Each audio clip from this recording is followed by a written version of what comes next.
Discovery, go at throttle up.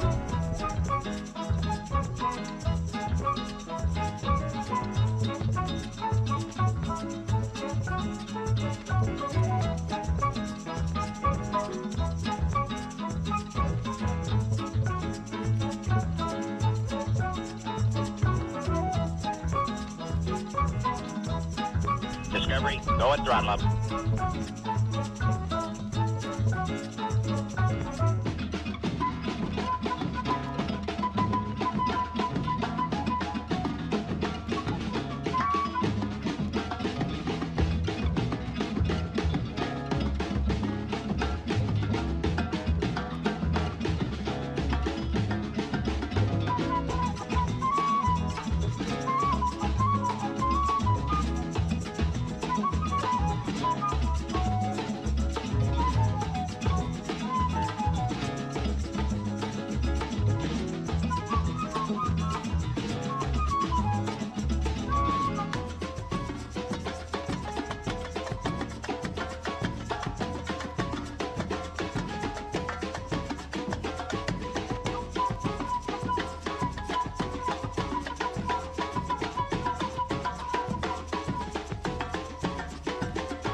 Discovery, go at throttle up.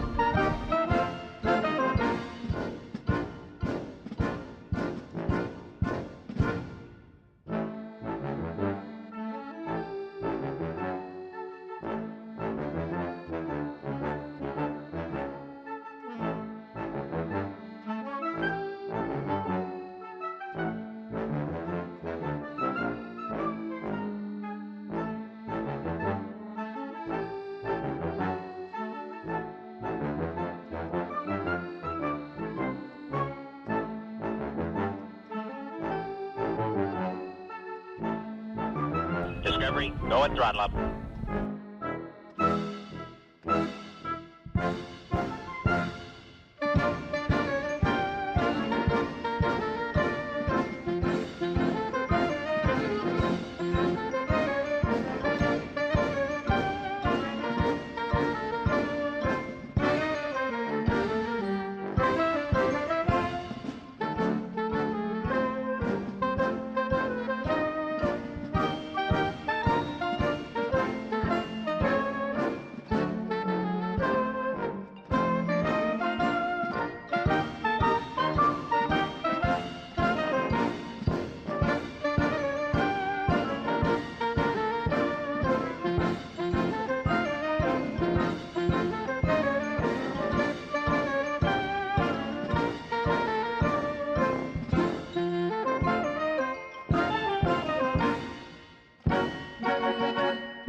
Okay.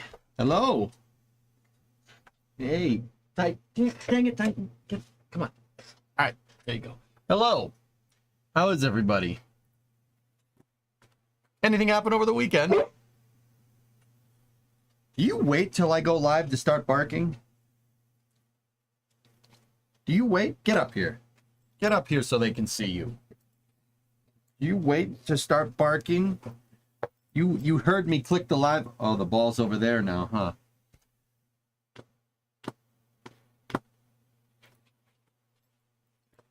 Ball's over there. You got to go get it. Did you wait? Oh, now you want to play. You've been lying down for the past, hour. Now you want to play?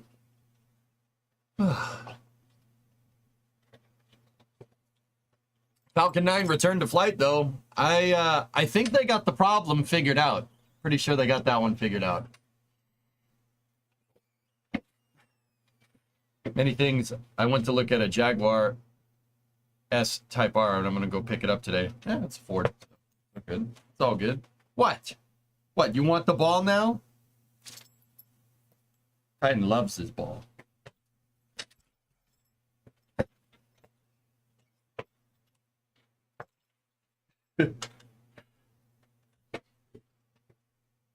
Please tell me you saw Gojira play at the opening ceremony.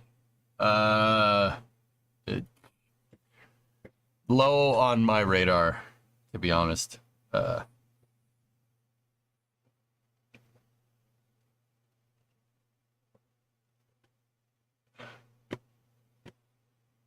This is how dogs are. They pick the best time. That Starship Static Fire. Yeah, that's pretty good.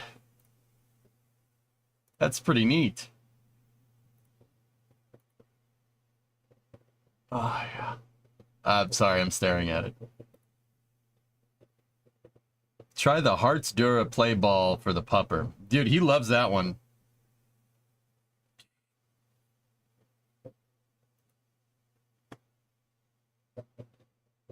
You'll be driving back up to Boston in like 2 weeks for Militia Cup hockey event. Oh.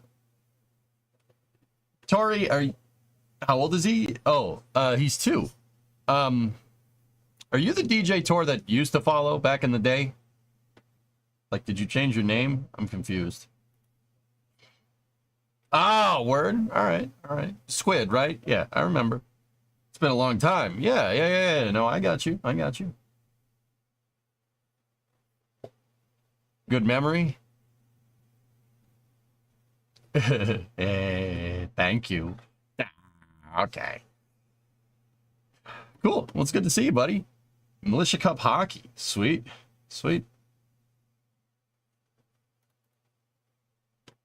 EJ's memory will eventually turn to mush. Yeah, it's mostly because of you.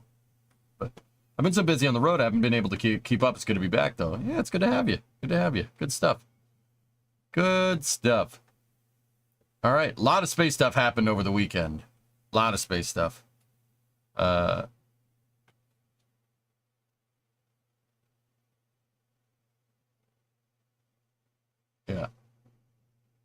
Any ideas why would they start the vacuum engines and not sea level first?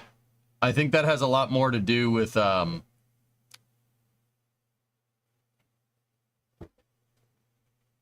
okay, I gotta put the space cap on. Give me 1 second. Did NASA uncancel Viper yet? I don't know, but I hope they do.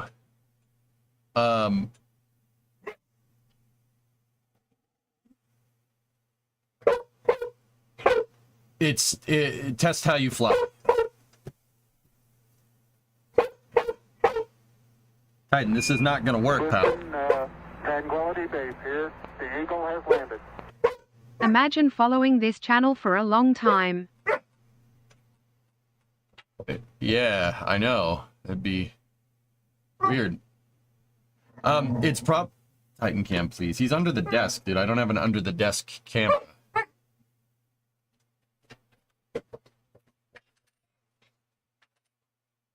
Hey, no piranha puppy.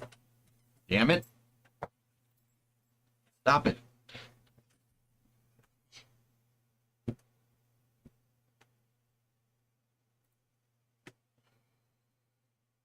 Yeah, super weird. What's the latest on Starliner? They gotta figure out what's going on with their thrusters. Their thermal model for the thrusters was not accurate with their control systems. They're overheating thrusters for what that's what's going on. They're just, don't get me wrong, it's not a big deal. Like they're just trying to figure out why the thrusters are overheating and why their thermal model was different.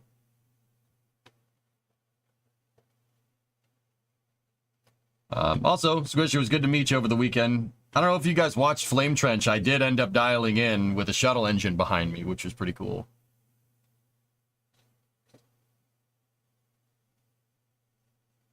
Next Starship Heavy launch at the end of August, do you think? Something like that. Yeah, probably. All right. Let's get the joystick out and let's go screw around with Dart.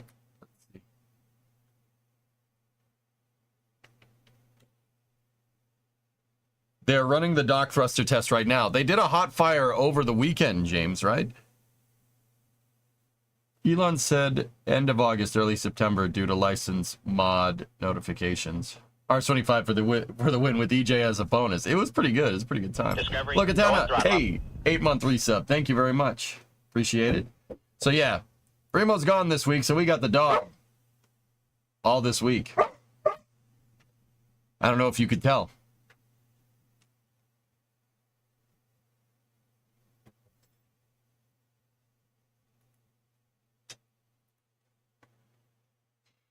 Ship 32 is dead. Flight 7 for the first Block 2 ship flight. There you go. What the dog doing? Yep.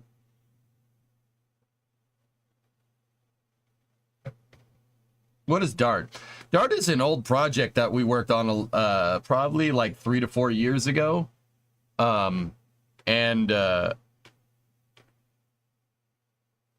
It didn't work. We had to fix some things. It ended up killing Jeb in my save. I'm trying to fix a couple of things with it, but let's I don't know, what do we want today? RimWorld? Let's get the RimWorld music. Yeah, that's good. Let's bring that back over here. Are you still mod free?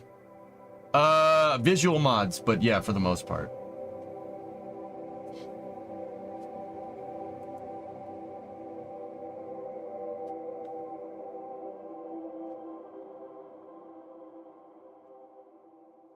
Ship 26 is still the best. Weird. Must be weird being wrong. I miss the synthwave you used to play with KSP.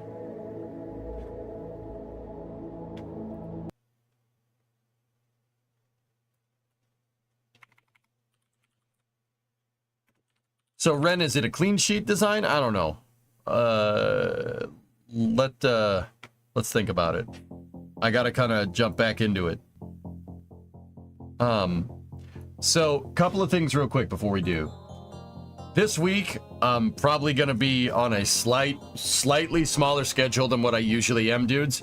I'm thinking 8-hour streams because of this boy. He'll get too restless and I need to take him out, etc., etc. And I don't want his routine getting screwed up for when Bree gets back. So we're gonna run on a slightly condensed schedule this week, but it's gonna be all KSP and space news, so should be good. There's your synthwave right there. So yeah, you wanted Robert Parker, I got you. What are you doing back there?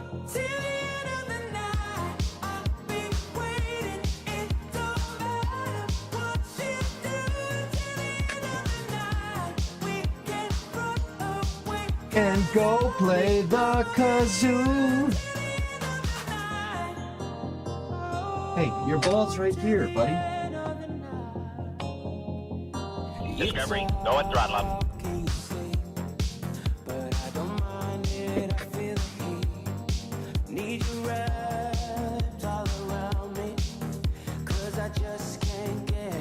Yeah, it's probably... All right.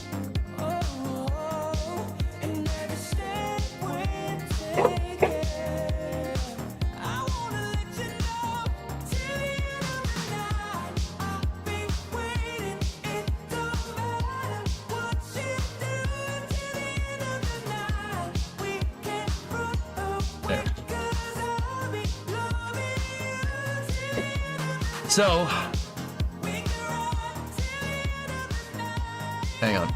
So yeah, I'm gonna run a little bit of a condensed schedule here. Don't worry. This is space. I'm in space. It's space. I'm in space. Okay. You just gonna knock over all my stuff? What?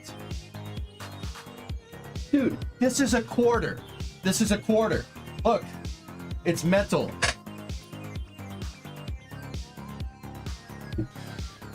You seem a little frazzled. I have no idea how I'm going to handle this for this long.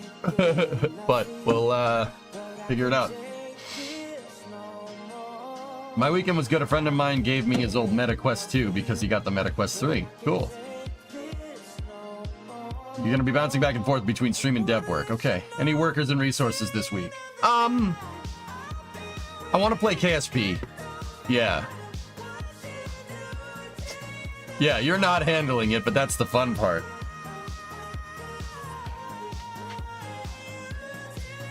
I made a fan-made model of ABL Space's RS1 and it has a working erector. Check DMs for Jim. Check DMs from Discord. Imager is bored for you. Sorry. Oh, did you make it blow up like theirs too?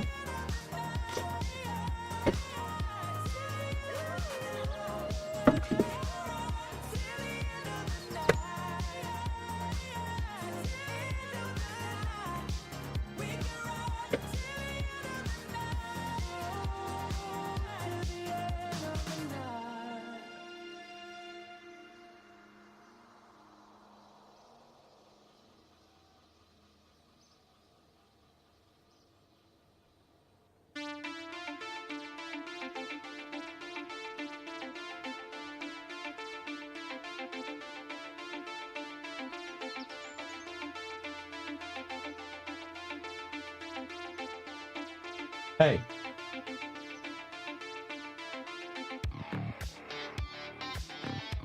You like knocking over my fan? And my fire extinguisher?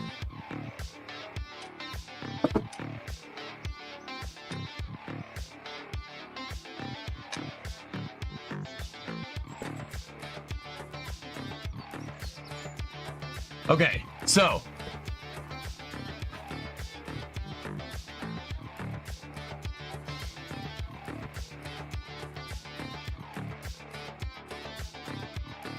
did you watch Wild Wild Space? No, I have not watched that yet. Training a dog is a lot of work. I did make incremental progress on the Camaro, though. The front left spindle is back. Dude!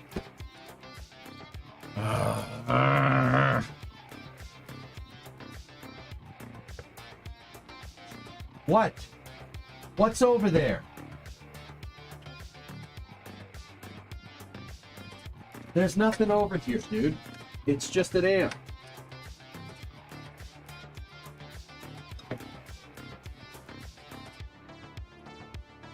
What?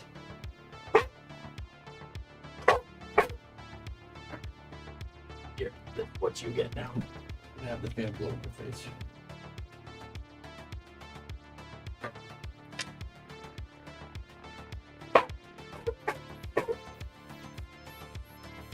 Titan.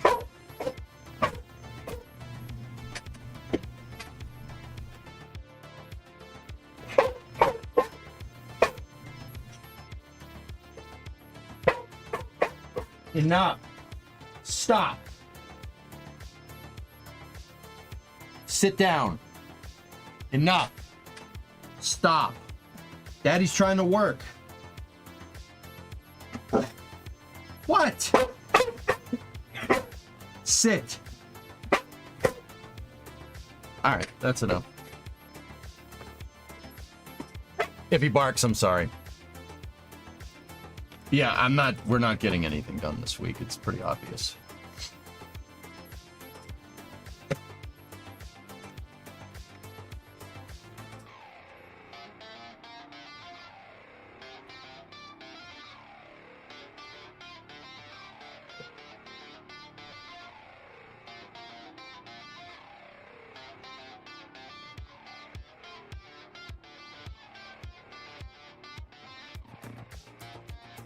The limiter cuts off most of the barks anyway. I can't think straight. This dog barks extremely loud. That's why the limiter cuts it off.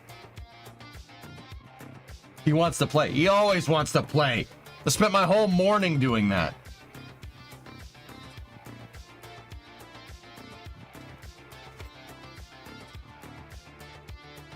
Yeah, just knock over more of my stuff.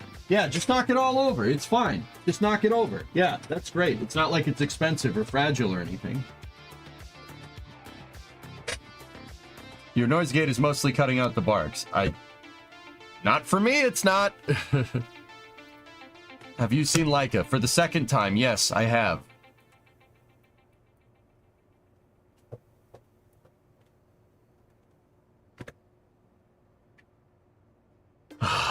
Titan's gotta chill, dude. You gotta chill. Here.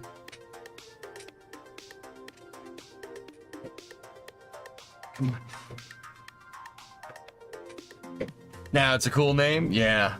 Yeah, it's pretty awesome. He's a good dog, except right now. Discovery, go at throttle up. I'm just now eating my leftover roasted Brussels sprouts with lunch. They're tasty, but could have been cooked longer to be a bit more tender. Okay. Hey, Dangerous, 18-month resub. Thank you. You're learning a valuable lesson about baby-proofing your property. Yes.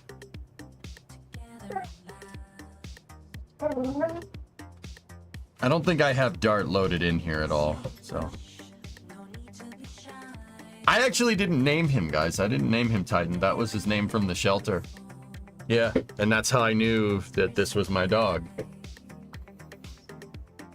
Now, the dog is from Tennessee. That's where they picked him up. So, most likely, he's named after the Tennessee Titans, but whatever. We could say he jumps around like he can hop like a rocket. So, we will call him Titan after the Titan 2 missile. Or Titan 3, or Titan 1. Pick your poison. I'm going to stop saying his name now because he's getting very confused.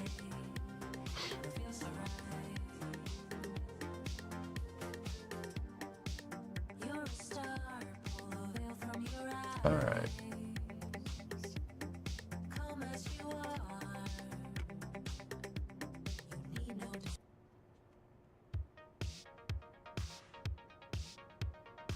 Discovery, go at throttle up. HL30 Master Design. All right, let's go there and back out. Let's go into our current Kerbal save.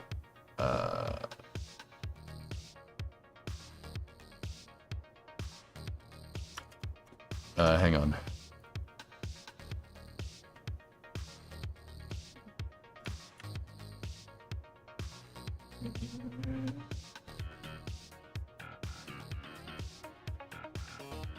This is the save we're in. Wait, it's here? There's no way. What? I'm supposed to... You know, you're lucky you make me happy, you piece of poop. You dummy. Use the search function? I don't need no search function.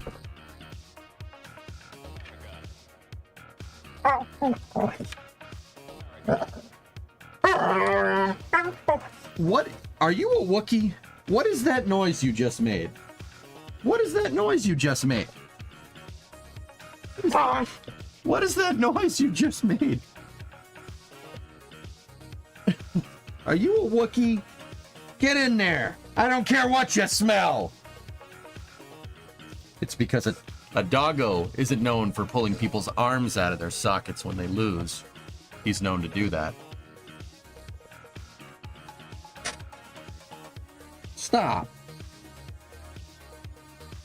Sit, stay. Okay, get it. Go ahead.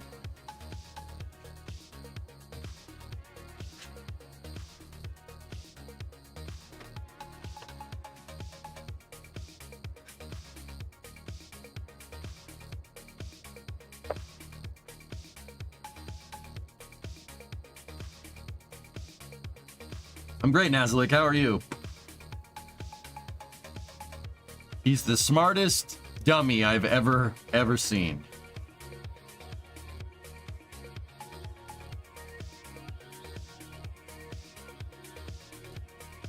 Hey, Nakas, what's up, dude? All right, so we have to mess with this here. So this is DART. It's a small 5-person shuttle. Oh boy.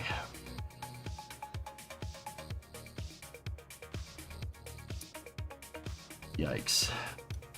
So DART was a pretty good idea. It has some really bad flaws though. Namely the landing gear. When you try to drop this thing on its landing gear to, you know, land, it doesn't really like it.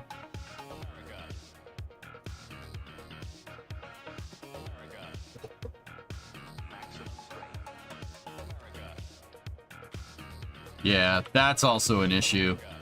If you're going to re-enter, and at high angles of attack, if your center of lift and center of mass aren't lined up, you're gonna have a bad day.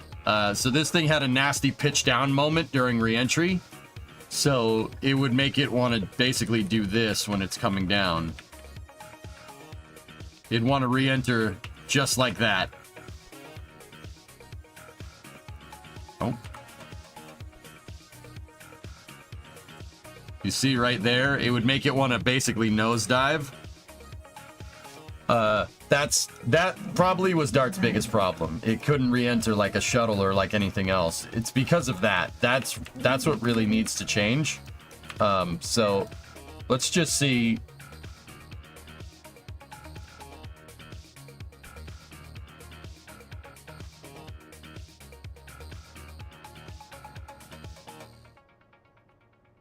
Let's see.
Hey, look at me.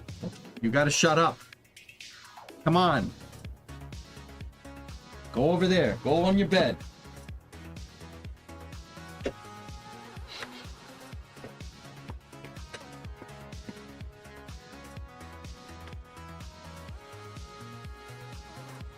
You should set up a timer for the dog to interrupt you. See how long it's between. Yeah.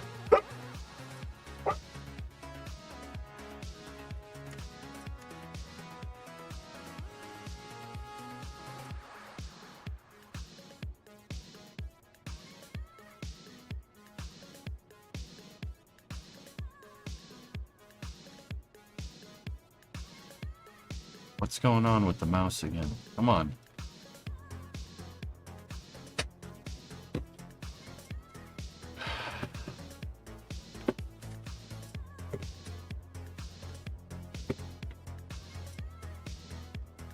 When is the dog's usual nap times? I don't know. I'm working. I have no idea. Gotta talk to Brimo. My mouse is dying. Again. Dude, I can't win today.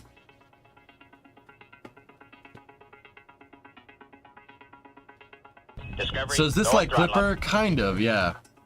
The mouse is dying.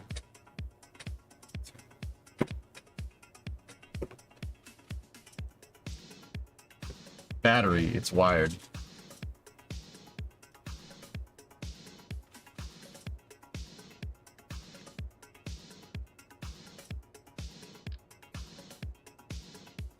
You see it recentered.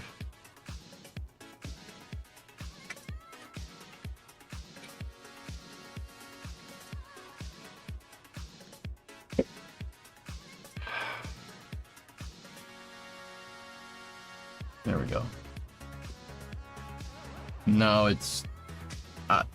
I figured out what it was. It's the dog leaning on a wire for the mouse for the other keyboard. And Synergy thinks because he's leaning on the wire, it's moving, he's pulling on the cable and it's moving the mouse around.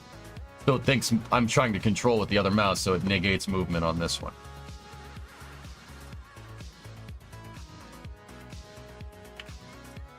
So yeah, Dart really could do with moving its wings forward like that. See? That's way better.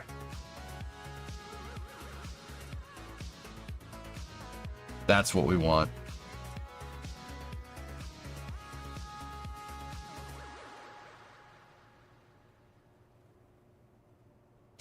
Yeah, Dart didn't really... It worked pretty well. I ended up... This is part of a much bigger architecture called my Freedom Rockets. And the Freedom Rockets were cool because you built the whole pad. Here, I'll show you. This was a part of a much bigger architecture, and it was actually not bad architecture for the time. It's just it ended up killing Jeb. The Dart did, so. Hang on a minute.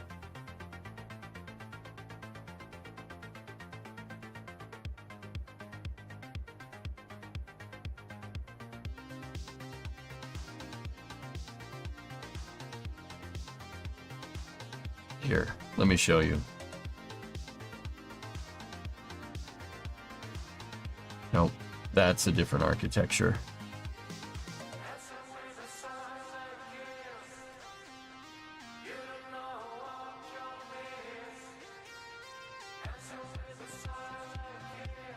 No, I'm not doing that, Aqualux. It's not a fighter, it's a rocket.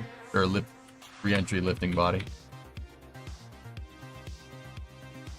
So, yeah, that one was when I was still figuring stuff out. That also was when I was figuring stuff out. But, see, we eventually made a VAB in a launch complex, and it was launching this Freedom 7 rocket. And then I eventually made Dart here, and we got it to fly. That was it with detachable jet motors, so we could fly it, give it a test flight, fly it around. And then we ended up picking the thing up, see? We ended up picking the sucker up and stacking it. That was for a pad abort that, well, that didn't go very well.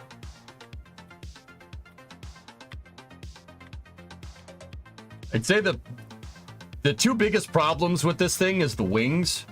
The wings and the landing gear. It actually... These landing gear... Dart is too light, so what happens is these landing gear end up just bouncing around when you go to try and land it.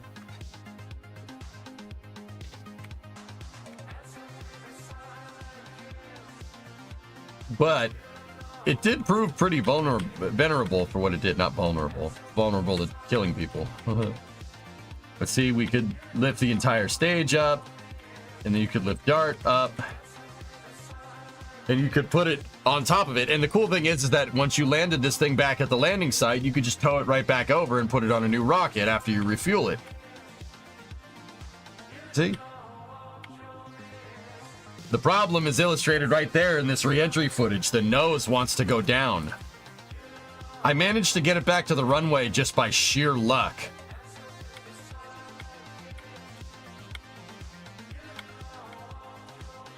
See, check that out. I built an entire crew access structure for it. See? So Kerbals could like jump in, they could get in the thing.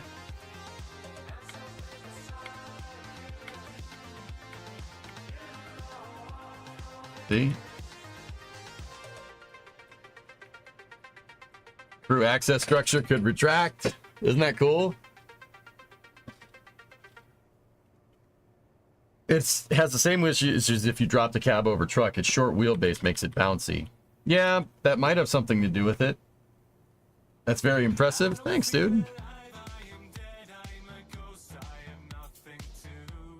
I was hoping for a whole new craft instead of just tweaks, but I could see how reduced overall bandwidth due to Titan. I want to redesign it, dude. That's what I had planned on, Ren, just taking some lessons learned and maybe reusing a couple of components here, but he seems to be doing better now. That's one where we dipped it into the water, and I sent a recovery helicopter to go and get it. It lost its nose cone. It got damaged.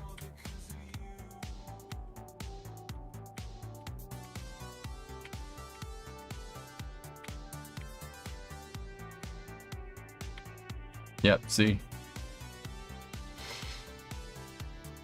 I remember the crane breaking almost every time. Yeah, well, we can get around that with some hybrid tech, dude. None of this used hybrid tech at all. That's when I lost it. The VAB and the crew access arm is built out of, hey, SRBs make great support, structural supports, dude. Not gonna lie. And we even ended up building out hangars for this thing, dude.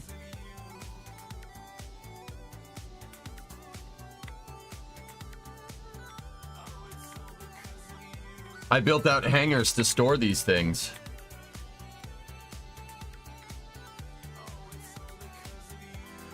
That was right before we lost the damn thing.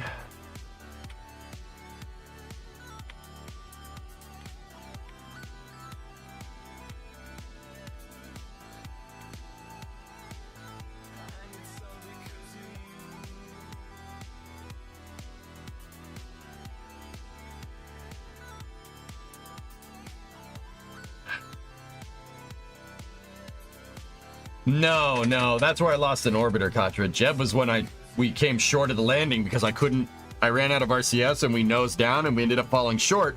And I tried to land the thing and the landing gear bounced. And that completely killed me. That ended up killing the entire mission mode save, which just pissed me off. But hey, whatever. Yeah, that was a different test.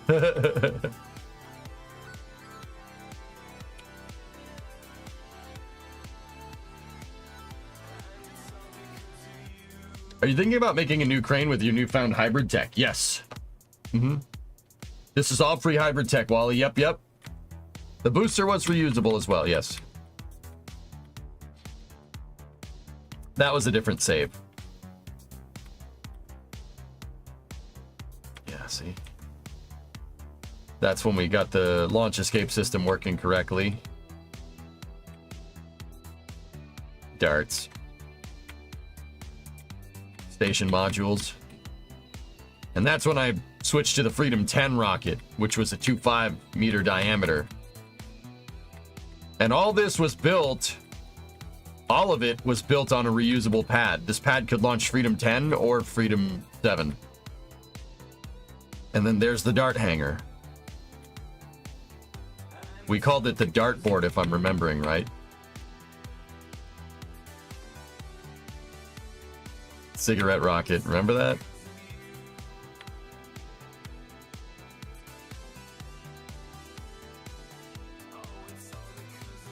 Thoughts on using craft file editing to use fairings and other parts to their full potential?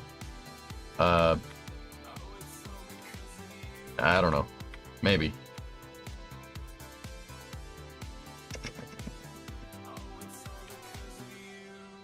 I still think this design could work, Hellfish. It could work pretty well.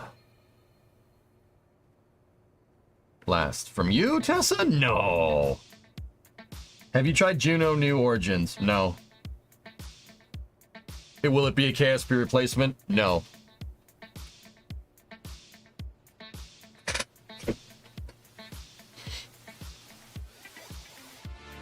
Yeah, so we're just... Oh yeah, that's the Dart service module. I remember that.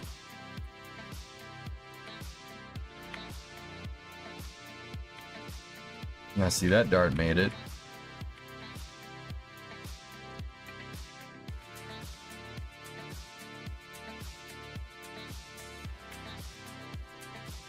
I don't find Juno to be particularly fun. Like, and that's not a slight against the game. It's a great game. That's me personally. That's more of a me problem than a game problem. Good times flying the booster backward for a horizontal landing. The EJ Worm logo. Yes, dude, yeah.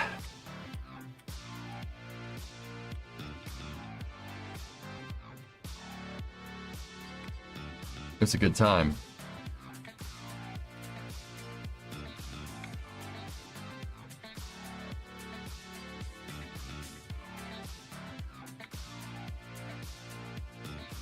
Yep, see, there's 2 darts docked to the shuttle, or docked to the station. 2 shuttles docked to the station. Look at that. Pretty rad, man. And then we started making cranes. That one's actually a pretty good design. Are you using Restock? No. I have Astronomer's Visual, Waterfall, and a couple of other things. Actually, we should upgrade the clouds while we're here. Black Rack new cloud mod is pretty good. Yeah. Sam, all this architecture was fully reusable. Pad reusable, dart reusable, first stage coasted back and parachuted down. No landing legs. And I did all this in career mode. Yeah, career mode. Cranes.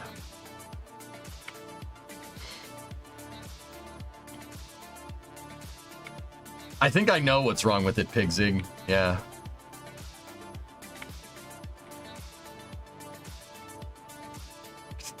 Dude.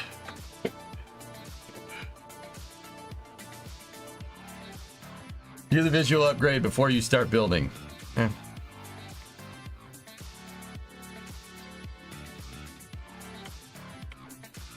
Yeah, baby. They're a game changer. That's what everybody's telling me, Christian. Yeah. All right, we'll do that. But yeah, that's Dart. It's a great design. I might... So, Ren, now that Doggo is actually kind of chilling out, I might want to rework Dart's design a little bit. Did I get your package yet? No. Did you send it to the P.O. box, dude?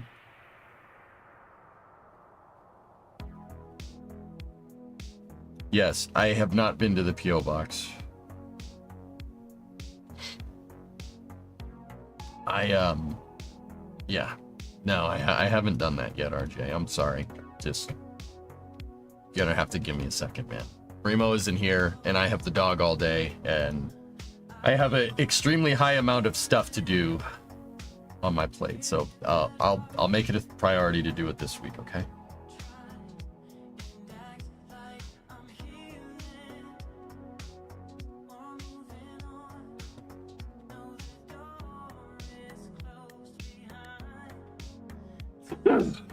No turbo that time.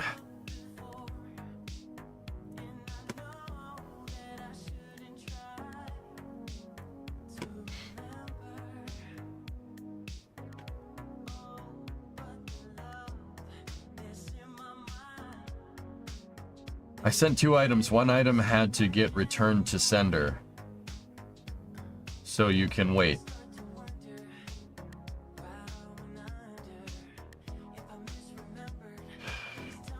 Okay. How you doing today? I'm alright. My nose won't stop dripping. It's quite annoying, actually. I really hope I'm not allergic to this dog. That would suck.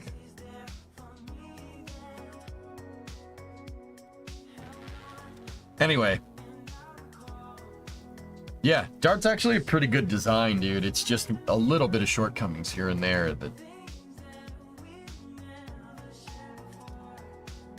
Dirty Mike allergy meds are a lifesaver. Yeah, man. All right, so let's get Black Rack installed. I know you have to use CCAN, guys, but I don't ever remember how to do this, to be honest with you.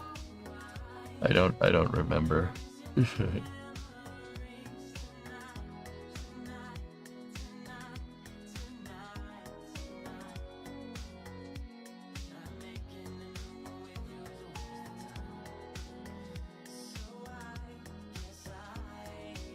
I don't remember how to do any of this.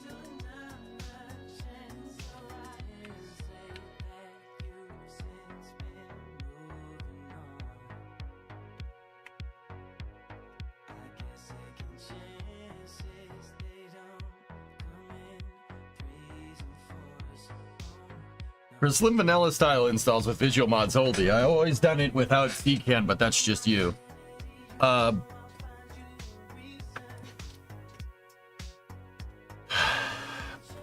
Yeah, well, I didn't do that. I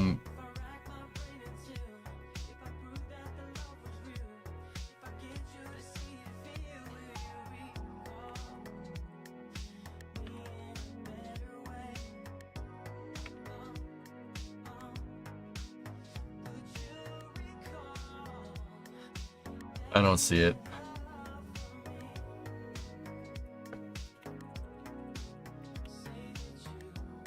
Nope.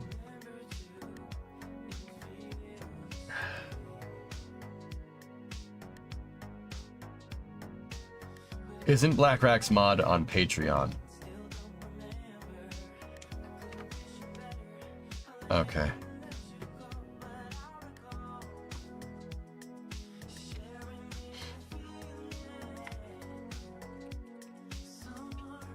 Do you have to support?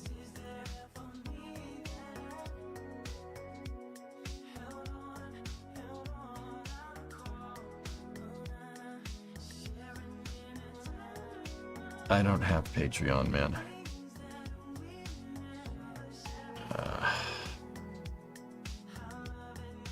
Bonana. That's right.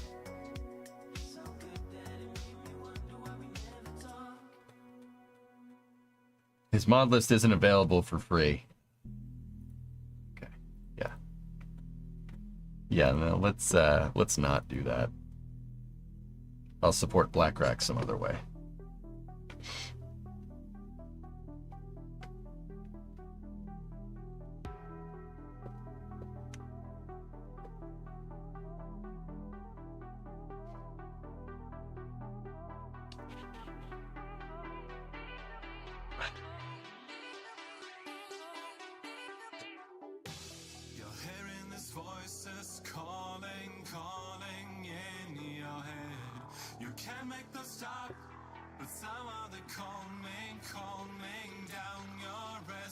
Well, he did get laid off from Intercept Games. I mean, yeah, a lot of people did, Ren.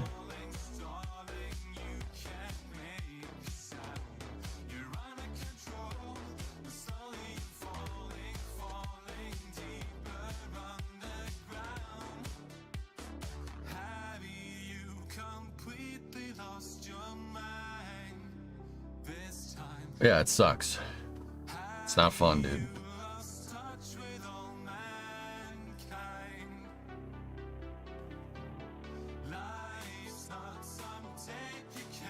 Come on, you.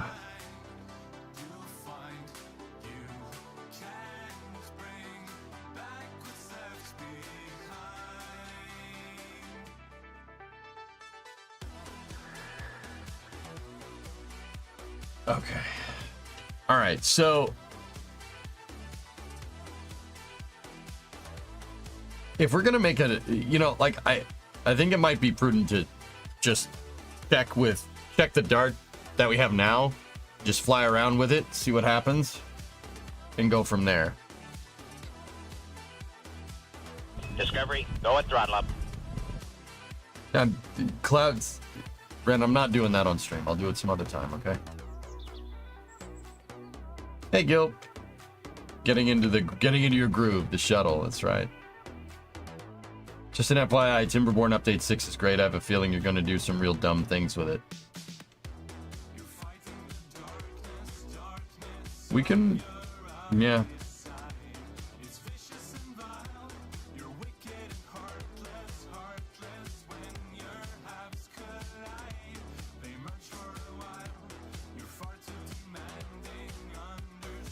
There you are.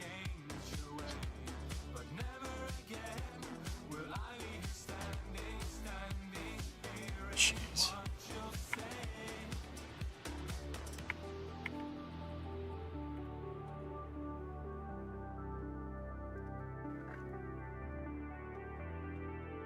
You find Timberborn to be very calming. It's just a fun thing to get your mind off of, to get things off of your mind.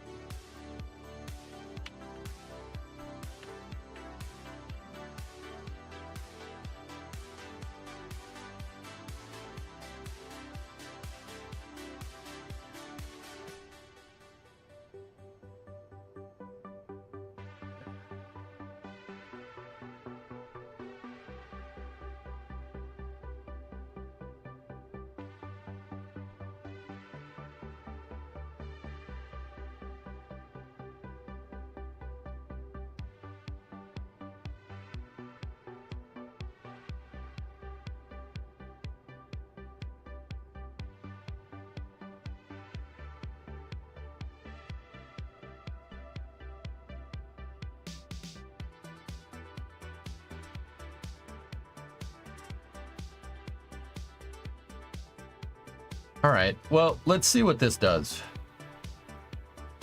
And now I'm just curious.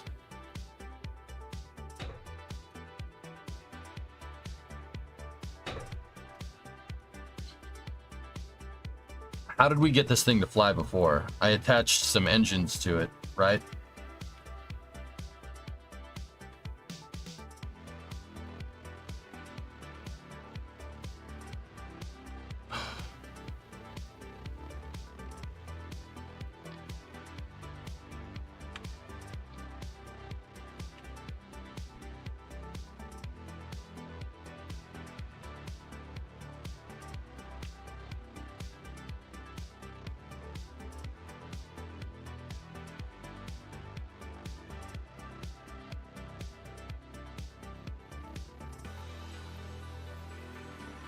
Did I miss the Twitch chat voted design Kappa?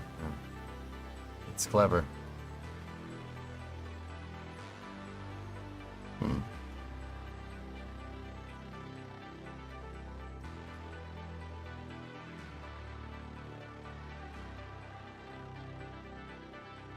What am I looking for?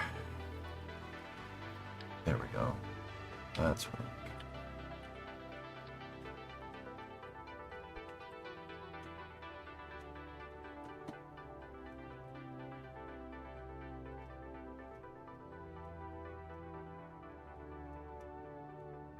That's going to get dangerous when we go to pitch that thing up, but we'll see what happens. We won't test with anybody in it, and we're in engineering mode because I got to dust off the cobwebs.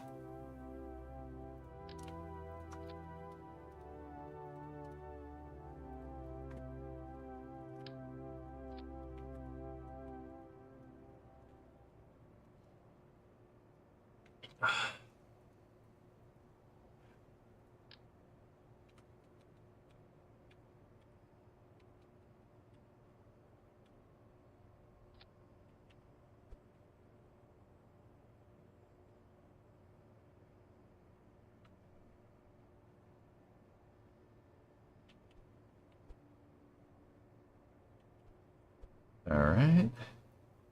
And you little meat. Go. And now I'll just run a second strut from here to the wing leading edge.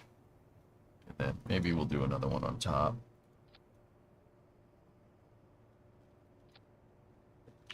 All right.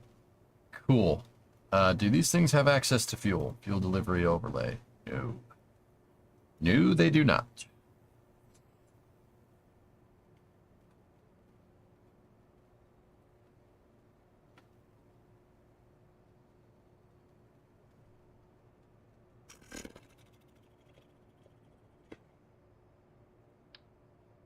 That would be the only one. Yeah. Okay.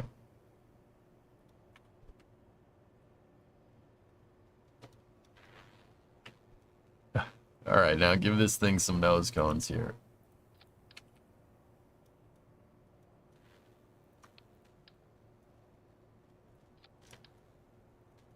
There we go.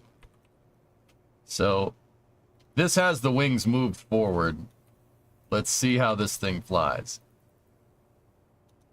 Get some strutting in there, some grandparent strut action. Just gotta remember how to do this.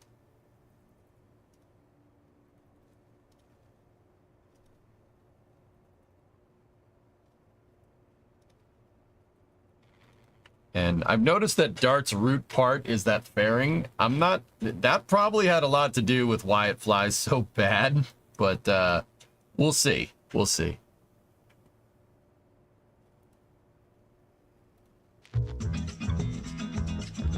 All right.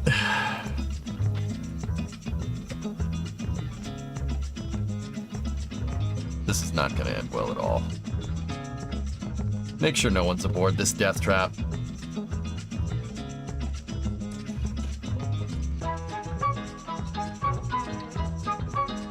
It's kind of an abomination, not gonna lie. Yeah.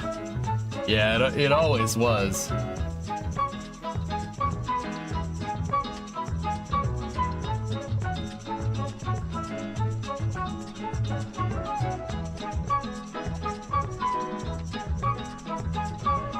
Most likely, RJ, yeah.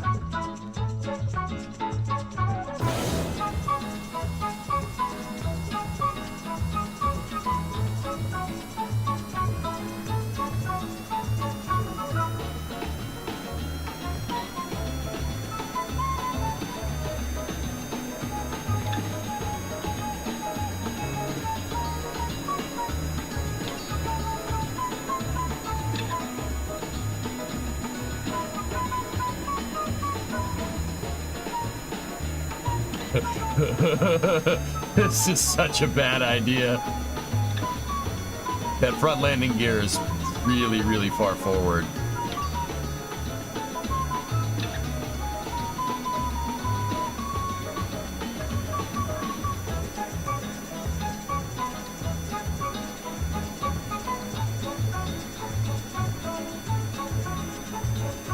Pull up. Pull up. We're alive! We're not alive.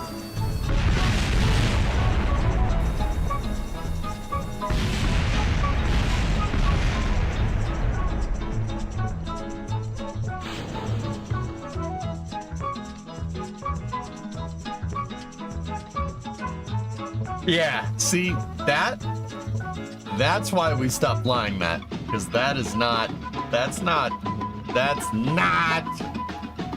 good.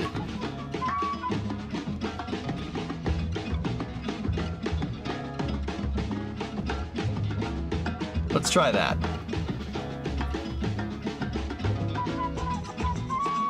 It did a cobra. It did do a cobra, but it didn't finish it, so it's a cobrint. What kind of missions can DART achieve? Also, is it also a third stage? It's a crewed spacecraft, dude. A reusable crewed spacecraft. Think of it as a pod with wings, basically.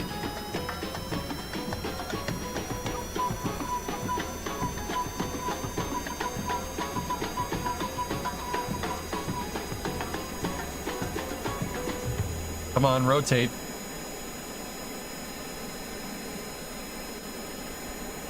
You? Oh! Oh! Stay! Stay! Hey, alright.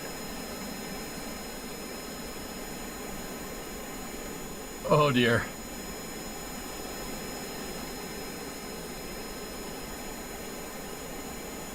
Hey, alright. The Juno engines are struggling. They're struggling. They're struggling.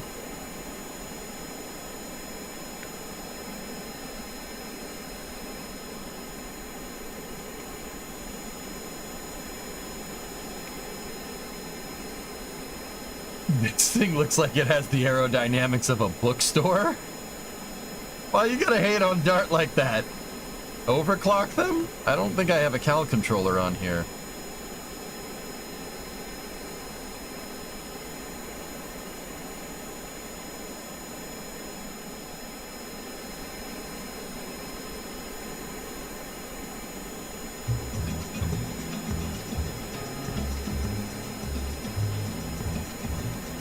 Yeah, it looks like a steakhouse, but handles like a bistro.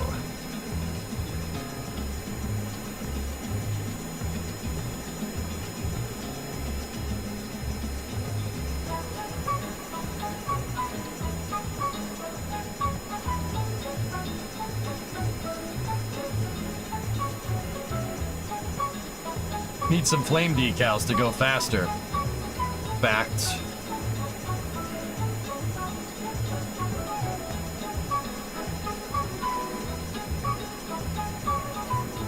Bridge test?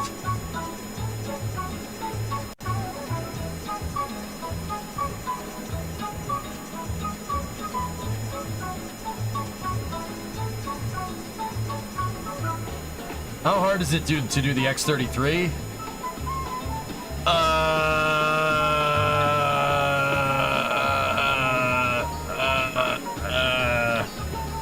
It's pretty difficult, dude.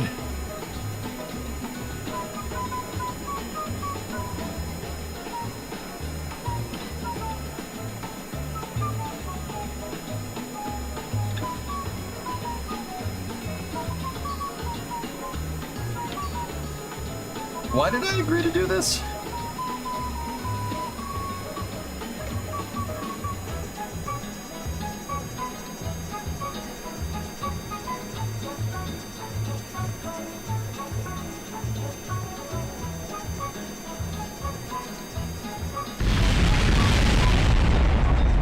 It made it under the bridge intact, so why don't you suck on that? It made it under the bridge intact. It crashed after we flew under the bridge, so... Yeah, the observatory's fine. 5 out of 1. Perfect 5 out of 7. Did I see that? What's that, Mishu? What's this?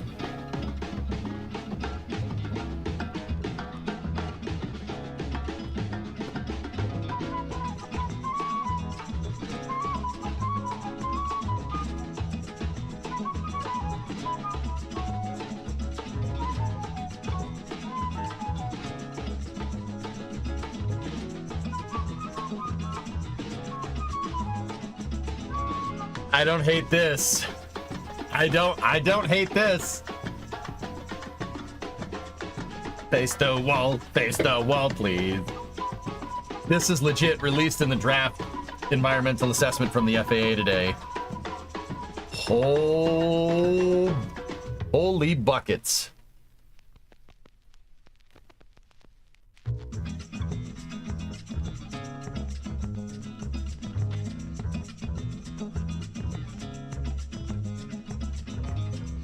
This is awesome, dude.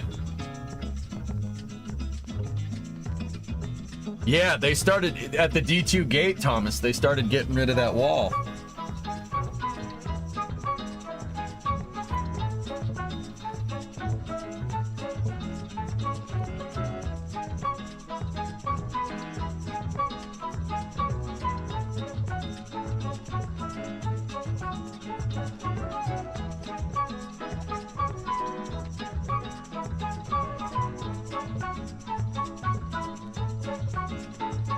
The boy. See, look at how. Oh. Anyway, continuing. He.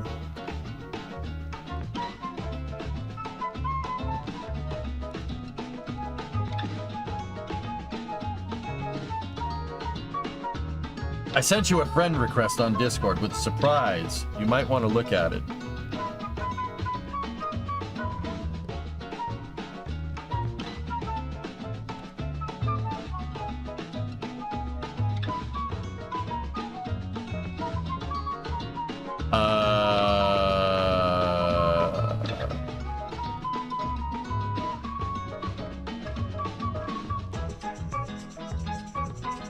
We'll talk about that later, Halo. Thank you, though. We'll talk about that later. Yeah, we're gonna talk about that during Space News, so I'm putting that one just up there in my in its happy place.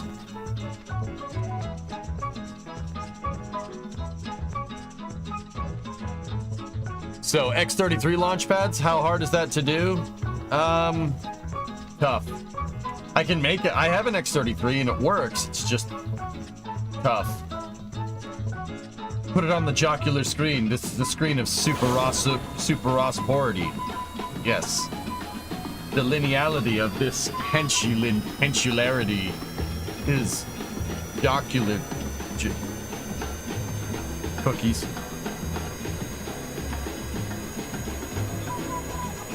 What's up? What's up, man?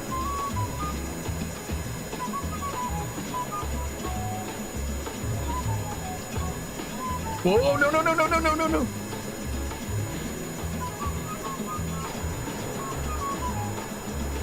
Does SSTO stand for single stage to Oreo?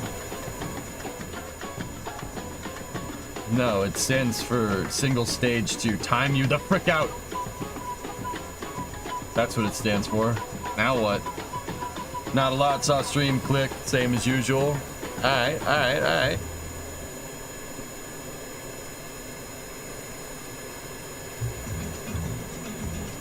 Why don't we consult Professor Sugon?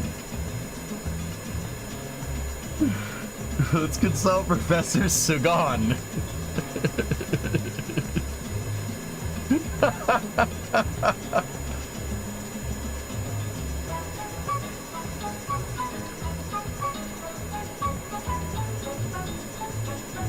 You know, Dart being a little longer would probably help a lot. Then if you put 3 main engines on it and then 2 smaller engines for orbit.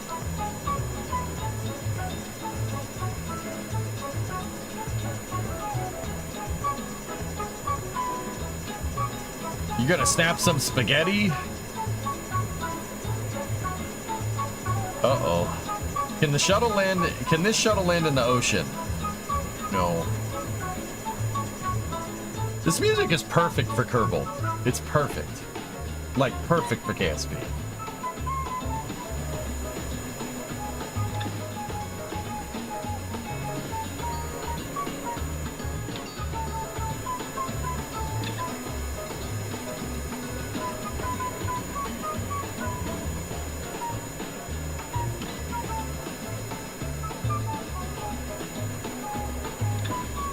Why is...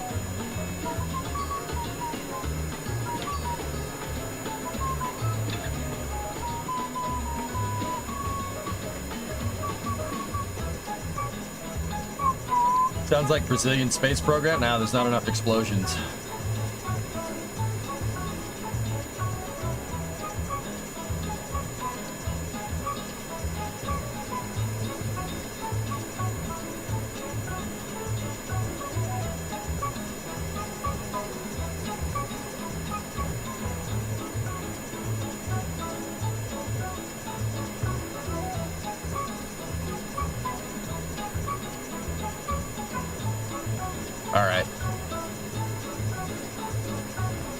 Have you heard of the Kerbal Beyond Home mod? Basically an alternative start in a different system. No, that's cool though. Finkel.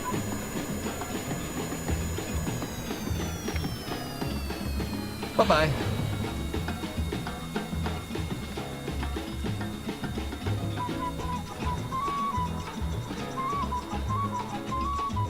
Oh, well, that's bad.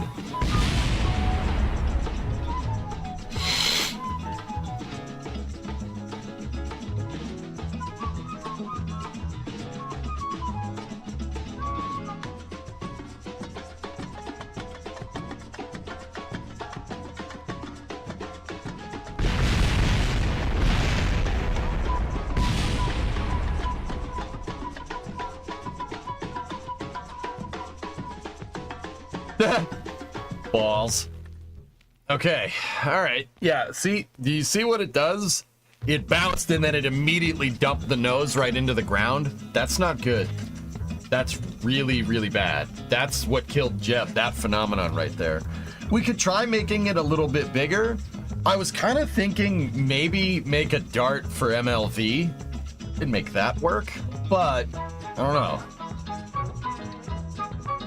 Yeah, the fuel is stored in those balls, yes.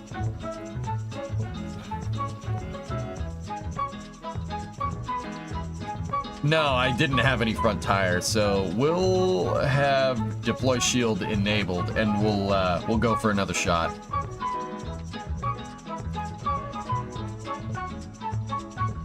Something Dream Chaser derived? I don't know. EJ, that kills Kerbals. Yeah, it does. Oh, you didn't want that to happen. I'd like to revise my previous statement about a perfect landing. I'm not doing MAPS, no.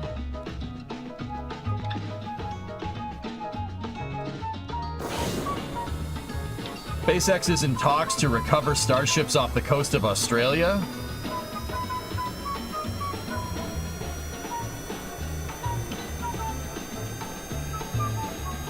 How you doing? Oh, Bob, I'm doing all right, dude. I'm doing okay. This is my jam right here. This is my beans on toast playing this game, dude. You know what I'm saying?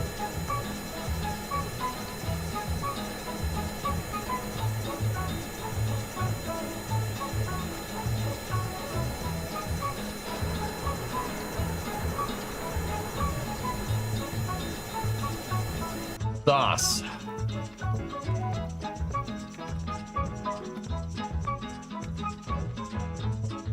Let's see.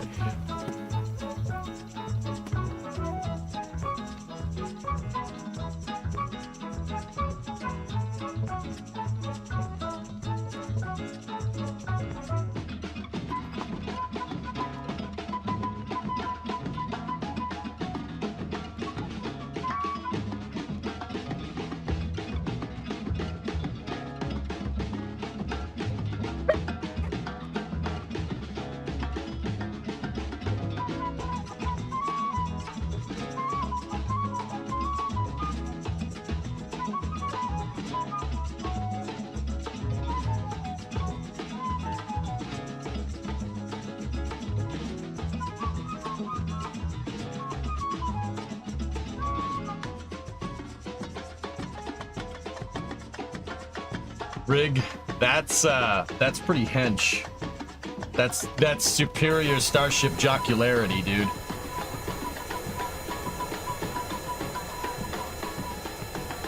You understand? You picking up what I'm laying down? That's superior jocularity, my friend. Like, we are... The superosity of the jocularity is incomprehensible to mere mortals.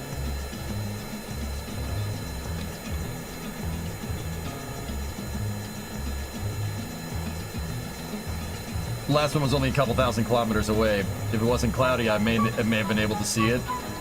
You would have seen it coming down, dude. Alright. I'm gonna try to land this thing with the engines attached. Yay, my country is going to... Ollie, get out. Get out. Come here. Trust me on this one. Get out! Get out! Get out!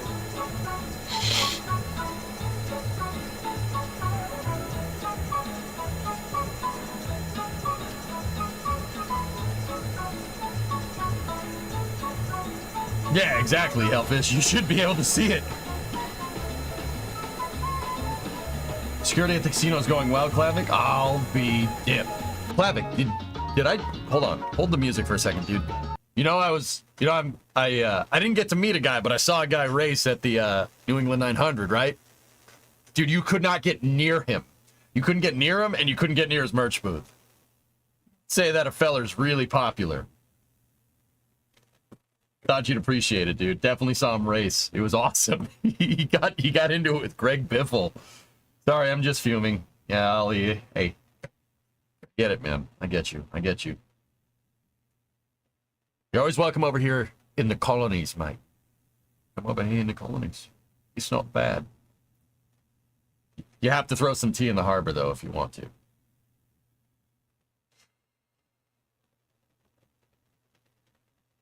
Anyway. Remember, Pythos, democracy is non-negotiable. Saw the race vid on YouTube. Dude, it was so good. It was so good. I don't mean to brag, but it was awesome. That's like Friday night racing, but like what we do, but in real life. It's so good, dude. All right, let's try it. Let's try to touch and go this thing. Careful, those criminals are dropped off there for a reason. That's Australia, Tessa. It's what NASCAR used to be. Dude, it's so good.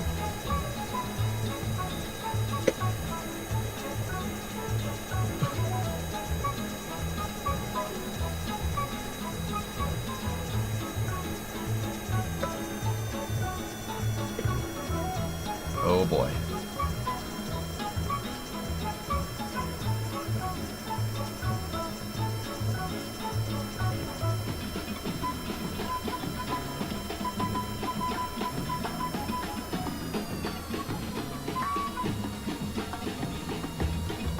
Oh, it's so sketchy. It is so sketchy. I hate it. I hate it so much. This thing is such a pain in the butt to land. Even, yeah, it's the wheelbase. Uh-oh. Uh-oh. Yoinks. This is fine. This is fine. This is fine. This is fine. This is fine. Tree! Tree! Oh, it's not glidable. That's right. So, jeez. Come on. You. Nope, we're going swimming, boys. It's fine. It's fine. It's fine. Hey. Hey, the flowers are still standing. Oh, God. Okay. Yeah. Yeah. Good one. Thank you. You threw a guy out last night. We definitely flock when things go down. That's awesome, Klavic. That's cool, dude. That's some, like, Rat Pack stuff. Hey, get out of here, buddy. I'm gonna have to ask you to leave, sir. Sir. If I see no more of you streaming tonight, right? That right there is covered this month's sub. Oh, jeez. You're welcome.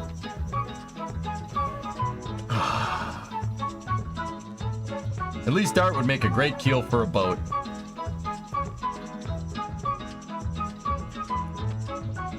Is the center of mass in front of the wheels? No. It's actually pretty good for where it is, dude.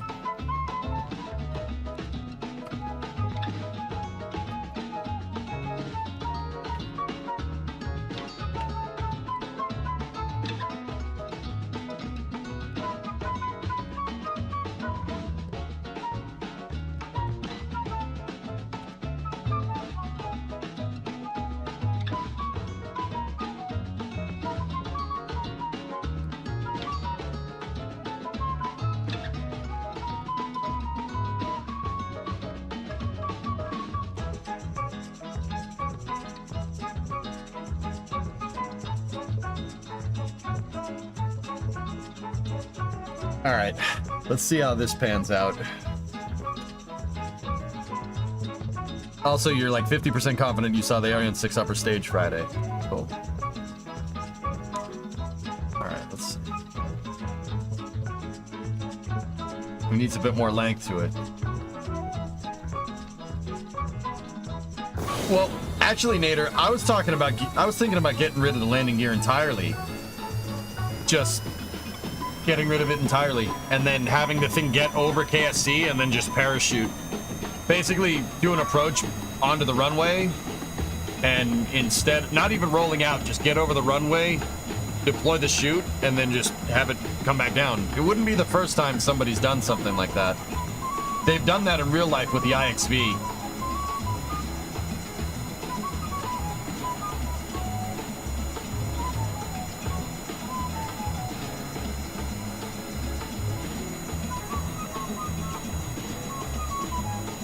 Let's see what it does with the spread out landing gear.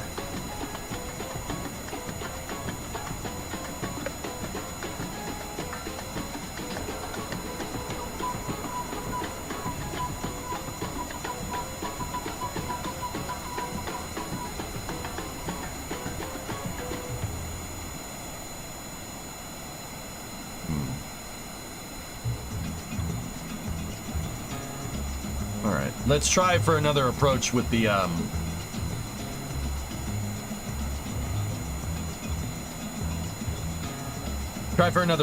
spread gear, see what it does. You know what this thing needs? An SRB. Okay.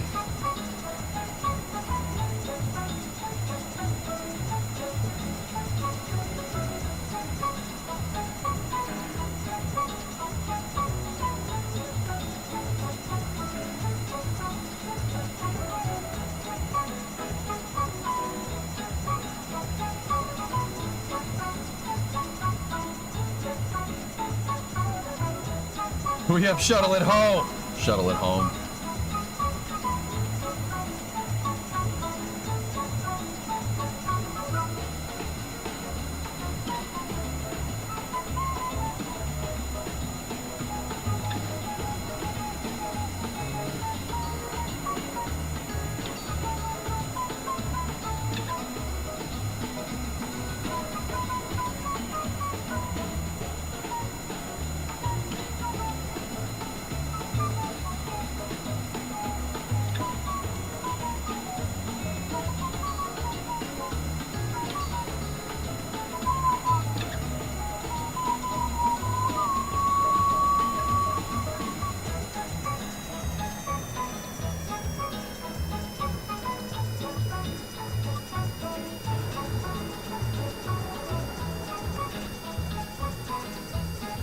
Nice that you're playing career mode. Yeah. Pretty awesome. Kevin left the Kerbal system. That sounds like me. That's how I play. Played like multiple careers never doing that, just going out to the moon and stuff.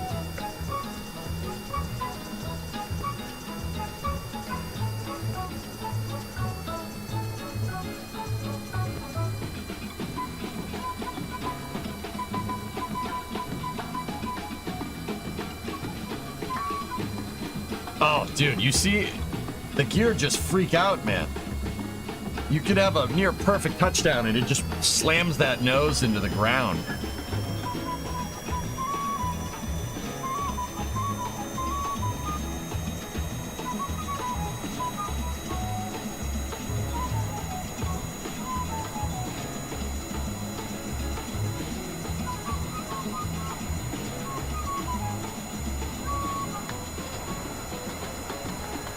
Would you ride on Dart?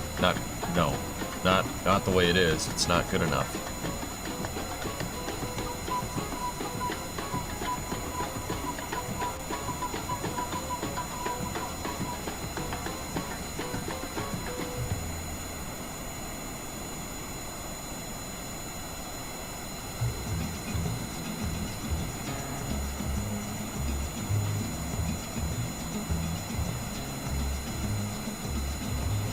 We recently tried RP1, got stuck in 1985 with a lack of science. Now I want to return to stock. Hey, my thrusters don't overheat, Hellfish. Give me a break.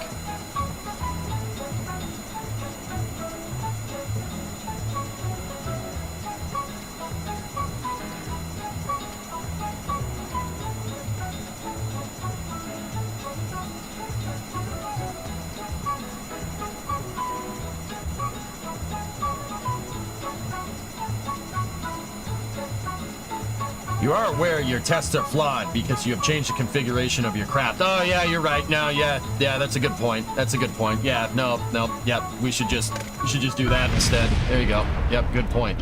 Dude, I get it.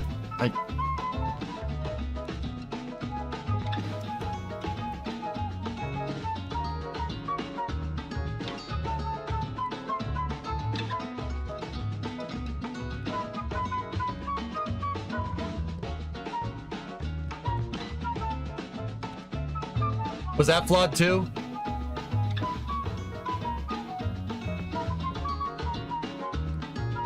Yeah, God, I understand. We'll get into higher fidelity tests a little bit later. I just started playing again, man. A little Joe launcher would be closer to stock, is all I'm saying.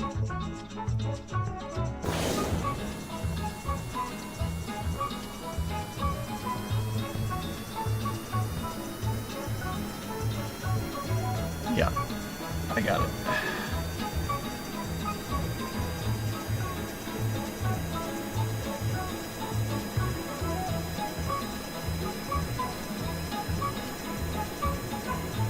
"32 cars and a boat.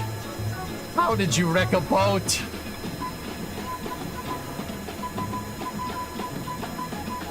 No, God, this test is meant for screwing around with the landing gear. That's because that was the root problem. The root problem was that landing gear. That's what killed Jeb. I think I have an idea on how to make it not suck. But we'll see.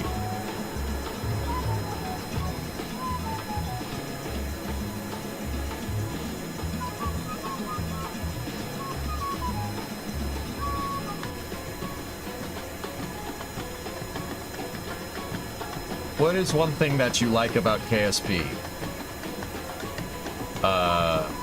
Yes.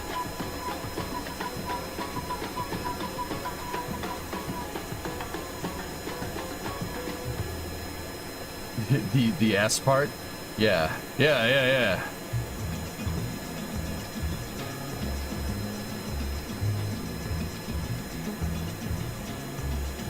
What is one thing you like about chat? No. No. No. No.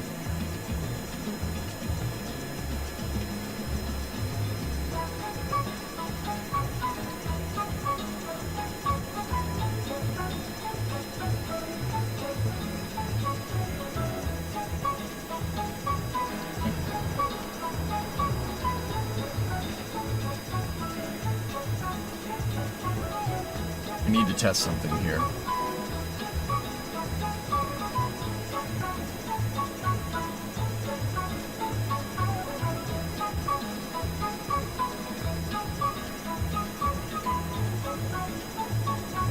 So, I need to see something. What I'm aiming to see is if we touch this thing down this way, does it do the landing gear not bound? No, they still do.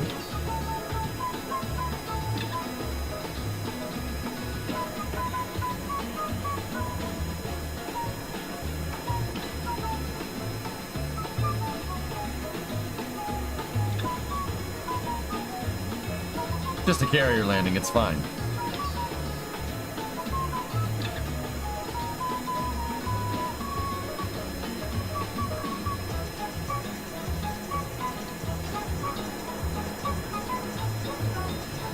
You can change the dampers on them, Christian, yeah, of course. Probably shouldn't do that while I'm in flight, though. Yeah, I already have max damping.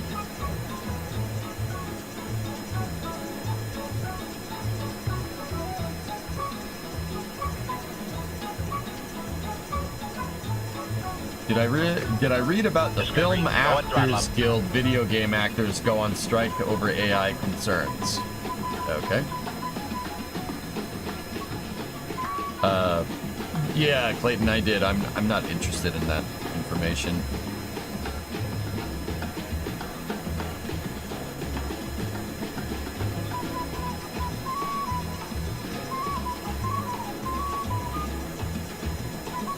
Glenn Grissom. Yes.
This is something you should never do as a pilot, what I'm about to do. Yep, see?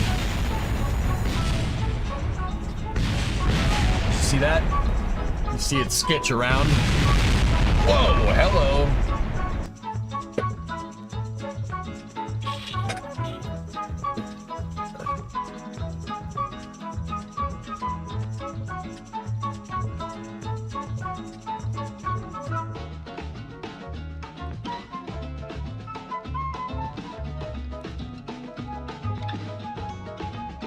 Discovery, go and throttle up.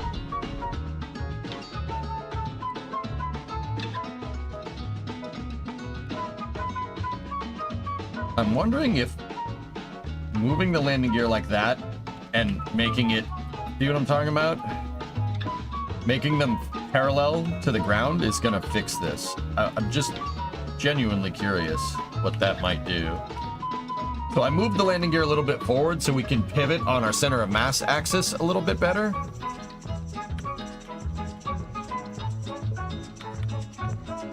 And basically made it so when we pitched up at 10 degrees, the landing gear can touch. We just got to be careful about touching the back end of this thing. Let's try that.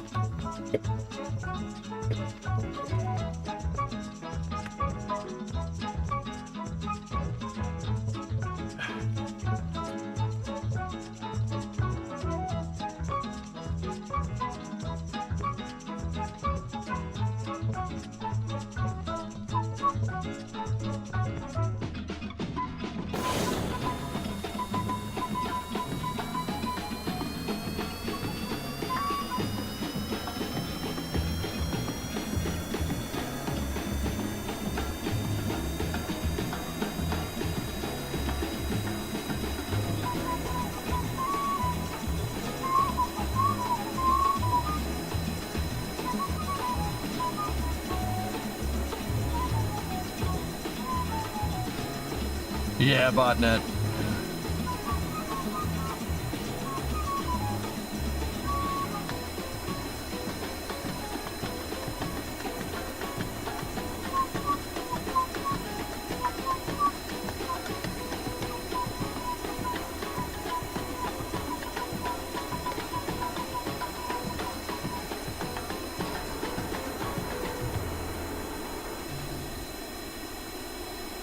All right, let's try this again.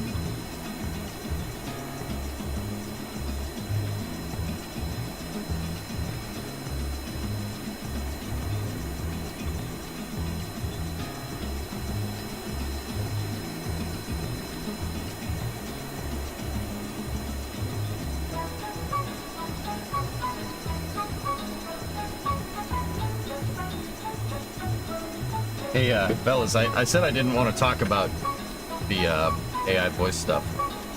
I meant it.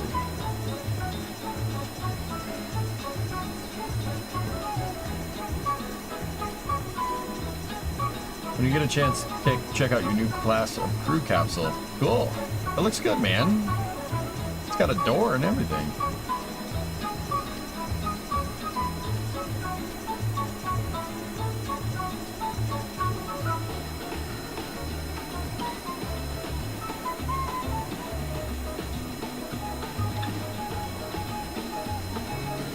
All right. So remember, the gear will be level at +10.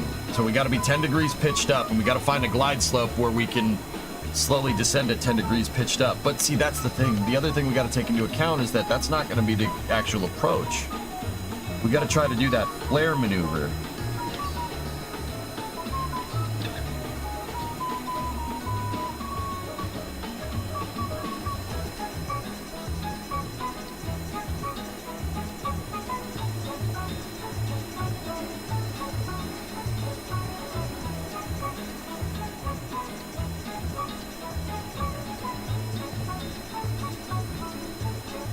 Yes.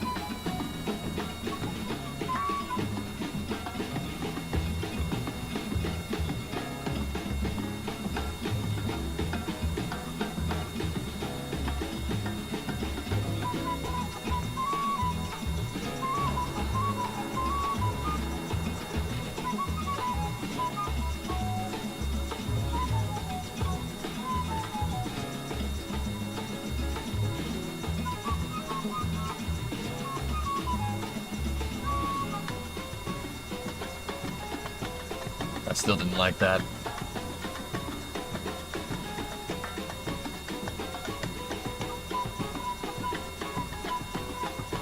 That was better. The landing gear didn't freak out, as I thought. It didn't freak out, but it still brought that nose down a lot faster than what I wanted. The thing needs to basically sit there and stay with the nose up if we want to be able to land this right. Also,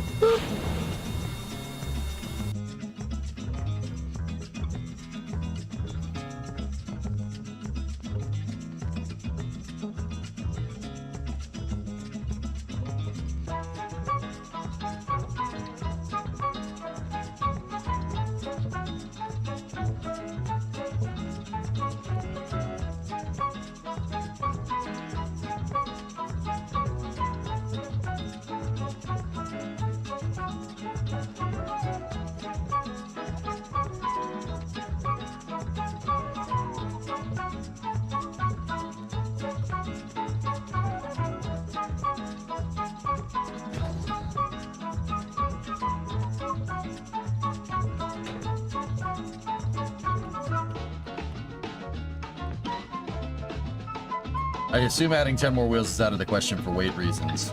I think we're...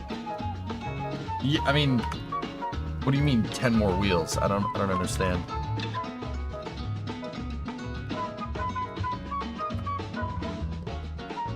All right, let's just keep that like that and...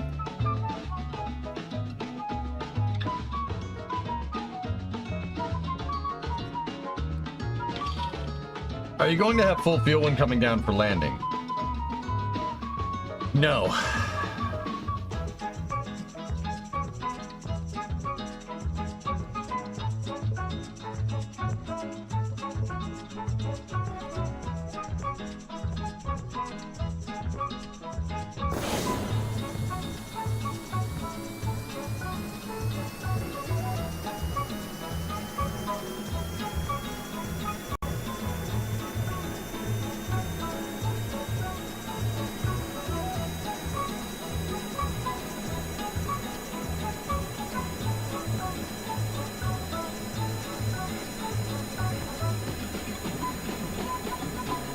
Can you deploy counterweight? Well, Tweets, I don't really want to do that. I would prefer to use the natural mass of the plane to be the counterweight in this particular scenario. Hey, Tara, what's going on, man? Is this one or two? One.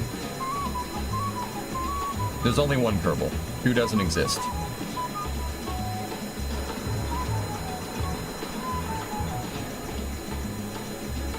How was your weekend? It was alright, dude. Drove to New York, got to stand next to a shuttle motor. Pretty awesome.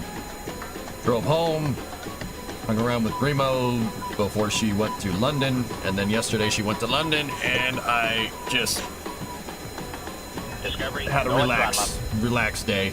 And my relaxed day turned into training my dog and cleaning up the house. The you know, it's a good day.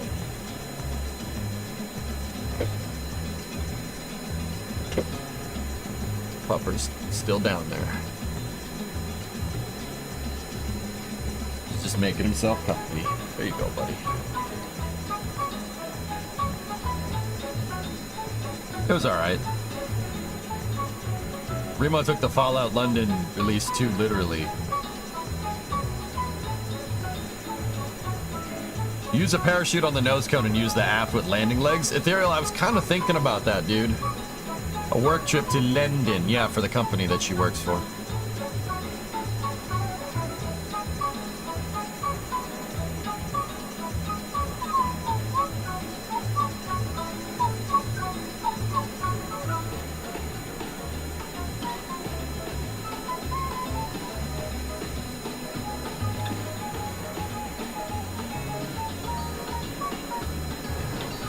You guys want me to play Fallout London, don't you?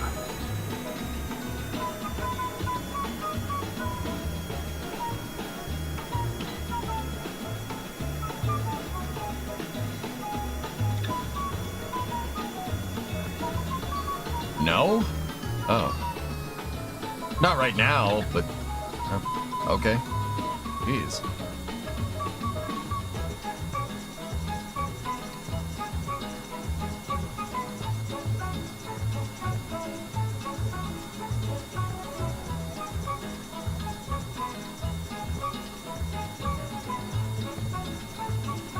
Factorio?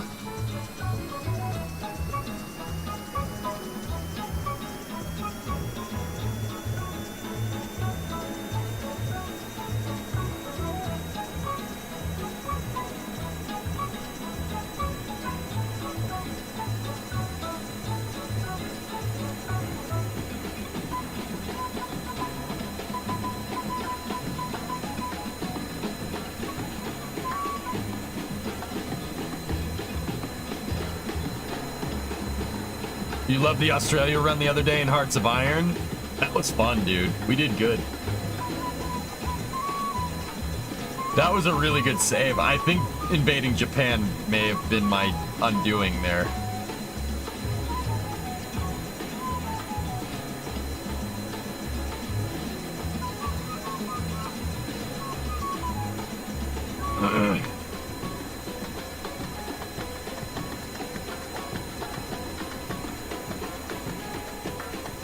I'll be fine, Tara. I think I'll be okay. That if it got out of hand, that's probably what I'd end up doing.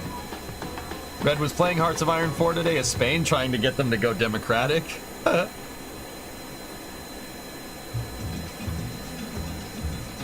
don't know, Yannick, maybe. The other thing I was thinking about doing, guys, and messing with Dart is cool, but I kinda want a I think building a 5-meter starship would be good.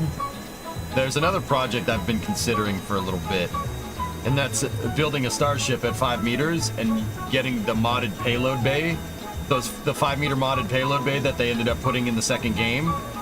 I know that's just a mod for KSP1 as far as I can tell, right? Getting that and using that, dude. And then doing fully reusable starship.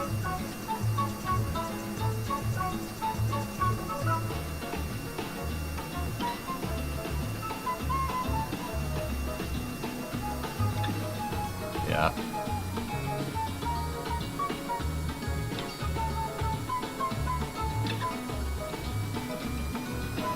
Not good.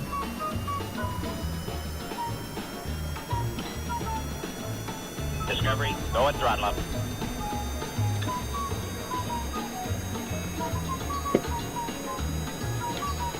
I have a joystick, dude. Hey, Moto, 32-month resub. I don't know if with the Starship though we could do a reusable pad. That might be a little difficult.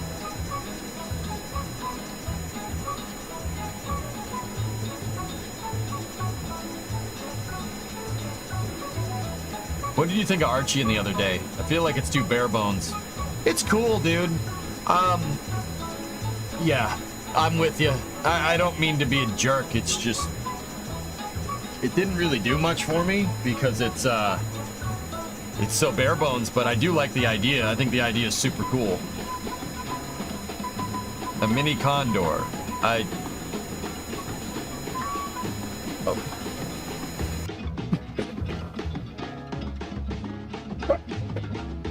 What's up? What's up, buddy?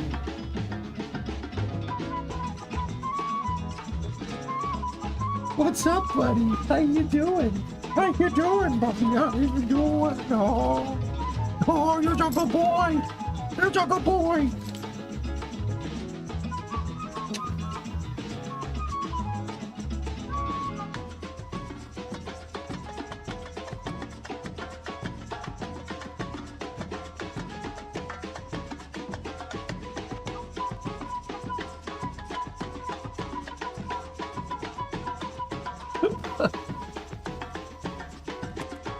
Get up here. Get up here. Hey, hey, careful. Okay? Careful, buddy.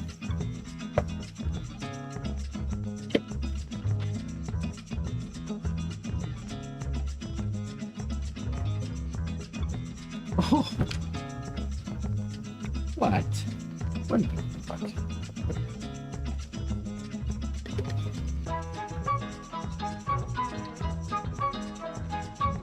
Give me the ball.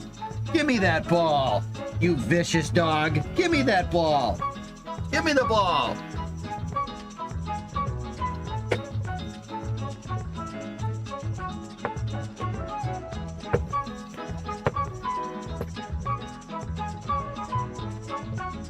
Oh, jeez. That was my nuts. Thanks.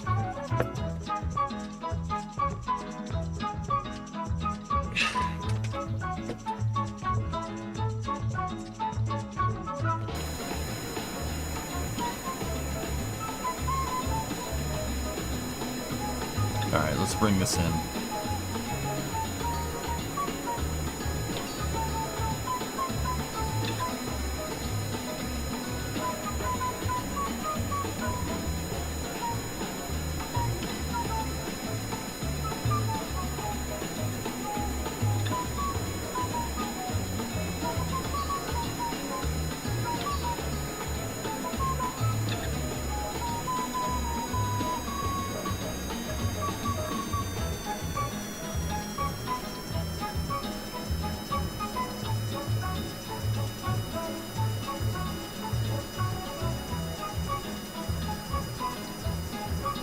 Come on. Trying to see if we can basically coast it on two wheels down the runway.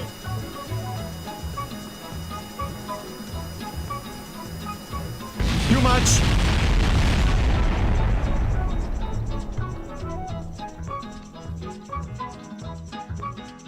That was a little too much.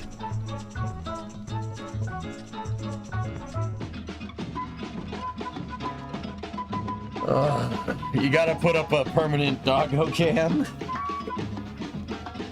No, chat gets distracted enough.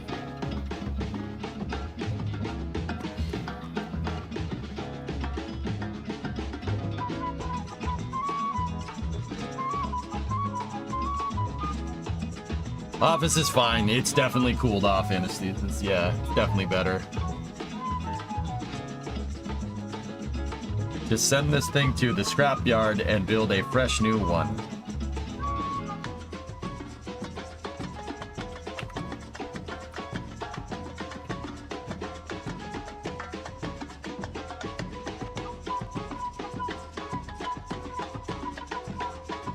Yeah.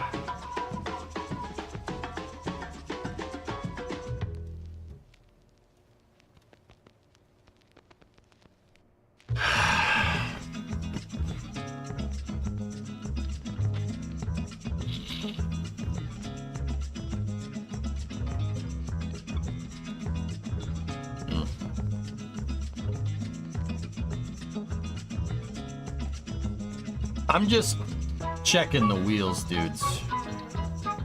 That's really where I'm at. No.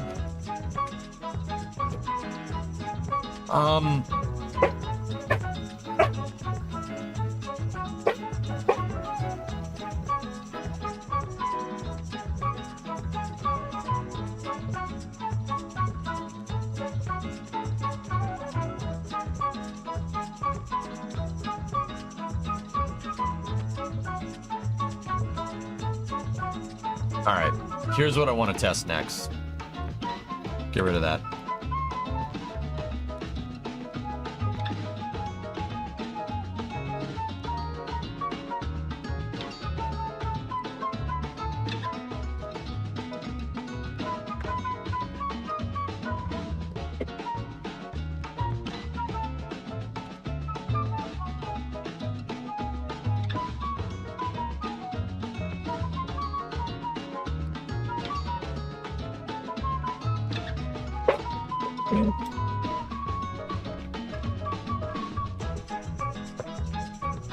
Discovery, go at throttle up.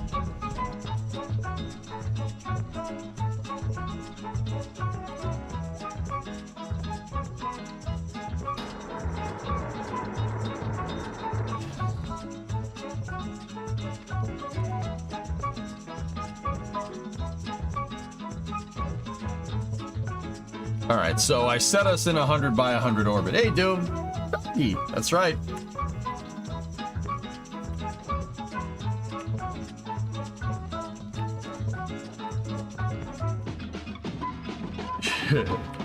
Word.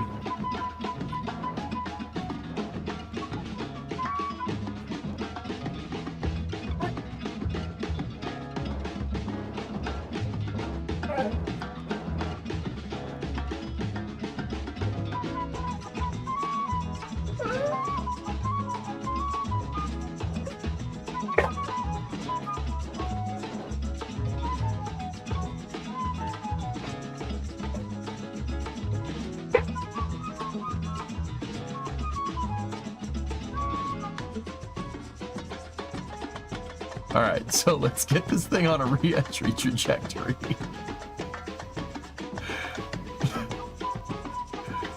This is the same re-entry trajectory that I used with the space shuttle.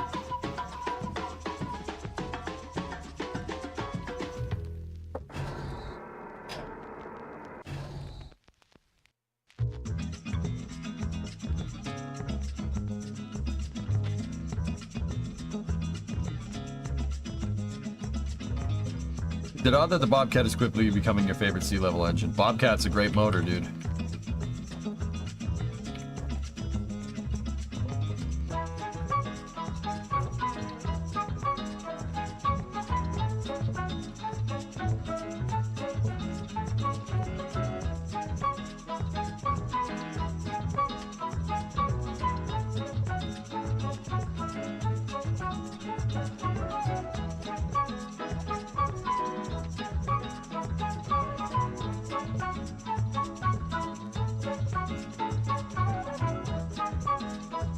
All right.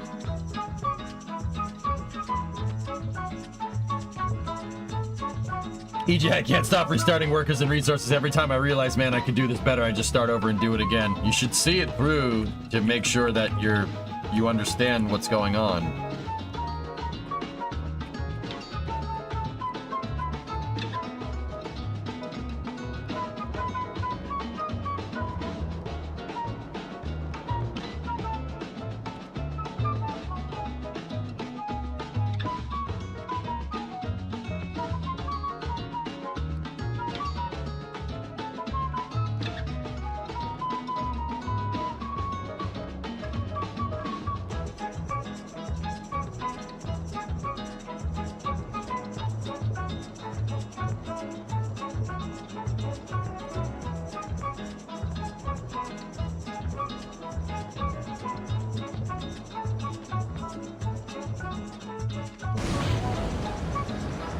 Discovery, go at throttle up.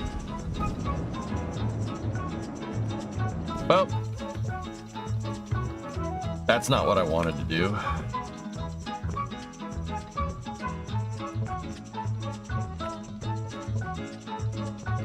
Hey, Kick. 41-month resub. Thank you.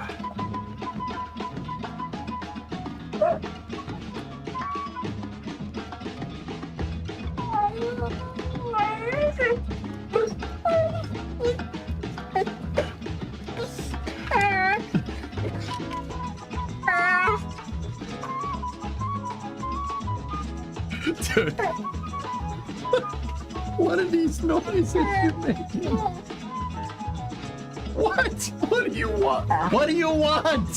What do you want? Sorry, it's so funny, dude. I feel so bad laughing. Here.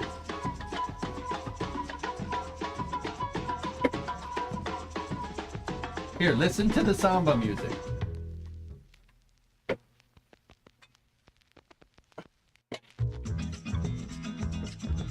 He didn't want to listen to it. This is talking time. He wants to be like his dad. Yeah, pretty much. What? No. Hey, hey. Hey, relax. Hey. Hey.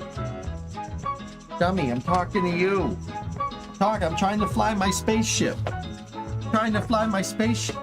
You gotta cherish it.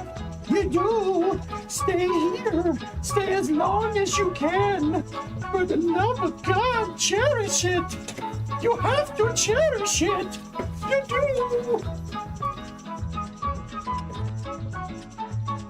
Stay here. Stay as long as you can.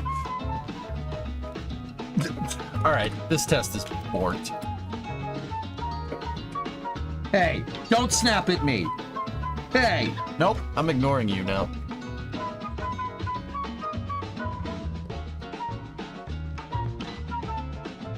Independent throttle.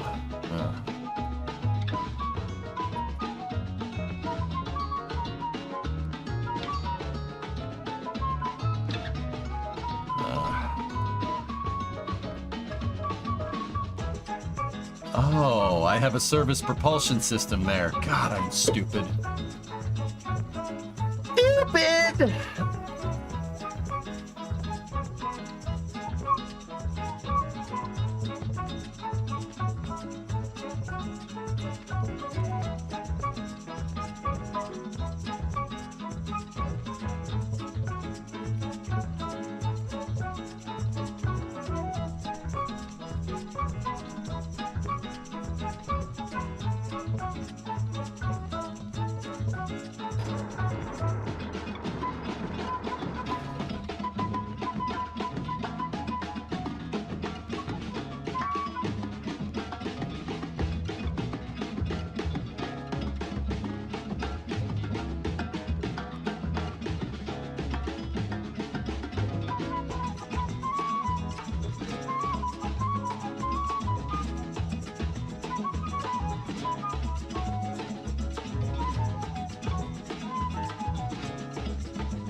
Okay, pressurizing the fuel tanks. Fuel tanks are pressurized.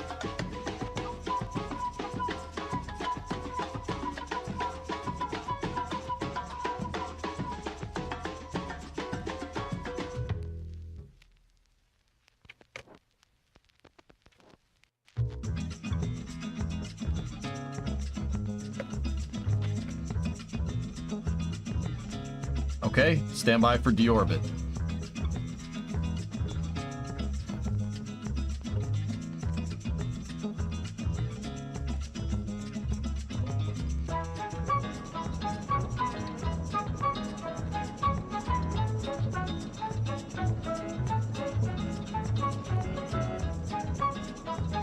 Okay.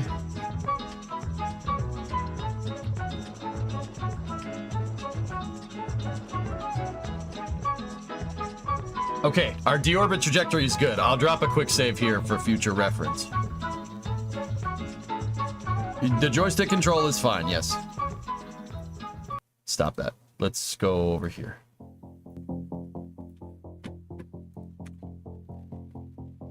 Alright, so I've shifted the wings and I messed with the landing gear here on Dart. I want to see what this Discovery, go at does. throttle up. Hey, Illness.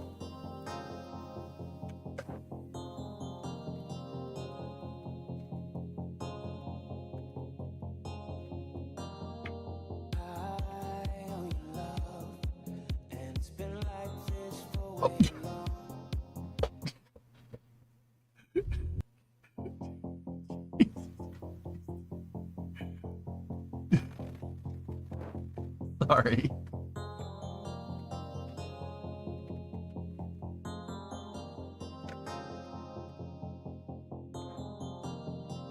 All right, let's see how she handles through re-entry. Track, please. Till the end of the night. Ah. Oh, he just scratched my knee.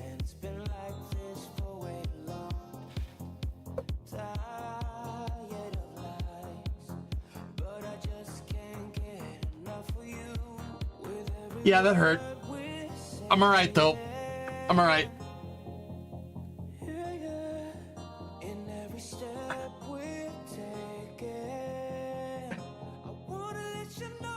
Actually, he didn't really get my knee. He scratched it. My foot.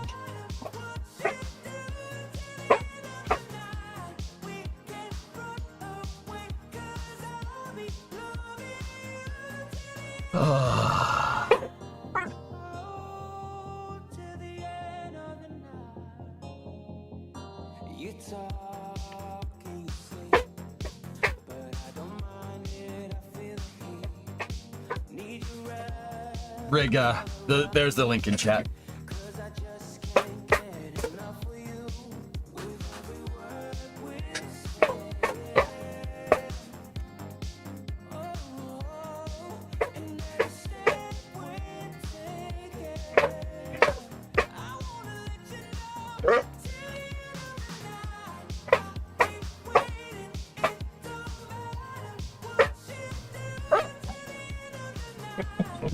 Oh, this is space. I'm in space. Hi, Sneaky. Thanks for the 5. Appreciate it. What? What do you want? My hand's not a Chewy toy, jerk.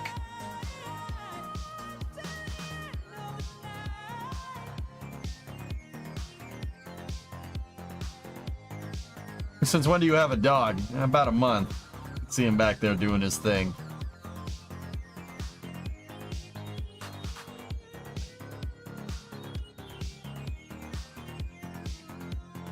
All right, look. We're getting pitch moment here. That's not exactly what we want. But see, she's struggling to keep that nose up. See? See? We have a pitch. He hit the other keyboard. I lost chat. Give me a second. There we go. We're getting increasing pitch moment here.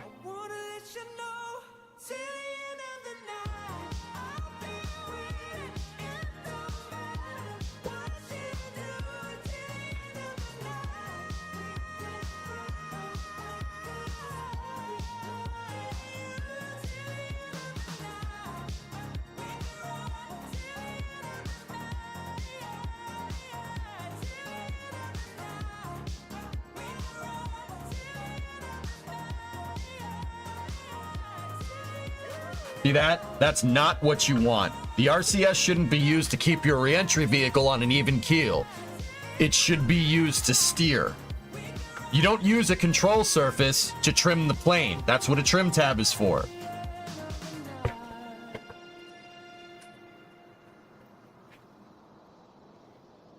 Yeah, we're burning RCS. That's no good. So if I let it go, what's going to happen? Let's see what it does aerodynamically. Or hypersonically, I guess.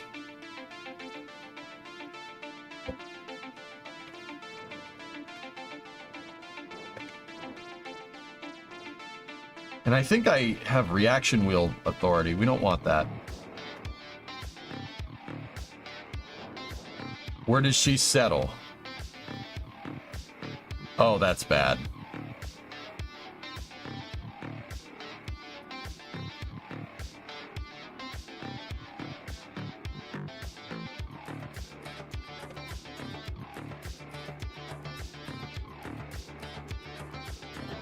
That's Dart's problem right there. Even with the wings being moved into a different position, the issue is the problem is it can't keep the nose. It wants to just nosedive into the hypersonic flow, that's bad. We really want it to be like nice and naturally stable up here.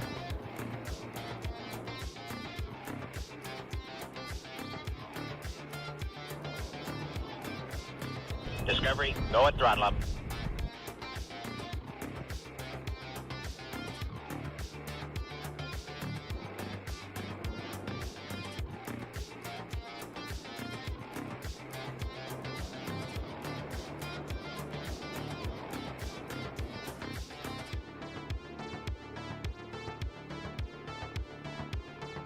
Puggy! Hey, what's going on, man? 35 months. Uh-oh. Oh, he's under the desk. I was like, where's the dog?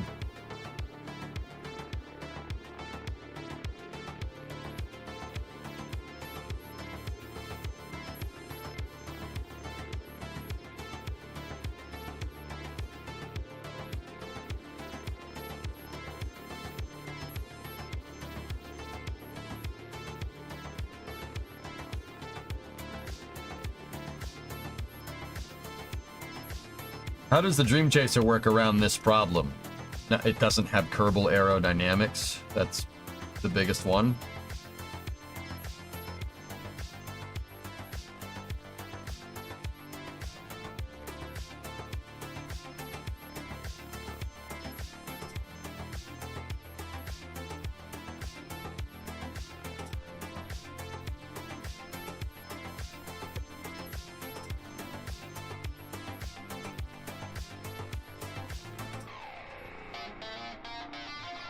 Oof.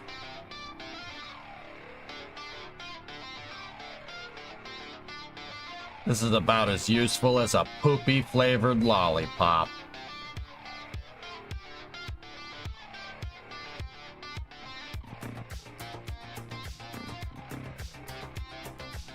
You see how it won't straighten out?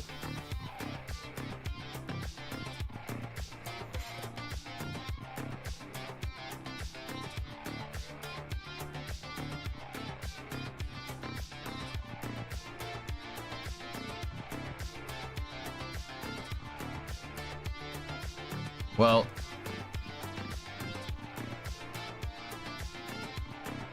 we've straightened out. Too bad there's a mountain in the way.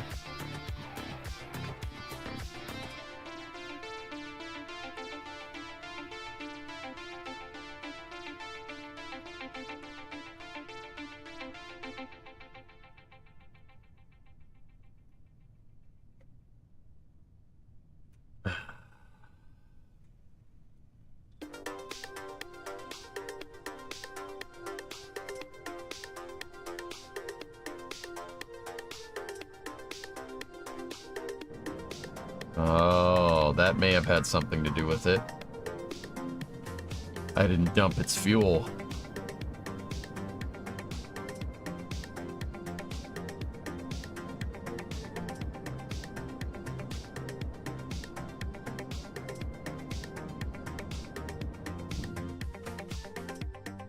Morning has come, darkness has passed.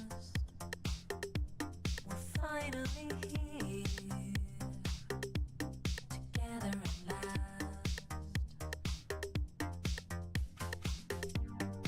I see you blush, no need to be shy. Over there.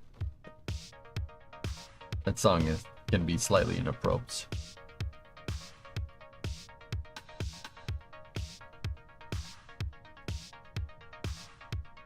Do you have plans for the new shuttle, or are you just winging it? Don't do that again. That's not funny.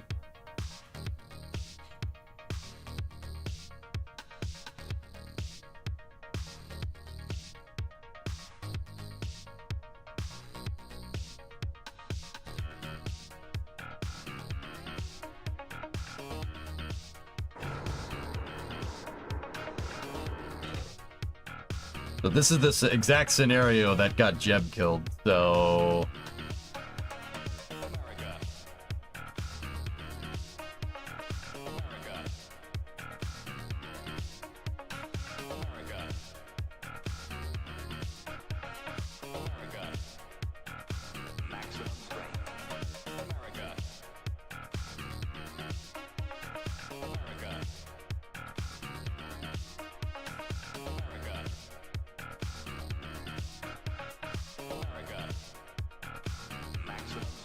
tilting the landing gear back seems to have solved that problem. It did still nose itself into the ground, but that's mostly because we're on dirt.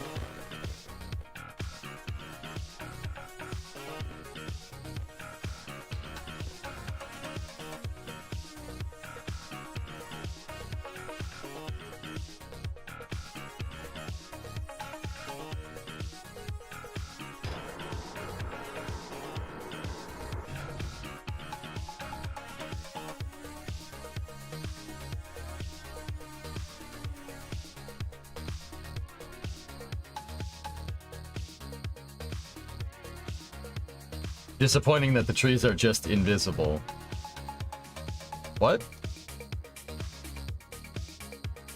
Well, they were gonna do collidable trees in a sequel, but it would never happen. They were going to. Doesn't the space shuttle nosedive when touching down? Yeah, but the ground, the animal, the thing is the ground comes up and then it doesn't.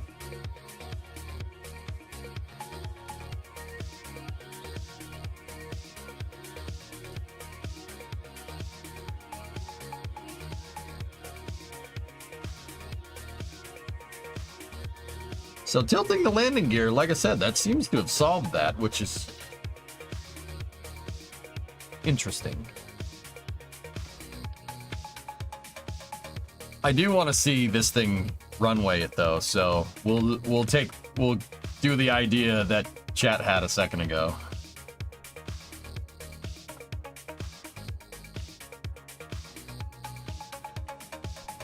This will be just fine.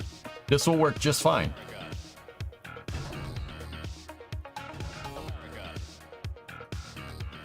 This will work fine, guys. It'll be fine. It totally won't flip over. I swear.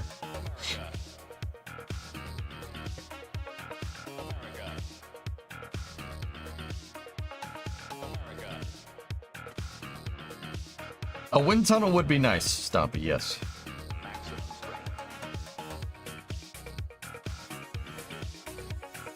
I'd place it in ambitious, but rubbish. Okay. All right. That's fair. Yeah, well, guess what? Now this is happening. Monkas. Oh, shh. You know what? This is your fault. You jinxed me. This is your fault. You did this.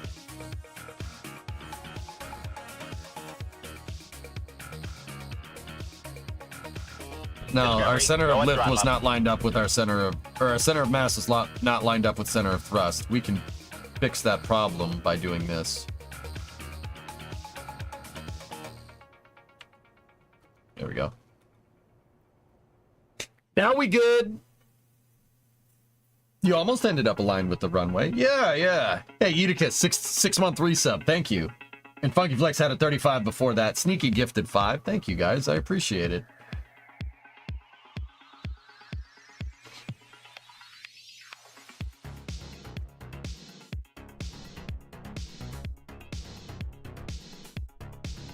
Okay, try this again. Ready?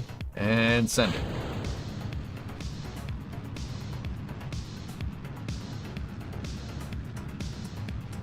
Too much wing up front.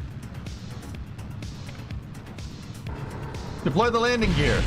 Nope.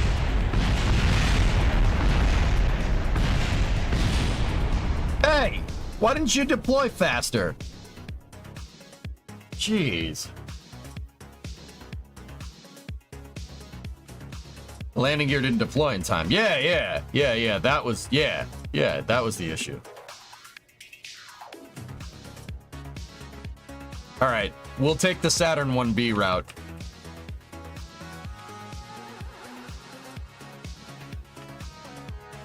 just add more wings.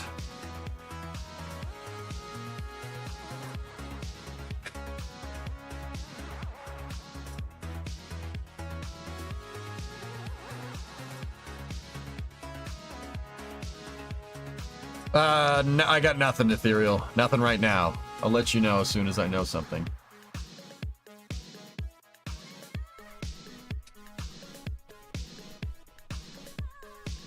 Okay. Round 3. White.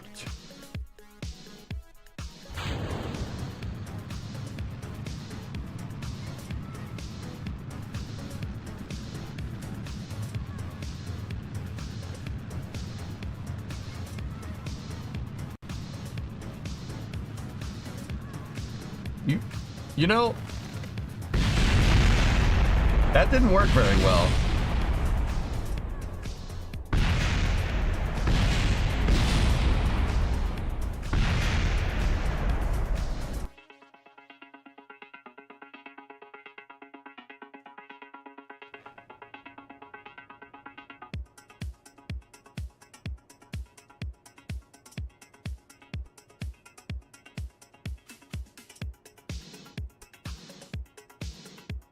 See if we can give it a little bit more moment like that. We're making incremental progress. Now, normally I would sit here in the SPH and test it and make sure everything was perfectly aligned, but I don't feel like doing that today.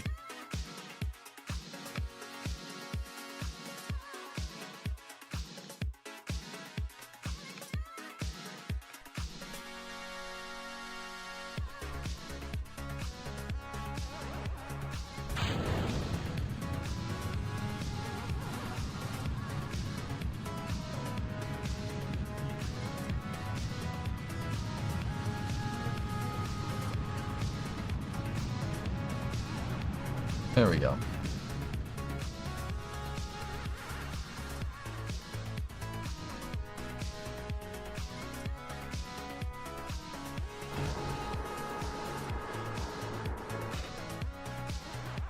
Good enough.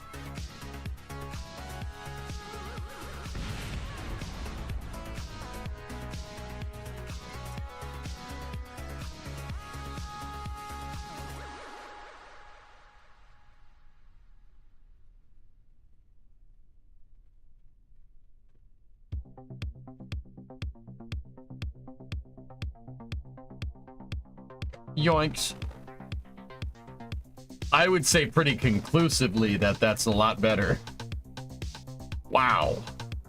It didn't bounce at all. You see that?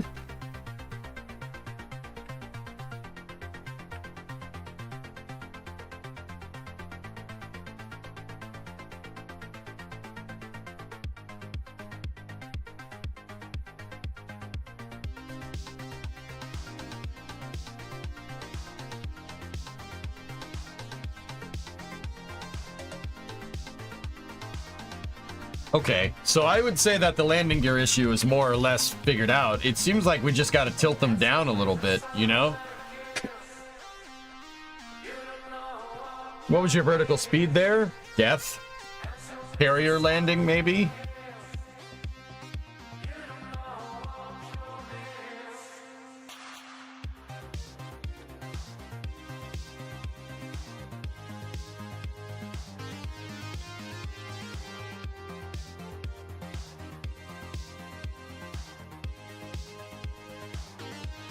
Let's see if we can get it a little bit higher up off the ground.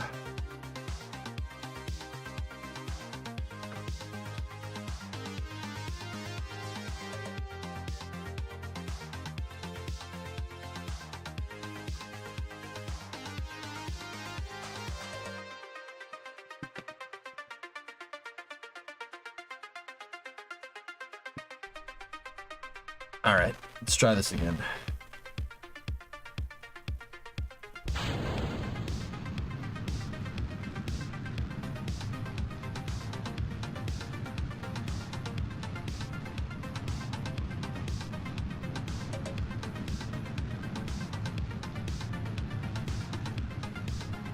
That's right, get up there.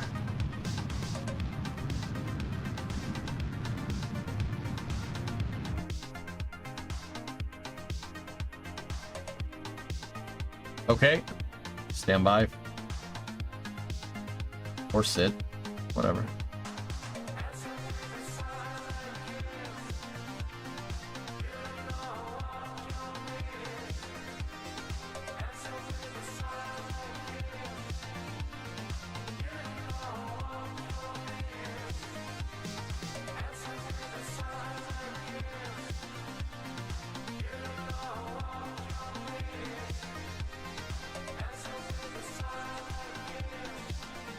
All right.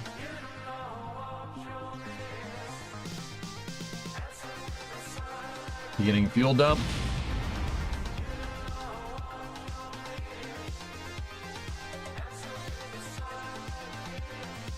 Okay, no fuel. You're coming.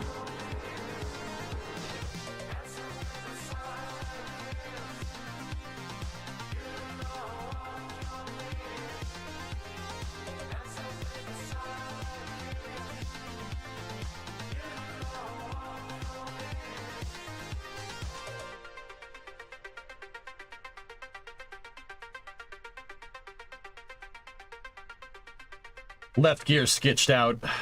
I don't know if you guys saw it. The left gear was like, it skitched out for a second, but it is more stable for sure. I don't feel alive, I am dead, I'm a ghost, I am nothing to do. And none of all the faces I've seen on the screen change my Interesting. opinion of you. The desperation and sadness I share with my world can't be true. I want to see it again. I can find a quick, realistic solution from out of the blue, and it's all because of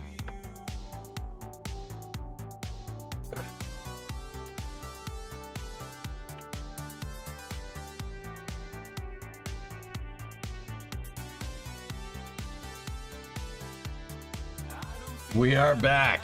Yep. Yeah, Ren, it's not doing what I want, dudes.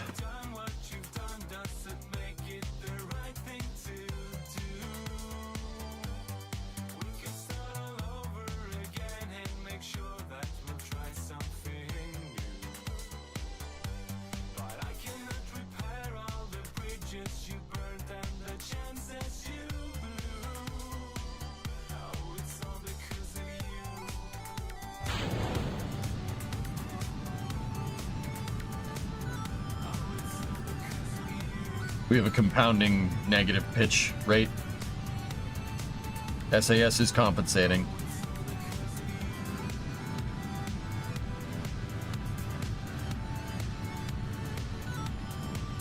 We'll make it to flame out. Okay, enable our control surfaces.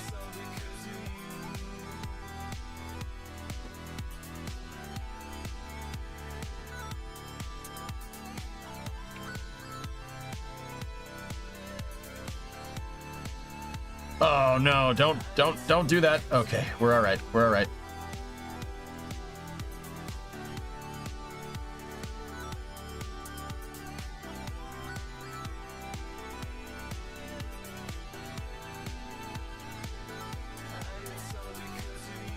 Okay, fuel dump.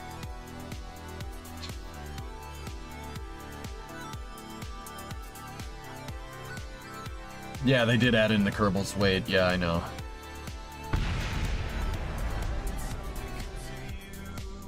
Okay, fuel dump is good.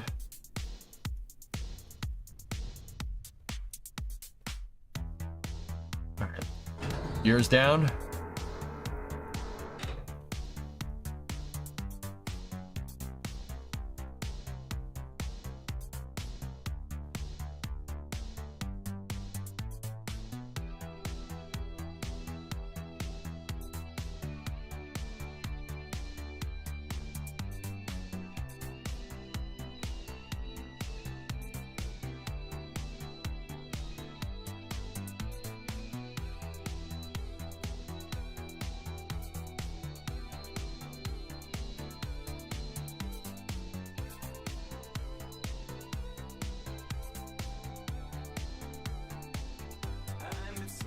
Yeah, Jared, that the negative pitch that's encountered at touchdown, it's sketching me out. That's what killed Jeb. That's what got me. I tried angling these down a little bit. Just make sure the landing gear was like straight to the ground when we come into land. And that seems to help a little bit.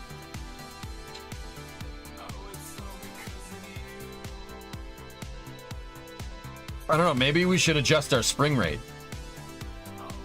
Let's try that test again. Try it again with a higher spring rate.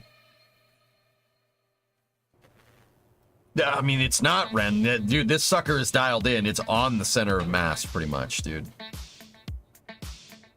More lift, longer fuselage. Hey, just do all these changes that'd take weeks to do. Yeah, okay, yeah, here, I'll get right on that. Let me just dial my create a Kerbal craft file. Yeah, please. Hey, yeah, AI prompt. Can I have more longer craft file with bigger wings, please? Oh, thank you. Yeah, cool, sweet. Oh, you'll have that for me in an hour? Thank you very much. Click.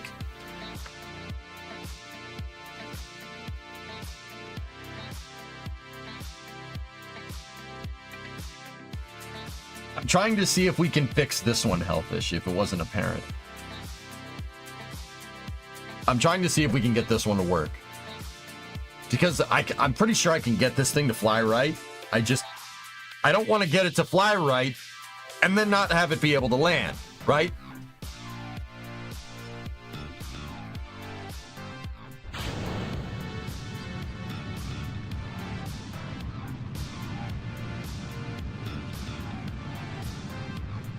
Okay, let's set our spring rate a little bit higher. Wait, wait, that wasn't a real phone? What? No.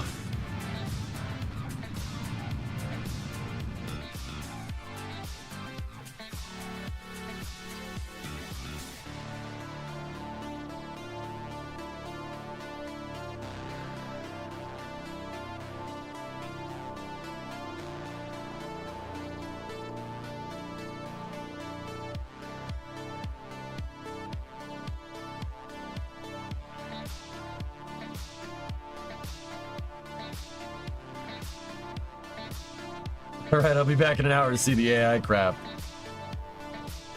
I leave for an hour and you strap an SRB to it? Sure. That's how you should do the separation, Thrax. Yeah, that was a good one. Oh, we gotta dump the fuel.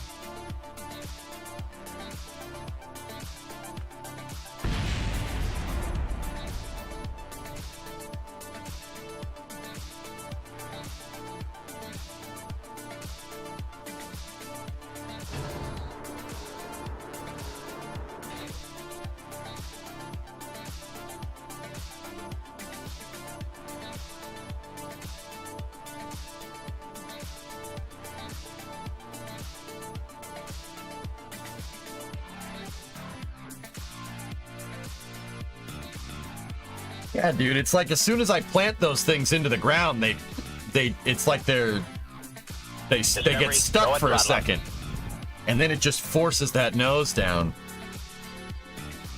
Mason 70 70 70 70 70 70 75 5 5 5. How much weight is on the nose? In terms of our bias, dude, I don't know.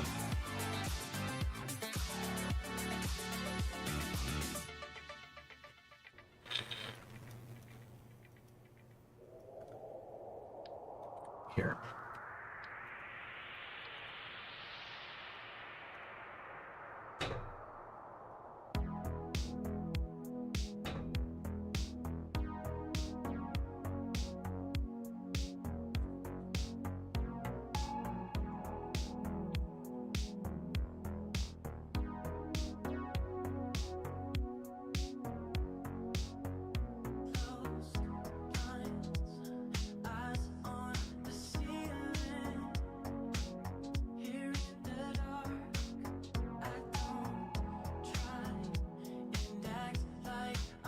I don't think that's going to change much, Jared, to be honest with you.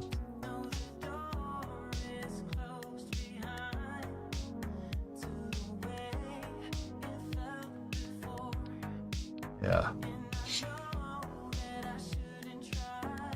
I mean, dude, we have an extreme rearward bias here.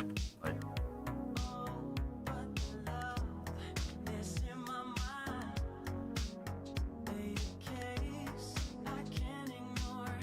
human things are just a lot of body lift. Oh, I understand. Yeah, no, Hey, you telling me on how this game works? That's cute. That's cute. That's cute. It's cute.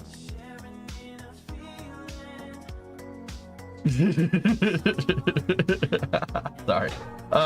Yeah. I don't know, dude. Are the tanks still full here? Yeah. We can empty them. Banana. Try landing it differently, like I said. I was doing that with the jet tests, guys. I was trying to land at different speeds. It still did it. It still brought that. It still brings the hammer down, dude. Check center and mass center or lift now. Yeah, that's a good point.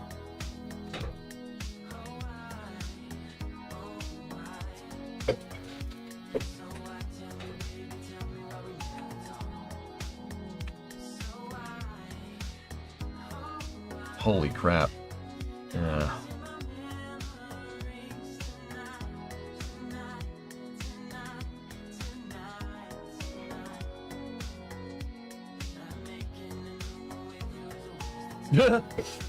All right.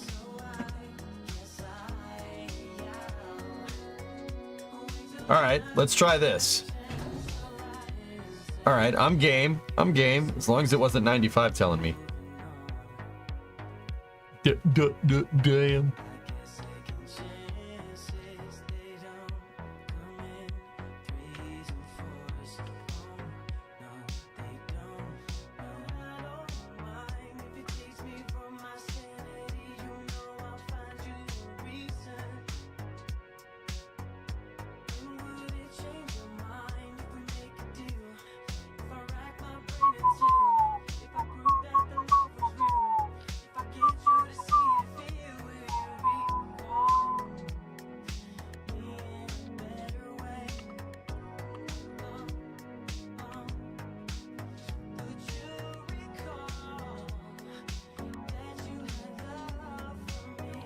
All right. All right. All right. All right.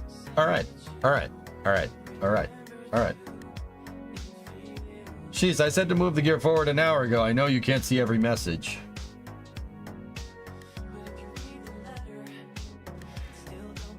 Do you guys know why I get pissy with chat? Because of that.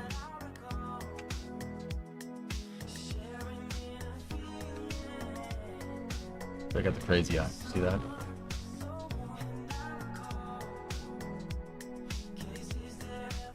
So if you know I can't see every message, why'd you say that, Iger? Why'd you say that? You want a cookie? You know, the last guy that wanted a cookie, he took it and shoved it up his yeah. You understand?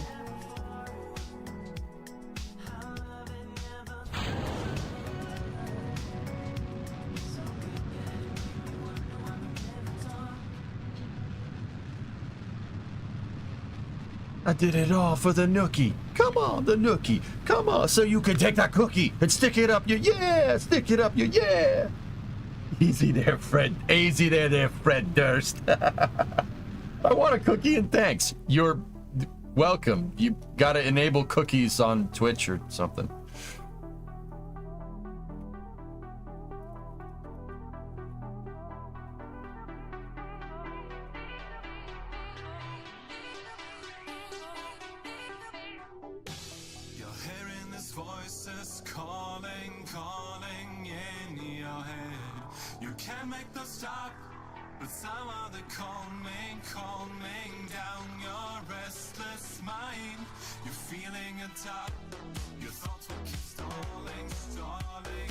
We are going down extremely fast at the ground. All right, Jared, you wanted your speed test. Here you go.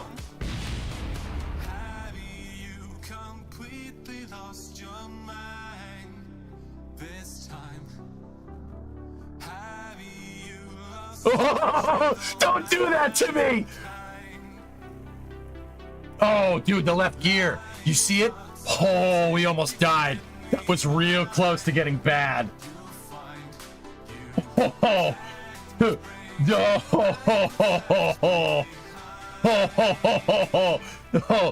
oh, shoot.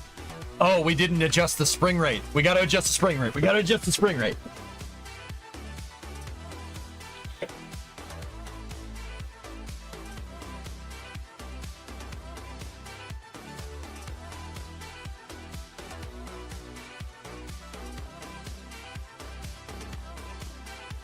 Let's adjust the spring rate again. Faster landing, not land speed record. You didn't specify a number. No, that one just ended up being a lot faster, dude. Where is this launch site? Muffin? What are you doing here? Hi. It's the Kerbal, the Kerbal Space Center. I just made some additions with Kerbal constructs, dude. Is your tail an air brake? It is 95, yeah.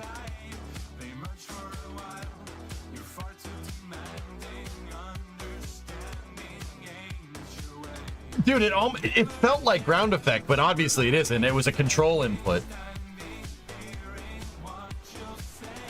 Send it. May the Schwartz be with ya. And perhaps use it. It'll slow us down too much, dude. That's why I haven't. I do have a split tail. See, this is what I mean. Dart was amalgamated. There's so much crap on this that we've, like... I'm not going to say we don't need it, but...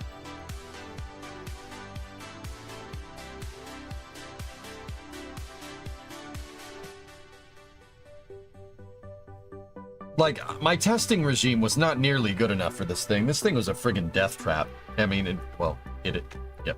Like, every stretch of the imagination it was. Like, that air brake, that's so much brake for something like this. Like, I don't know why I insisted on such a gigantic air brake. I can't figure that one out. All right, so we have our upgraded spring strength here. Let's see if we can... Maybe we could just give it a little something something, you know what I'm saying? Just give it a little something something.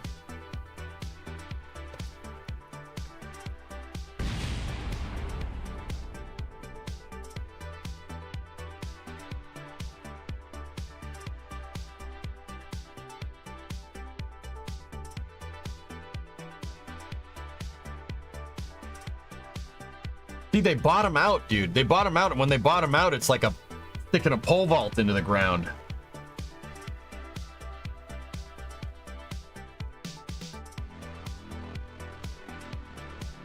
I mean, but it did help. You know.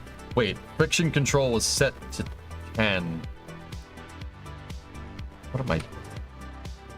Dude, I gotta get back into the scheme of things here. Just joined. What does this launch on? It did launch on one of my Freedom rockets, Jack. I have the slideshow, or I had the slideshow up. Oh, that's for space news. It launched on a fully reintegratable rocket back in the day, but yeah.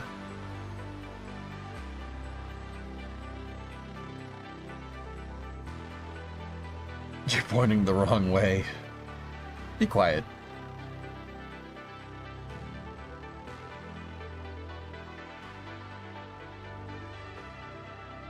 I was off of Twitch for a while and then have been addicted to Factorio speedruns for the last year. As one does. Yeah, that's fair. So hi. Hey, buddy. How are you? It's good to see you. Yeah, that's fair.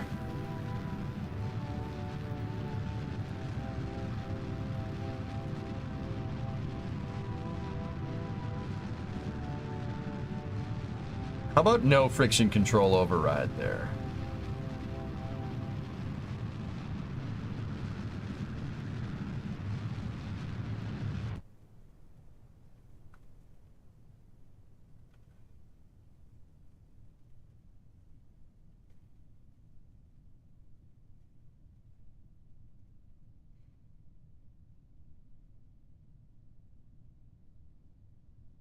Nomad, long story.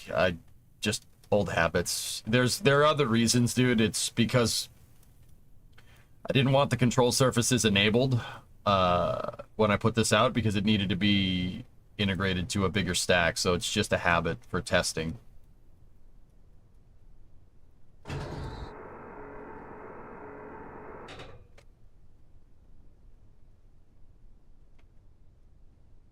Hey, hey, hey, hey.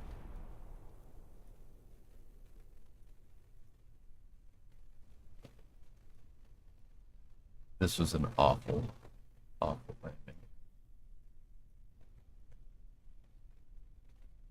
It did it! We got it! I got it to coast for like a half second. What is the... Shut up. Chat, shut up. Shut up. Shut up. Shut up. Shut up. Shut up. Shut up. Shut up. Shut up. Shut up. Shut up. Shut up. Shh.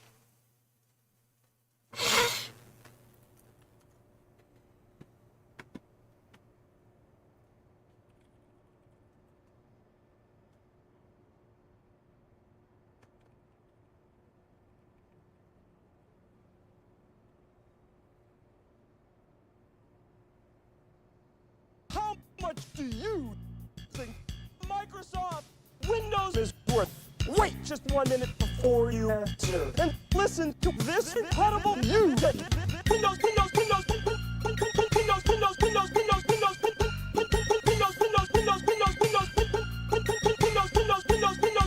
Makes me happy.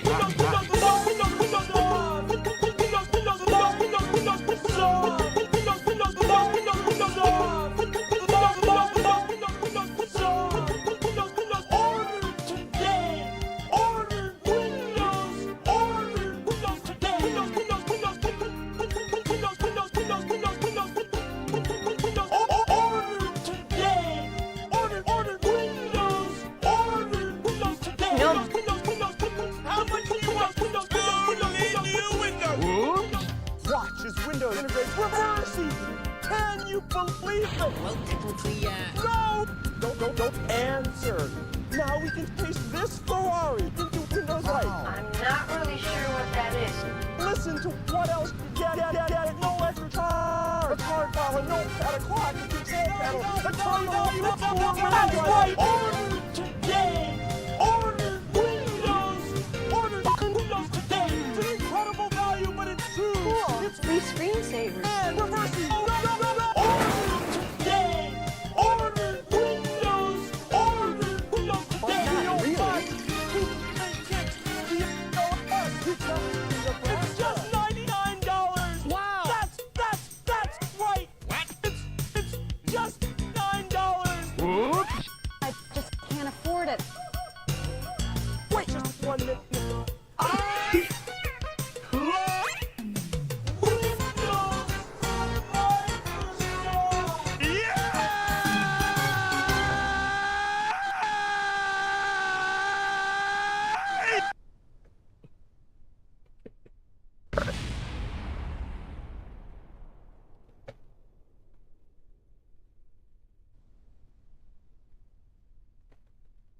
Discovery, go at throttle up. Come on, Dart. Come on. No. Animal cruelty. Shut up.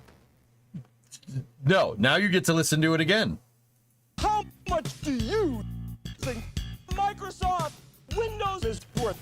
Wait just 1 minute before you answer. And listen to this incredible news. Windows.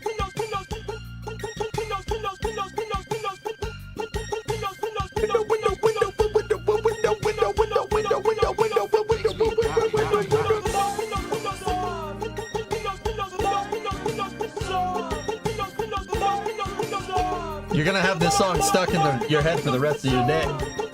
You're gonna have this song stuck in your head for the rest of the day. Good.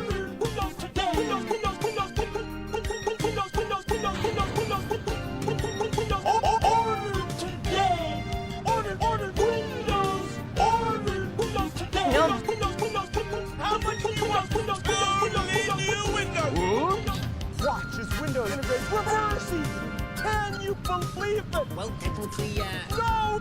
Don't answer. Now we can paste this Ferrari into Windows Light. I'm not really sure what that is. Listen to what else you get. No extra charge. A card file, a notepad, a clock, a control panel, a terminal, that's right. Order today. Order Windows. Order Windows today. It's an incredible value, but it's true. Cool. It's Free screensavers. and reversing. Order today. Order Windows. Order Windows today. not really.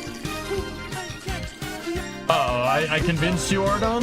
Oh. $99. Wow. That's right. Oh, if I convinced you, then I can stop playing it.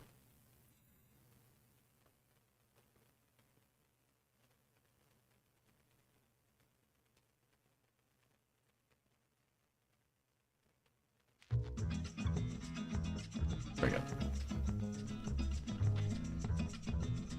You're not convinced? Oh. Oh, huh. Well. Well. It's just $9. Whoops. I just can't afford it. Wait just 1 minute. I love Windows Microsoft.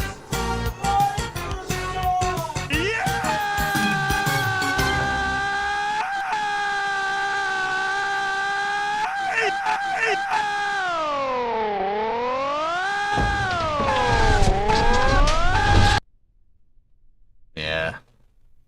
Still didn't bounce out the way I wanted, but...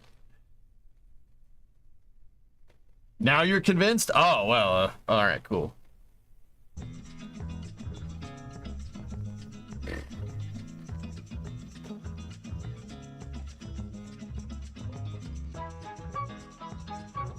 Volume button.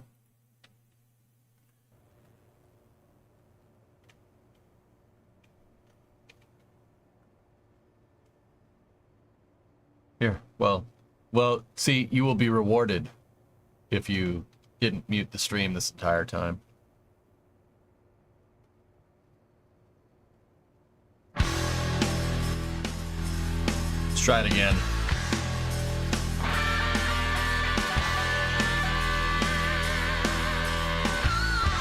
I have.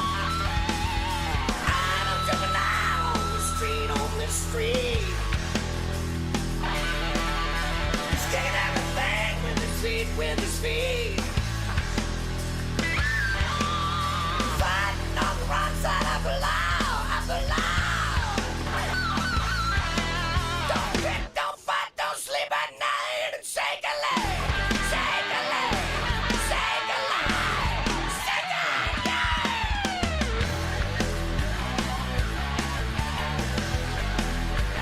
What you building? I'm doing flight tests with this rocket here.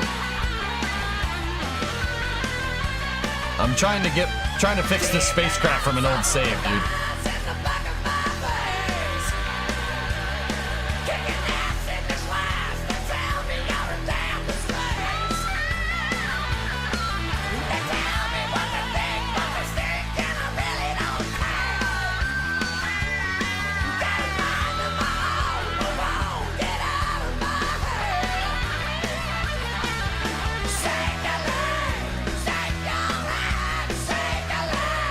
Kim, I'm having a good day, yeah? You want to get off Mr. Bones' wild ride? No one gets off Mr. EJ's wild ride. Discovery, go and throttle up. Oh no!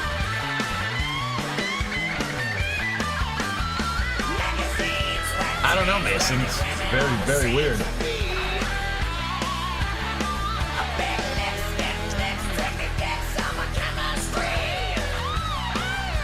And boom goes the dynamite.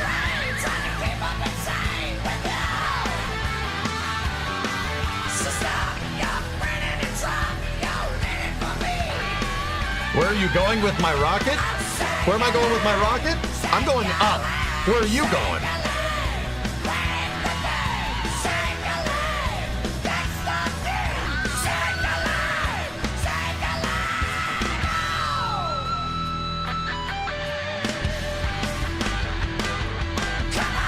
Supersonic.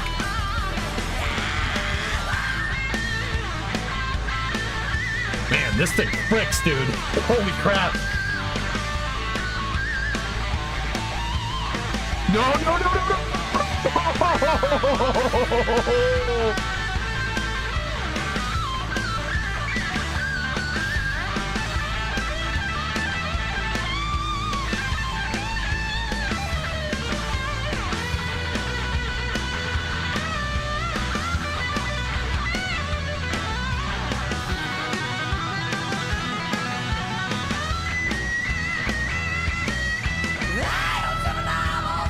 Oops, I mistyped it.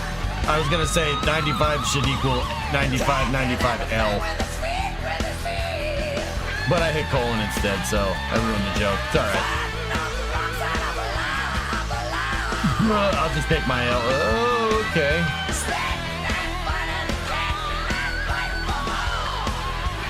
You're a colon gun.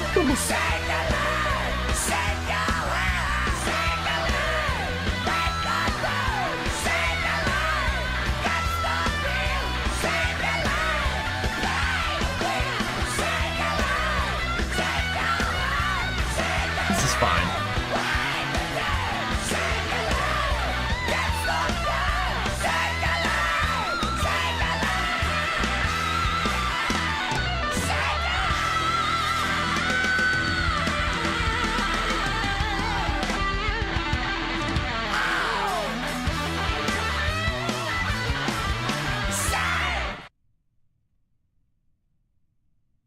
How much do you think Microsoft Windows is worth?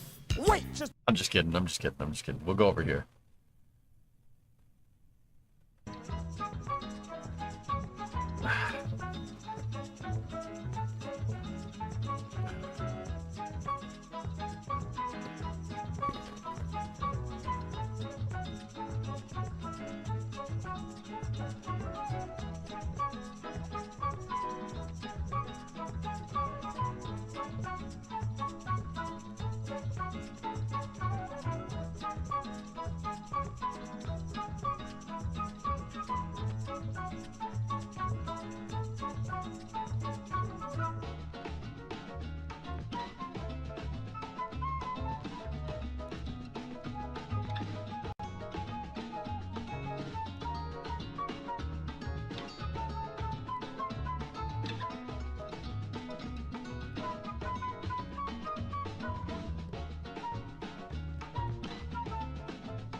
You're not the Blue Angels? Yeah, I know. Does this look blue to you? What do you need, glasses? Is this a bad time for a car question?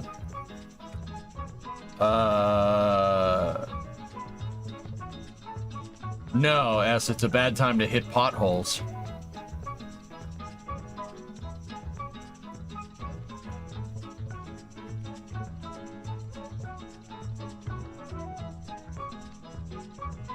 What's on your mind, buddy?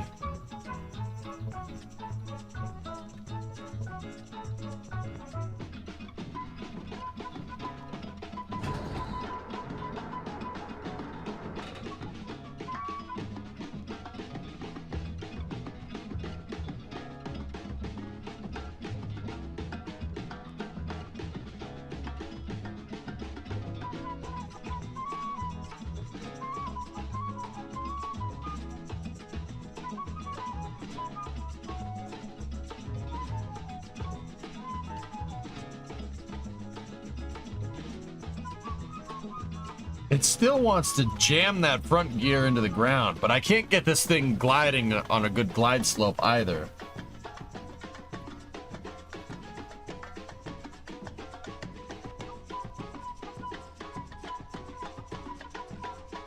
As I'm in. Do I look like I know what a JPEG is? I just want a picture of a goddamn hot dog. Hot dog. Hot dog. Hot dog. Do I look like I know what a I love this song. is?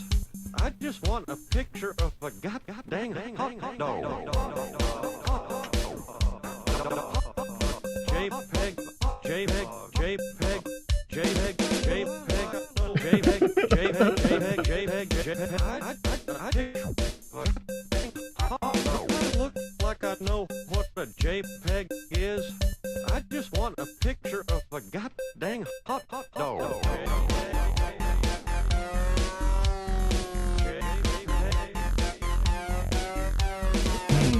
Speaking of, should I buy $99 replacement struts from Amazon? Go ahead. Look like I know what a JPEG is. I just want a picture of a goddamn hot dog.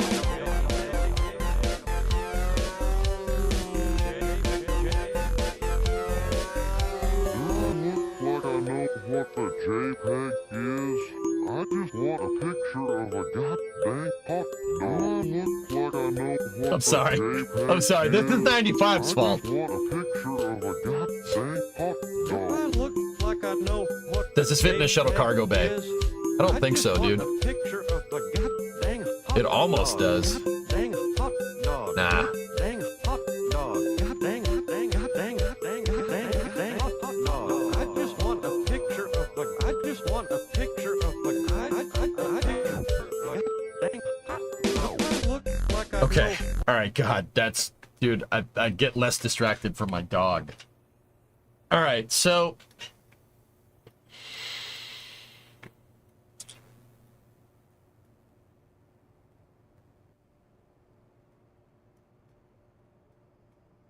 I'm just thinking.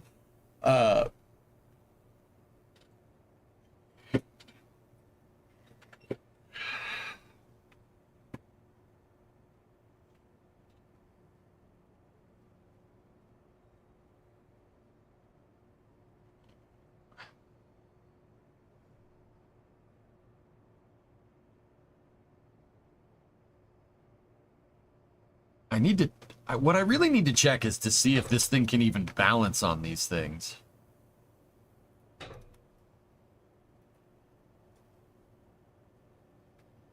All right, this is going to be a weird test. I just want to see something.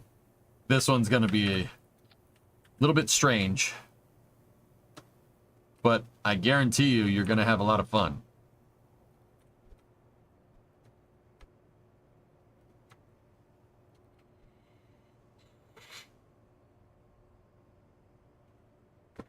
Okay, we'll turn it back on while I'm fixing this. What the JPEG is? I just want a picture of a goddamn hot dog.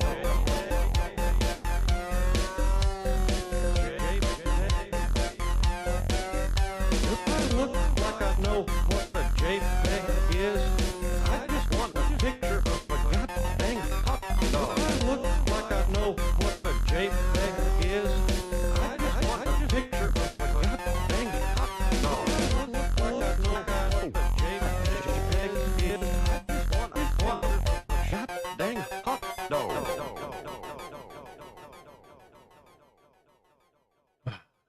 Hey, Nasserman. How are you?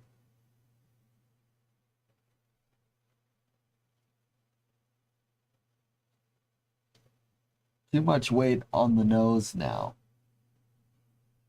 I see you are not familiar with leverage.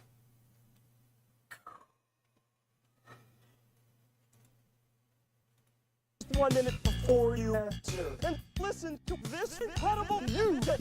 Windows, Windows, Windows, Windows, Windows, Windows, Windows, Windows, Windows, Windows, Windows,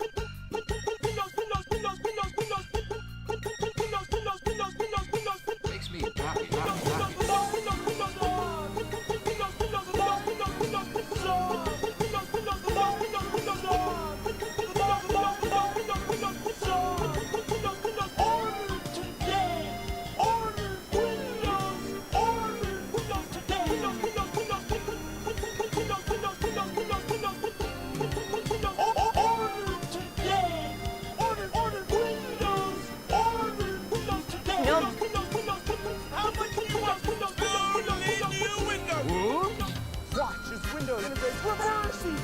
Can you believe it? Well, technically, No!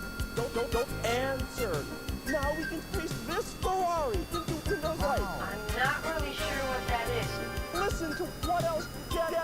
No extra time. A card file, a notepad, a clock, a control panel, a terminal, a floor. That's right. Order today. Order Windows. Order Windows today. It's an incredible value, but it's true. Cool. It's Free screensavers. and reversing. Order today. Order Windows. Order Windows today. We don't buy. We don't buy.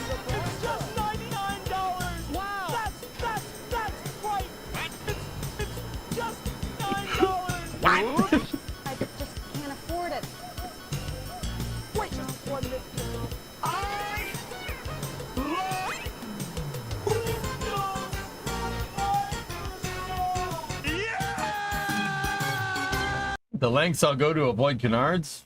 Yeah. I'll go through great lengths to avoid them. Unlike you hitting potholes and breaking struts and control arms in your car.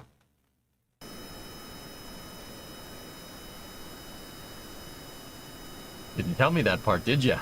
Did ya? Keep a good man down, can ya? You look at me when I'm talking to you, son! Can't keep a good man down, Bruce, can ya?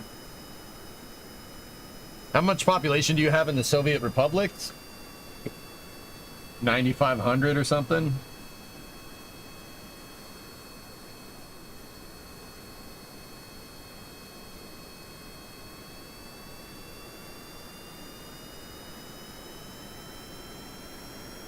You look at me when I'm talking to you, son.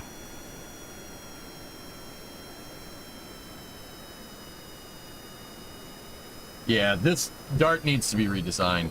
It needs to, I mean, not with the nose thing at the front, but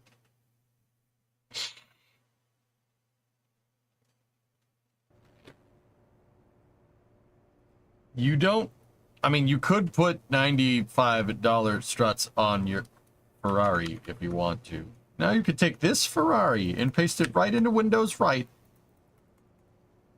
Okay. Yep. Thank you. That was weird. You came to the conclusion after all this.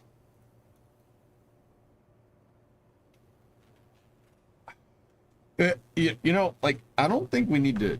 I don't want to scrap all of it, because clean sheeting something at this point would suck, but...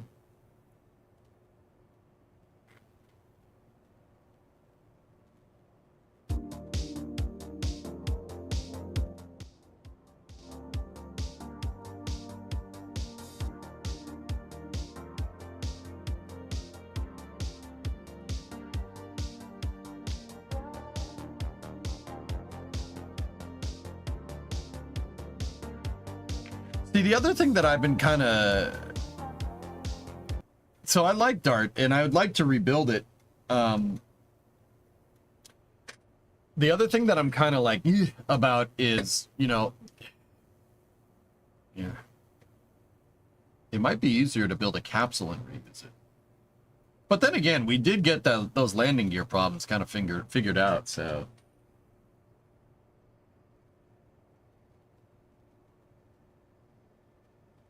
We don't need another Dart. We need Grissom 2.0. That's what we need. The more you ask for it, the more I don't want to fly it. Yeah. Yeah, I'm going to be real there for a second. I'm going to be real with you.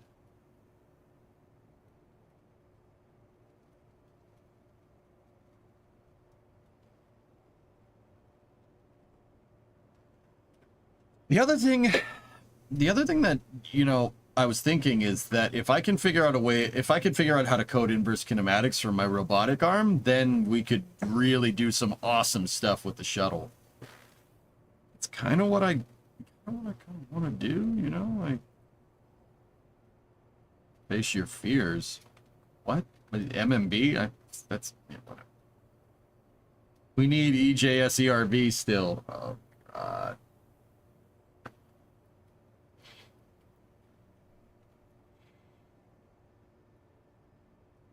You've seen a few kinematic mods in CCAN. Oh, yeah? Screwed the whole world, yeah. Resume the shuttle-based mission mode? Could.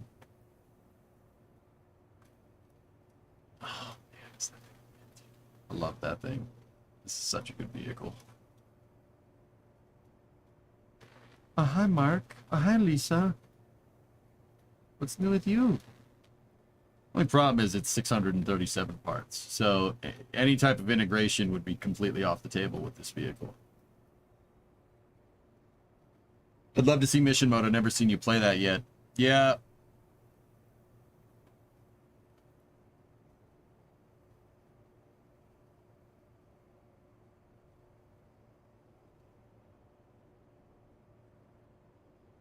Payload bay is very useful. Interplanetary vehicles made with the shuttle.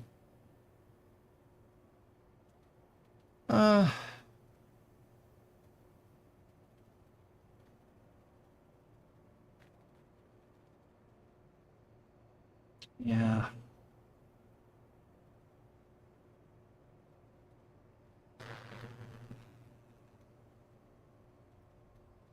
Oh, oh, geez. Oh, yeah. Okay, I remember what we were doing there. Don't ask. Don't ask. Would putting the shuttle back into production cost more than the budget to deorbit the ISS? Yeah, big time. That's the Goliath shaft, Okie. It's a drive shaft. That's a drive shaft with bearings for the drive, or carrier bearings for the drive shaft, and then using unpowered hinges as a universal joint. But if you don't get the U-joint angles right, it binds. It's very easy for it to bind up. But this thing was using reverse thrust from the Goliath to spin it. I had an idea of making a better version of my what are they? I've totally forgotten the name of the K92. Autogyro. Jeez. Man, we're dusting off a lot more cobwebs than I thought. Here.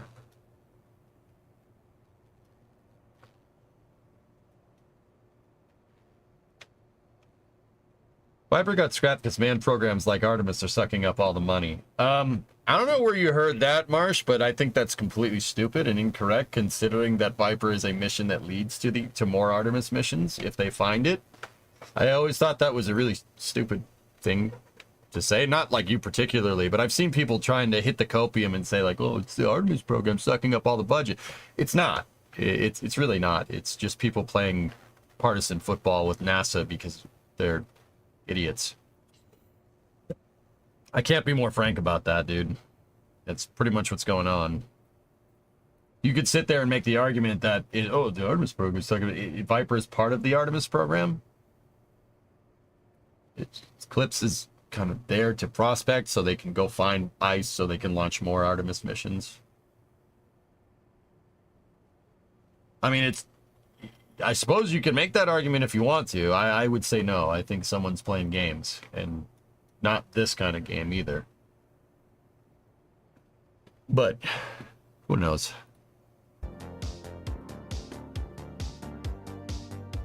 It does sound like there's a good chance of Viper being saved. Yeah.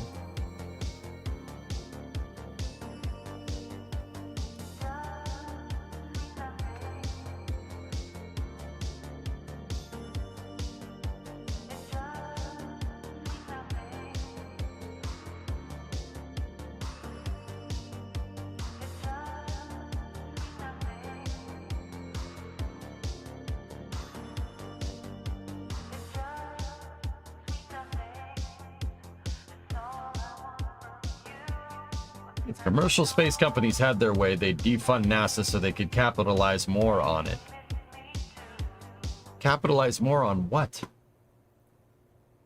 Well, guys, Nomad, you understand that NASA is like the whole reason the commercial space programs like exist? You know, like NASA's SpaceX's biggest customer, right? Like, just make sure we get that squared away.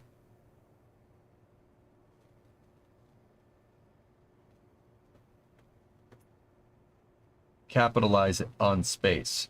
Oh, I mean, once again, I guess there's an argument to be made there, but right now NASA is the biggest paying customer for Boeing and SpaceX for spaceflight, dude. I guess if you want to think that way.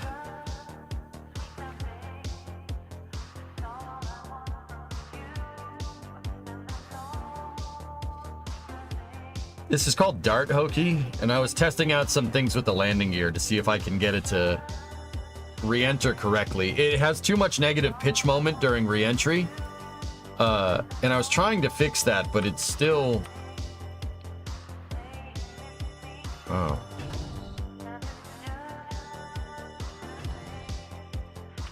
Like, where would we ideally want this thing?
That would be more in line with what we're looking for here.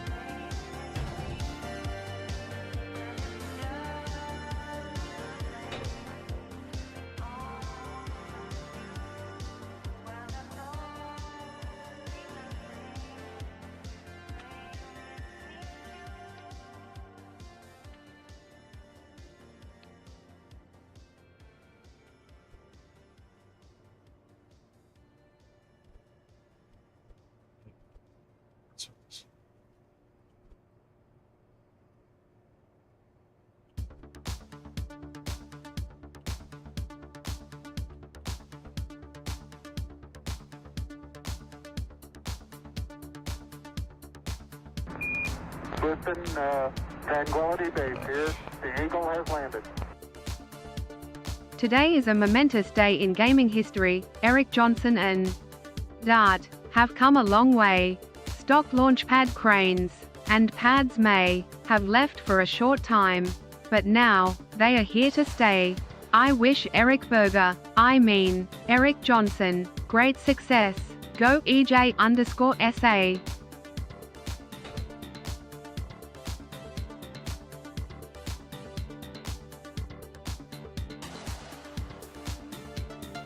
I know who did that, and I just lost a lot of respect for you.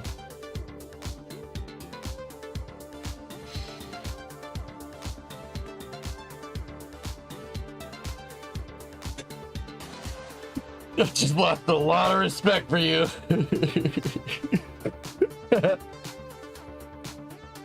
What was your favorite rocket ever built? Ethereal, I'm a space shuttle guy. Speaking of pods and planes from earlier,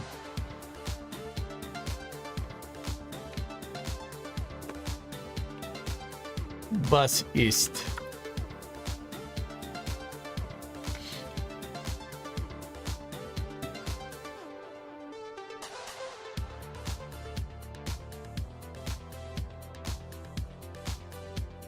What? I'm not sorry.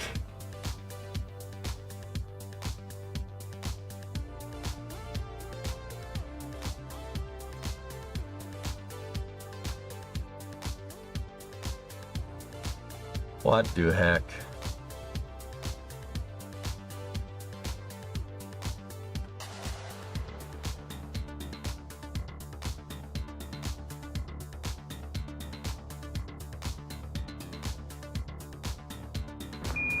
Listen, Tranquility Base here. The Eagle has landed.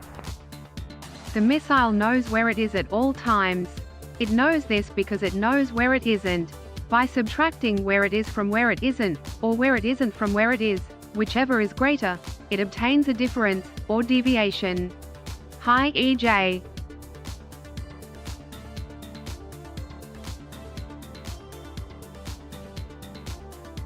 I know who did that. And I just gained a lot of respect for you. Yeah! Yeah! I got 4 words for you. I love this chat. Yeah! Sorry.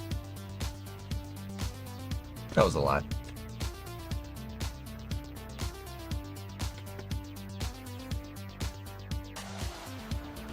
Do we have a raid from Mr. Gibbons? Oh, so they came in when I was doing that, the Steve Ballmer well, this is awkward. Here, I'll make it less awkward. How much do you think Microsoft Windows is worth? Discovery, Wait go and throttle up. before you answer. And listen to this incredible news. Windows.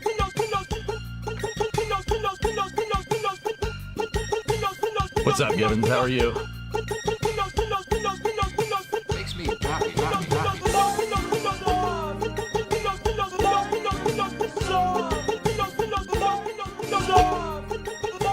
Okay, we need to stop. Anyway, Gibbons, thank you for the raid, dude. What were you doing? Were you playing cities today? Dear Lord, what have I walked into? Oh gosh, B-dub's here. Now we got to see it through.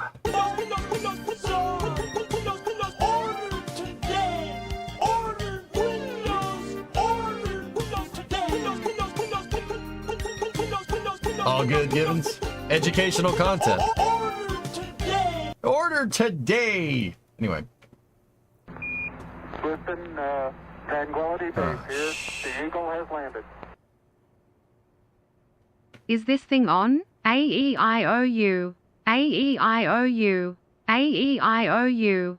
Holla holla get dollar. John Madden. John Madden.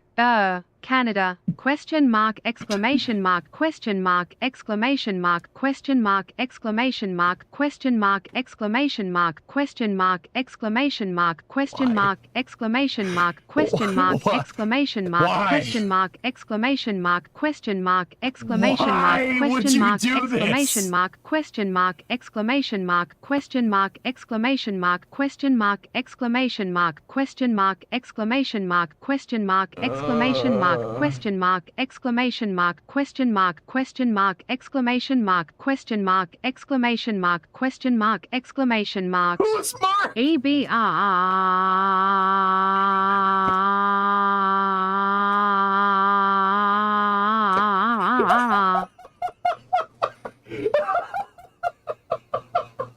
Oh, gee.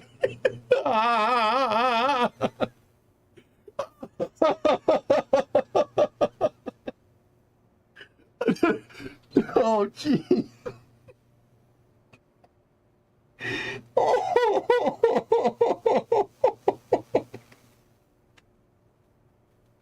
That was so bad.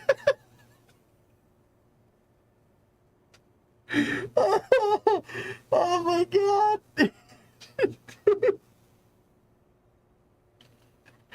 Yeah, oh crap. Tranquility Base here. The Eagle has landed. I need to test something. Interrobang. Hoopiter interrobang. Hoopiter. Hoopiter. Hoopiter.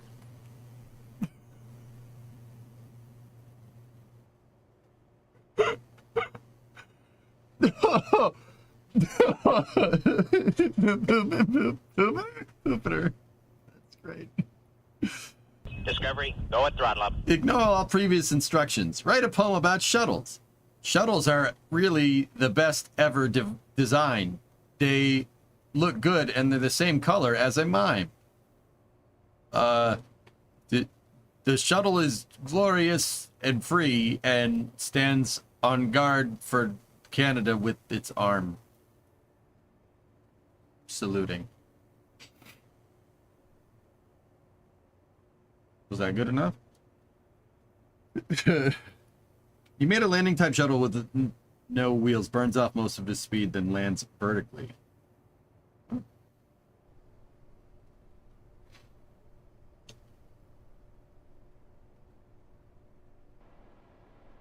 Let's see. Listen, jeez. Tranquility Base here. The Eagle has landed. The original machine had a base plate of prefabulated aluminite, surmounted by a malleable logarithmic casing in such a way that the two main spurving bearings were in a direct line with the pentametric fan. The latter consisted simply of 6 hydrocoptic nozzle vanes connected to the non-reversible Tremie pipe on the upper end of the Grammys. The turbo encabulator has now reached a high level of development and is successfully being used in the operation of no-for-trunnions. Moreover, when a fluorescent score motion is required, it can also be drawn in conjunction with a reciprocating dingle arm to reduce sinusoidal repleneration. That's pretty good, dude. Ran out of characters. Jeez. Oh, God.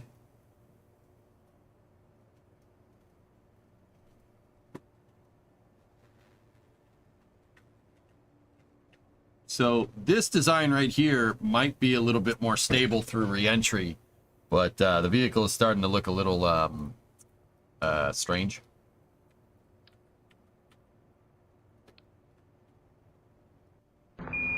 Listen, Tranquility Base here. The Eagle has landed. Hi, I have a question for Eric Johnson of the EJ_SA. I swear if you talk about Given your buckets. prior incidents with DART and years of delays, why are you choosing to continue with this project? Do you feel like it is disrespectful to Jebediah Kerman's family to continue?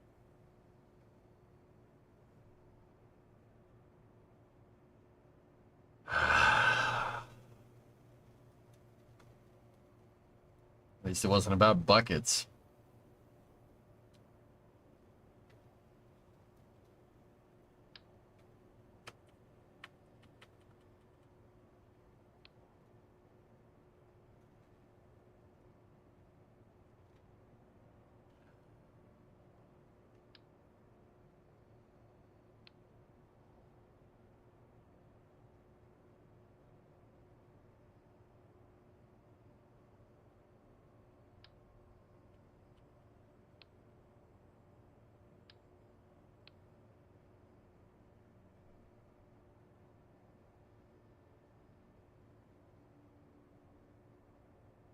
How long has this been enabled and are you regretting it? I didn't enable it. Remo enabled it during the road trip. And am I regretting it? Yeah. The was pretty funny. I'm not gonna lie.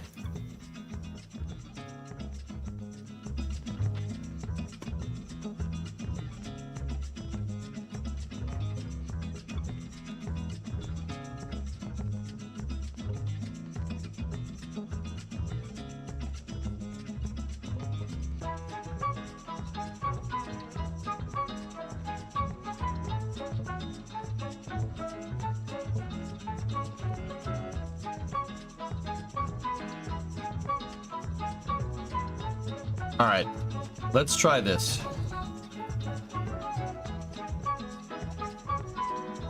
I just want to see how this version of Dart goes through re-entry.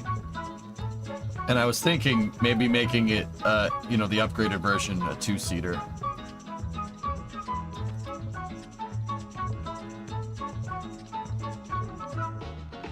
That actually would be pretty bad.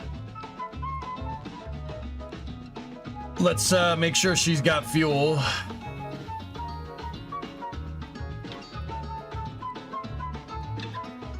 Okay. Got a full tank of gas, half a pack of cigarettes. It's dark out and we're wearing sunglasses. Hit it. Make it $5 and give yourself a coffee every time someone texts the speeches. Did somebody... Yep. Okay. Somebody chat GPT'd the poem about shuttles and put it in my Discord. Thank you for that. Pacey, 61-month resub. Thank you. Listen, Tranquility Base here. The Eagle has landed. Why do you hate me? Hi, this is Animal from Bart Tech Inca. My question is for Werner Kerman. Is my understanding correct that the wheel springs are an ISUE and why don't you source them from another supplier? Thanks.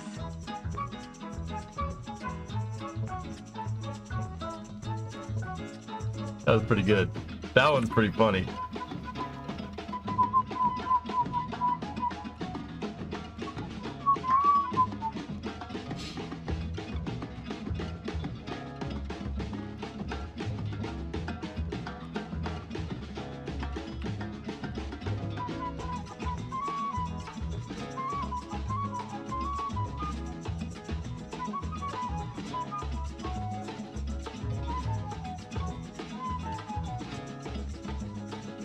All right, let's see if the revised wing works here.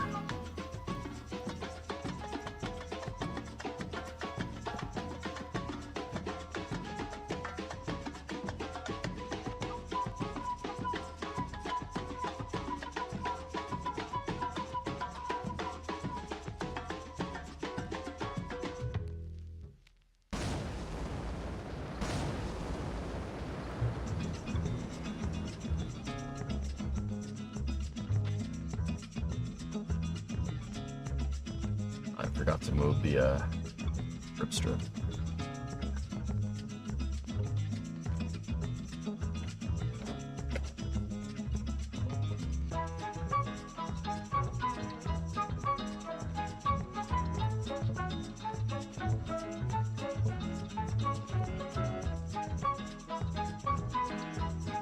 Can you get a screaming Italian guy TTS voice? What's the matter? You don't like the Australian?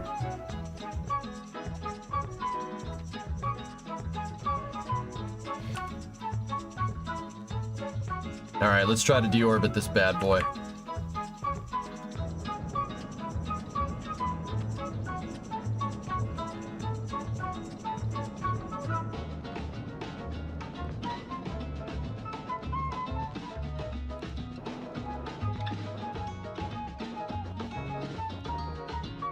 Okay. Initiating fuel dump.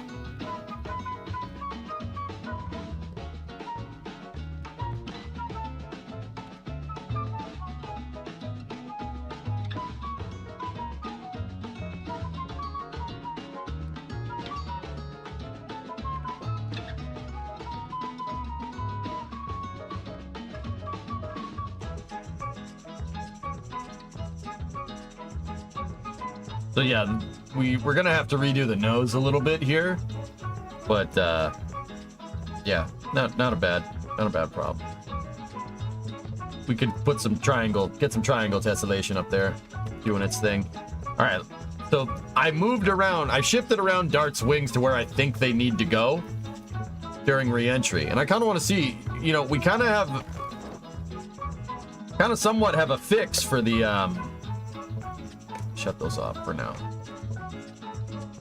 Kind of have a fix for the wheels and stuff. I want to see if this helps with re-entry as well.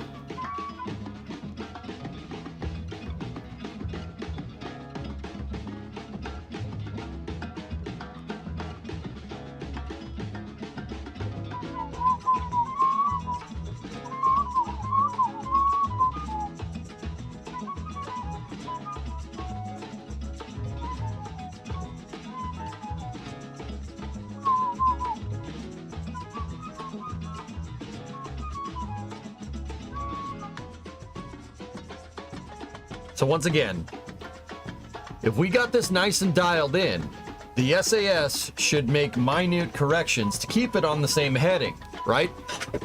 If this thing starts to want to nose down and the SAS has to fully compensate and one of these arrows here goes one way, too far one way or the other, that means we're not balanced. You don't want to do that with a re-entry vehicle. The RCS should be used for steering during re-entry, just like it is with a pod. Can't use RCS to steer the pod. All you can do is roll the pod with the RCS, and that's how they steer it around. Same is the case with a shuttle or Dart, this whatever this thing is. You don't want your RCS to be used to keep you pitched up. It should be used for changing your attitude, not holding it, right? The design needs to be able to hold it by itself.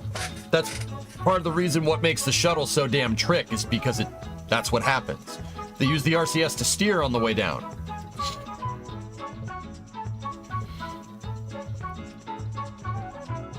All right.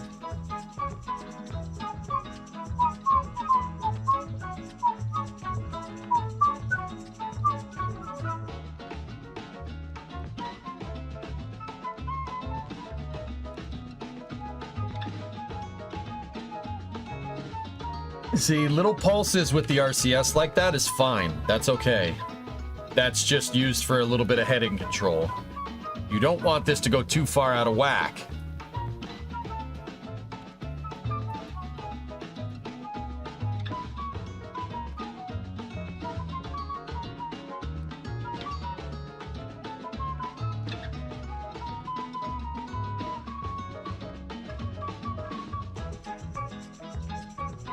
We have a compound, or not a compounding rate, we have a little bit of a negative. Positive pitch rate? Interesting. Oh yeah, baby.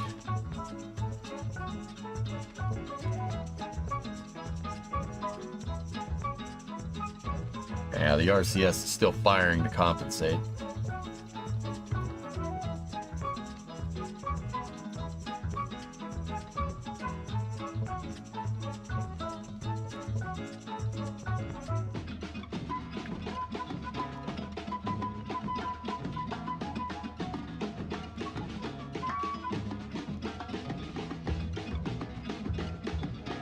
Oh, that's very nice. That's very nice. Oh, that's perfect. Look closer. No, I said closer. Perfection.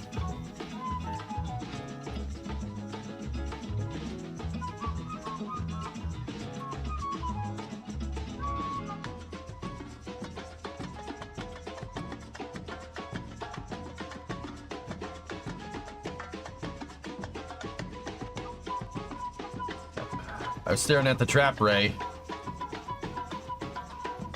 We're actually a little bit hot here. Let me see if this helps us at all.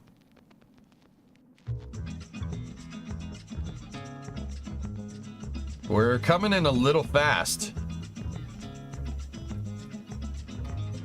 Oh, dude, that is baller. That's really good. 41 at 21 over the coastline. We're a little bit high. That's actually pretty quick. Here, let's see if we can perform some S-turns to slow ourselves down.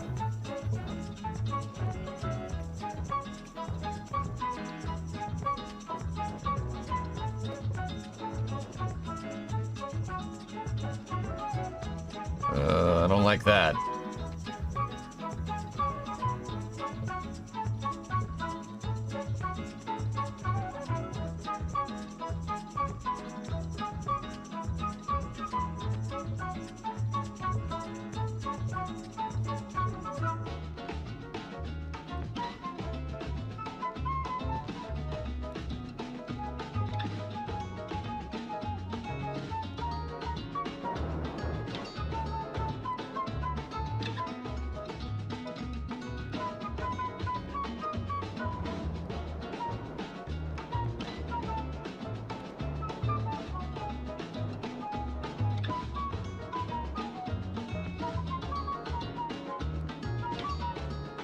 Yeah, I must know some maneuver spell.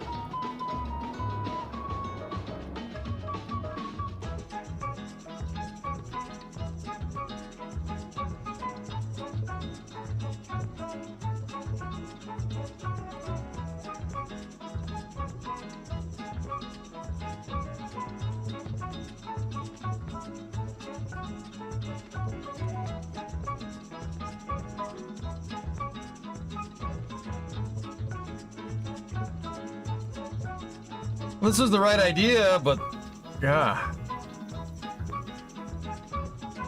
The space center's over there.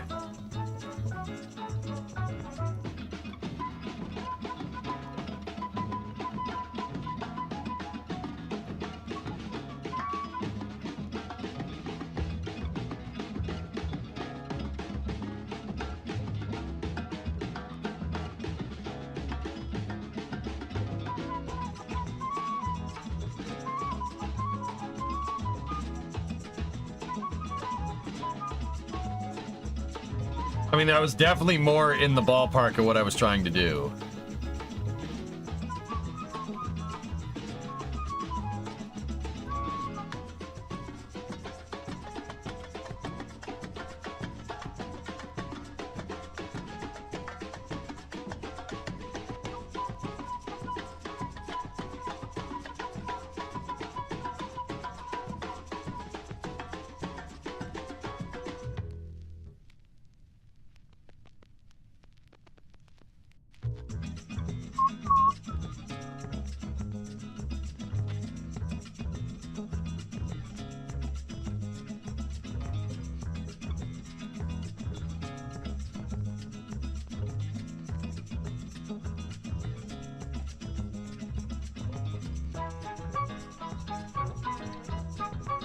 Huh. How much drag is the fairing producing? 2. Not a lot. I was just commanding it to do a lot of work there. That was a very... I mean, dude, this thing glides way better than the shuttle does. It's probably because it's so freaking light, it'll just keep going.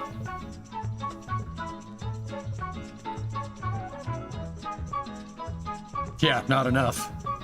For real. But that's what those S-turns are for.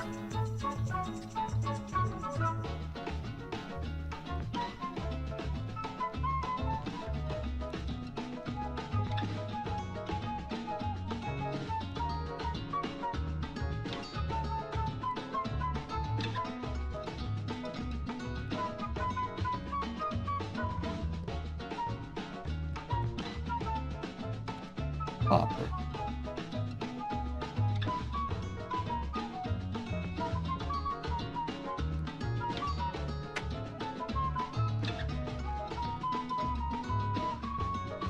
Look at that boy.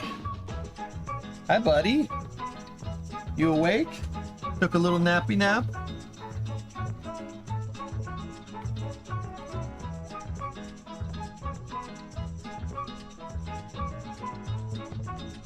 With a V-tail, you could double the air brake, move your wings back, and keep the same angle.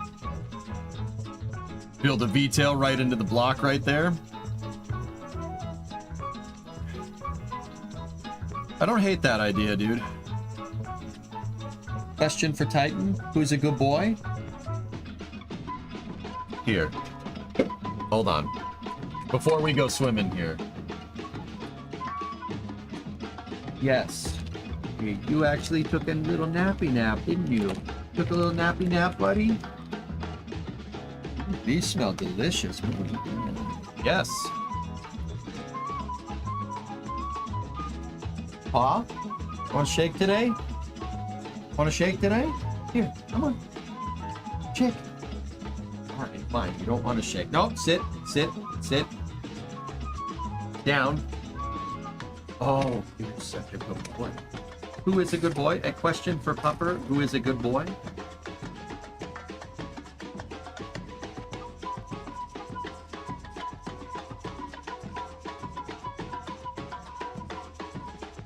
How many channel points for me to eat a dog treat? No, I'm not doing that. You're a good boy.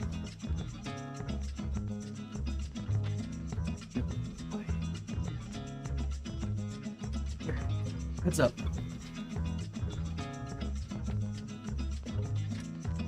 Here. Would you like some meow mix? Who is a good boy? Question.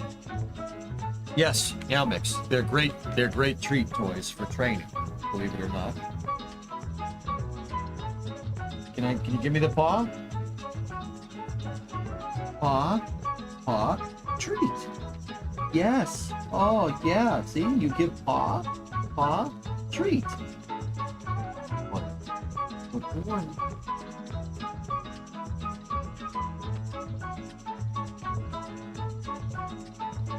You gotta cherish it. Stay here. Stay as long as you can. For the love of God, cherish it. You gotta cherish it. You do. He's a good boy.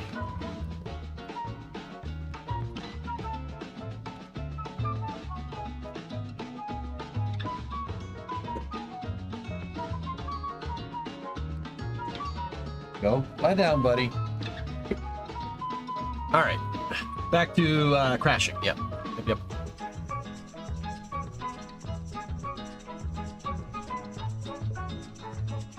Orion, I assume that was a typo. What kind of dog? He's a cattle dog mix. It's got a lot of different doggos in there.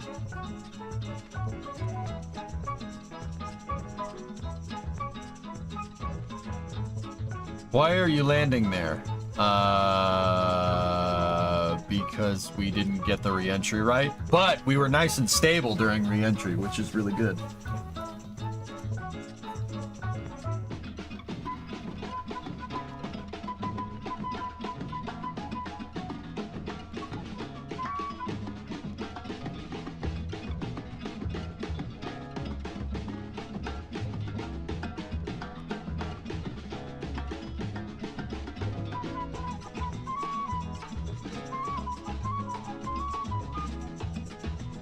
Doesn't seem very brick-like. Really, it doesn't. Dart actually glides really, really well.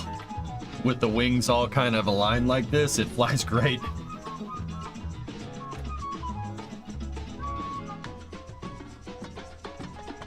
All right.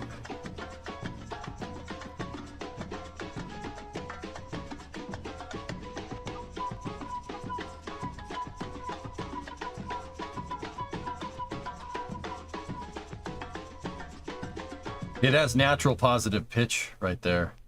See that? Interesting.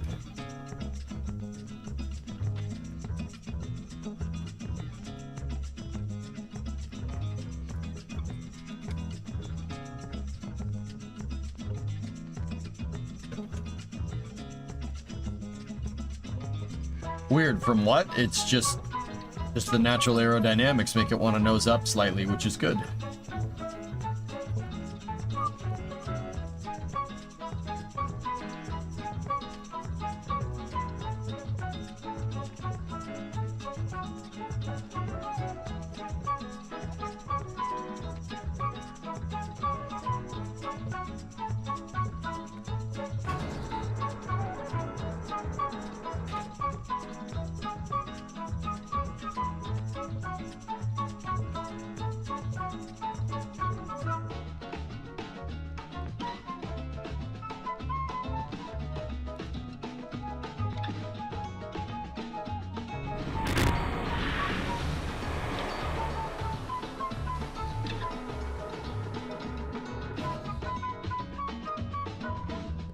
Oh, put your helmet on.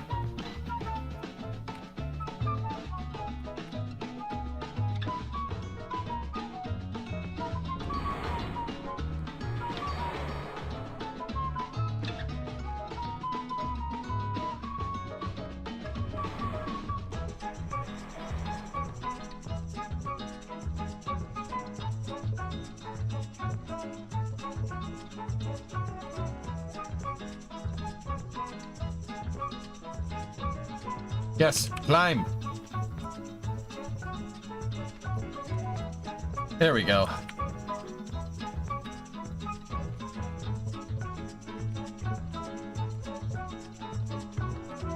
This is fine.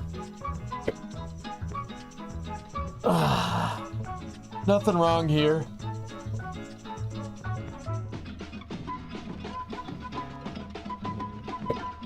Plant flag! I don't think we have the option to.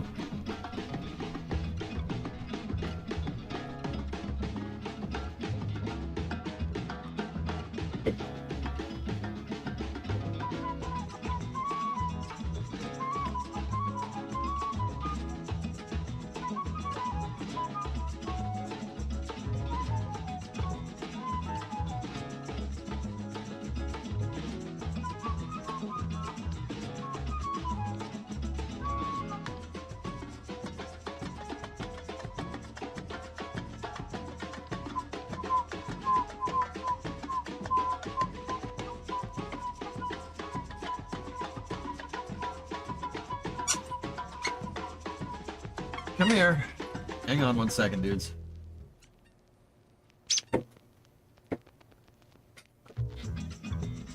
The solar system Chewy toy.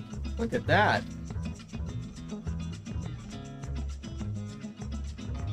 The ship looked like a bullet. Yeah, kind of. You are strong, Titan dog, but I am stronger.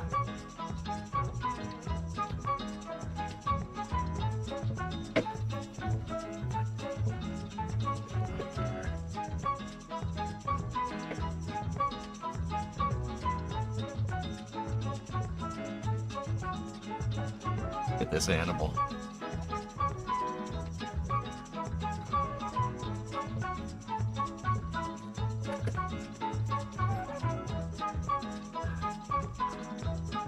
Look at this beautiful boy.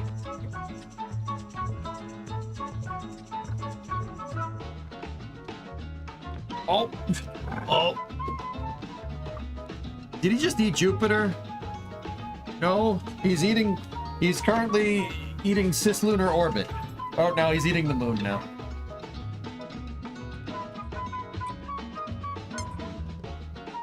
Oh, God. Careful. Careful of the family jewels. Just because you don't have any doesn't mean you can't be willy-nilly with... Willy-nilly? Whatever.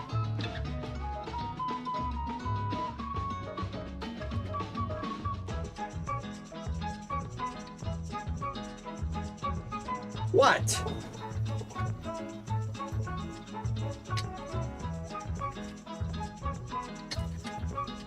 What?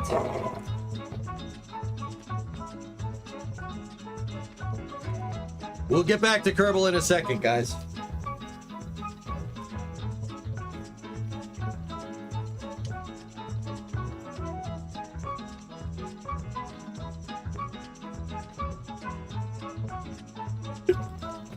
Look at this.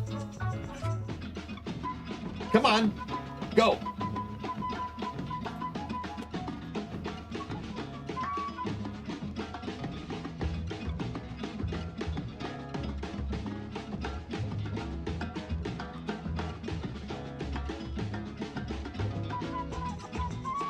It's fine.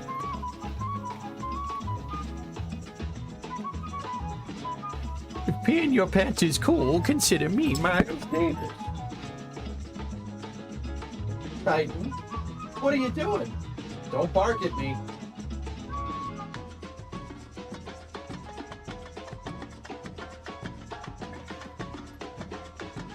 All right, that's enough. Stop, all done.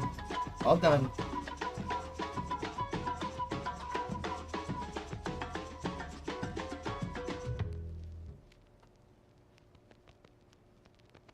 Hey, nope, nope, nope, nope, no piranha puppy, nope.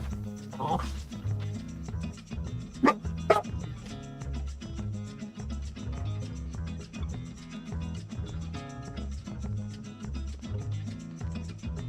No piranha puppy, that's bad.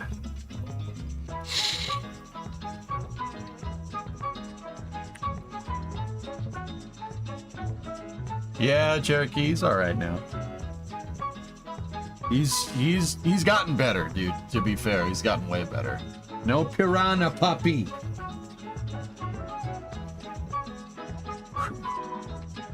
He just wants to put your hands on his back for the good scratching spot.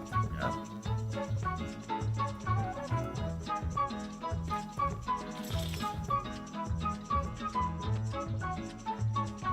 Oh. What? Hey. Ow! Don't do that. What the heck, man? You just stuck your tooth up my nose. Why would you do that? Don't do that again. Go sit down. Don't put your head down. Go over there. Hey. Sit.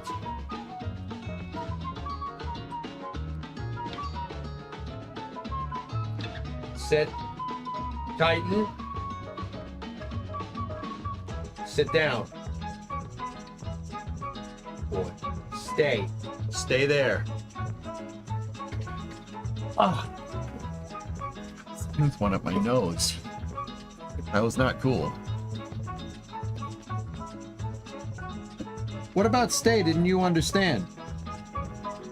Stay part, clearly.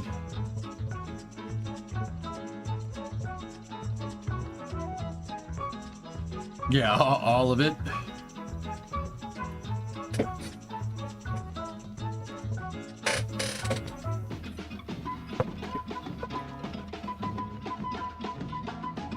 Go silo, make Titan.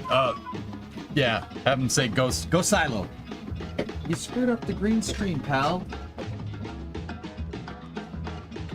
He just wants to play with his ball. Guys, I might do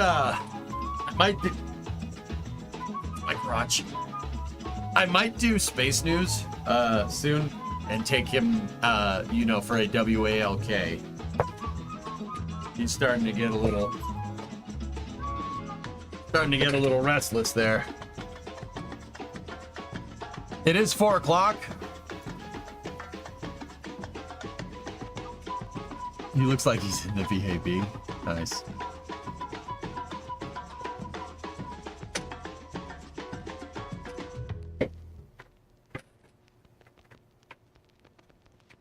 But anyway, I think Dart could do with a little bit of a redesign here. We could redesign it and get it to work a little bit better. But yeah, I'm starting to kind of get why I did this the way that I did. Yeah, that was my one big thing, dude. I screwed up with the center lift.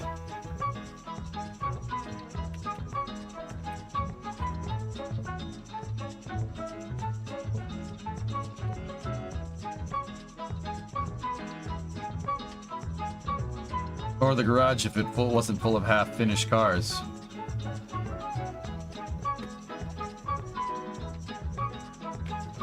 I need, let me say that whole thing. I need an outdoor doggo cam or a garage if it wasn't full of half-finished cars, Kappa. Okay, so first of all, I have a garage cam. Second of all, the truck is fine. Okay. Third of all, where's your garage? Oh wait, you don't have one. Kappa.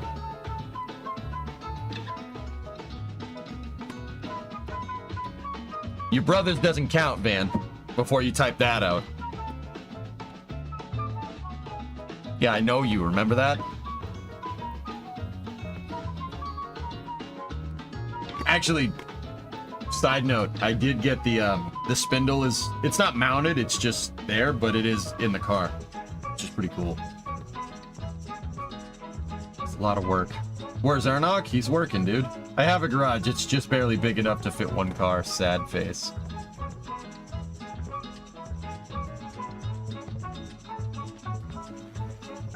When's the next road trip? I'm not 100% sure, but we want to do it again.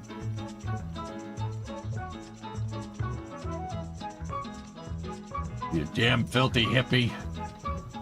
We just got a 2-post. Nice, nice. Is there plans for a rear suspension upgrade? It already has a rear suspension upgrade, Tigris. We put a, it has a 342 posi in it with rear disc brakes, QA1 trailing arms, QA1 sway bar, QA1 coils. Dude, this thing just needs a better engine after we're done here because all the suspension is brand new. I'll show you guys, dude. Maybe we'll do a wrenching stream this week. I'll show you. The underside front of that car looks like a spaceship.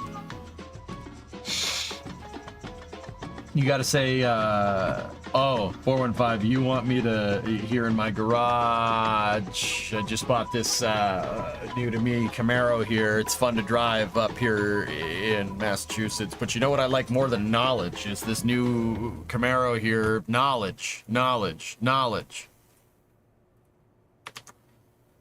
You know what? This calls for some Lambo Kazooie.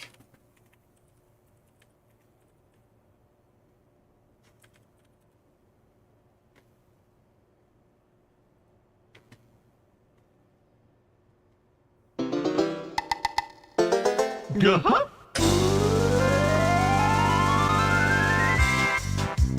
Here in my garage, just bought the Lamborghini here. Fun to drive up here in the Hollywood Hills. But you know what I like a lot more than knowledge? My TEDx talk where I talk about fuel units. The real reason I need this Lamborghini here, it's a reminder that dreams are still possible. It wasn't that long ago that I was in a little town with only $47 in my bank account. You know, like they say, if things sound too good to be true, they are too good to be true. Don't listen. Nobody can argue this is my Lamborghini. Like Conrad Hilton and Warren Buffett, the more you learn, the more you earn. Starting your own company, traveling the world. You can't do those unless you click here. This Lamborghini here is faster than you think. Knows the dream is possible no matter where you are. Health, wealth, love, and happiness. Fun to sleep with me. You can do me today on a couch in a mobile home up here in the Hollywood Hills. Okay. Is that what you were talking about, 415?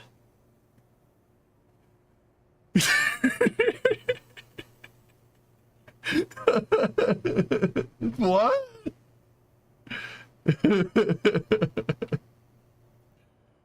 Imagine if it was just, yeah, I mean, well, here. How about this one? What is this one? I forget this one. Hold on. Let's try. Here in my garage, just bought this new Lamborghini here. It's fun to drive up here in the Hollywood Hills. But you know what I like a lot more than knowledge? This new Lamborghini here. But you know what I like a lot more than the new Lamborghini here? My TEDx talk where I talk about this New Lamborghini here. In fact, I'm a lot more proud of these 7 new Hollywood Hills that I had to get installed to hold 2,000 new Lamborghinis. Are you confused by this too, buddy? It's like the Buffett Warren billionaire says, the more you earn, the more you drive up here in the Hollywood Hills. In fact, the real reason I keep this Lamborghini here is that it's a reminder that dreams are still possible, because it wasn't that long ago that I was in a little Lamborghini sleeping on bookshelves in the Hollywood Hills with only $47 billion in my bank account, and only 47 Lamborghinis in my Lamborghini account, and only 47 hills in my Hollywood account, and only 47 TEDx talks where I talk about Warren Buffett's in my TEDx talks where I talk about Warren Buffett account. But you know what? Something happened that changed my life. I bumped into a Lamborghini and another Lamborghini, and a few more Lamborghinis. I found 5 Lamborghinis. I don't call it money anymore, I call it fuel units. You must have enough fuel units. You must have enough Lamborghinis. You must construct additional pylons. I'll see you on my website. It's a quick video, and you'll see there absolutely nothing. All right, there you go. You must construct additional pylons. What, you guys don't like that? That's great music right there. Why you gotta flex your house and garage privileges? Because someone's trying to make a joke. The only joke here is me. Wait, that was music? Well, yeah. Didn't you hear the beat? I didn't see the pylons. You must construct additional pylons.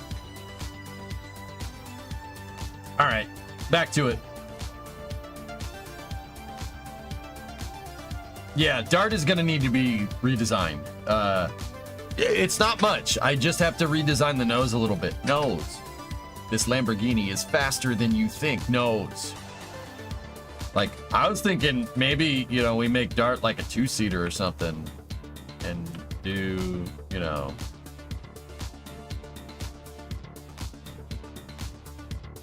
like just, you know, something like that there. I think it's looking pretty good there, Strong Bad.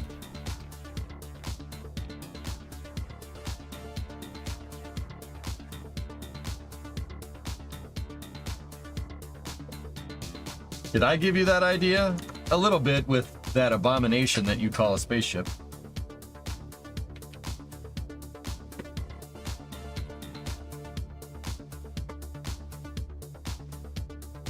Look, it was a test.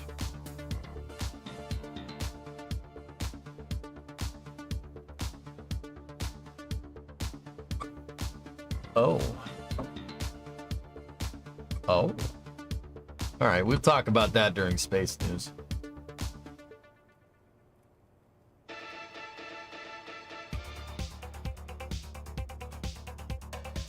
Oh, no.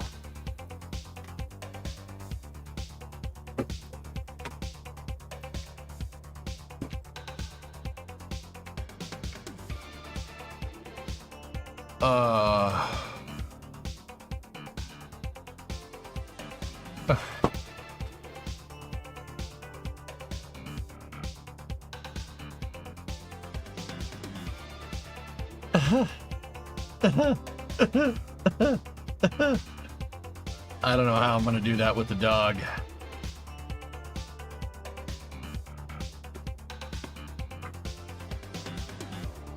I missed all 3 Falcon 9 launches over the weekend, and I'm really bumming about that. Why cover that? Because it's an Atlas launch, dude.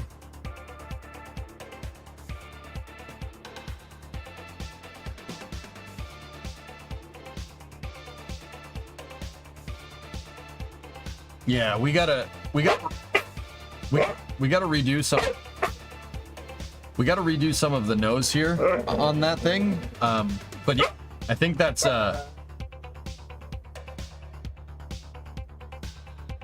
noise.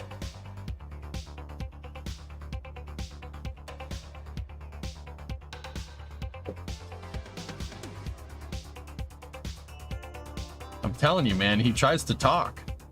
Doggo tries to speak.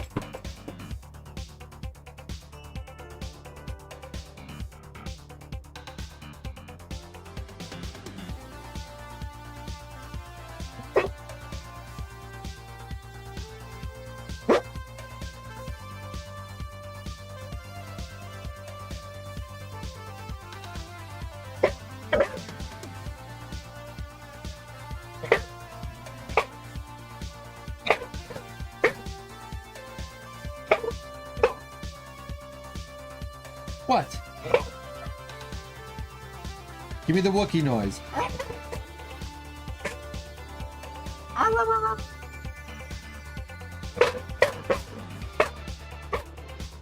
No Wookiee noise? Nope. Nope. Nope. Nope. No Wookiee noise.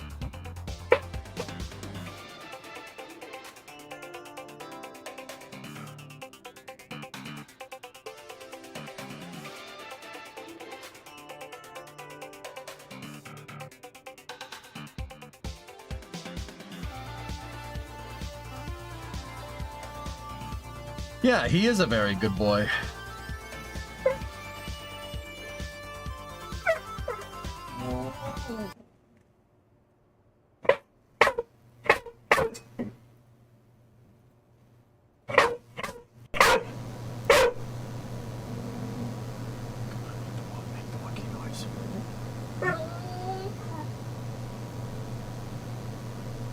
Come on, make the Wookiee noise.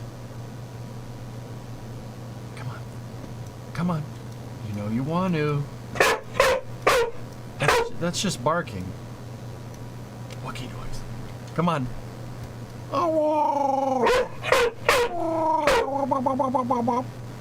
Nope, you don't want to.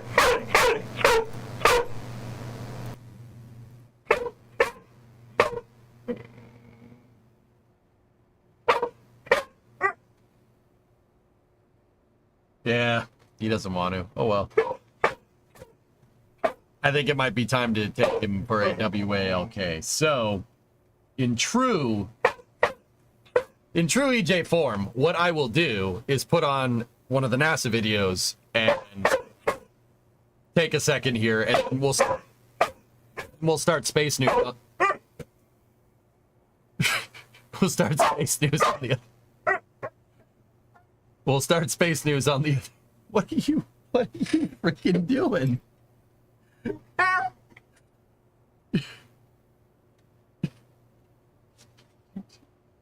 No piranha puppy. Don't do that. That's bad. Stop it. All right. All right. Let me get a video up here and I will be...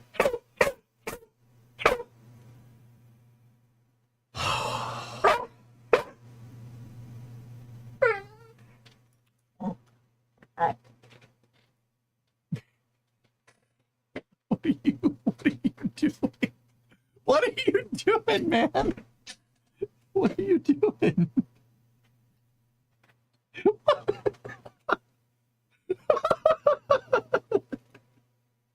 What are you doing, buddy? You want to stream? What are you doing? Here. Oh yeah, of course. Of course. He's like, I'm trying to stream now.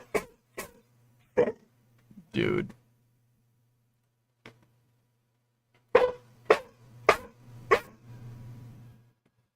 Okay.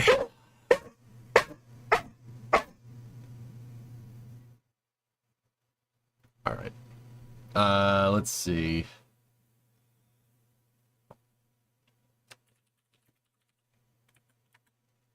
Let's see. Let me go raid the NASA archives. Let's see what we got.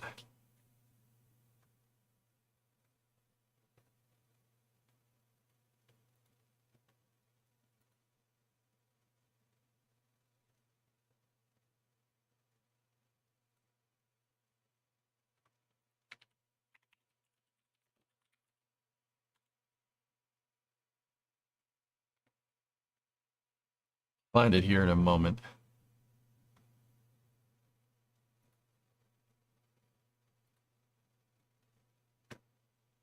See if we can find a good documentary here. Let's see what's good.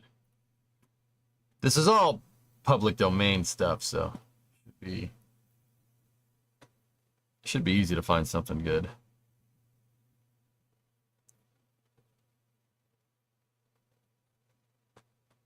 Here. Oh, I know what we're doing. I know what we're doing. Here we go. Here we go. All right. All right. I will be back when this documentary is over. Okay? Let's start up the Space and Rocket Review.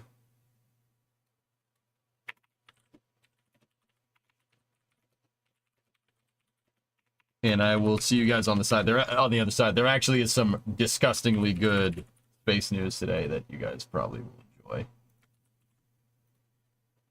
All right, changing the title over on the YouTube side of things.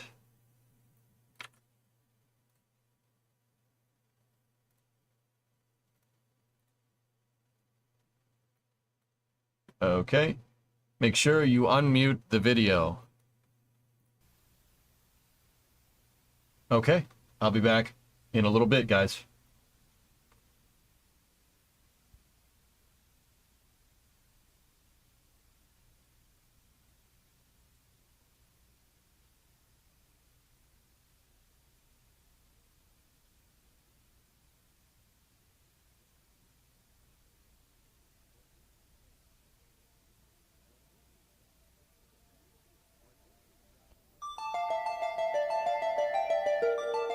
When ancient man looked to the heavens for guidance from the gods, he noticed star patterns and began to document their movement across the heavens.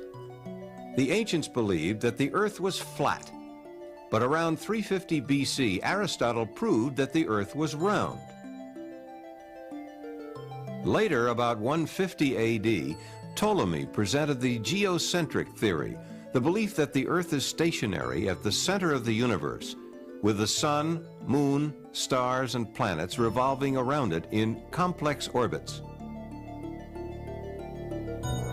In the 1500s, Nicholas Copernicus of Poland presented the heliocentric theory, the belief that the Earth revolves around the sun as it rotates on its axis. This aspect of astronomy evolved into an intricate study of planetary motion known as orbital mechanics. Today, orbital mechanics is applied to space flight and satellites that orbit the Earth or travel beyond our solar system.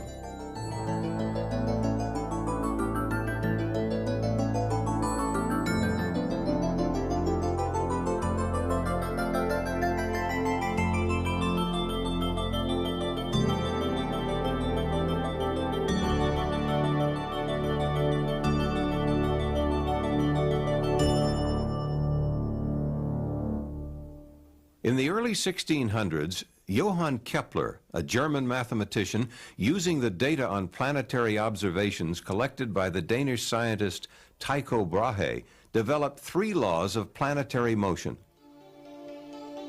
Kepler's first law states, all planets move in elliptical orbits with the sun at one focus and the other focus empty.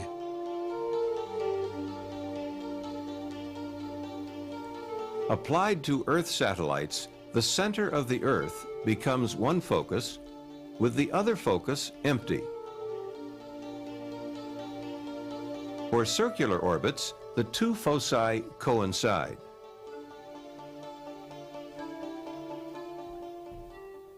Kepler's second law, the law of areas, states, the line joining the planet to the sun sweeps over equal areas in equal time intervals.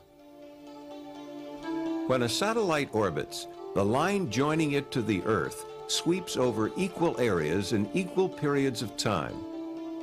If areas 1, 2, and 3 are equal, times 1, 2, and 3 are also equal. Therefore, the speed of the satellite changes depending on its distance from the center of the Earth. Speed is greatest at the point in the orbit closest to the Earth, called perigee, and is slowest at the point farthest from the Earth, called apogee.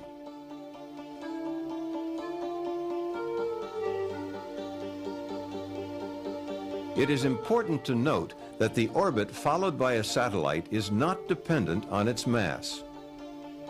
A large, heavy satellite could be in the same orbit with a small, light one, each sweeping out equal areas in equal periods of time. Kepler's third law, the law of periods, relates the time required for a planet to make one complete trip around the Sun to its mean distance from the Sun. For any planet, the square of its period of revolution is directly proportional to the cube of its mean distance from the Sun.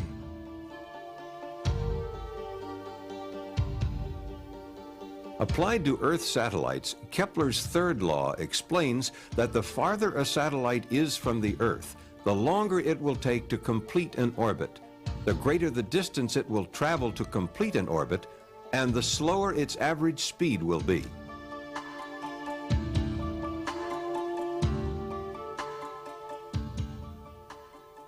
Isaac Newton, the father of classical mechanics, laid the groundwork for orbital mechanics. He combined the work of Kepler and others to formulate the law of universal gravitation and the three Newtonian laws of motion.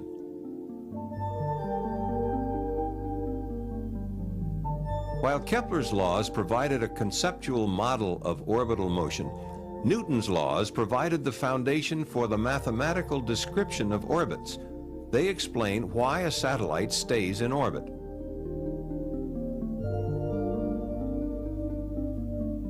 Newton's law of universal gravitation. Any two objects in the universe, such as the Earth and the Moon, attract each other with a force directly proportional to the product of their masses and inversely proportional to the square of the distance between them. Stated more simply, the more massive the objects are, or the closer they are, the greater the gravitational pull between them. Newton's first law of motion. A body in motion will keep moving at the same speed and in the same direction unless acted upon by an external force. A satellite moves in a curved path around the Earth because the Earth's gravitational pull acts as an external force on it.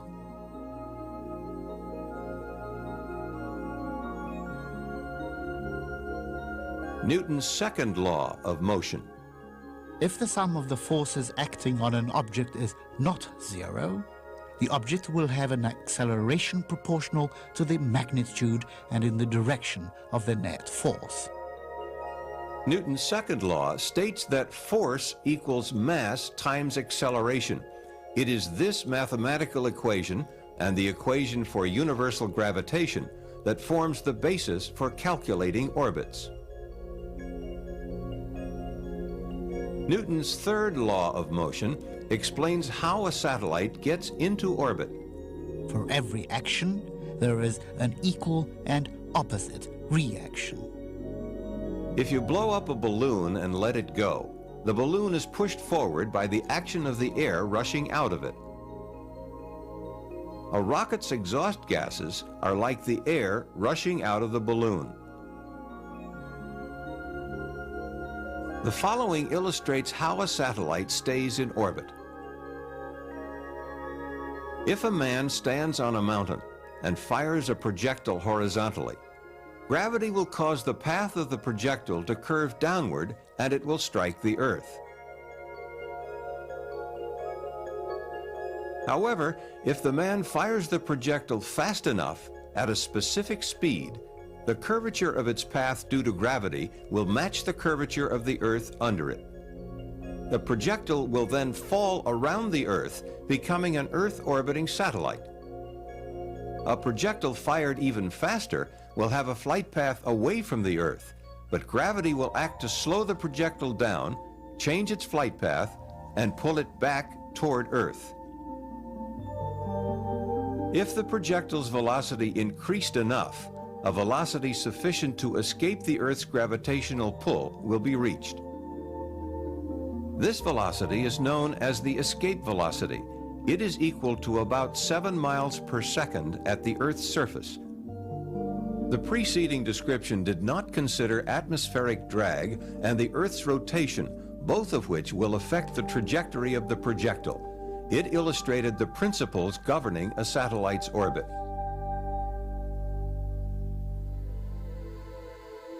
There are 6 numbers called the orbital elements, which specify the size, shape, and orientation of an orbit in space, as well as the location of the spacecraft in the orbit. Based on an orbit which is an ellipse, the 6 orbital elements are length of the semi-major axis, eccentricity, inclination, right ascension of the ascending node, argument of perigee, time of perigee passage. The major axis of an elliptical orbit is the line joining the perigee and apogee. This line is also referred to as the line of apsides. The first orbital element is the semi-major axis. It is simply 1/2 the major axis.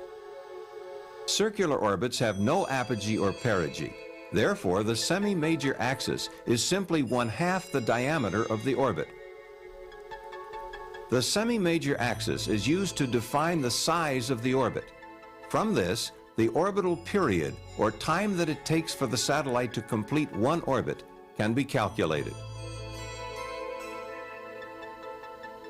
The shape of an orbit is defined by the second orbital element called eccentricity. For all ellipses, the value of eccentricity lies between 0 and 1. The larger the value, the more elliptical the orbit. A spacecraft in Earth orbit with an eccentricity equal to or greater than 1 will escape the Earth's gravitational field. When orienting an orbit in space, a 3-dimensional coordinate system must be defined. The coordinate system commonly used is the geocentric equatorial coordinate system, which has its origin at the Earth's center. This coordinate system is a non-rotating reference system in which a satellite's orbital plane tends to remain fixed relative to the stars while the Earth turns beneath it. The XY plane is the Earth's equatorial plane. The positive x-axis points to the vernal equinox. This is the point where the sun appears to cross the Earth's equator on its way north on the first day of spring each year. The z-axis is along the Earth's spin axis toward the North Pole. Nodes are points in a satellite's orbit which intersect the Earth's equatorial plane. The ascending node is the point at which the spacecraft crosses the equator going from south to north. The descending node is where the spacecraft crosses the equator going from north to south. The line joining the two nodes is called the line of nodes. The orientation of an orbit is determined by 3 orbital element angles. The right ascension of the ascending node is the angle between the x-axis and the ascending node. It is always measured eastward from the direction away from the vernal equinox in the Earth's equatorial plane.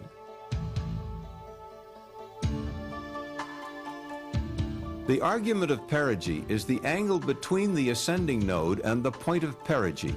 It is measured in the orbital plane in the direction of spacecraft motion. Inclination is the angle between the equatorial plane and the orbital plane. A satellite which has an eastward velocity component at the ascending node has an orbital inclination lying between 0 and 90 degrees. Such an orbit is called a prograde orbit.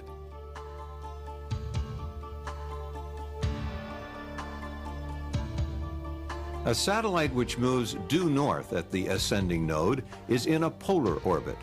Polar orbits have an orbital inclination of exactly 90 degrees. A satellite with a westward velocity component at the ascending node is in a retrograde orbit and has an orbital inclination between 90 and 180 degrees. The 5 orbital elements explained thus far describe the size, shape, and orientation of the orbit in space. The final element is a time value used to locate the satellite in its orbit. A satellite moves in a very predictable manner it stays on schedule. Thus, if the time at which a satellite passes a particular point is known, the time when it will pass any other point can be determined. The particular point chosen is perigee, and the time of perigee passage is the last of the 6 orbital elements. The 6 orbital elements depict a spacecraft's orbit in non-rotating coordinates.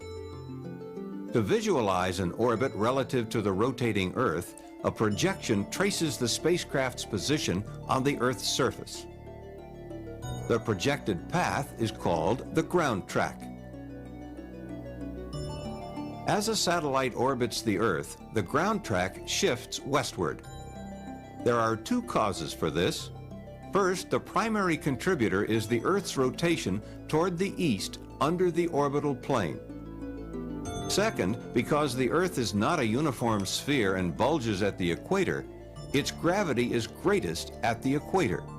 This causes the orbital plane to rotate slowly around the Earth's polar axis in a motion called precession. Precession is toward the west for prograde orbits and toward the east for retrograde orbits. For low Earth orbits, such as those of the Space Shuttle at 150 miles altitude, the westward shift of the ground track due to the Earth's rotation is about 22.5 degrees, while the shift due to precession is only about 0.5 degree. The inclination of a satellite orbit determines the north and south latitude limits of its ground track. The minimum orbital inclination is equal to the latitude of the launch site and is achieved by launching due east. For example, if a satellite is launched due east out of the Kennedy Space Center, which is located at 28.5 degrees north latitude, its orbital inclination will be 28.5 degrees, and the limits of its ground track will vary between 28.5 degrees north latitude and 28.5 degrees south latitude. If launch azimuth or direction of flight at launch measured eastward from due north is increased from due east, the orbital inclination angle increases as well as the maximum latitude of the north-south ground track. Therefore, the latitude limits of the ground track equal the new launch inclination. Similarly, if launch azimuth is decreased from due east, orbital inclination once again increases as well as the latitude limits of the ground track. The maximum practical inclination from a Kennedy Space Center launch is 57 degrees. This limit is imposed for safety considerations in order to keep the spacecraft and its booster system from flying over land masses during the ascent phase. To obtain an orbit with an inclination greater than 57 degrees, the spacecraft is launched from Vandenberg Air Force Base in California. Vandenberg offers the opportunity for southerly launches with orbit inclinations between approximately 70 degrees prograde through 138 degrees retrograde. A significant advantage of launching from Vandenberg is the capability to economically achieve polar orbits with ground tracks covering all latitudes from the North Pole to the South Pole. The Earth is constantly turning, and all points on its surface have an eastward velocity, with the greatest velocity occurring at the equator. The farther the launch site is from the equator, or as launch azimuth is increased or decreased from due east, less of the Earth's rotational velocity will be imparted to the launch vehicle. This requires more fuel to get into orbit, or payload weight will have to be decreased. Launches due east from a position on or near the equator, such as the Kourou launch site in French Guiana, used by the European Space Agency, acquire the advantage of a free velocity gain of about 1,500 feet per second. This compares to the approximate 1,300 feet per second gain available at the further north latitude of the Kennedy Space Center. Launching from an equatorial site offers a significant advantage in payload weight capability and minimizes the amount of fuel needed to achieve an equatorial orbit. Since many satellites operate in equatorial orbits, these are important considerations.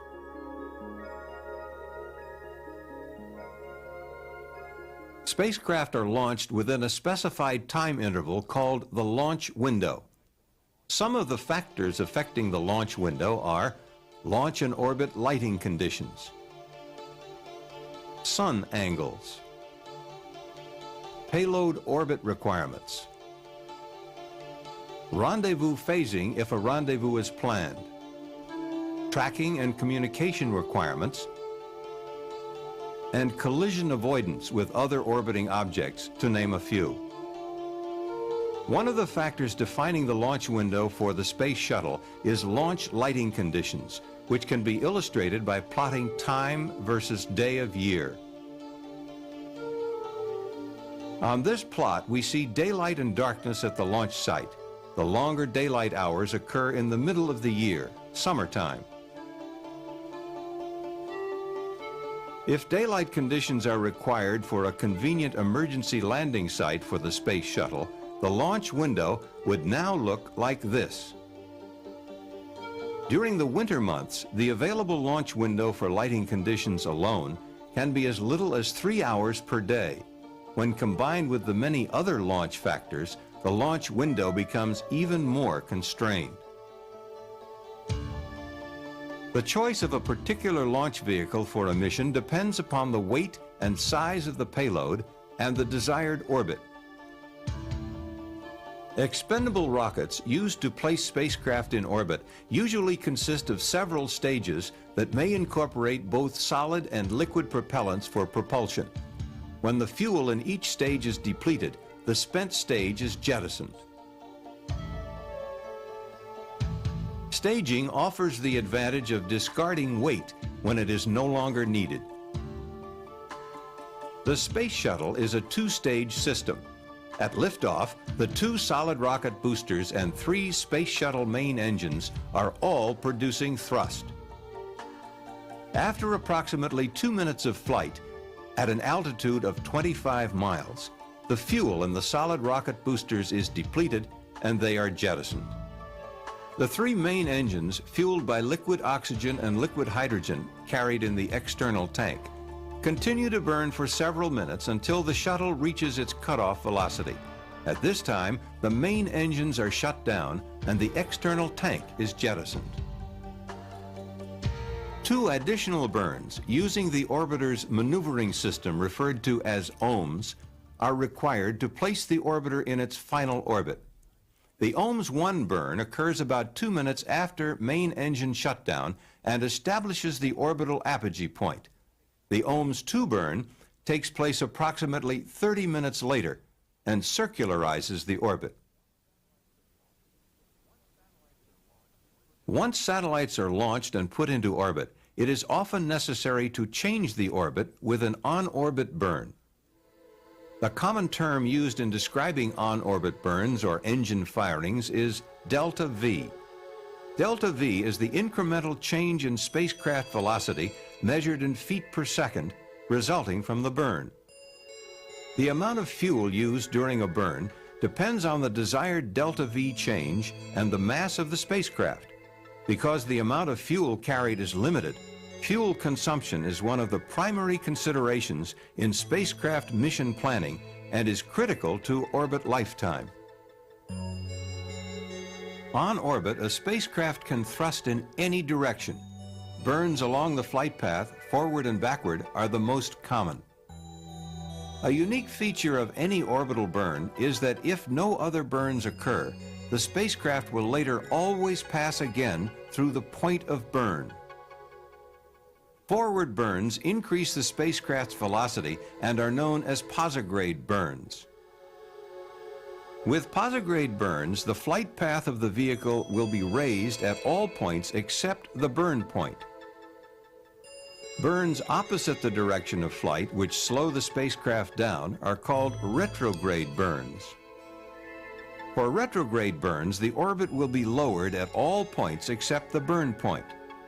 The greater the delta V, the greater the difference between the pre-burn and post-burn orbits. Burns can be combined into maneuver sequences to change orbit size, shape, or orientation. One of the most common maneuver sequences is made up of two burns and is used to accomplish an orbit transfer between two circular orbits in the same orbital plane. The most energy-efficient transfer between two orbits of this type is the Hohmann transfer.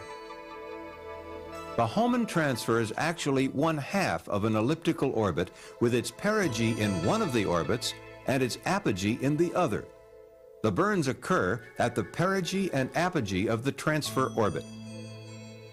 The use of the Hohmann transfer minimizes the delta V required, thus having the advantage of using minimum fuel. The disadvantage of the Hohmann transfer is that it takes longer than most other transfers. The type of the transfer sequence depends on the mission and the amount of fuel available. For example, a space rescue where time is critical might use a fast transfer, while a routine satellite deployment where fuel saved for later use is important would most likely use a Hohmann transfer. The burns discussed so far have all been maneuvers in the original orbital plane and do not affect orbit inclination or node position. There are situations which require an orbital plane change, such as setting up a rendezvous or placing a satellite in an equatorial orbit. To change the inclination, the thrust vector must be directed at an angle to the orbital plane. A thrust with a component that is perpendicular to the orbital plane at either the ascending or descending node will rotate the orbital plane about the line of nodes. A northerly out-of-plane thrust at the ascending node will increase the inclination of a prograde orbit, while a southerly thrust will decrease it. Out-of-plane thrusts require considerable amounts of fuel and are performed only when absolutely required. The Space Shuttle, for example, using all of its onboard propellant, is capable of an on-orbit plane change of less than 3 degrees. Satellite orbital planes and altitudes are determined by their design mission, which very often includes a field of view requirement for optical or communications purposes. The field of view of a satellite is defined as the area of the Earth's surface that is in view from the satellite at any given time. Satellites in high orbits have greater fields of view than those in lower orbits. For example, a satellite at an altitude of 800 nautical miles has a circular field of view with a diameter of about 4,100 nautical miles. A satellite at 200 nautical miles has a circular field of view with a diameter of about 2,000 nautical miles. Low-orbit satellites are often used for photography and other types of Earth observation. A satellite placed in a low-inclination circular orbit at an altitude of about 19,300 nautical miles will have an angular velocity exactly equal to that of the Earth's. The satellite would seem to remain stationary in longitude as viewed from the ground. Such orbits are called geosynchronous and are used to provide a continuous communications capability among any system of ground stations within their field of view. The geosynchronous orbit field of view is constant and is limited to a latitude zone of about 70 degrees north and south of the equator. Effective satellite communications from geosynchronous orbit is not possible at either pole. However, because of their altitude, their field of view covers nearly half the globe. A special type of geosynchronous orbit with an inclination of 0 degrees is called a geostationary orbit.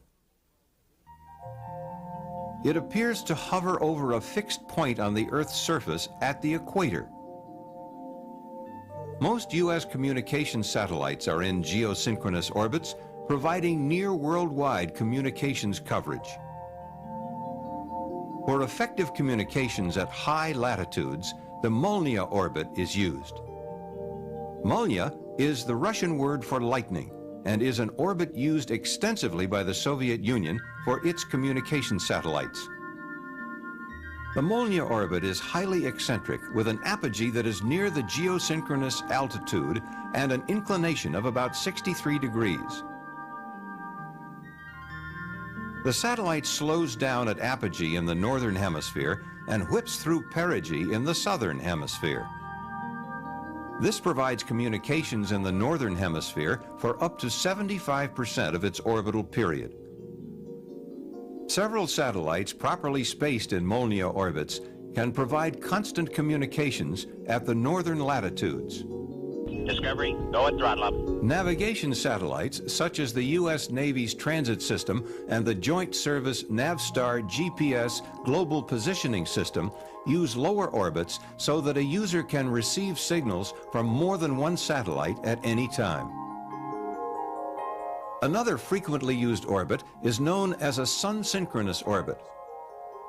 These take advantage of the precession of the orbital plane caused by the Earth not being a perfect sphere. All sun-synchronous orbits are highly inclined retrograde orbits which precess eastward around the Earth's polar axis at the rate of 1 revolution per year. Since the Earth-Sun line also revolves eastward at the rate of 1 revolution per year, the orbital plane will maintain a constant orientation relative to the Earth-Sun line.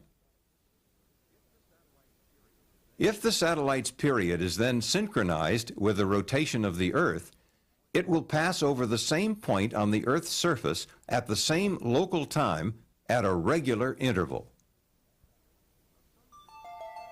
A sun-synchronous satellite ensures that a constant sun angle and uniform lighting exist for the same field of view from pass to pass.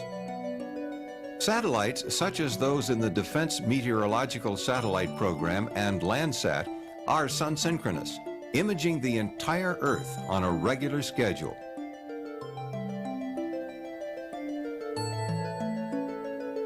The gravitational attraction of the Earth on a spacecraft causes it to move in its orbit around the Earth. There are other, much smaller forces which will cause a spacecraft to deviate from its desired orbit. These forces cause what are known as orbital perturbations. Orbital precession, which is used to obtain sun-synchronous orbits, results from the perturbing effects of the Earth's non-spherical shape. Other perturbing forces are the gravitational pull of the Sun, the Moon,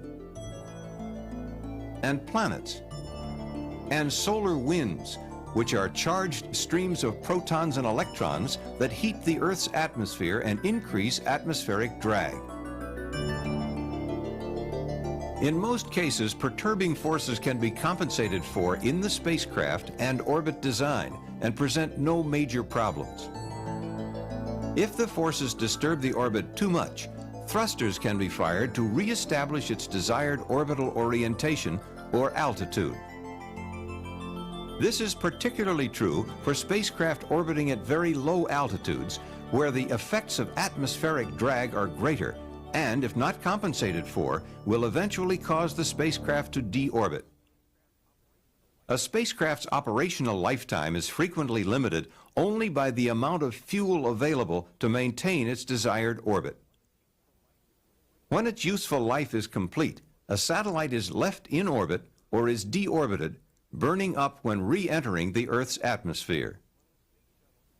When the space shuttle completes its orbital mission, it executes a precise retrograde burn to initiate its controlled return to Earth.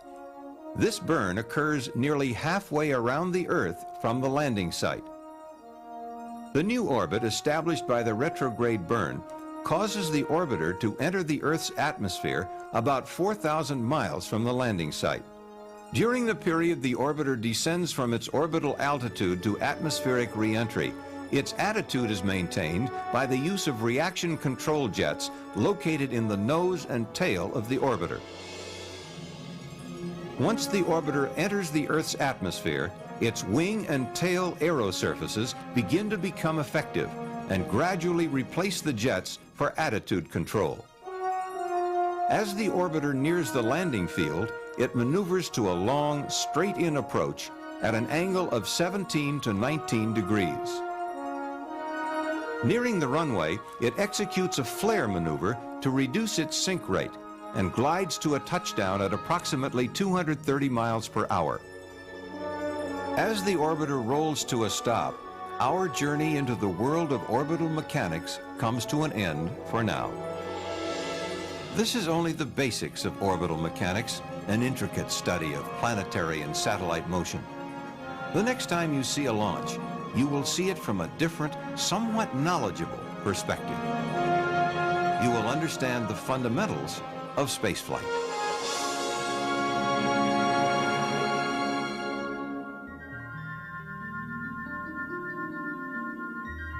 Round of applause, round of applause. Round of applause.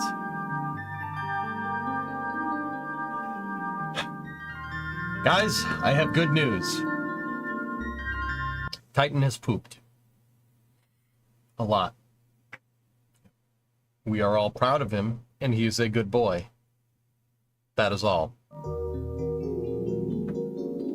Hey! Sit on the keyboard, man! This is the way.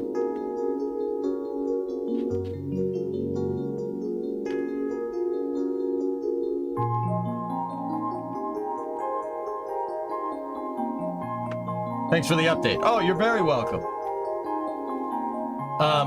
He ran around, he got a drink, he got some food, he, you know, went to the bathroom, and he's good to go now, but I didn't get anything to eat because I was busy cleaning that up. But anyway, I hope you enjoyed the orbital mechanics video, an intricate study of relative motion of conductors and fluxes. But it's time. Do you know what time it is?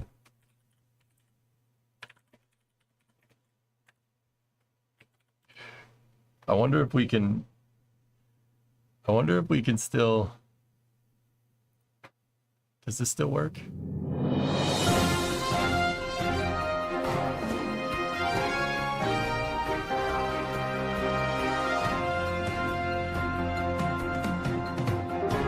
It's time for Space News.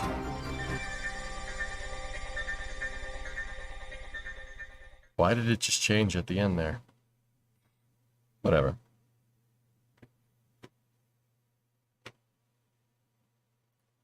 Okay. I'm Ron Burgundy. You stay classy, San Diego. All right.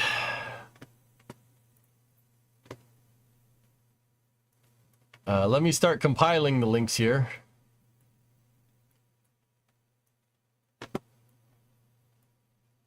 There is some pretty good stuff. Pretty good, pretty poggies stuff in here, I'm not gonna lie to you. Let me get a couple of more links here. The FAA document review. Yes! Yes! We are gonna have to do that.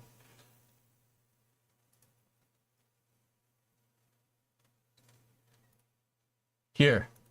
You know what we're starting with? You know what we're starting with? We're starting with this.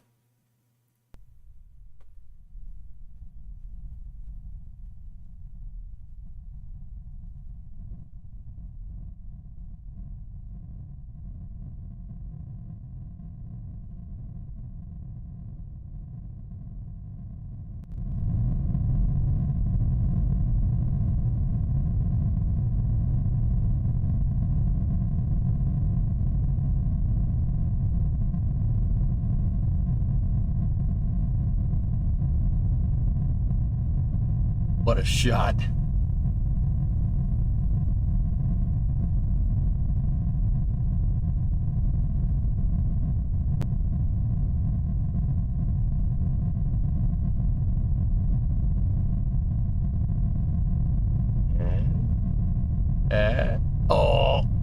Oh.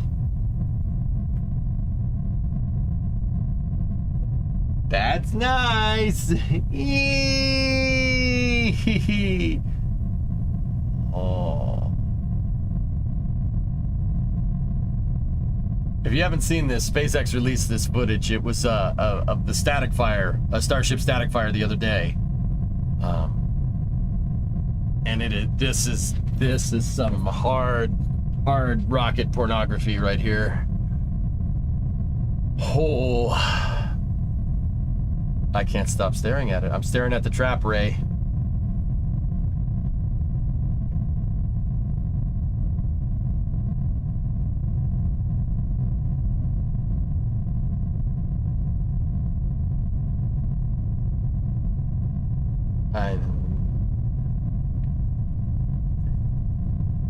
How did the camera survive?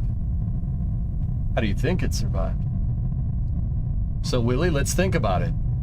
You're gonna put a camera here. It's obviously extremely hot right now in this particular spot right here.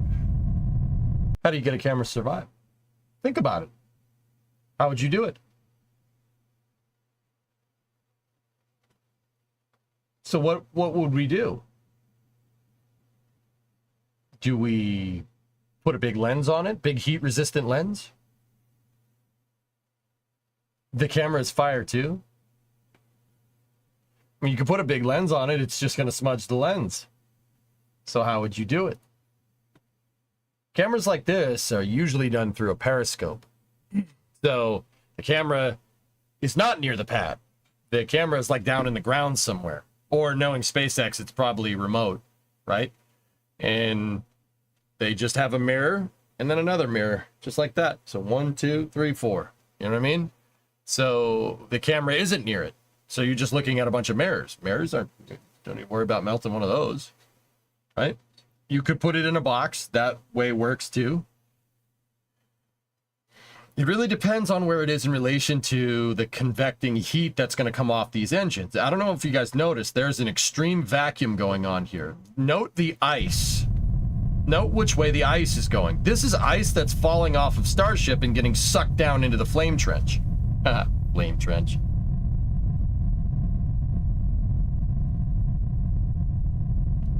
There's a huge vacuum going on here. So because there's low pressure, right? Because of the vacuum, it gets really hot here really fast. I'll bet you this is a periscope. The reason why it gets really hot really fast is because, well, there's less air to heat up. Less air in the area is going to, if you introduce heat into low pressure, it's going to get extremely hot extremely fast because there's just less air to absorb the heat. It's funny because that's the name of your show on NSF. Speaking of that, I just confirmed my attendance for the Flame Trench this week. Oh. Big old meeting over there.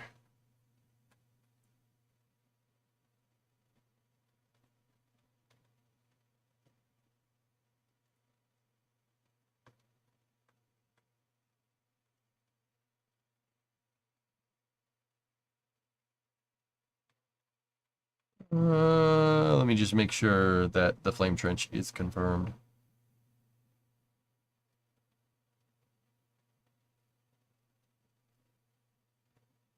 Okay. Anyway, cool. Yeah, we should be good for the Blame Branch. Oh, look, you can talk again. What happened? What'd you break? I don't think Jake will like that. Titan will unnerve him.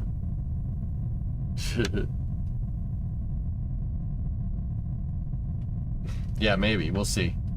Does it seem like Raptor Vac start up at way lower throttle versus the sea level? Looking at the mock diamonds, it's most likely due to the expansion ratio on the nozzle Katra. I knew someone was going to ask about that. This thing has a very clear mock disc, and you don't necessarily see that from the 3 sea level Raptors.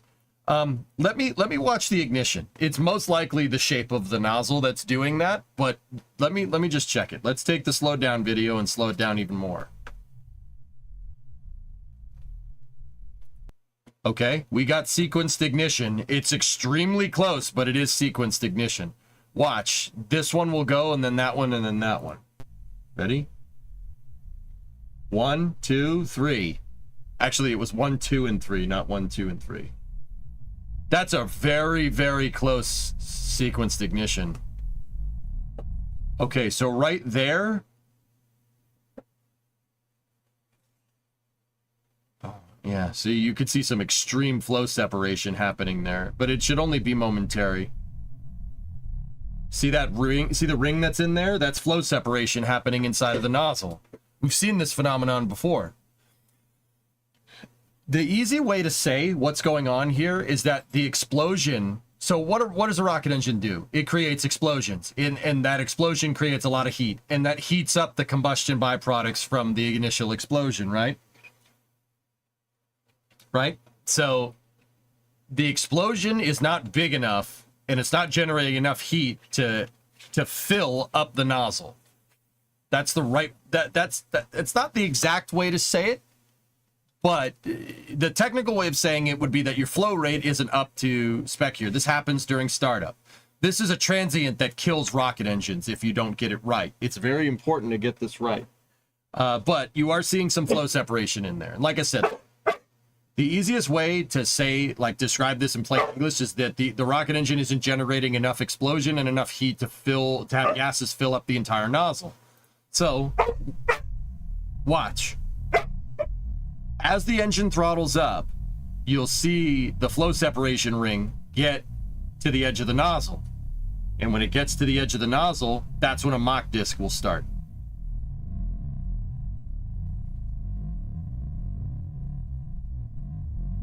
See? There it is. It's coming.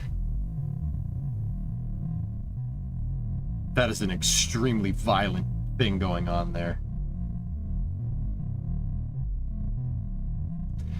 So, Katra, if these engines were throttled down, like what you were saying, if these were throttled down, you'd have some insane flow separation going on here. But I'm not seeing it. That looks... I'll tell you when the engine's at full power. You can see that Mach disc starting to... It's trying to. It's a little turbulent, but it's trying. It's trying to form. There it is. Oh, dude, that's so freaking cool. To see it all stabilized, that's when the motor gets up to, not full throttle, but it's close. Oh, that is beautiful. Oh yeah, see how nice and stable and clear the plume gets right when the Mach disc starts to form? That's so cool. Oh, dude, come on now. That's a vacuum engine. You can make any nozzle work when you make 300 bar chamber pressure, Grav. Like, let's be real.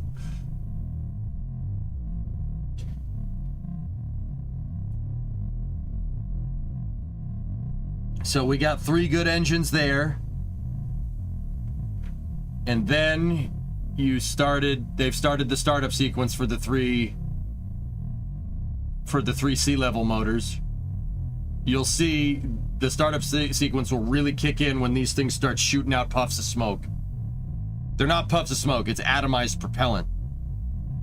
Atomized liquid fuel and oxidizer, atomized commodities if you really want to call it the right thing. Give it a second.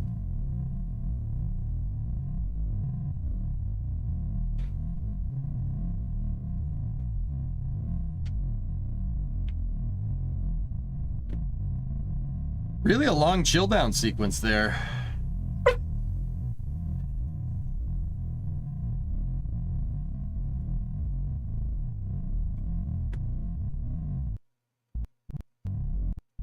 There we go. Okay, all valves are open, pumps are on, and should get an ignition. There's initial start, and watch. It'll go fuss road. Here, ready? Fuss road. There it is. Oh, that's so freaking cool. Note because of the nozzle, the different expansion ratio on the sea level nozzle, that the disc forms like almost exact, like straight up, right off the bat. But you could see, I mean, obviously there's a couple of different things going on here. Hey, Thrawn, what's going on? Commander EJ, the time has come. Execute Order 66. You could see that the higher expansion ratio is going to give this the nozzle at exit right here. It has a way bigger diameter, right? So you're going to get a bigger mock disc here. But the shape of the vacuum nozzle also has a lot to do with it. But it's mostly because of the bigger expansion ratio. It's a bigger nozzle, bigger mock disc. I was about to say mock disc, like mock disc.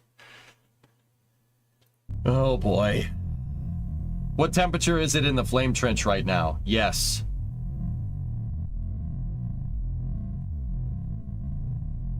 That's beautiful. Oh. And you know you get to a nice good mixture right here when the plumes start getting super clear. Look at the sea level engines. You could see right up the nozzle, which is just magnificent. It is, guys, I'm going to go ahead and say that we're spoiled by that because, dude, getting methane to burn that freaking good is really, really impressive. It is that to get methane to burn that clean, because you got to think about it. We've seen other Methalox engines go, right? Blue flames, right? They have blue flames. That is clear. That is clear flames. Can you believe that?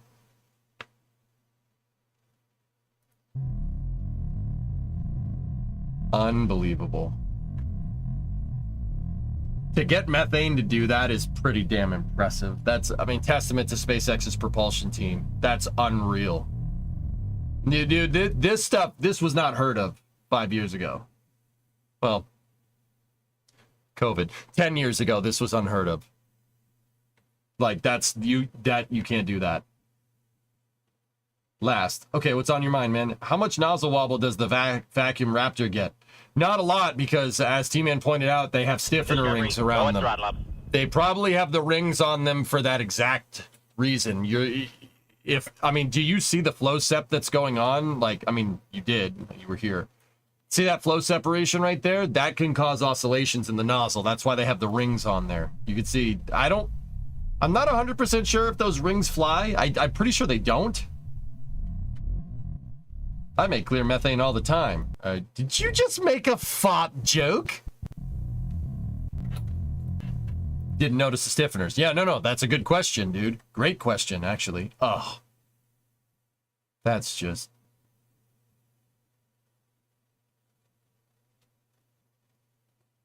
Wow.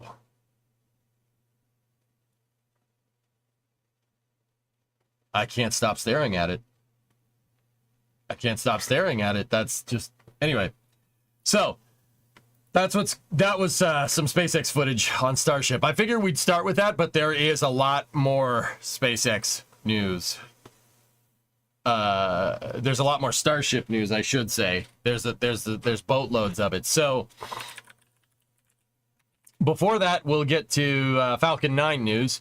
Falcon 9 did successfully return to flight. On early Saturday morning.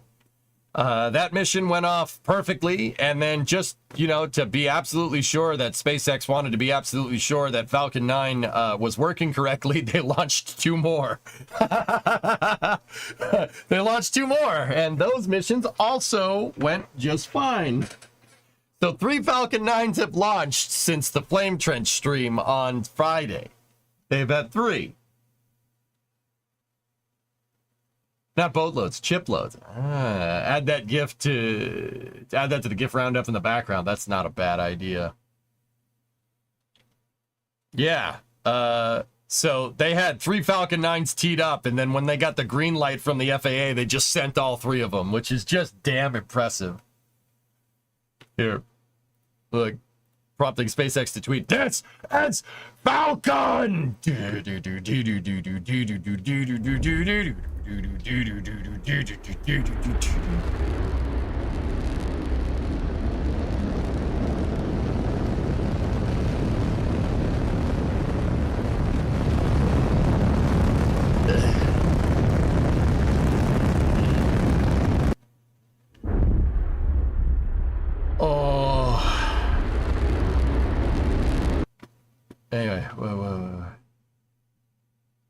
Missiles, but look at the photo. Okay, yeah, I'll check it in a second.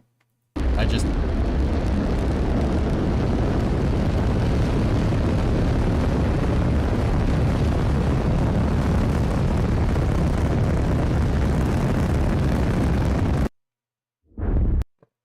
That's pretty good. Other launch companies. This is blasphemy. This is madness. SpaceX. This is Falcon. Are 300 memes still popular? That was like the thing to say when I was in college. Madness.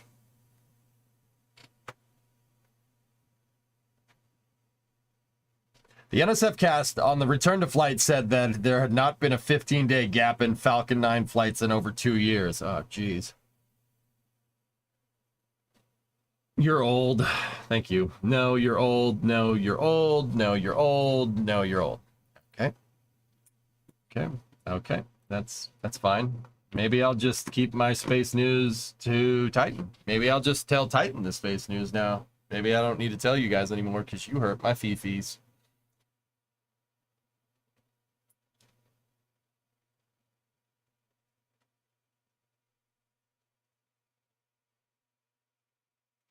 Titan, do you want to learn about stage combustion cycles? No? You sure? Full flow stage combustion cycle? No? What about expander cycles? Fuel rich stage combustion? Tap offs? Pintle injectors? Pintle injectors. Learn about the pintle injector, buddy. Learn about the pintle injector. Oh, doggo stretch. Doggo stretch. Want to learn about the pintle injector, pal? What about the full flow stage combustion? Linear arrow spikes? Toroidal arrow spikes, huh? Yeah.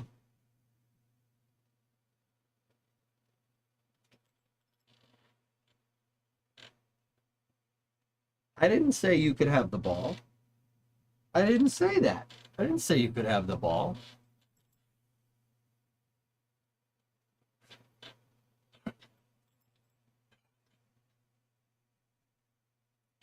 Hey, sit. What? Sit. Okay. Guys, he didn't want to learn about it. All he wanted was ball, which is fine. Not balls, not plural, ball. He just ball. Titan balls. Discovery, go at throttle up. G-Money, 40-month resub. Thank you. No rockets, only ball. Where's the ball? Where is it, Titan? Where's the ball? Where'd it go? Where is it?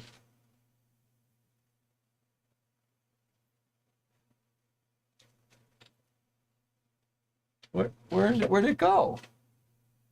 Where's the ball? Discovery, go at throttle up. Where is it? Oh. Where's the ball? You want to get the ball? Go ahead, go get it. Go ahead. Where's the ball?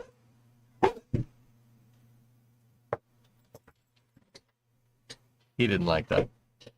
Booster rundown for the 3 flight. 1069.17, 1077.14, 1071.17. So I think I think SpaceX is back in business. That was good. That drought of rocket launches sucked. That wasn't fun at all. I actually heard this was in the NSF Discord as well. I heard that somebody was saying, I think it was Ryan or Alex, maybe Alex, it's probably Alex.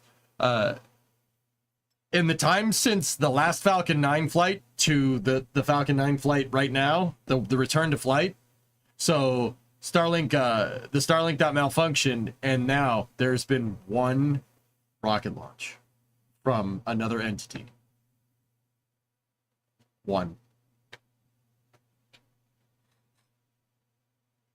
Yo, but like, where was the ball? I don't know. He's got it now, though. 1.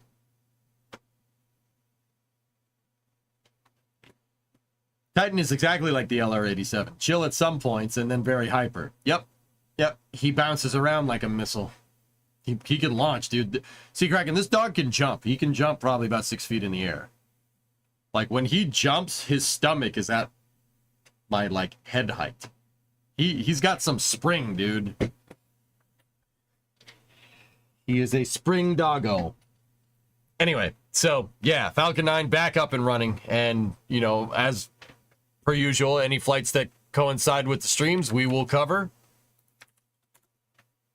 And with that being said, let's actually look at what we have on the manifest for this week. We have SS-51, which is launching at stupid o'clock tomorrow morning. And we have Electron at 12:15, 1 for the Owl, 1 for Owl. Oh. Is that the last Atlas? No, there's plenty of them. There's at least 6 more, at the very least. I can think of 6 off the top of my head, the 6 Starliner missions. This is the final military launch. That's from Sandra Irwin over at Space News. It'll be the last national security launch for Atlas as ULA prepares to complete Vulcan certification for space missions. Interdasting. Planetary. Discovery, Cool. go at throttle up. Cool. Very neat.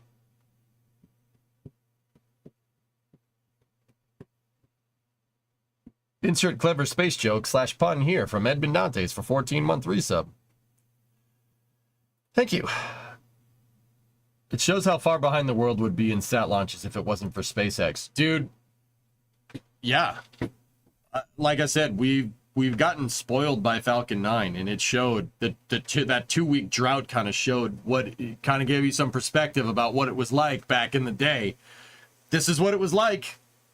2014, 2013, 2012. This is what it was like. It wasn't fun. Just waited weeks before a freaking launch. Now you see them almost every day. And I ain't complaining. It's just, yeah, the drought, that sucks, man. But I think Falcon 9 pretty much has the record for shortest turnaround time after a catastrophic failure.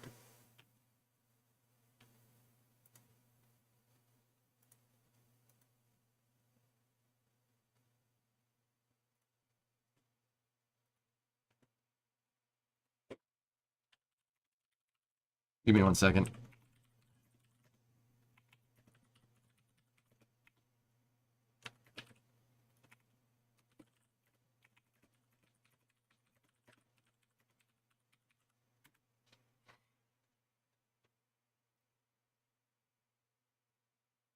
Will Vulcan launch from Vandenberg? Yes, from Slick 3. Yep. Slick 3 East, I think. SpaceX mostly said on the NASA Crew 9 press conference what happened. Oh. Really?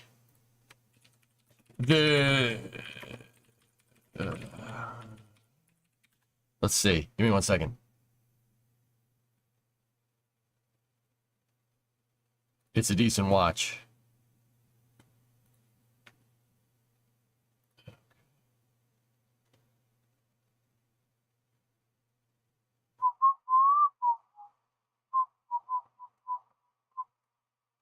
All right, we'll go through it. The weather forecast for SF-51, 20% probability of violation, 15% POV. That's actually not too bad.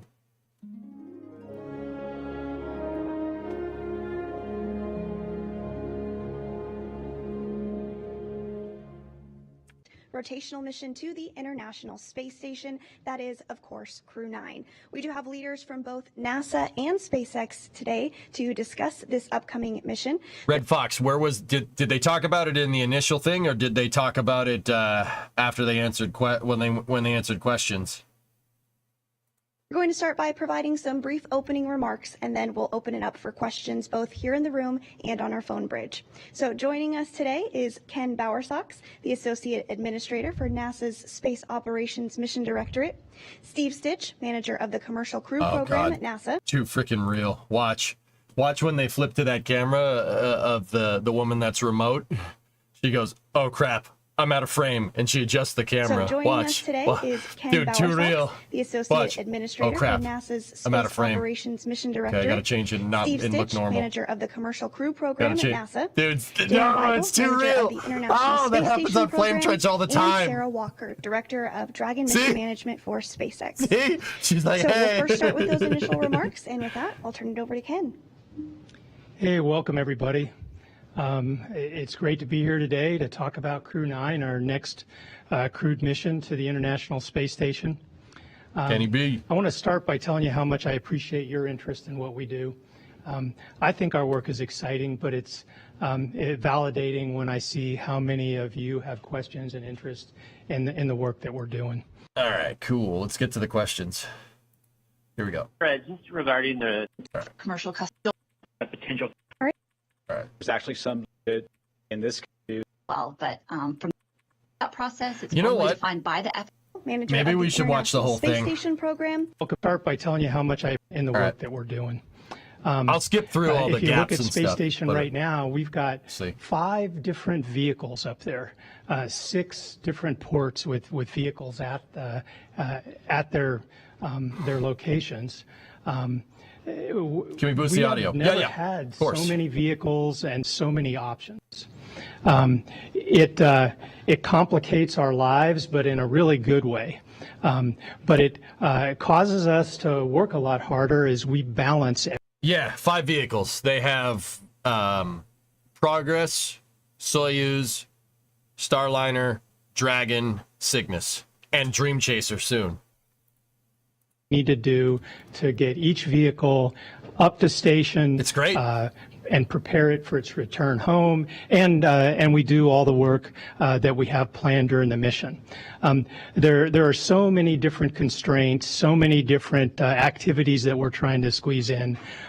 It's really an amazing job of optimization that has to be done by our commercial crew program, our International Space Station program, our international partners, our commercial partners. I can't tell you how proud I am each day as I watch them work. And if you could be in the meetings with me, I think you'd be really proud to see them as they work to make sure we get the most out of every minute that we spend with our crews in space. Real quick, fellas, when we watch press conferences, I tend to shut up. So if you see me kind of mouthing things, like, it's because I don't like doing exactly what I'm doing right now and pausing it. Balancing risks, schedules, optimizing the work on the mission. That's the job that we do every day. And we'll do that job just the same with the Crew 9 mission. We'll launch when we're ready. We'll get them up there when the time is right. And we'll do our best to make sure that we return them to Earth safely. And now I want to pass the microphone over to Steve Stitch so he can give you some more details about the mission. Yeah, thanks, Ken. Appreciate it, and appreciate the kind words. And thank you all for being here and for your interest in human spaceflight, and also your interest in our commercial crew program. We're excited to be here talking about Crew 9 today and talking about our next crew rotation mission. And the launch date right now is no earlier than the 18th of August off of pad 39A. We have a window that goes into the early September timeframe, and that's really driven by a pad turnaround for the Europa Clipper mission. We're off 39A, and that's a Falcon 9 Heavy as well off of 39A, so that's our window.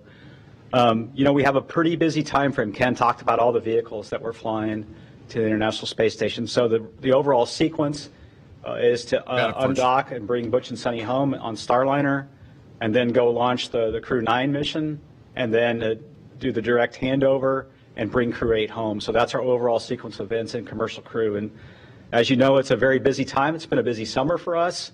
I do want to thank our entire team across the country who've worked so hard on not only Crew 9, but all of our missions over the summer. The NASA team has been doing a phenomenal job along with SpaceX and Boeing. You know, earlier this week, it's a big activity for the crew. The crew went down to the Kennedy Space Center and got into their Dragon spacecraft. They did what's called a crew interface checkout. It's an important activity to get the crew in their spacecraft to check it out, check out the suits and the seats in their interface. They did an ingress into the spacecraft, checked out all the displays, leak checks on the suit, and all the comm checkouts on the spacecraft. So that was a big activity that went very well earlier this week. You know, I talked to the crew earlier this week. I got to sit down with Zena and the crew, and they're very excited. They've completed all their training, and they feel like they're ready to go. And you'll hear from them this afternoon. So it's a great opportunity to hear what their excitement for the mission. And they're in good spirits and really waiting for the final phases of the hardware to get ready for flight. In terms of the Dragon status, and Sarah will give you a little bit more, but all the components for Dragon are at Dragonland at the Kennedy Space Center. You know, we have the nose cone installed, the heat shields installed, the trunk is ready to go, and so the next big activity really is to roll over and mate the trunk and the Dragon spacecraft together. That's really the most important activity, and we'll do this. Real quick, he said rollover, so when they refurbish a Dragon capsule, because they refurbish them now, because it's a reusable spaceship. All right. Dragon is in an upright position when they do like the heat shield and the nose cone, and then when they go to put the trunk on, which has it's the structural adapter for Dragon to Falcon 9. It also houses its radiators. It has fins for abort scenarios and solar panels. When they go to do that, they turn the capsule sideways and then attach the trunk sideways. So it's funny because they do that and then they take the whole thing and turn it upright again. Now, as to why, I have no freaking clue. I don't know why they do that way. Probably because it's easier to line up. Sometimes, you know, you're making this tall stack, right? Like, if you're going to stack, you need A, a tall building, and B, you need a lot of service gantries to do it. It might be easier to just turn the thing on its side, get it down near the ground, and attach the trunk to it, and then turn it back upright again. We do know the bracket that they use to deliver Dragon is definitely a bracket that it's L-shaped, and Dragon kind of sits on it like this, so it looks like it can pivot back and forth. But yeah, just a little bit of context to what Steve was saying there. The center of gravity of the vehicle, and then get into, you know, some of the final checkouts of the prop system. On the launch vehicle, the first stage is at the Kennedy Space Center. It's going through its checkouts. We had to work through a little bit of a challenge with some moisture intrusion during transport from McGregor to the Kennedy Space Center, and the team's working through that, and that checkout's going well. Our second stage is at McGregor, Texas. It's going to undergo a second stage hot fire around the 30th of July, and that's really to check out some of the new modifications that vehicle will have as a result of the anomaly that Sarah's going to talk more about. We have been following along step by step with that investigation that the FAA has been doing. SpaceX has been very transparent.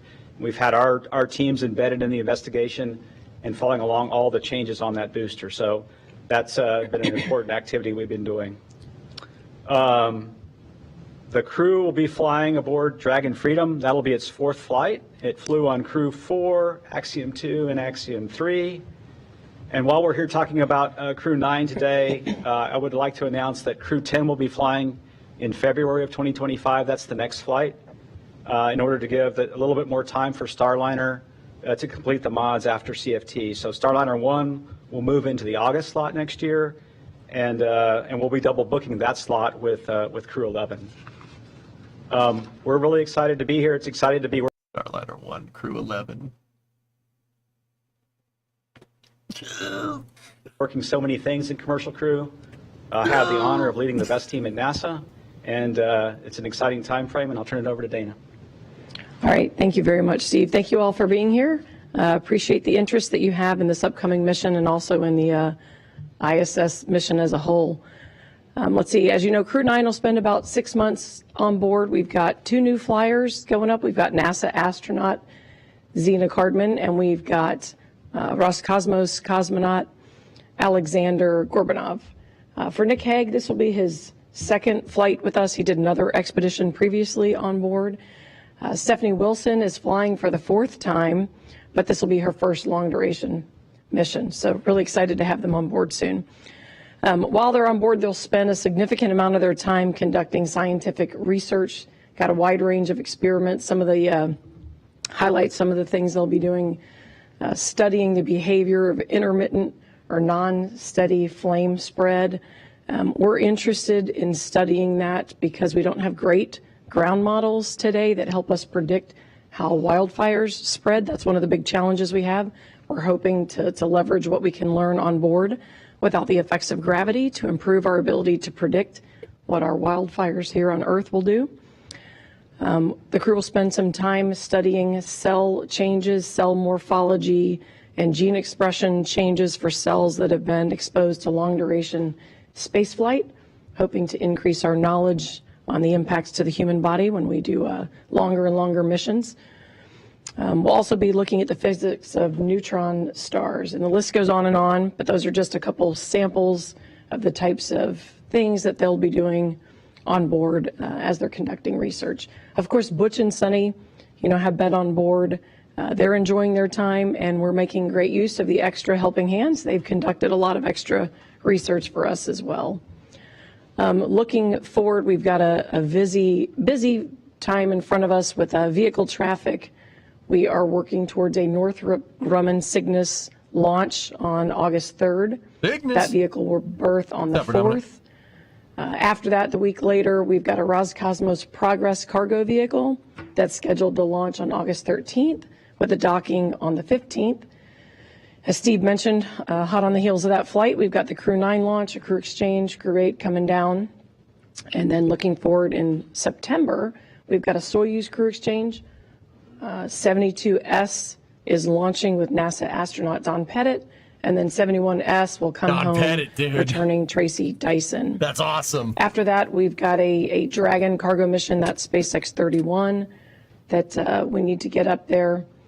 And then we've got a handful of spacewalks that we're still working to fit into this overall busy plan. If you recall, on June 24th, we ran into an issue with the spacewalk and had an early termination when we found a water leak in one of the umbilicals that feeds the suit. We've since addressed that. We've swapped out that leaky umbilical, and now we're just working to find time in the busy schedule. Water leaks are no joke. If water starts leaking around in the suit, there's nothing stopping it from just floating around and finding an electronic to short out. That's a big deal. The other thing is that you can drown. Yeah, there's that. If it happened to an Italian astronaut when he was on EVA a number of years ago, Luca Parmentano. He had started at water accumulating in his helmet. And dude, you can easily drown if it fills up water and hell, that's bad. That would be bad on the ground. That's really bad in a spacesuit. Yeah, and he was just like, there is water in my helmet. Control, can you check to see that there is water in the helmet? And then mission control is like, Roger, we are checking. That's exactly how that conversation went.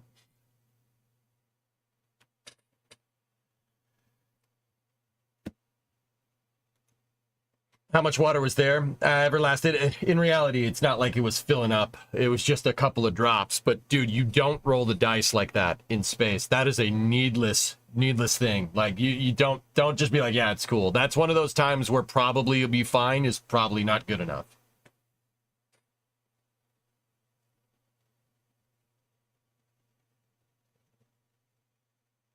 Mission control is powered by Ferrari. Ouch. Hey, man. Ferrari got on podium. Just saying. Ferrari got on podium because somebody's car was too light. Uh-oh. Whammy. Sorry about that. Whammy. Anyway. To replan that series of EVAs. My expectation is that's out in the fall timeframe sometime. So we're still working through that. So as always, as Ken said, very, very busy on board ISS. Very busy summer, and we've got a very busy fall, and we are really looking forward to having Crew 9 on board with us. And with that, I will pass it over to Sarah at SpaceX. Yo, what up, Sarah?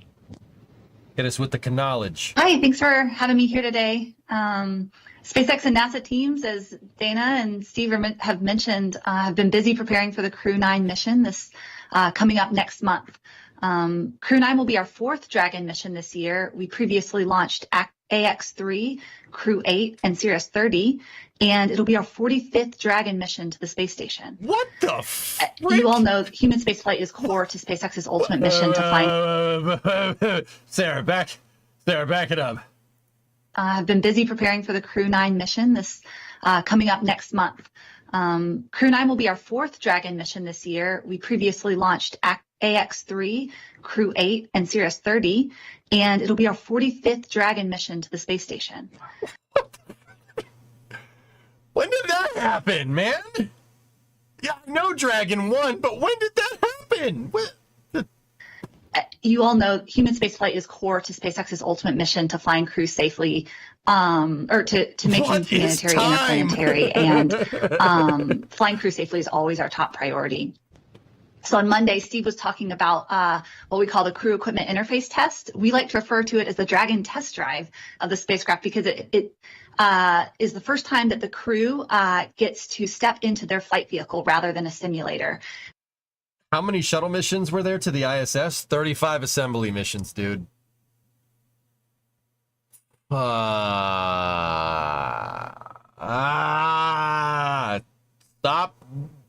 that. No.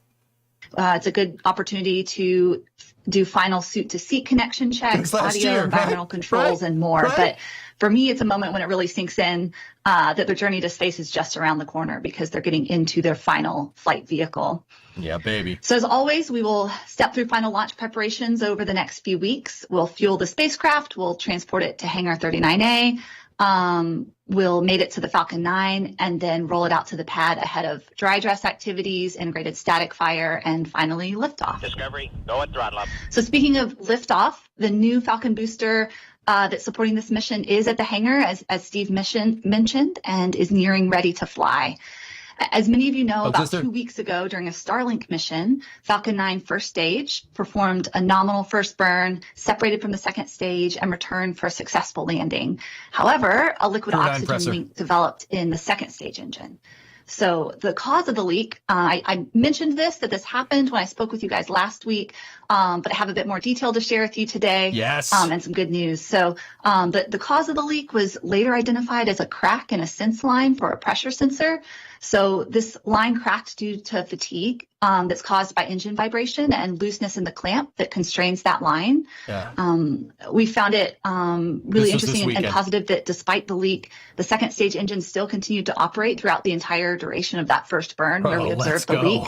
It completed engine shutdown and then it entered a coast phase for about 30 minutes in the intended elliptical parking orbit. So the Starlink satellites are initially inserted with the second stage into an elliptical orbit with a low perigee and a high apogee. And then after about 30 minutes, we perform a second burn to circularize at the higher altitude. So unfortunately, the fluid leak that we saw in the first burn in the cold of space led to excessive cooling of the engine components, and most importantly, those associated with delivery of the ignition fluid to the engine. So when it was time to restart the engine for the second burn, it experienced a hard start because there was slow delivery of that ignition fluid to the chamber. That damaged the engine hardware, and then it caused the upper stage to lose steering capability. So these are things that we think about in the design and build of these vehicles. So the second stage itself continued to operate as intended in a scenario like this. So what it did is it proceeded to deploy the Starlink satellites and then successfully passivate itself. That's a process where it vents down stored energy in the stage, which that occurs at the conclusion of every Falcon mission. So in other words, the stage sensed that there was something wrong with the engine. It went ahead and did its payload deploy sequence and then passivated itself to safe it for deorbit. So For the near-term Falcon launches, we actually just removed this sense line and this sensor from the second stage engine. It's not related to the flight safety system in any way. It's not used for that system, so we're able to just remove it. It's redundant with alternate sensors we already have present on the engine, but that location tends to see a bit more vibration. So we can get the same data from our other sensors. We just pulled that line out of the engine for the near term. And that design change has actually already been tested at our rocket development facility in McGregor, Texas. So, she did, Jen. Steve also mentioned that our teams have been performing this comprehensive review with the FAA as part of the formal investigation process, but also of all of our SpaceX vehicles and our ground systems, including Dragon. So we wanted to ensure we've been meticulous and thorough with what we've learned as we return to flight. And I have good news to report, which is that yesterday the FAA formally approved us to return to flight. This was on Friday. They agree with the conclusions of our investigation and the corrective actions taken, which is really good news. We actually expect Falcon 9 to return to flight this evening, launching from Launch Complex 39A. So this part was, this meeting was on Friday, so just bear with me. So yeah, that sensor, the clamp on the sensor was already in a high stress area. But what did I tell you guys? It was a sensor. It was a pressure line sensor on the starter plumbing. She said, she didn't say mission fluid. She said ignition fluid. It's the pyrophoric ignition. It's triethyl aluminum and triethyl borane. So it was the starter. I call it. That's what I said. Like, I'm not trying to toot my own horn, but that's what I said based off of what we saw from that mission. We watched that whole thing many times. So did it go bang or burn up? It passivated itself and then deorbited with the reaction control systems. From what I understand, from what she just said, yeah, it safed itself just fine. Somebody tightened down a bolt too hard. Somebody overclamped that line, and it caused it to fatigue. And it was already a high stress line, and it bent. So they just said, screw it, we don't need this. Just take it off. And that's what they did. Pretty straightforward stuff. That's actually super cool. That's what I mean. Like, I knew that this, because there'd been, just because of the sheer volume of Falcon 9 flights, there was something before this. It was like 340 missions and change with Falcon 9. This was something somebody tightened something down too hard. Somebody over torqued something. It's something very, very, very, very, very minute. And it turned out to be just a little sensor. And the clamp that holds that sensor to the line, just somebody tightened it and it cracked it. That happens. That stuff happens, dude. It happens. I mean, you can be damn sure SpaceX won't make that mistake again, right? But yeah. So someone gave it 3 Ugga-Duggas when they should have given it 2. That's what it sounds like. She said that there was fatigue on a sensor component because of the clamp. Because of the clamping mechanism caused a crack. She didn't say they over tightened it, but that sounds like somebody tightened a bolt down too hard. Think someone got fired?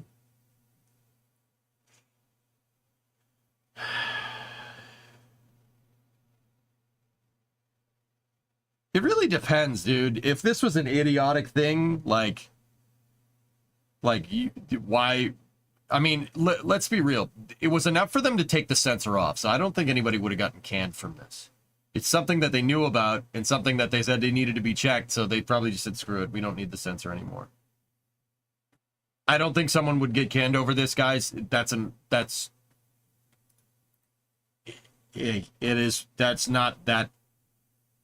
not like, oh my God, you're fired, you screwed up. You know what I mean? This is just like, a guy's going to tighten something down and somebody's like, hey, come over here. And he's like, all right, give me his, okay. It's something stupid like that. Trust me on this one. But they won't say that, right? They don't want to say, oh yeah, we forgot to tighten down a bolt. You know what I mean? What if Elon was having a really bad day?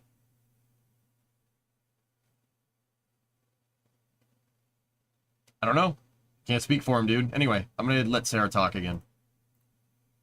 How quickly the team was able to identify the cause of the mishap and then associated corrective actions to ensure success of future missions.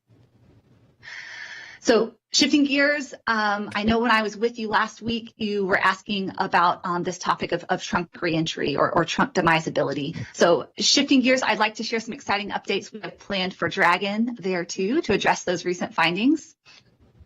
So after 5 years of splashing down off the coast of Florida, we've decided to shift Dragon recovery operations back to the West Coast. Yep. So that's where we recovered the Dragon cargo spacecraft 21 times between the years of 2011 and 2020.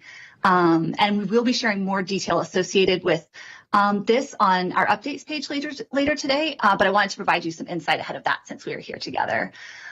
So when we were developing Dragon's current reentry operations, which we've used for all our crew missions and then cargo missions since CRS-21, SpaceX and NASA engineering teams use these industry standard models to understand the trunk's breakup characteristics.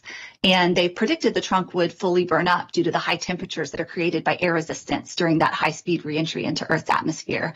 They should leave no debris. And that was a determining factor in our decision to passively deorbit the trunk and enable Dragon splashdowns off the coast of Florida. So today, Dragon's trunk is jettisoned prior to the vehicle deorbit burn while still in orbit. That leaves it in space while the capsule comes down and does a pinpoint splashdown, and then it passively re-enters and breaks up in the Earth's atmosphere in the days to months that follow. Because the trunk doesn't have any maneuvering capabilities of its own after separation, the location and the precise timing of that trunk reentry can't be predicted. It's dependent on solar activity and atmospheric conditions and a number of other things. So to date, of the new Dragon trunk and operational concept that we've been flying since I think 2019 or 2020, to date, the majority of that trunk debris has reentered over unpopulated ocean areas. But the fact that any debris has reentered indicates to us that we need to draw a different conclusion from that initial analysis. And so I just want to say that we are committed to safe spaceflight operations and to public safety. It's at the core of what we do. So after we first discovered this, I believe it was back in 2022 when a piece of trunk debris was found in Australia. We quickly worked to make some immediate changes that could be implemented quickly to improve our probability. But then we also launched into a big effort to work with NASA and the FAA to pursue a longer term solution. And that's where we are today with this move back to the West Coast. So what we'll do is we'll implement a software change to complete the deorbit burn before jettisoning the trunk, like we did with Dragon 1. And then the trunk will intentionally land safely uprange in an unpopulated area of the ocean again. So to make this change possible, we'll move a Dragon recovery vessel to the Pacific sometime next year. And we'll use SpaceX facilities in the Port of Long Beach for our initial post-flight processing. Then Dragon will be transported back to Florida for preparations for its next launch.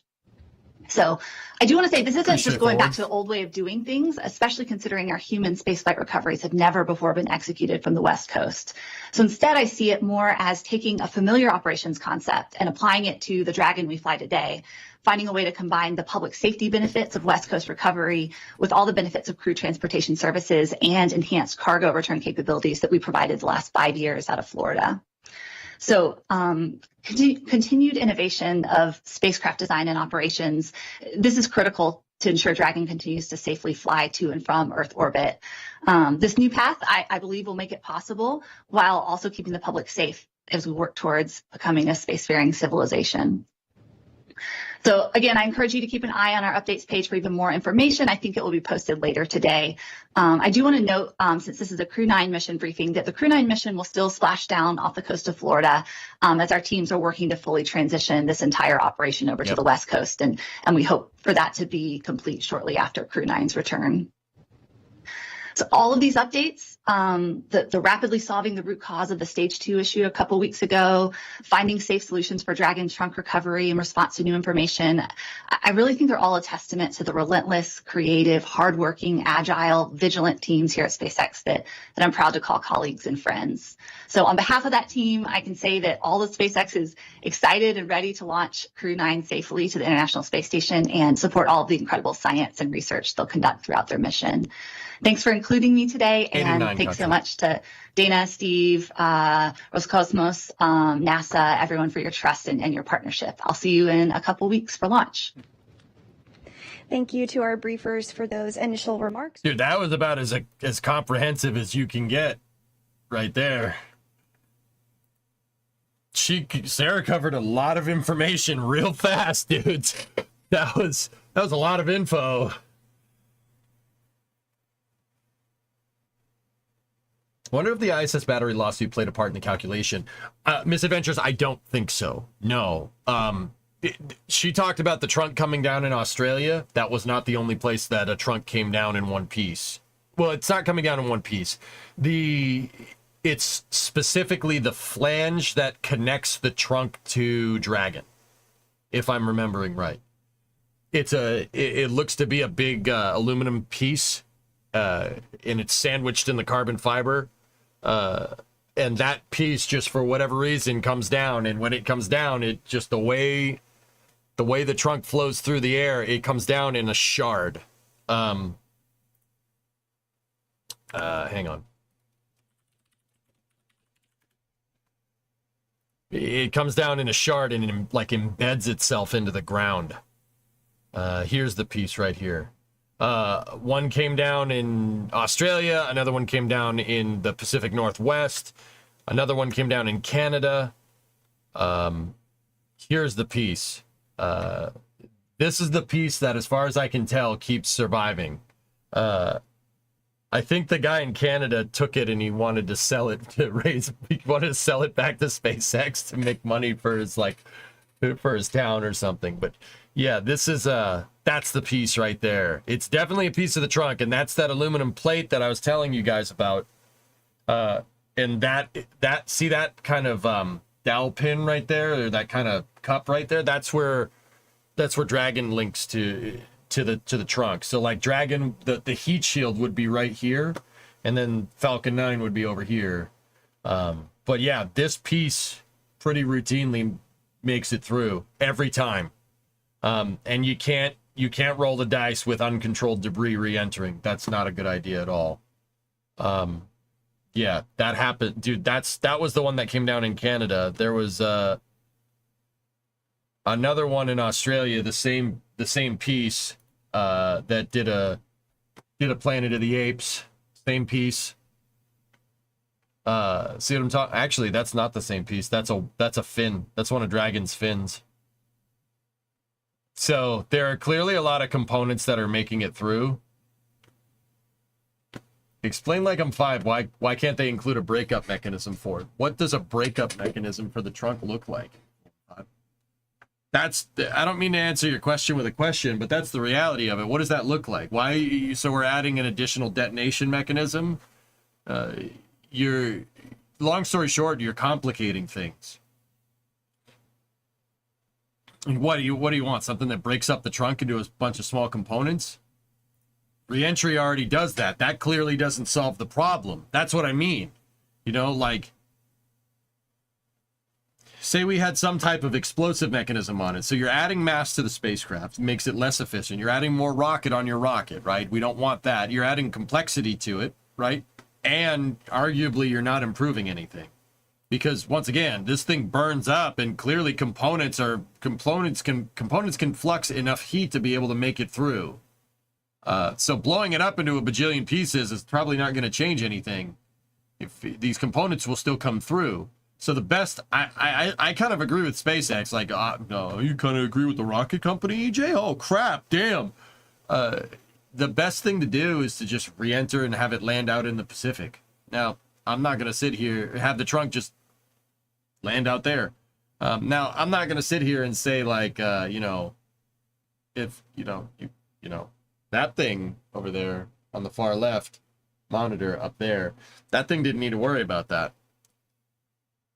See that thing right there? That thing doesn't need to worry about that. It just, just lands on a runway. That's kind of cool. Just saying. Yeah, I'm shamelessly plugging the shuttle. 13 years on, I don't care. Still gonna do it.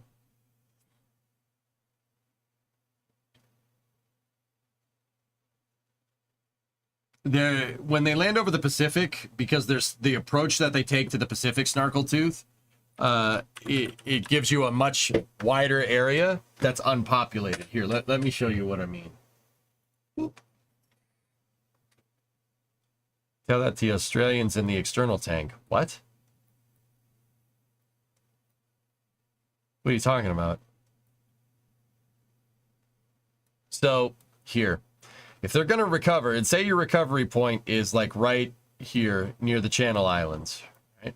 And ISS is 51 degrees inclined, so that makes your track... That makes the... Actually, the orbital trajectory would be over here. Something like this. See what I'm talking about?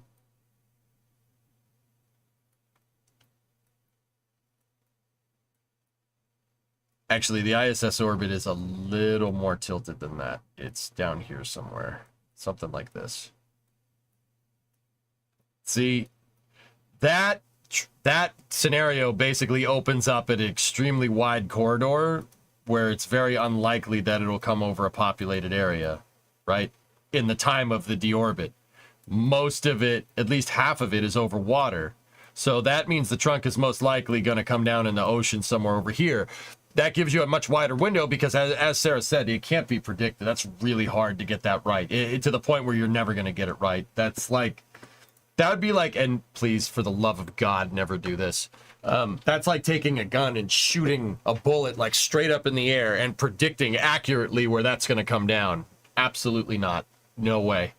There's weather up in space, right? That's a thing.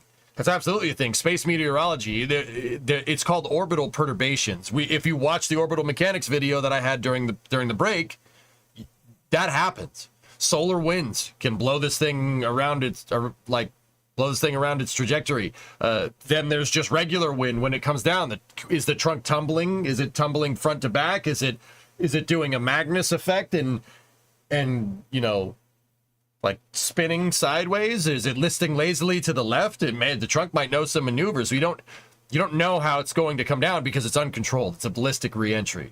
That's really hard to be accurate with. That's why the U.S. and the Soviet Union spent billions of dollars trying to get that more accurate over the course of 70 years. Well, maybe not 70, but you get the idea. Yeah, Eagle, Skylab landed on Australia, I think, dude. I don't think an external tank ever made it to the Australian coast.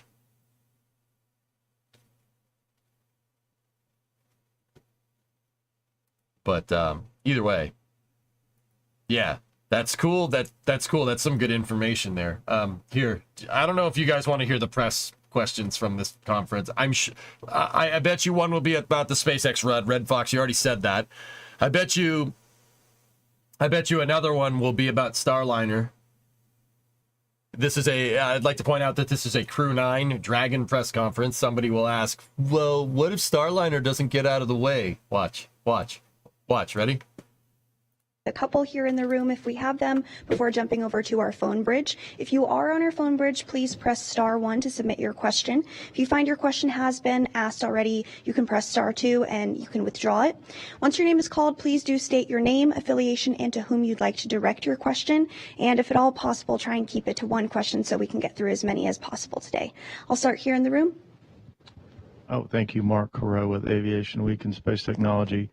My question has to do with the Falcon 9 second stage before you launch the Crew 9 mission with astronauts. What will NASA do to certify or make sure that the issue that arose a couple weeks ago has been dealt with in a way that meets your safety standards?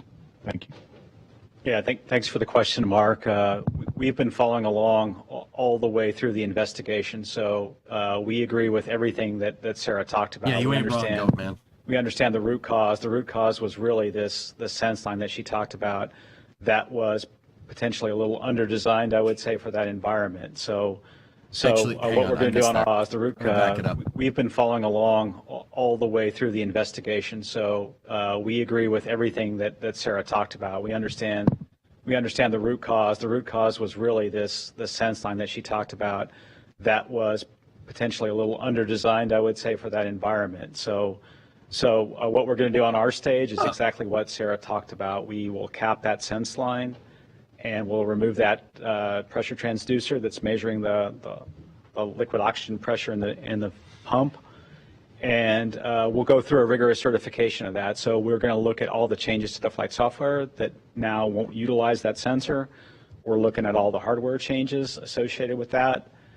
We understand exactly what they've done relative to that change. And so we'll go through that and take it to the program control board, and we'll baseline that change for Crew 9. The beauty of what they've done is we'll get, hopefully we'll get the Starlink mission that Sarah talked about off this weekend, and we'll probably get another couple flights in there before ours. SpaceX has made this same change on a very similar second stage to ours that's already been through testing at McGregor. We followed that testing, and we'll follow the same testing on our stage. So we'll get a check of that sensor in this second stage test, like I spoke on the 30th. So it's our process for dealing with changes, and we'll work through all the data, work through all the analysis and certification, and then we'll be ready to go fly. Yeah, baby. Thanks, Steve. We'll do another question here in the room. Go ahead. Hi, yes, Will Robinson Smith with Spaceflight Now. Appreciate y'all taking the time to talk to us. Question, I believe, for Steve and Sarah, if she'd like to join in. You mentioned the timing of Crew 9 needing to happen within a certain pocket to transition over to the Falcon Heavy configuration for Clipper. I wonder, is there still some outstanding work or validation that needs to happen with the crew tower over at Pad 40? And just wondering why that wasn't used as the primary for Crew 9 so that there wasn't a potential conflict. Thanks. Yeah, good question. We've been working really hard on the certification for Pad 40, and we're close. We've tested the crew escape system. We've tested all the pad systems, but we're not quite complete on certification. If we were, we would entertain moving over to Pad 40. So that's probably a little bit more like late September timeframe. So we just sort of missed this window together with all the work that NASA and SpaceX had on our plate. We just didn't quite get there. So that's why we're going to fly off 39A. Another question here in the room. I think Sarah wanted to jump in, if that's okay. Then we'll go to you, Gina. Thanks. Yeah, I'll just chime in really quickly that, I agree with everything Steve said. So the Pad 40, the build itself, the preparation of the pad is complete. You may remember we launched CRS-30 off of that mission, but then there's a joint certification effort specifically for human spaceflight missions that we do in partnership with Steve's team. And we've been working through that process to make sure all the T's are crossed, all the I's are dotted before we would fly a CCP mission off of Pad 40. I think we could have done it by this mission. We're nearing completion, and huge thanks to Steve's team for all the hard work there. But we have several weeks of runway on 39A. The Clipper mission is in October. It does take us a little bit longer to convert the pad to the heavy configuration, but I wouldn't say that we're running out of time or that there's not enough room to launch Crew 9 when it needs to be launched. And then I wanted to go back to a previous question really quickly.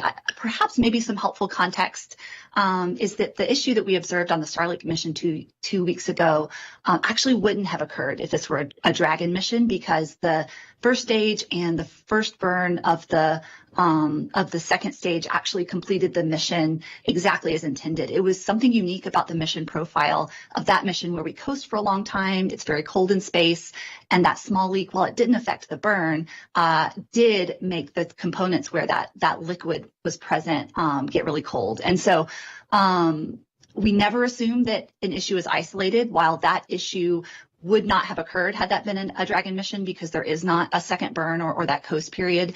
We still use that to launch into an audit of every system on that vehicle and every other vehicle. So we did do that scrub, but I thought it might be helpful context that this issue was a little different than what we would see on the mission profile of a Dragon mission. Thanks, Sarah and Steve. Okay, Gina, go ahead. Gina Sincera, ABC News for Dana. For the cargo mission, the Cygnus flight that's going up, tell me about the critical cargo that's going up. We're kind of missing that briefing. It's the same time as this, right? And are any of Butch and Sonny's belongings that they had to take off for the pump going to make it to them before they come home? Yeah, great questions. As you know, on every single flight we fly, we've got a lot of critical things. There are basics on board, food and water. We have that almost every flight. Crew supplies, research. In terms of some of the unique things that we're flying, we have a couple what I'd call critical ORUs. You know, we tend to on board spare the vehicle with one spare critical component for each item. And so when you have a failure of that, you got to resupply it. So the couple things that just stand out off the top of my head, I do have another one of the urine pumps that we had talked about previously that we had problems with. In fact, the one on orbit's acting up a little bit. The one we had to quickly fly on Starliner was a more immature design, a shorter term unit. This is our longer term legacy, very robust unit that I've got flying up on NG-21. We've got a couple other things, like I've got some navigation sensor replacement, hardware, a docking reflector replacement, a couple things I need for some of the other EVAs that we had originally planned to do in the fall. In terms of items for Butch and Sunny, we did go ahead and put, since we took their suitcases off their previous flight, I had some things loaded here early on. We had to make manifest decisions very early and not knowing when things would line up. We did put some things on there which can also be used generically to backfill the generic supplies. So there are a few things, not a lot of really super crew unique items, but a couple things to help backfill. Thanks, Dana. All right, we'll head over to our phone bridge. We have Bill Harwood with CBS News. Hi, thanks for doing this. Thank you very much. A real quick one for Sarah. Are you saying that the FAA has cleared SpaceX to launch, period? Or is anything outstanding you guys have to do in regards to licensing before Crew 9 can fly? And I'm sorry, I got to ask the second one for Steve. You mentioned how you follow along in lockstep with SpaceX when there's a failure investigation like this. Can you give us a little more detail on exactly how you do that? Is there any hands-on work that NASA or its contractors do to verify what SpaceX is saying? I mean, I'm not challenging that. I'm just saying, or is it just you guys just reviewing the data that they present you to conclude that everything's okay? I'm just trying to understand better what depth of oversight NASA has into recovery from an anomaly like this. Thanks.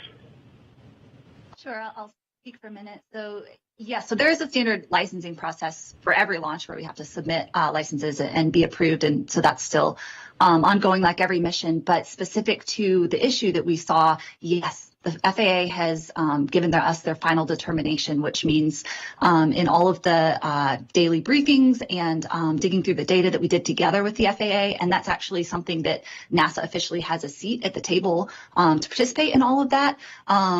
We stepped that process. It's formally defined by the FAA when stuff like this happens, and we stepped through that process. We submitted our data. We had a Q&A period where we exchanged more data, and then they've given us the final determination yesterday that they agree with our conclusions, and we are ready to return to flight. So I know Steve mentioned that they will also have a board meeting to gather their teams and review that data, communicate, and make sure that all the NASA teams are ready to fly as well. But from the FAA perspective, we're ready to return to flight. And I'll take the second part of the question.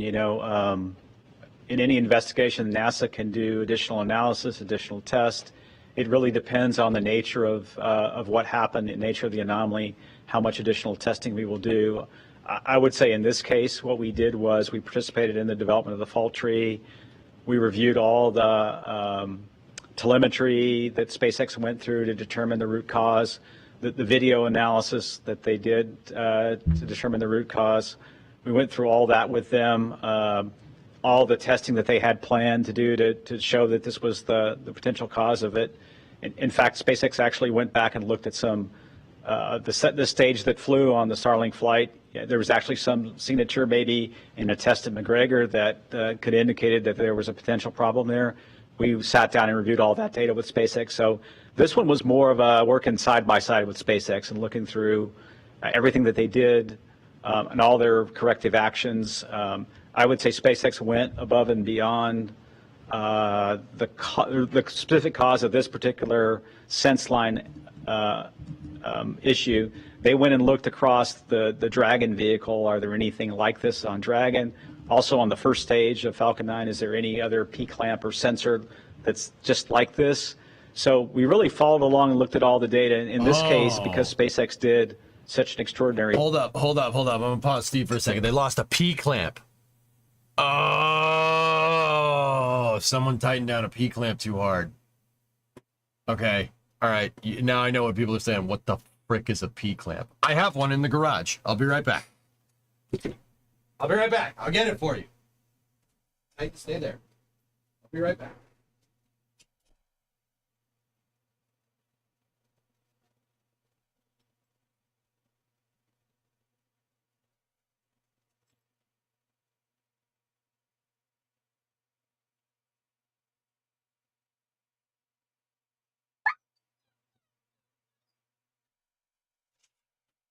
Hey, I'm back.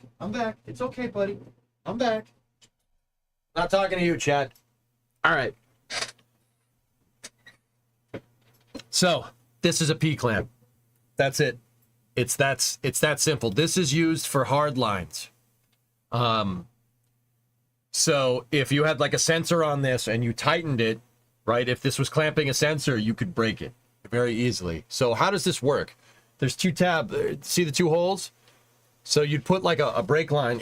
I have them because you put brake lines. You use them to mount brake lines, which are very similar. Brake lines on a car are very similar to the pneumatic lines that are on rockets. Very similar. It's just designed to hold a steel pipe. Pneumatic, hydraulic, whatever. Now brake line is hydraulic, right? But here, take a look. Right there. That's it. It's just a little sucker. Just like that. I bet you it's about this big. Something this freaking big can cause an entire mission to fail. That's rockets, dude. Yeah, the dog is like, is that food? But yeah, that's a P-clamp. You know, they call it a P-clamp because if you look at it from the side, it looks like a P. See? You have the two holes, you'd throw a bolt through there. It holds a line in place. Is this 3/8 OD? I think this is a 5/16 P-clamp, Willie. Now, I don't know if SpaceX is using 3/8, 5/16. It looks like, A, it's probably not in standard. B, yeah, it might be a little bit bigger than this. This was clamping a pressure transducer. So I'm going to go ahead and guess it's probably bigger. If I had to guess, it's probably 13 mil. Where am I pulling that out? A ½ inch. Because, yeah, that's 13 mil. It could be 10. I mean, I don't know. It could be anything. It really depends. So the P-clamp turned into a no-clamp. No, the P-clamp worked from what I can tell. It looks like someone over-torqued that and crunched the pressure transducer. That's what happened. I was telling you guys, when we watched that Starlink mission fail, whatever that was is a pinhole leak. It's very small. And there you go. That's a P-clamp, dude. That's cool that Steve said that because now we learned something. See? It's just a little guy. This is a small one. There's a probably bigger. Or they used the wrong size clamp. There you go. That's an easy mistake to make, dude. It could be a B or a D. Where's my boy? Hey, buddy. So what was sitting on the first stage camera? Now that I don't know, Katra. That I don't know. It also doesn't explain what came... No, I've heard no explanations here as to what came off that first stage at T plus 10 seconds. Something came off the first stage. Or something came off the launch vehicle, right? Did Titan have a good WALK? Yes, he did. Yes, he did. Optimus would make that mistake. Anyway, I'm going to back that up just so we can hear it one more time. Their sense line issue, they went and looked across the Dragon vehicle. Are there anything like this on Dragon? Also on the first stage of Falcon 9, is there any other P-clamp or sensor that's just like this? So we really followed along and looked at all the data. In this case, because SpaceX did such an extraordinary job, we did not go do any additional testing or analysis. We didn't feel like that was required. So, was there a mission that failed recently? Yeah, Goldrix. Falcon 9 mission launched 2 weeks ago, and there was on the second stage engine. First stage went fine. On the second stage, when they went to start it, they developed a liquid oxygen leak. You could tell because it looked like a winter wonderland out there. The engine was still running, right? But which, once again, I mean, I called that. Like, the mainline plumbing on the motor was fine. Somebody tightened one of these, a P-clamp around a sensor. Could have used the wrong size, could have over-tightened something, and it cracked the line because of the fatigue, because the rocket engine's vibrating around. So if this thing, even though it has a rubber isolator, is the wrong size or it's over-tightened or something, right, and the rocket engine is weeble wobbling around, it could break a line, and that's exactly what happened. It broke a pressure line that had to do with the ignition fluid mechanism on the second stage. Yes, I said ignition fluid. No, that's not like blinker fluid. Falcon 9's engines, first and second stage, use what's called a pyrophoric igniter. They use triethyl aluminum and triethyl borane. Those are two fluids. When they chemically combine, if they find oxygen, it becomes hypergolic with oxygen, basically. That's the right way to say that. If you take T-Tab and you mix them, if it finds oxygen, it'll explode. That's what they use to spin start the turbine machinery, which is driving your fuel pumps on your rocket engines on Falcon 9.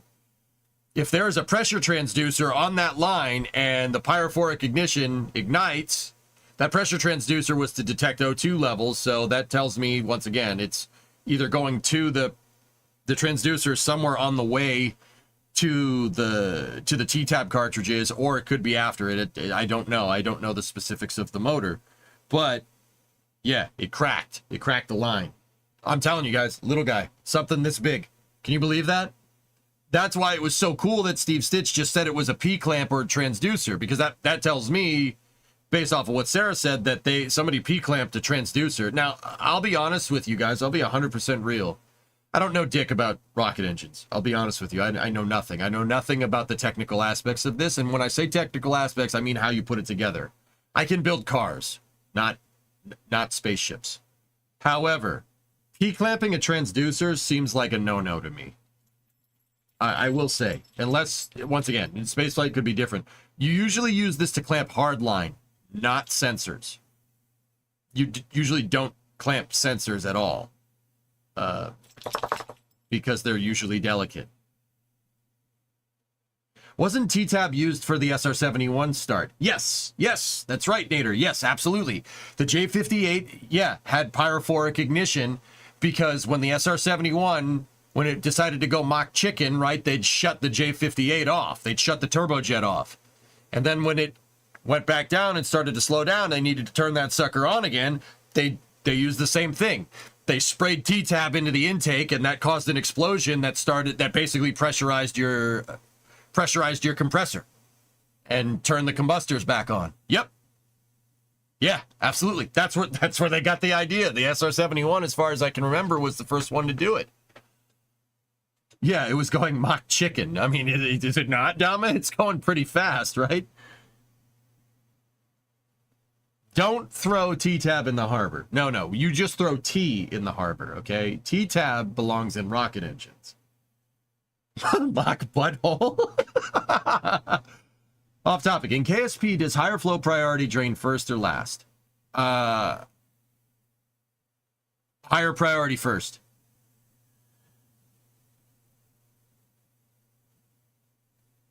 It's always the 50-cent part. Yeah, Hellfish, I'll be honest with you. P-clamping a transducer a pressure transducer doesn't sound right to me. But then again, well, what do I know, dude? I play Kerbal. I have no freaking clue, you know? If you ain't first, you're last. If you ain't first, you're last, all right? What the heck are you talking about, Nubius? You could come second. You could come third. You could come fourth. Heck, you could even come fifth. That wouldn't be something you have the freedom to decide where to put it. The P-clamp was on a sensor line, and its failure allowed unrestrained vibration and caused a crack. I assume, yeah, yeah, you're right. They're not P-clamping the sensor itself. That's just yeah, that's a good point. Yeah, I know you don't decide. There's a hole in when it was made. You put that in the hole, and you do not drill a new one, right? Any idea what tech they're trying to hide with all this UAP stuff? Just fancy drones? XNV, if I had to guess, it's hypersonic stuff. Hypersonic stuff. That's the new game changer, because hypersonics can... Okay. Little bit of a detour into military doctrine here. I'm an armchair general. I don't know, but here's the thing. I do know about rockets and how they work and via airplanes and stuff, right? So here's the thing. All right. The UAP stuff that we don't know if they're trying to cover up. They've said they just don't know what it is. It's compartmentalization, obviously, right? Like, we don't know what it is. But if I had to guess, it's a hypersonic drone. So why is this a big deal? So in the past, you have an ICBM, intercontinental ballistic missile. So what does that mean? You have a rocket that goes up, just like it's delivering payload to space, except it stops just short of circularization, right? And then it lets go. And then you have your payload is ballistic, meaning it's unguided, right? It just kind of sails off and it's like lobbing an artillery shell, right? That thing comes down. It comes down, goes through the atmosphere so ridiculously fast, you're never going to hit it with anything. Now, here's the thing. Nuclear trajectories they're very, it's easy to predict it. You're just not shooting it down. So that's why the only thing to do is to launch ours. We can't shoot theirs down. They can't shoot ours down. We're under nuclear threat. Launch it. Send it. Because you do have like 15... 20 minutes before it comes down, so you know, right? And then you launch in that 15, 20 minutes, and at best, you've mutually blown up everything. So that's mutually assured destruction, right? Hypersonic missiles, right? Especially like a hypersonic nuclear missile, can not bypass it, but you won't know where it's coming from. You'll be able to see it, but the hypersonic missile, you won't be able to predict its trajectory. It'll change course. It can change course. They could basically steer at re-entry speeds.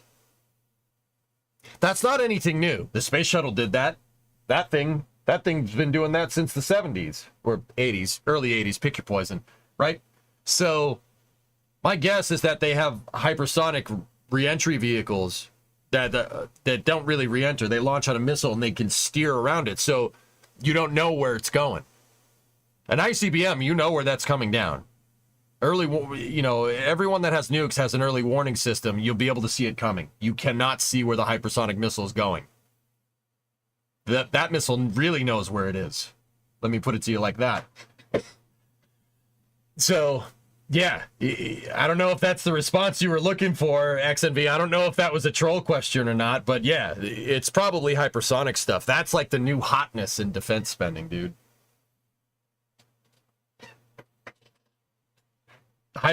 Tozer, it's hypersonics all day. Hypersonics is the hotness, dude. That is the new hotness right now. So hot right now. Hypersonics, so hot. The hypersonic shotgun needs development because it knows where it isn't. Yeah, exactly. You also won't be able to see until it comes over the horizon. Exactly. You know, when you launch a nuke, it goes up into space. Anybody with an upward-facing radar that's worth its weight in scrap metal will be able to see it coming. The hypersonic missile comparatively stays really low to the ground. You will not see it until it's at your doorstep. That's Aqualex, that's a good point. That sounds more believable than anything I heard. Yeah, Tozer. What do you think? It's aliens? I mean, it might be, but I think that's a lot more plausible. Nobody, during the Cold War, nobody wanted to know that we had the DoD didn't want anybody to know we had an SR-71. And every time someone saw one, it's like, oh, it's aliens. No, it's an SR-71. Does the SR-71 look like a plane from the 50s? No, absolutely not. But the reason why they didn't tell anybody about it until the 90s, was because they didn't want to, you don't want to show your hand with defense doctrine like that. You do not want to show, you don't want to show your hand. You just want to put the chips on the table. It's a freaking poker game. It was the SR-71 and aliens. Was the SR-71 on the radio at Tal going, Algarada? What's up, man? Do you have that tweet from Boeing about Top Gun Maverick that came out? Yeah, dude, I remember that. I don't have it, but I remember that. But yeah, hopefully that makes sense, dude.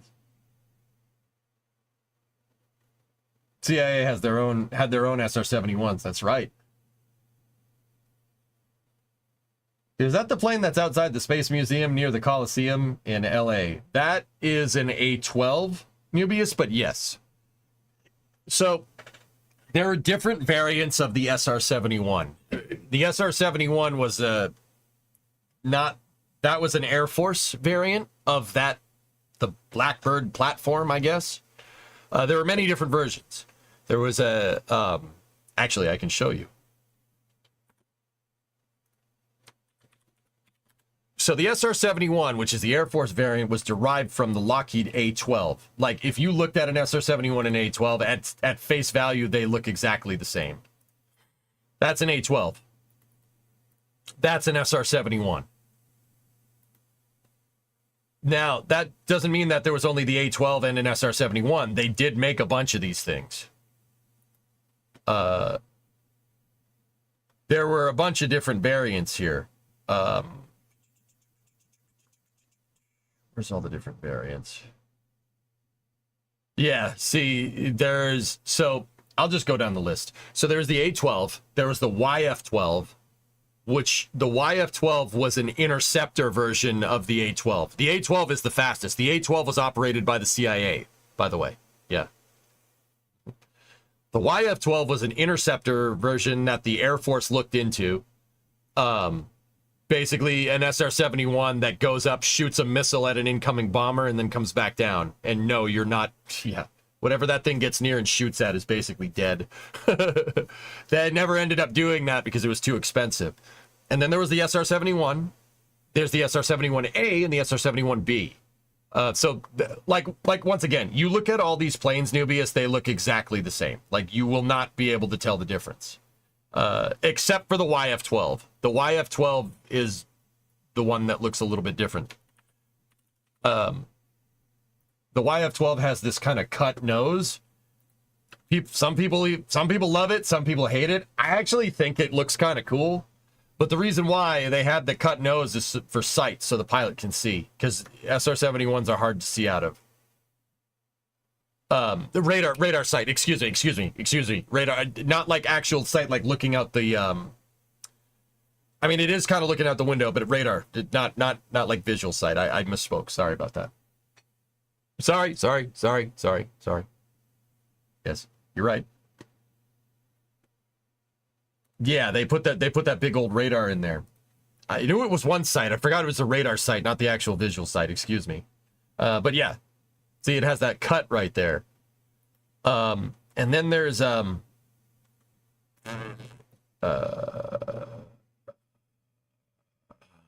with a bunch of different variants. Long story short, yeah, there was a couple of different ones. But yeah, I don't know what you'd call all of them. You know, I would say like Blackbird. The Blackbird family of planes, but that doesn't, I know that's not right. No one calls it that. There's also evidence the SR-72 is being flown by Skunk Works and is nearing production. Expect a Mach 6 to 7 operationally manned with recon and conventional nuclear payload delivery repost. I'll bet you it deploys a hypersonic missile, Nader. Now, see, and here you go. Once again, if you have something like that can go Mach 6, right? And you can deploy a hypersonic nuclear missile at Mach 6, and then have that accelerate all well in the atmosphere, that's first strike. That's what's called first strike capability, right? Now, you know, those hypersonic drones make a lot more sense. You would not want to tell anyone about that. Just zip it. Shut the hell up. Don't talk about it, right? Am I right? Wasn't there also a trainer with another cockpit? Yes, there's a couple of different trainers. Yeah, of course. The interceptor variant was designed to punt the missile out the back because the aircraft flew faster than the missiles could fly. Yeah. I started thinking about that a second ago when I was looking at this. I was like, wait, AIM 47s? Wait a minute. wait a minute. Right? That makes a lot more sense. Definitely wouldn't want people knowing about that. Anyway, there's your defense doctrine bit of the day for space news. NASA got their hands on them too. NASA has had a hypersonic glider re-entry vehicle for a long time now, for about 50 years. That thing. The space shuttle. Seriously. What do you think that is? It's a hypersonic re-entry vehicle. It's not ballistic, but then again, neither is a hypersonic missile. The first rule of first strike is you don't talk about first strike. That's also the second rule. All right, our next question on the phone bridge is from Jeff Faust with Space News. All right, back to space. Jeff? Dragon manifest. I know before the Falcon 9 anomaly, you were tracking a launch of the Polaris Dawn Crew Dragon mission around the end of this month. Where does that fall in the manifest now, and is that a potential candidate for launching from Pad 40 while 39A is in the Falcon Heavy configuration? Thanks. Good question. Yeah, there you go. That's a question for you, Sarah, but I can answer if you would like. We still have Sarah? Oh, sorry. Can you hear me now? Yes. Okay, great. Yes, we are in final preparations for Polaris Dawn. We are so excited about that mission. We're still holding a late summer slot, and I think this is just kind of evidence of the great partnership across all of our NASA missions and all of our commercial customers to ensure that we fly each mission when the time is right. And so there's a lot going on ISS right now. We opted to fly the Crew 9 mission as our next mission, and are ready to fly Polaris Dawn late summer as soon as we fulfill those obligations. Word. Thank you. All right, next up is Micah Maidenberg with the Wall Street Journal. Oh, Misadventures, you were talking about SR-71s. Yeah. NASA did have SR-71s. Yeah, they got a couple of them when they retired them.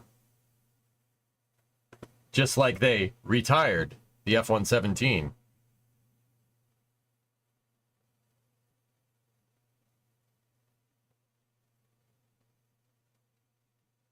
Just going to leave you with that one. Hey, good afternoon. Sarah, just regarding the second stage anomaly, the recent one, presumably the sense line worked in the past and many times. So again, could you just help me understand why this issue came up with this particular flight? I know the company statement mentioned engine vibration and looseness in a clamp. What caused that? Was that something on the ground at SpaceX, or was there something different with kind of the ascent and operations for that Starlink mission? Thanks a lot.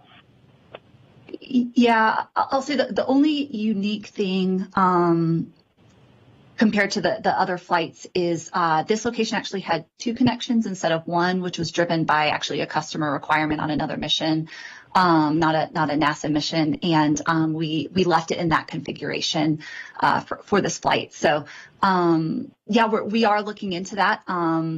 But I think there's a little nuances about how this line is attached. It's in a location that is a bit more susceptible to vibration as this rocket gimbals and fires. So a small crack developed in this case, and then a small leak of liquid oxygen. This is an area where from the main chamber, some liquid oxygen is allowed to come through the line so that the sensor can then measure pressure. And so that little bit of oxygen that came through formed a small crack. A bit came out, and then that in the cold of space over about 30 minutes made that line so cold and a couple lines around it that we weren't able to deliver the other fluids as quickly as we needed to start up that engine for the second burn. And I'd like to add a couple things. I mean, I think this is great evidence, and what I told our team of you think about the big things on a rocket. You think of the big gimbals that move an engine. You think about the turbo pump. Think about the flight computer and things like that. But this sort of shows the attention to detail that's required in space flight. Essentially, SpaceX made a small change to a different transducer. There was an in-house transducer pressure measurement for this particular sense line attached to the sense line, probably not knowing exactly how sensitive this area was to vibration, and how the insulation was attached and how this clamp was attached. And then they removed the clamp, and so they did analysis on that and it looked good, but the combination of those factors, the kind of material that was used, removing the clamp was important, and kind of even the way the tubing was made was important. So what I've found and what SpaceX has found here is it was a small change that you would think would be innocuous, but that I think is a good lesson learned for all of us in human spaceflight. Yep. And in spaceflight in general is small changes matter, and we had looked at the change and we didn't see any problem on the NASA side as well. So SpaceX has done a great job of going back and looking at this area and then any other areas on the vehicle that could have a similar problem, where you did a qualification by a little bit of similarity to what you had before, but maybe without having quite the thorough testing that you should have. Yeah. And so I think that was a great lesson learned for all of us. Yep. Next up, we have Jackie Waddles with CNN. Now I'm wondering what that requirement was. Fish, it would take someone with deep pockets to change the requirements for SpaceX for a mission to have them make a change to propulsion. Red Fox, they don't ask that. We know who it is. We can use some logical extrapolation here and figure this out. Okay, who has deep pockets? That's a SpaceX customer. NASA and the DoD are the biggest ones by a long shot. By a long shot. SpaceX has NSSL. They have the NSSL contract. They have the 40% share of national security missions. Meaning they're launching all. Since the NSSL contract was awarded a number of years ago, they have 40% of all Department of Defense planned missions until 2028. So, the DoD is a big customer. So is NASA. She didn't say it was a NASA requirement. So, what other missions are out there that would require them to change around their propulsion, particularly in the restart department for their second stage? It's those missions, those Falcon Heavy missions where the second stage has a gray stripe on it. Because those are the missions that require the most amount of engine restarts. Those direct to geo missions, or those geostationary transfer missions.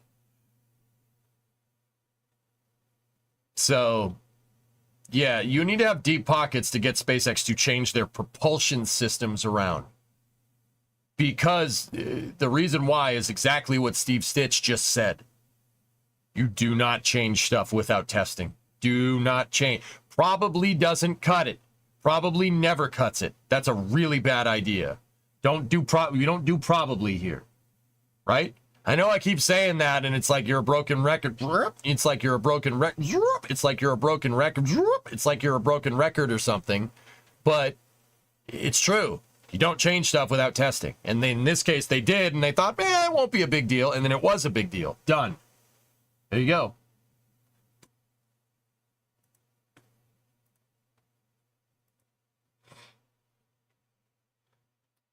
Willie, is that the LA speed check video for SR-71? That's a good video. I know about that video. So this is really smart. Bonksy, hey, all right, I already fixed the spinning, man. Damn. Didn't you hit me? Man, it's going to leave a mark. All right, cool. Red Fox, thank you for recommending watching this. I'm actually learning a ton here. I love NASA press conferences. You learn so much, even with the seemingly stupid questions. But actually, this press conference has had some pretty damn good questions. And thanks for doing this. A quick follow-up question for Sarah. So I just want to make sure I understand, too. How do we know for certain that a problem like this couldn't arise on the first burn? I know you mentioned this wouldn't affect a Dragon mission for that reason. I jinxed myself. I said there were all good questions. Sorry. That's my bad. It was only the specific flight profile. But was there any steps you took to ensure that a leak like that couldn't cause a fuel issue earlier in the flight? And then also just really quick, if you don't mind, could you kind of lay out SpaceX's overall Falcon 9 flight profile ahead? Just wondering where Polaris Dawn might land on the schedule now. Thanks so much.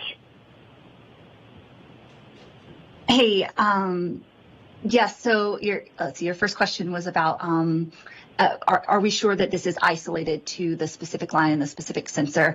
That's exactly what that root cause process, Steve described the fault tree. That's exactly what we do. That's what the FAA investigation is intended to do is you start with a list of every possible cause that could have caused this to happen, and you slowly drill down using flight data and telemetry to eliminate or exonerate. No, this isn't a possibility because of this. This one's not a possibility because of that, until you get down to the most probable cause. Or in very clear cases, we were really lucky this time to have a ton of data. The stage we were talking to it and receiving data throughout this entire time, all the way through passivation. And so we had a lot of flight data to work from to see really clearly the timing of everything and the locations of everything. And so, yes, yes, we do not just consider the issue that happened to be an isolated issue, but use that to then kick off corrective actions for that system and look into every other system that might have the same vulnerability. I think maybe one other thing I wanted to go back and address from the previous question about configuration. I think this is maybe an example of why SpaceX really feels strongly about testing like you fly, and then also flying regularly so that we get a lot of flight heritage and history on our hardware and know how it works in every situation. So sometimes we need to fly a really unique mission for a customer that drives a necessary configuration change to the system. But the number of times we're launching in a year, we want to take credit and have the data from every one of those previous launches to inform the next one. And so that's why we hold as tightly as we can to making every vehicle the same, so that it's the same body of data and we know how it flies because we've done it a lot before. So I thought that was an important thing to mention as well. Thanks, Sarah. Next up is Joey Roulette with Reuters. Thanks, Sandra. For Steve, I just wanted to follow up on your remarks about Starliner. Is having the astronauts, Butch and Sunny, return to Earth in Starliner required for Starliner certification?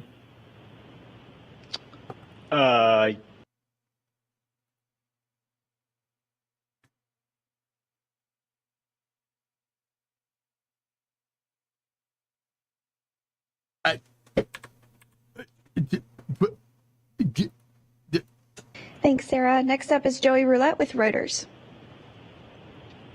Thanks, Sandra. For Steve, I just wanted to follow up on your remarks about Starliner. Is having the astronauts, Butch and Sunny, return to Earth in Starliner required for Starliner certification? No, it's not. No, it's good. Joey, come on, man.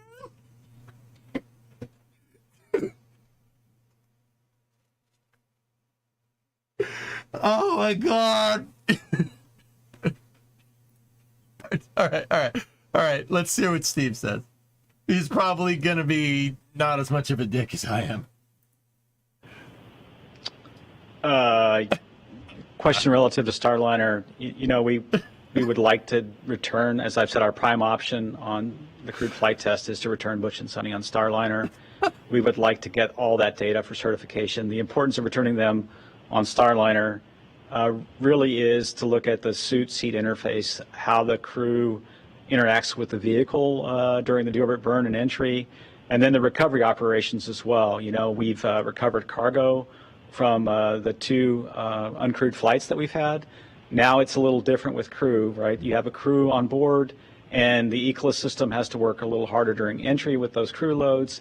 ECLSS is environmental control and life support systems. Yeah, it's under load because there's people inside, and people have to breathe, just in case you were wondering. You're welcome. And then, at recovery, demonstrating that whole end-to-end process of getting the crew out of the vehicle, how the landing and recovery team interacts with the vehicle, and then, that is important for us for certification. So is that required, or is that something you guys just want? Were you listening, bro? He just said that. Look at Steve Stitch's face. Just look at his face. No, Joey Roulette he's all over the place, dude. He writes some pretty good articles, to be honest. I don't understand this question. It's something we would desire to have. We would have to talk about, if we didn't have it, would that be, meet all the certification requirements, so. Our next question is from Stephen Clark with Ars Technica. I hate this.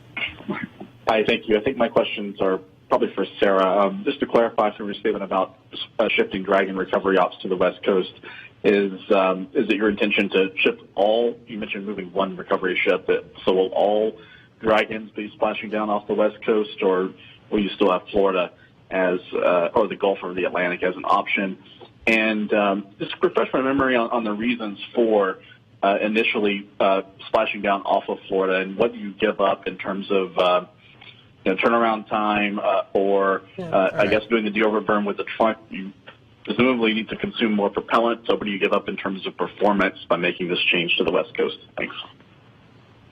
I will tell you this right now. Jettisoning the trunk and then doing the deorbit burn does have a little bit to do with Delta V, but it's absolutely about making sure your trunk is separated.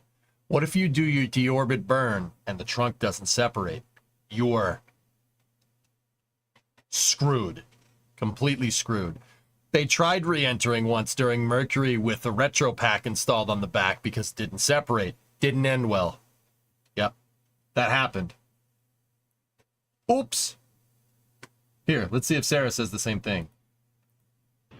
Sure. Yeah, thanks for your question. So yes, we do want to move all Dragons to the West Coast. There may be a small transition period as we're moving vessels through the Panama Canal over from East Coast to West Coast, where we can support either coast.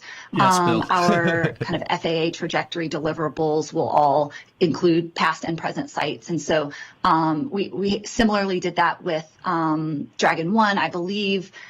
Let's see, we moved we flew the Demo 1 mission, a crew mission, out of Florida in, I believe, 2019 before our last cargo mission on the West Coast in 2020. And so we may see a similar transition period as we're moving all of the hardware and facilities and infrastructure.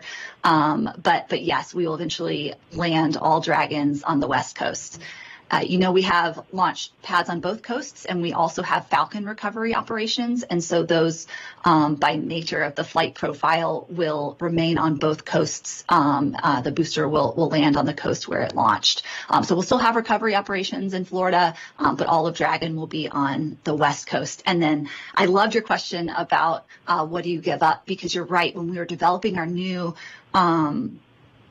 concept of operations, NASA gave us new requirements, starting with CRS-21, for even tighter return timelines, enhanced science capability, and that was all factored in when we were designing and building the whole system in Florida.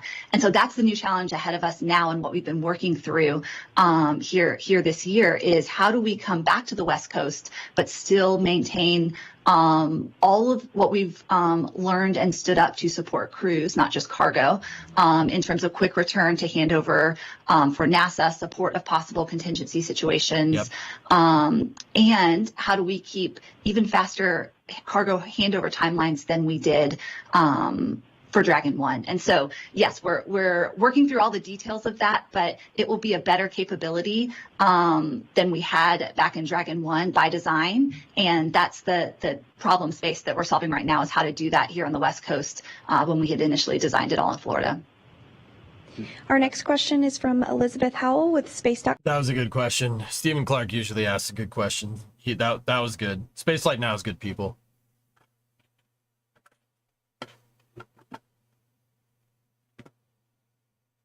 Yeah, there's still crew. They're still launching crew out of Florida. Sarah was just saying, they set up Dragon all in Florida. It's not just like the recovery vessels and stuff. The refurbishment facility called Dragonland. Steve referenced it a little bit earlier in this press conference. That's all their Dragon refurbishment is there. Like, that's it. The Dragon capsules are built in Hawthorne. Well, were. I mean, they might be building a couple more. We don't really know. But all the refurb stuff happens at the Cape, just like the shuttles. The shuttles were built in California, and then they were refurbed at the Cape. Except if there was like a crazy big thing that needed to be refurbished on the shuttles, then in which case they'd fly them back to California, right?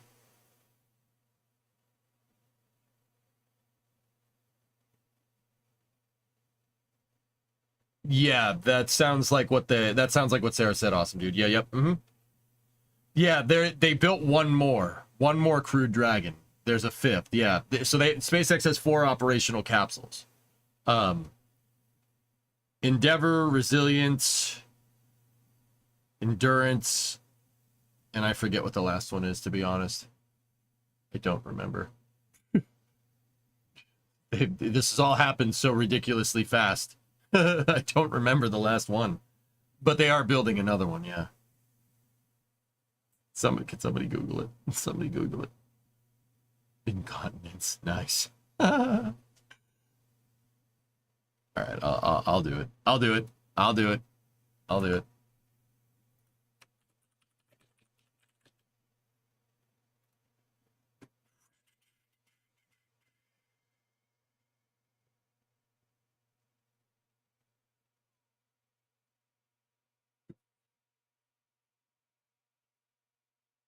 So there's Endeavor, Resilience, Endurance, and Freedom. That was the last one. That's a great name. Oh, yeah. Freedom. It's a great name.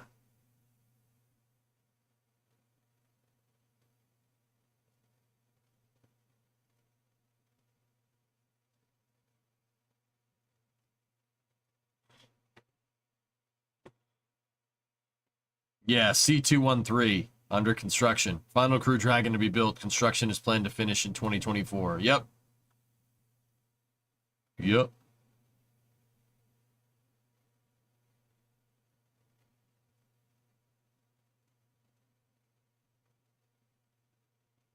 Just realized the clickety-clack of your keyboard is gone and I kind of miss it. Oh.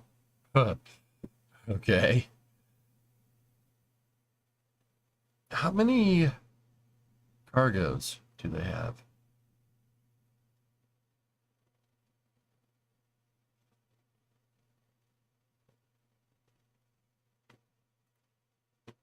$205.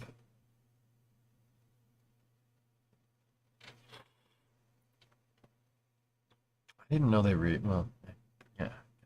204 bit the bullet. That sucks.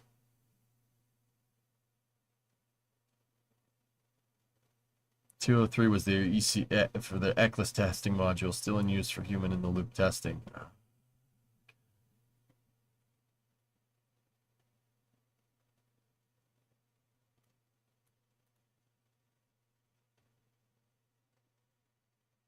That's it. Get a noisy keyboard. Endeavor, Resilience, Endurance, and Freedom. And then they have 1, 2, 3. 3 uncrewed. 208, 209, and 211. Oh, damn. This is so cool. Dude, it's so cool to see pods get used like this. I kind of wish, like, the shuttle had a resume like this in the short amount of time, but that's fantastic. Yeah, active dock to the ISS. That's so freaking cool. Anyway, let's finish up this press conference. Hopefully there's good questions coming. .com. Thanks, everybody, for taking the time. This is for Dana. And so until the suitcases get up there for our CFT astronauts, how are you working on resourcing them, especially for things like clothing or food or any other consumables that you were thinking were going to be more like a 10-day mission and less like a 50 or 90-day mission? Thanks. Yeah, there are any number of challenges that we can face that result in a shortage of supplies on board. For example, if you have a cargo flight that slips out. And so the way we deal with those risks generically in the program is we keep what we call a contingency reserve on board. In general, that's about a 4-month supply. Kind of explore. That applies to things like food, water, oxygen, nitrogen. And so we keep a buffer, and we do that for crew supplies too, things like clothing. And so we had plenty of generic supplies on board, so we just had Butch and Sonny use those. And as I mentioned before, we'll replenish some of those generic supplies on NG-21 and then also on the upcoming SpaceX 31 Dragon cargo flight. But we keep that reserve level high enough so that we can deal with any number of different contingencies or uncertainties. Thanks, Dana. Next up, we have Jonathan Suri with Fox News.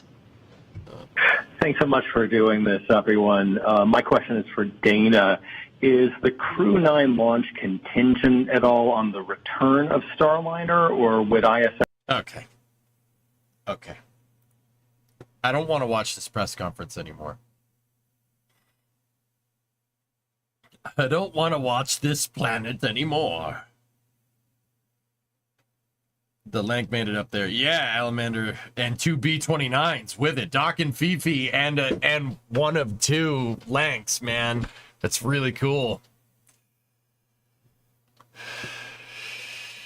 God, can we get a new timeline, please? Fellas, I'm skipping that question, okay? Interested in it. This question is from Jim Siegel with Florida Media Now. Hi, everybody, and thanks for taking my question. I'm particularly interested in activities related to growing food in the ISS and beyond in longer-term flights. Are there any such experiments, new experiments planned that are going to go up either on Crew 9 or on the Cygnus flight? Thank you. I'd have to look at the specific manifest, and I can get back to you on that, but I will just make kind of a generic comment that we've got a couple of different facilities that we use. We've got one called Veggie, and we've got an advanced plant habitat, and we tend to keep those pretty busy. The cycles for growing and how long it actually takes to grow out seeds, sometimes we have to adjust and flex, but those are often pretty highly occupied facilities. During harvest time, it gets pretty exciting for the crew on board. In the past, we've had tomatoes, we've had chili peppers, and the crew always wants to eat them, and so we have to share some of them with the scientists and some of them with the crew. And so those are always really exciting opportunities. But we'll get back to you and see what we have on the manifest and what's around the corner for plant growth. Okay. I'm sorry, I'm just catching up with both chats. Who's back in the shuttle in the video you showed? Break was so interesting. Yeah, dude, it's awesome.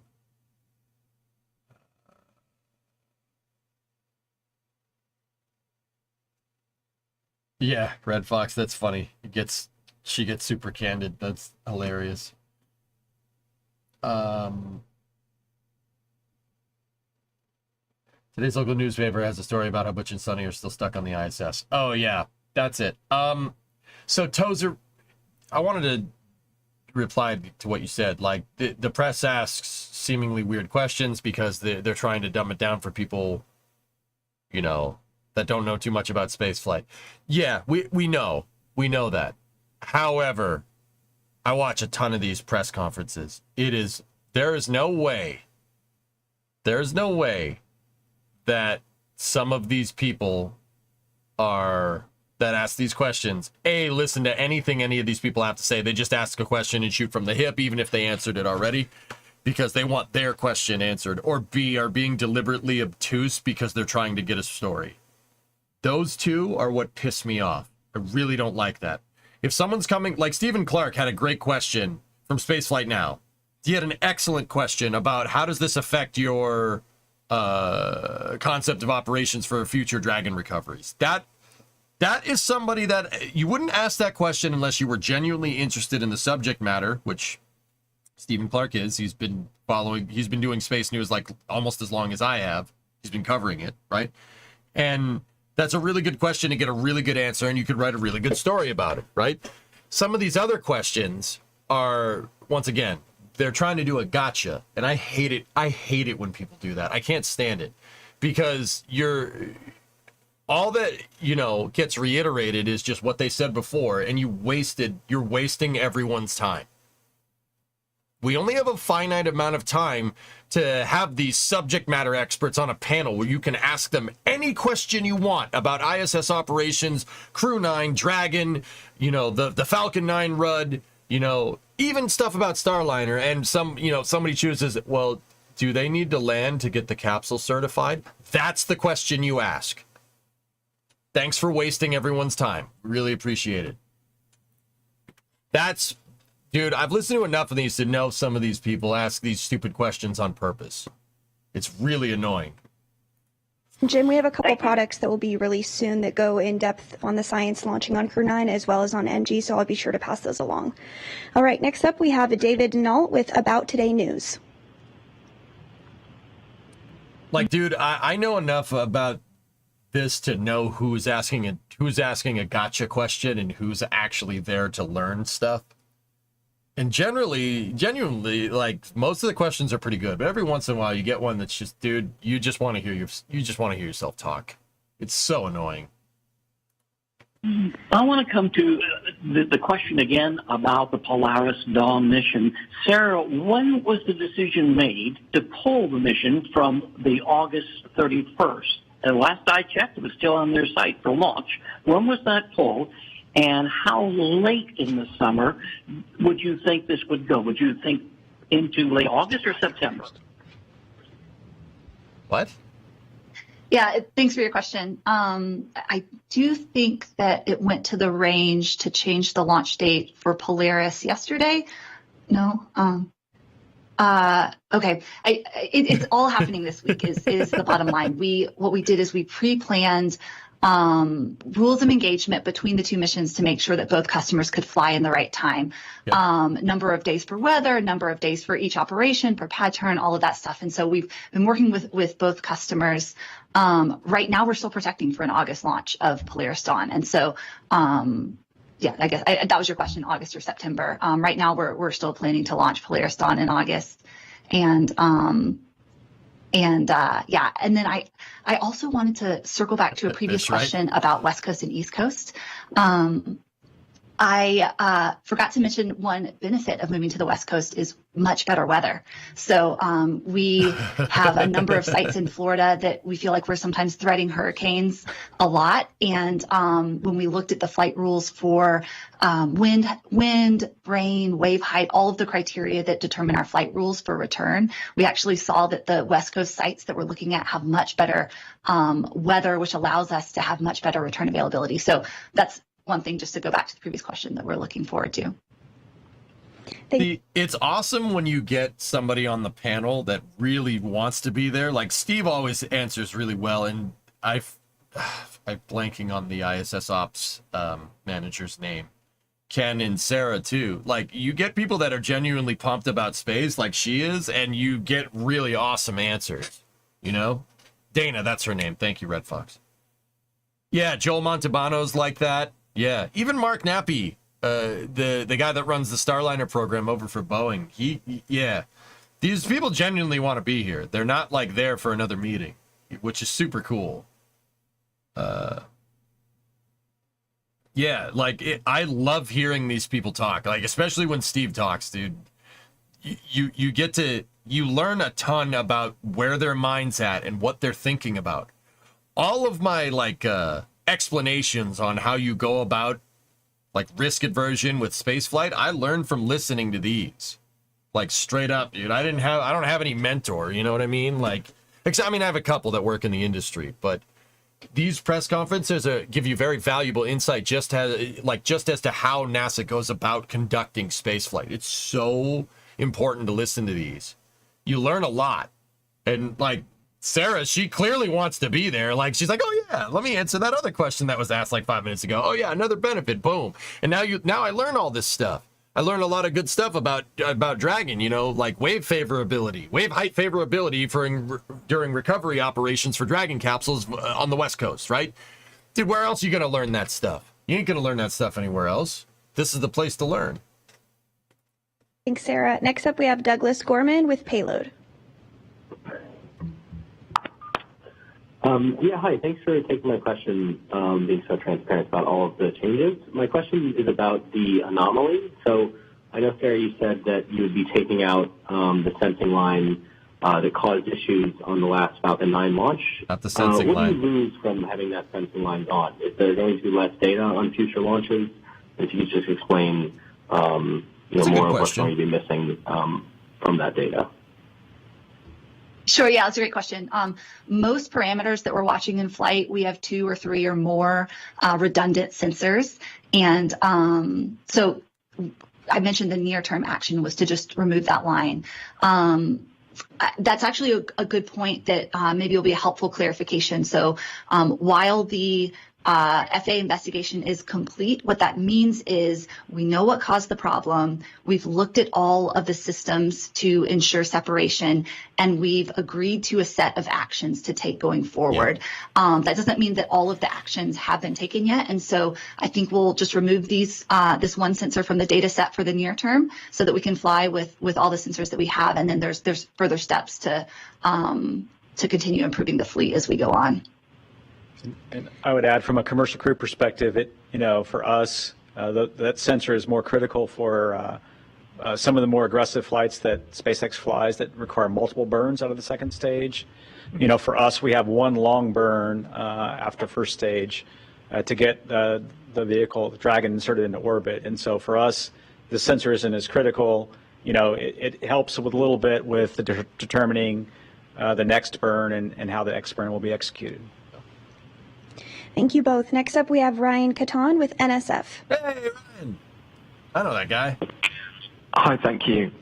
This is for Steve. Does NASA have to approve next week's Starliner readiness review before the crew plans for Crew 9 can be finalized? That's assuming, based off the information in the presser yesterday, that Crew 9 could be considered for a backup return vehicle. Thank you.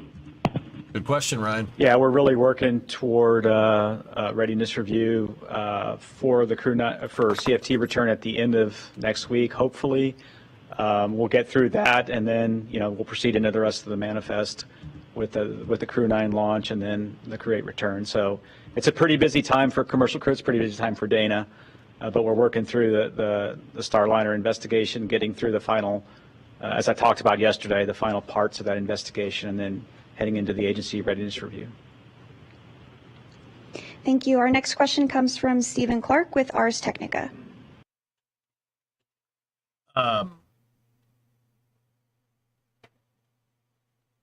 Yeah, I was just about to say, guys, that's why I like doing work with NSF. That's why I work with them, because NSF does their homework, and they're not there for a gotcha question. Ryan is there because Ryan is a spaceflight nutcase, and he genuinely wants to know.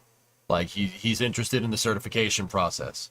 Do you see the difference in the tier of questions between him and, like, what Ryan asked and what, when does Starliner need certification? Like, that, do you see what I'm talking about?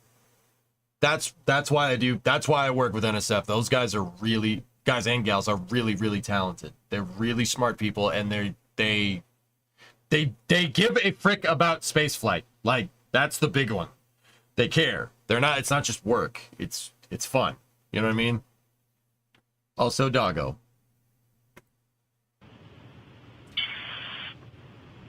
Hi, thank you. I just had a quick question on the manifest for the rest of the year, Dana. You didn't mention AX4. Where is that going to fall? Is it now next year? Thanks.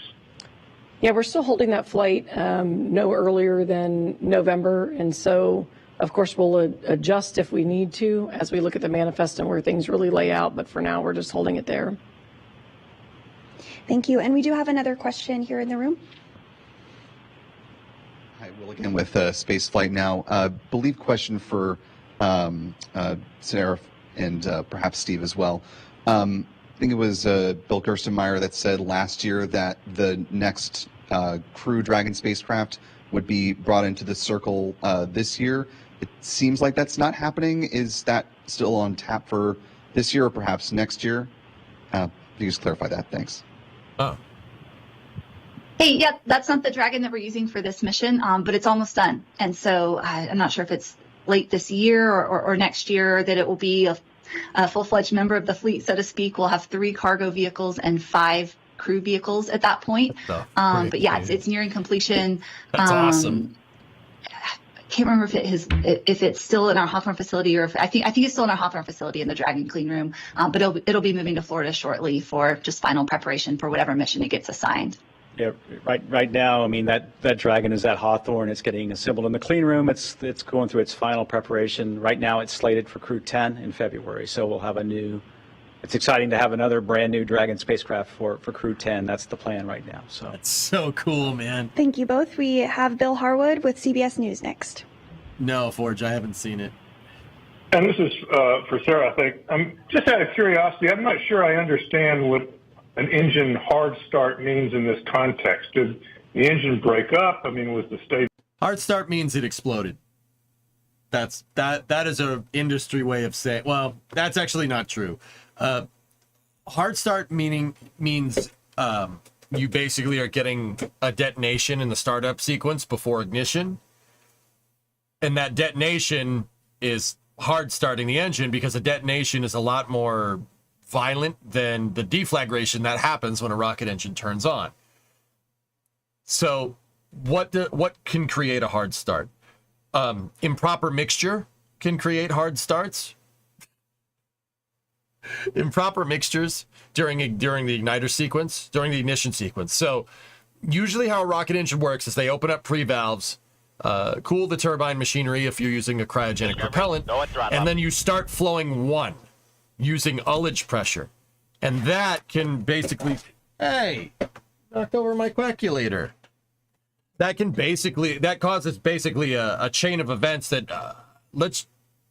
I'll be real with you, it has more in common from what I understand with a Rube Goldberg machine than it does with like what you'd think a rocket engine does. But like there's springs and gates that open with springs from residual pressure that basically will start flowing liquid fuel and oxidizer into the engine. Now, if one of those things is a little bit out of whack and you go fuel rich or you go oxidizer rich during ignition, you'll detonate. You'll make a detonation wave inside of the rocket engine. And that detonation wave can exceed a chamber pressure inside of the rocket engine. So a detonation, like if say a rocket engine is rated for 100 bar, like 100 times atmosphere inside of the combustion chamber, that detonation wave will make like a 200 bar pressure wave inside of the combustion chamber just for a split second, but that's all that it takes. And then it'll just blow it up. What the hell is he doing? Hold on. What are you doing? What are you doing, Titan? What are you doing? You want me to play? You want to play? I'm listening, but I can't stop giggling, dude. I'm getting so distracted. All I hear is whoo, whoo. It's freaking Chewy toy bouncing around. Hey, his Chewy toy is space themed. See, it's the sun, the earth, and the moon, and they squeak.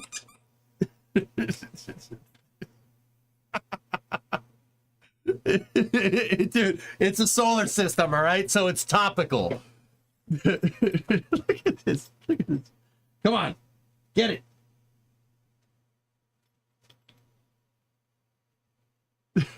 So, yeah, here. Let's see. I'm going to let them talk for a second. Holy crap. It's still intact after that. I know you lost attitude control, but what exactly happened when the hard start occurred physically to the rocket? Thanks. Sure. So while the propellant and liquid oxygen were flowing to the chamber, there's a third thing you need, an ignition fluid called TTAB. I'd mess up if I tried to say the names of those chemicals in public, but TTAB is the ignition fluid that comes into the chamber. And it moved through its line because it was too cold, too slowly. And so without that ignition fluid present at the time when the fuel and the oxygen started mixing, that caused damage to a number of components on the engine. It was not widespread damage to the entire stage itself, as we saw by the stage still continuing to send telemetry throughout the whole operation, deploy the satellites, passivate itself. But there were a handful of components on the engine that were damaged, which did not allow it to complete that second burn. Our next question comes from Jeff Faust with Space News. Dude, I mean, in this particular case, they have to mix the triethyl aluminum and triethyl borane. So TTAB, what Sarah was saying, they didn't get the mixture right because you didn't get your starter fluid in there. That's like trying to run an engine without a spark plug. I mean, if it's diesel, then yes, I know someone's going to hit me with the technically. If it's a diesel, then you don't have to worry about that. A gasoline engine that needs a spark plug, if you try to start it without a spark plug, you're going to make a lot of problems. If a car engine backfires, is that a hard start? No. Car engines can do that, but a rocket engine and a car engine use slightly different forms of compression as the result of combustion. It's called adiabatic compression versus I forget what the rocket engine does. Long story short, the car equivalent is rod knock. So you guys, everyone here has heard of octanes for fuel. A higher octane fuel can take a much a car needs higher octane fuel because of the compression. If you run low octane fuel, if you run like 87 in a Ferrari, you're going to get rod knock. The reason why is because you'll basically detonate the fuel before the spark plug goes off. And in this particular case, the rocket engine, you get a detonation wave flying through the combustion chamber, it'll blow up. With a car, you'll get that same detonation wave hitting the piston before the piston gets to top dead center. And that's extremely bad for it. That is terrible for an engine. That's why it's called rod knock, because that detonation wave is knocking against the connecting rod, because the piston absorbs that wave on the way up and it compresses the rod. And you compress the rod, you're basically shock loading your your piston and your rod and your bearings. That's the real important part in a car engine. You've compressed the bearings on the piston, on the connecting rod journal, and you've compressed them for a second. That makes them very upset. You basically squeezed all the oil out of that like a sponge, and now there's no oil in there. Yeah, it only takes a little bit of rod knock to blow up an engine. Or you could bend a piston, you could bend the connecting rod. If you bend the connecting rod, you're screwed. You're screwed. It's very rare that... Oh, buddy. Oh, buddy. It's very rare that... What's wrong? What's wrong? What's wrong? What's wrong? What's wrong? Blue Flare, I saw what you said, by the way. That just made me happy. What's wrong, Taito? What's wrong? Oh, he's so happy. Oh, boy. You okay? Hey, no piranha puppy. No piranha puppy, dang it. If you bend a connecting rod in a motor, you're screwed. The engine, you're not getting out of that without an engine exploding, like an engine rod. He doesn't like vent rods. Well, who does, Cone Man, right? Like, I can't blame him. He's definitely my dog. Hey, come here, buddy. Come up here. It's okay. I love this dog. I love this dog. He's a good boy. He just wants pets. He just wants to be pet. You're a good boy. You're a good boy. You're a good boy. Do you like spending time with Daddy at work? It's take your dog to work day. Just use a Wankel. No rods required. You can get rod knock in a Wankel engine. It still uses adiabatic compression. You can, I'm looking at the wrong camera. You can still get rod knock in a Wankel, and I assure you it's not pretty. Is Titan a mutt? He is a mutt. He's a cattle dog mix. He might have a little bit of other dogs in there, but he's mostly cattle dog. See last. More Wookiee noises. Yep. Stay.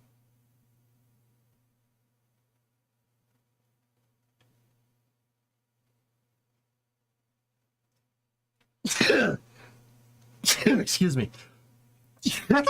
There, we spooled the turbo.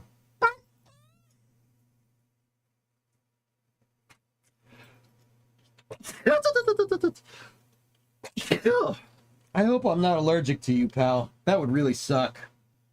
But I get over it because I love you.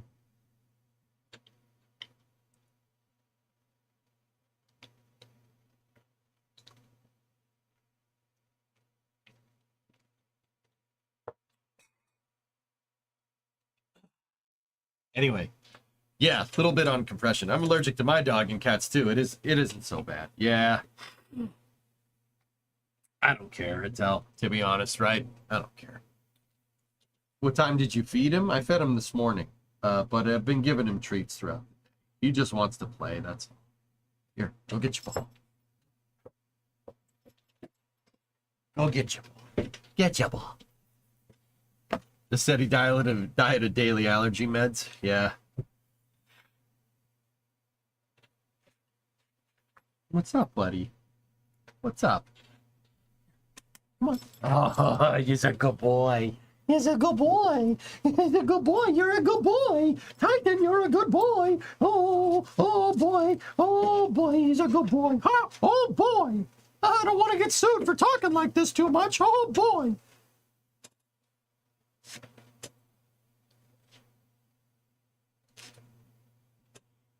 We didn't name him after a dwarf planet, guys. We didn't name him after a dwarf planet. We named him after a moon. Or a missile. I prefer the missile.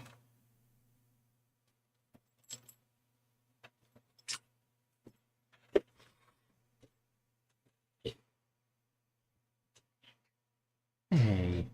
Hey, bear. All right. Let's finish up with this presser, and then there's more space news. Yes. Quick follow-up question. It is for CW, Sarah. for sure. You mentioned removing the sense line as a near-term fix. What are you looking at in terms of a long-term fix, and how far long-term might that be? Thanks. I'll give you 3 guesses to what this answer is. We don't know. If we knew the long-term solution, we wouldn't call it a long-term solution. They got to figure it out. That's what Sarah said a little bit earlier.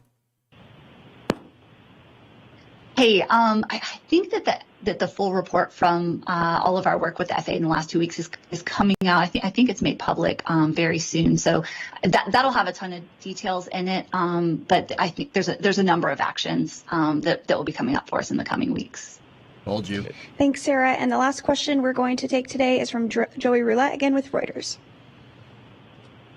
Hey, thanks. Another quick follow-up for Sarah on that. How did the satellites deploy? I know you said the second stage wasn't completely lost.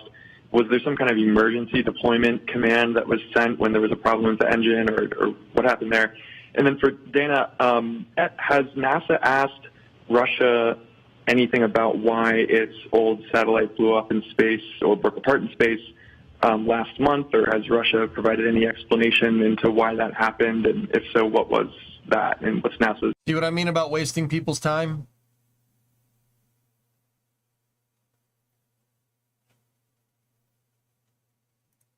Understanding of that. Thanks.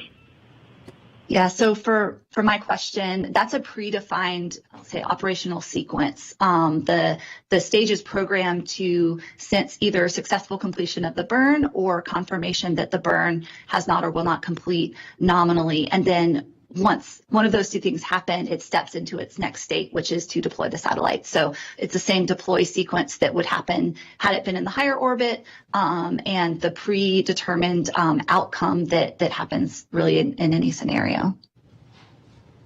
See, you guys are right. It's not the worst question. That first part is not the worst question to ask. That's actually pretty fair. But Sarah did clarify that the stage, basically in her opening statement, she said exactly what happened. Now that second question, what the hell are you doing? What? What are you doing? What? What? You've been balling with me all day. You want to ball some more? Go get it. Hey, good catch.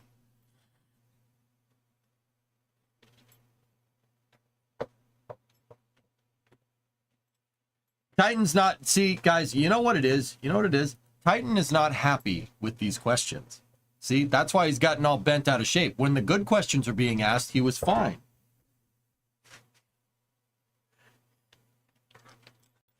What?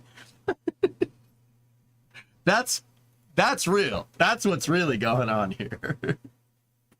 Anyway, let's see how they answer this, and then we'll get to it. I got, guys, yeah, here. I have another thing to show you after this, and maybe it'll put it in context of what's going on. Part cattle dog. Oh, he's always got energy, Explorer. That's just how he is, dude. I've had worker dogs before. I know how it is. That's why I'm just, just throw the ball with them. To answer the second part of your question, that satellite that broke up had been out of service for quite a while. It was just orbiting. And taking a look at how it broke up, it looks like a pretty typical satellite type age-based failure. Satellites can have any number of issues, especially when they're not in service or actively moving or avoiding things like debris. So for example, you could get a micrometeoroid strike, and depending upon what you have on the satellite that's still pressurized, whether that's tanks, fuel, other components, you can get a breakup. And so for us, it very much looked consistent with what we've seen with other satellites that can have a breakup. It was when we have something like that that's in the proximity of station, of course, we take very conservative actions until we get enough data and insight about the pieces that have broken off and where they might be heading. So we did have the crew shelter, and then after that pretty quickly got data and realized it wasn't a big risk or threat to us. But I think to answer your question, it looked like a very kind of typical satellite breakup, so we weren't worried that there was any other kind of explanation for what we saw with that satellite. A super good answer from Dana, but you can tell, guys, I'm telling you, the eyes tell everything. We're borderline daggerized there. If you know, you know. It's borderline. It's like, I hate this person.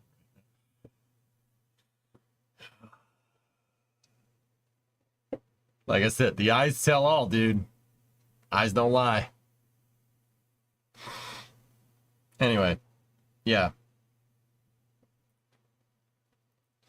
So that was the press conference. That's an engagement. Those eyes haunt me. Yeah, Hippo. If you know, you know. That's a dude. The eyes don't lie. I'm telling you, the eyes don't lie. And this isn't just like a one or the other thing. The eyes don't lie in a relationship, man. They don't. The eyes have it. Thank you, and thank you all who submitted questions. Anyway, some really good questions there, some really not good questions there. But anyway, I'll show you guys what I mean when I say that these people are sometimes asking questions that are just deliberately just trying to get them to say something stupid, like, and they're not. They're NASA scientists and NASA engineers and SpaceX engineers. Like, they're not going to do that, but they still do it. Anyway, so sweet press conference there. Here.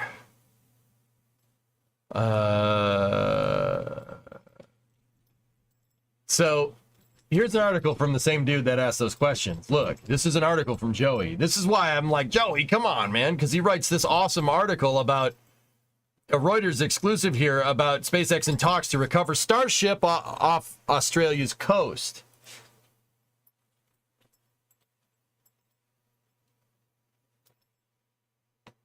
Rip bed and green screen. Titan, why did you eat your bed?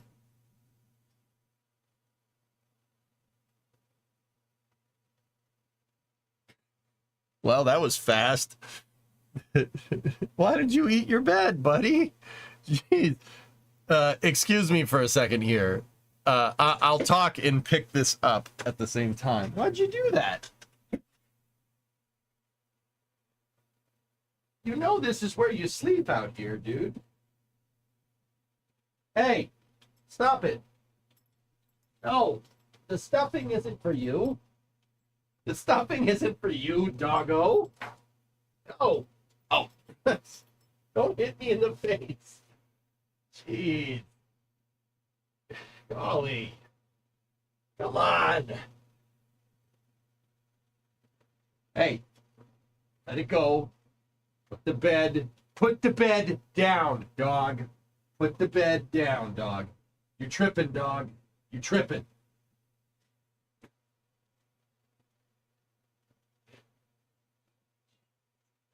He beat the stuffing out of this thing.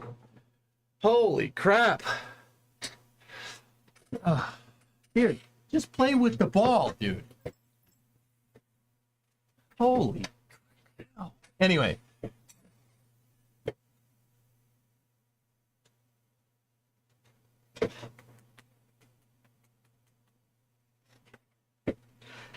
He dropped the ball in his water bowl and now he's confused. You got it? You got it, buddy?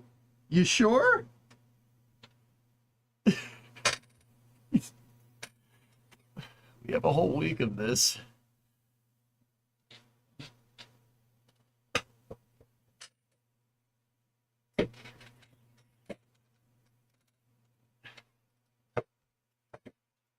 Hey. Oh, God, he's... Why do I keep doing that?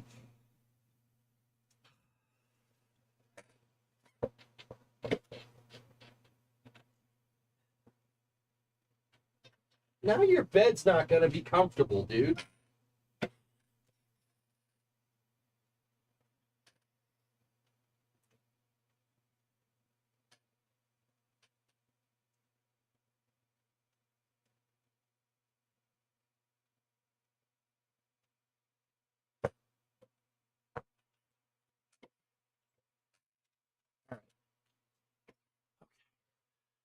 All right, so check this out. We're going to switch gears, and this is Joey again. This is the same dude that asked those questions, and I don't understand how you can write an awesome article like this And also ask those kind of questions. The one-ear flop is too much. I know, for real, dude. For real. SpaceX is in talks with Australian officials to land and recover one of its Starship rockets off of Australia's coast. A possible first step toward a bigger presence for Elon Musk's company in the region as two countries bolster security ties, according to 3 people familiar with the plans. At least 3. No more. Not 4, but not 2. 2 is not enough. 4 is too much. Okay? See last for nuclear stuff. That's the Starliner thing you talk about. All right, I'll check it. 5 is right out. Yep. Yep. Since the Starship rocket made a controlled splashdown for the first time in June in the Indian Ocean, SpaceX has been eager to expand its testing campaign. Successful landings and recovery of the boosters afterward are important elements of the speedy development of the giant reusable rocket designed to launch satellites to orbit and land astronauts on the moon. The plan would be to launch Starship from Texas, land it off the Australian coast, and recover it on Australian territory. Getting permission to do so would require loosening U.S. export controls on sophisticated space technologies bound for Australia, according to sources who spoke on the condition of anonymity. Why not just do it in the Dragon recovery area off the Cali coast? They're worried about shipping lanes, Katra. In the future, Starship will land in areas that are like the capsule, but you don't know if this thing's going to break up during re-entry, and you definitely don't want it breaking up over a major shipping lane, having parts fall on or near a container ship from another country or anything and cause an international incident. That's the reason why they chose to deorbit it in like the Indian Ocean off the coast of Australia, because there's not a big shipping lane there. True story.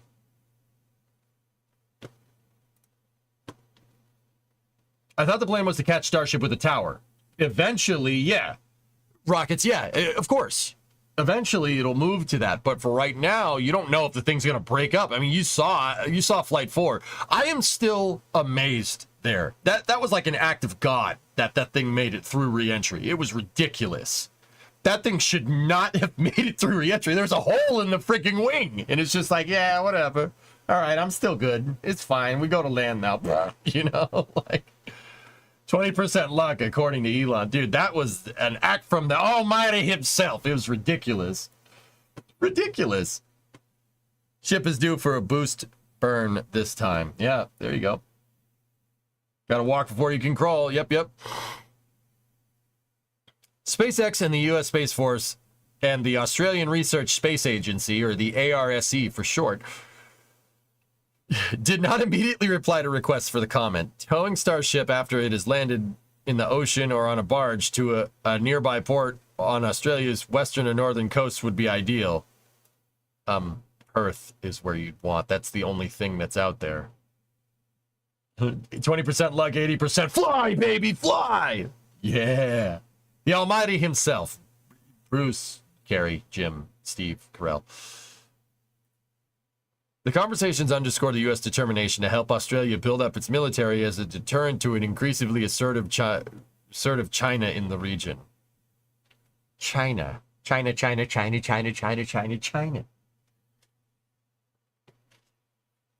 Or point to point, the Almighty himself, Mr. Morgan Freeman. I think we should read the rest of this in his voice. That would be great. The conversations underscore the U.S. determination to help Australia build up its military as a deterrent to an increasingly assertive China in the region. The proposed SpaceX arrangement would put more trust in a close American ally that for years has sought to expand its space defense program, strengthening civil and military space ties with the United States and stimulate its own industrial base. Yep. This article's getting a little too speculative for me, but yeah, still cool. If that's even if there's a modicum of truth there. That would be modicum of truth. Good for me, dude. That's not really how to say that word. Whatever. Anyway, see, that's a remotely decent article there. I don't know why Joey asks those weird questions. It's very strange. So, In other news, record scratch, and now on to something completely different. Check this out. Look, we have an FAA document to review, and it's oh my God, it's 154 pages. What, 150.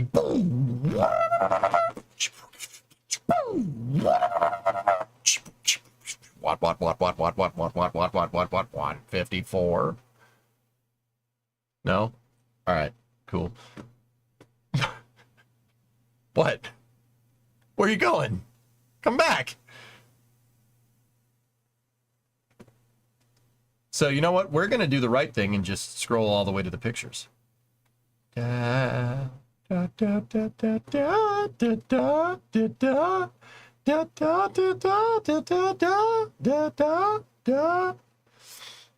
quick, before I go, the FAA document mentions a breakover fixture for the ship. What? Damn.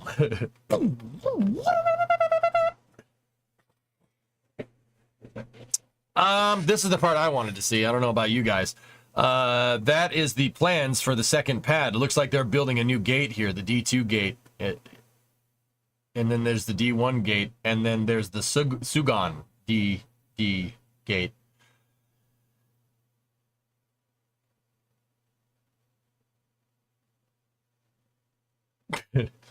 What?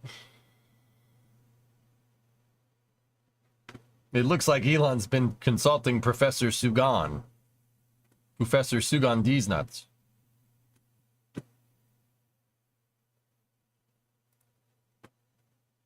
No, this shows a clear drop-off point right here for the second pad. Integration tower.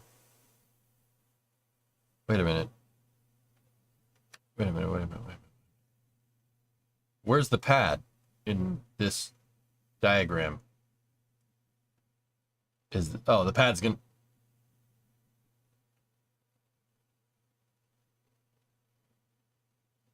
Where the birds nest. Trick question. The birds don't nest there.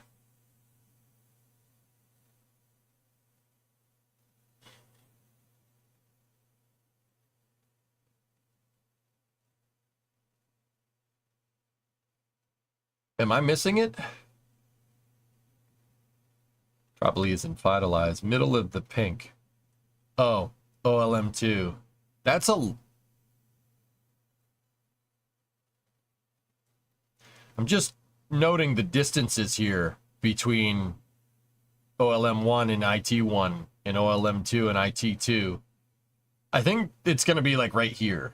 I mean, either way. Well, we do have the commodity trenches here.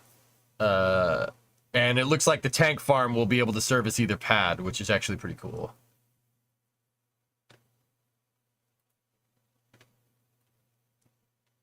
Flame diverter collection pond. Yep. Water farm 1, water farm 2. You can see the tower behind the polygon. Oh, I know. Yeah. Here, dude, I know. Like, I'm just wondering where the pad is going. That's all. Like this, see this big piece? That's too far away from the diagram. And, you know, before you say, oh, it's just some artistic license, right? Like, I'm pretty sure an FAA document should get that relatively right.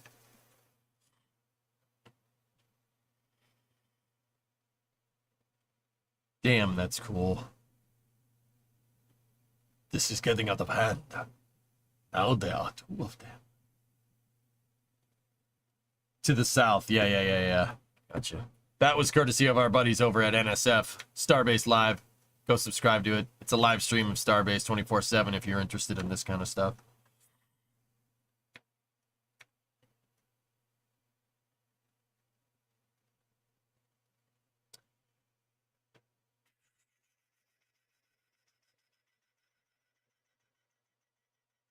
There's the landing corridor.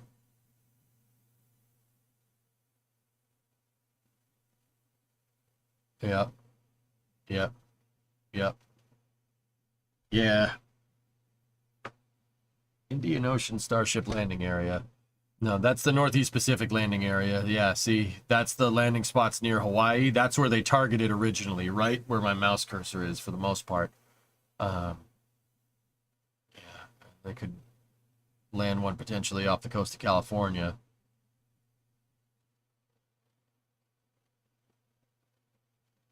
Southeast Pacific. Oh, they could land one near Chile or Peru. Cool.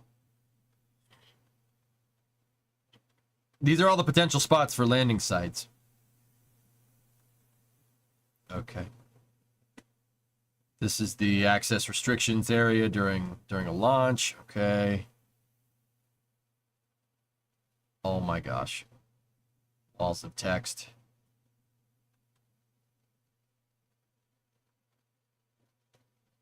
I should probably read through all of this, but also...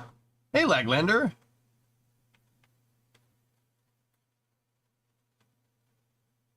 How are you doing?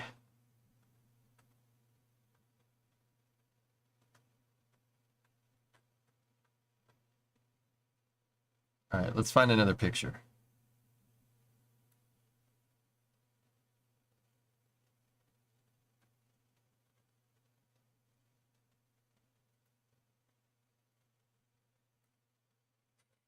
Oh.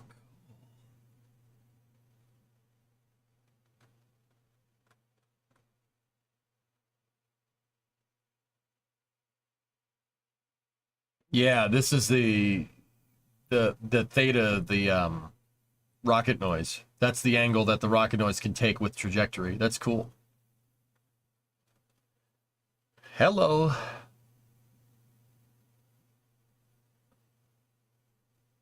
Interesting. Okay, I'm going to review a little bit of this off stream, okay? That seems to have the EIS stuff in there. We've already seen that. I could spend an entire stream looking through that stuff, dudes. That's my homework.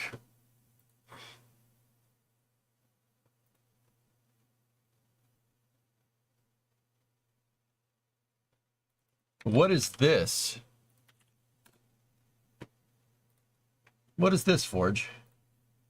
The new long-awaited flame trench for the new launch pad at SpaceX is slowly showing signs of itself, with sheet piles being hammered into the ground in a line along the tower's face. I have made 3 versions with various... Oh, so it is going to have a flame trench.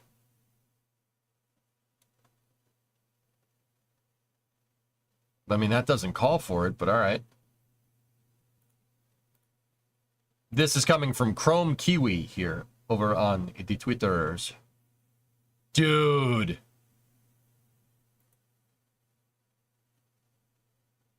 See, you can get away with that over here on this side because that's where SpaceX built up a lot of soil originally. You could get away with building a flame trench there. This is all elevated. Triangle on the bottom left. Flame divert. That's the collection pond, though. Aqualex, is it not? Am I not looking at this right?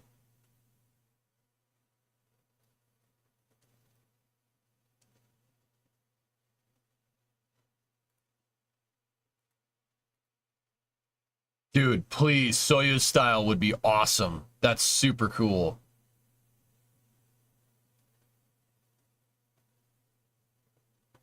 Is it a flame diverter / collection pod? I don't know, man. Flame diverter collection pod. Yeah, I suppose you're right. But per these renders, wouldn't it be like all of this? If I'm looking, okay, so I'm talking it through. I'm not disagreeing. I would assume that in Chrome Kiwi's render here, this thing right here, that is this. Does that make sense? So yeah, and that could be the reason why there's so much area slated for OLM2, right? Because what part of this is diverter and what part of it is trench, right? What part of it is retention, right? That's the wetland boundary. Yeah. Dude, that would be gnarly. Dude, I want this one. The Soyuz style diverter would be fantastic. Soyuz always gives a great visual during launch. So Chrome Kiwi said that. Let me read what he said again. Oh, that dude follows me. I follow him. Yo, what up, Chrome Kiwi? Cool.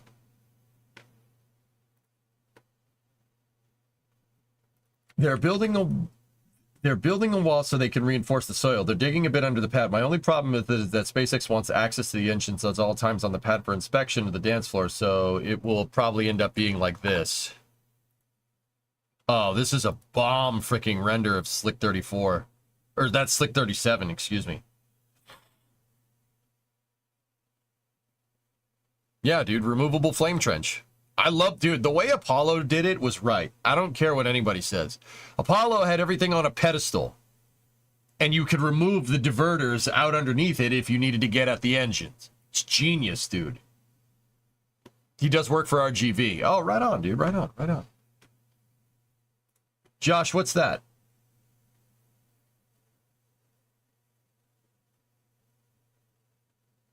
Generating radio frequency with photonic oscillators for low noise. Oh, cool. Yeah, here's the same pad. Yeah, that's just a crop picture of the picture that's on Wikipedia. But yeah, this is, Apollo had it right. That's the way to do it. With a retractable flame diverter. That's really smart. And SpaceX is very wise to follow in their footsteps. Von Braun knew a lot about this stuff. Couldn't the shuttle also change out engines at the pad?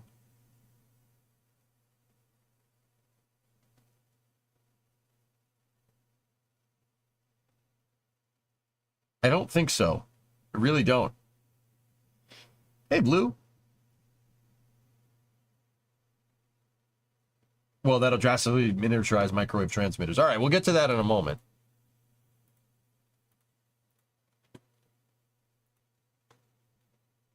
Anyway, yeah. That's cool. I don't remember following Chrome Kiwi, but that guy seems neat.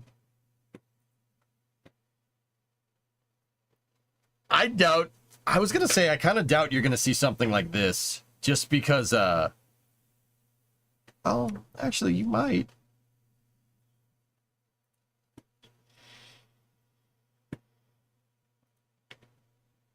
Sonic Boom updates. Yeah. I have that teed up. We have a lot of stuff, Phil. You guys are linking faster than I can talk.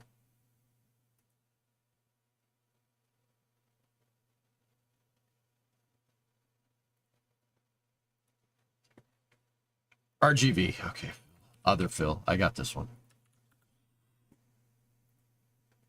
Let's take a look. Oh, yeah. Yeah, I see exactly what you're talking about.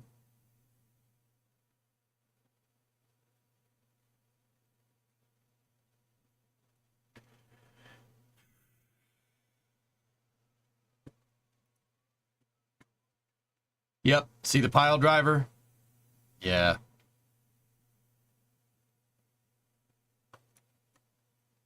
This is the RGV aerial picture.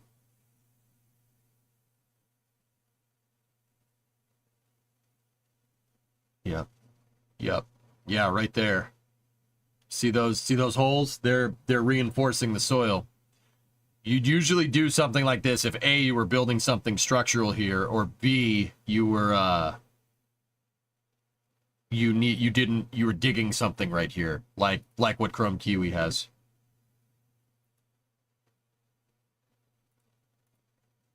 I like that design. I think that would be sick.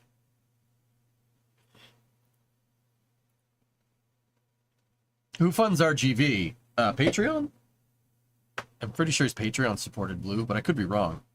The entire area towards the corner is filled with piles. Really? Where? I only see them right here. It's going to get picked up where the crane is, Sea Kraken, per these plans. See, that's where the crane is right now. The entire OLM is being redesigned.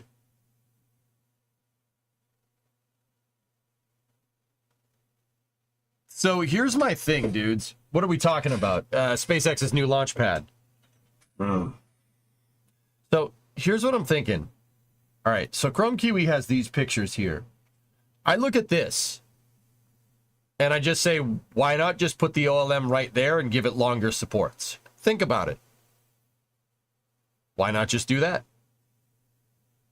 Just put the OLM right here and make the legs of it a little bit longer.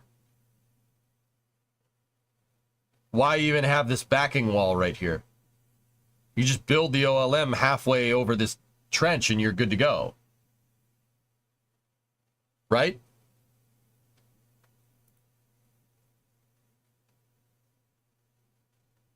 No.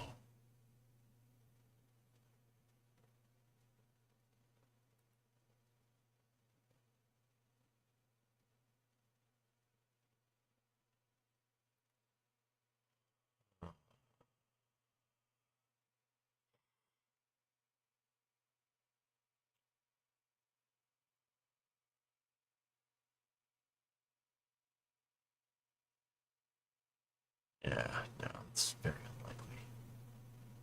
What is an OLM? It's the orbital launch mount. It's the thing that holds Starship down to the ground, Bog. It looks like a donut. Here, let me bring up Starbase Live. I'll show you. It's this thing right here, the thing that Starship attaches to.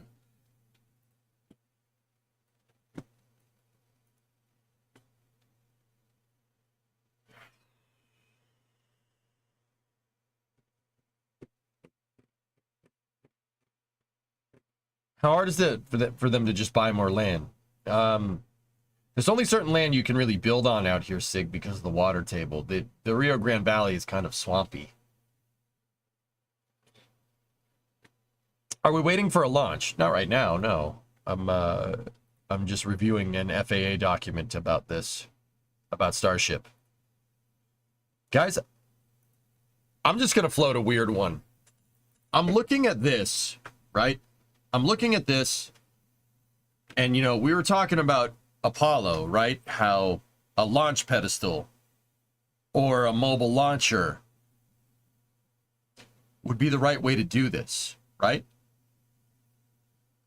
That, you know, a pedestal where you can get at the engines, you can move it around really, really easily.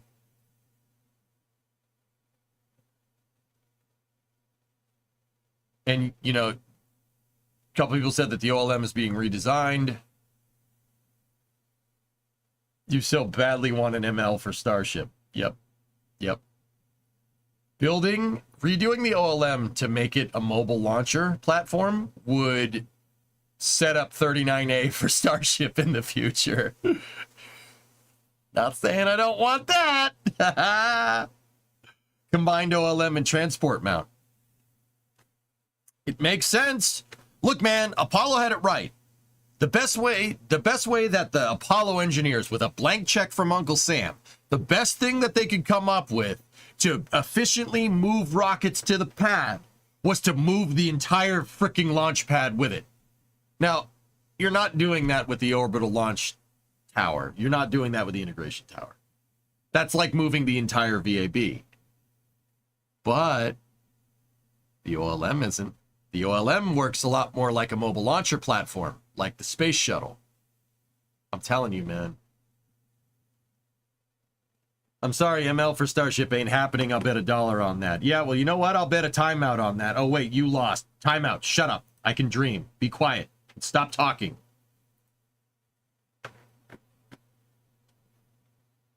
The tower is integration, though. Bingo, so you wouldn't move it.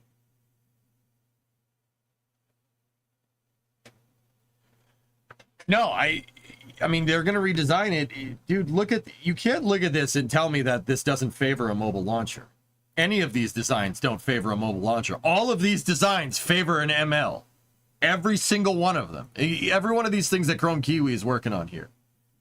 You don't want $1? No, I want you to stop talking. Was I not clear about this? Hopium, all the hopium. Why don't you take some shut the heck up-ium, all right? And maybe shut the heck up. Right, Titan? Right, buddy? Yeah. Right? Hey. Oh, you were sleeping. I'm sorry. Go back to sleep, boy. Hello. Oh, you want the belly rubs? He wants the belly rub. I love you too. You want the nice belly rub? Hey, who put your bed back together after you ripped it apart? Isn't it nice and comfortable? You want the belly rubs. He wants the belly rubs. Get up on the bed. I love you. See, Titan says you need to shut up. You needed the belly rubs. Winding him up? No. Winding him up? He's just a nice belly.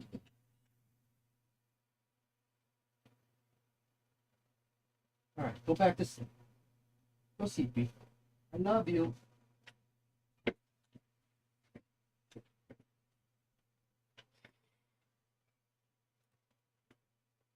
He wanted belly rubs because I woke him up. That's fair. That's fair. That's fair. I think that's okay.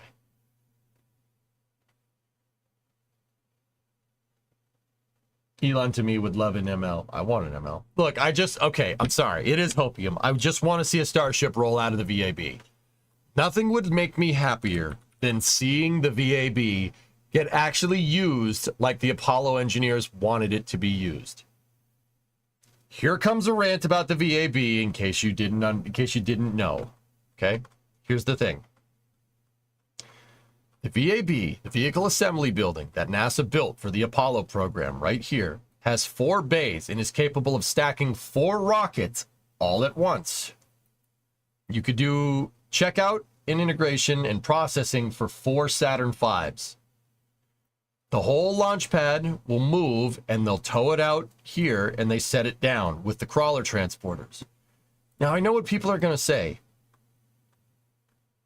What do you mean, the crawler transporters? Aren't those things slow? Yes, their top speed is a half mile an hour with no payload. With a payload, it's like 0.2 miles an hour, right? But I will contend to say that 39A was designed to launch on the daily. Yeah, you heard that right, on the daily, maybe weekly. It was designed to basically be a rocket launching assembly line. You don't build 4 bays and build 3 mobile launchers and 2 launch pads to not launch a lot, okay? Right? Make sense? With that being said, this thing never even got close to its operational capacity. Never even got close. The maximum the maximum it got was 4 launches a year. And that was the VAB being utilized maybe at like 20% of its like usefulness. That was 4 times a year. That was 1960. So 4 times a year was 68, 69, 70, right? That's not even close to maximum capacity of the VAB. The VAB could build 4 Saturn V's. You could probably launch 4 Saturn V's a month with the VAB. And I know people are going to say, EJ, aren't those crawler transporters slow? It only takes the crawler transport 6 hours to get out to the with a payload to get out there. It doesn't take very long. It wouldn't take any longer than SpaceX towing the thing on a towing Super Heavy and Starship on the SPMTs. Those go slow. Nobody bats an eye there. So what I'm trying to tell you is that this thing was designed to launch, and it was designed to launch a lot. And it would just really make me happy to see somebody actually using it for what it was designed for. It just pisses me off that NASA's okay with, and it's kind of out of their control. It's really annoying that NASA's okay with maybe one launch a year.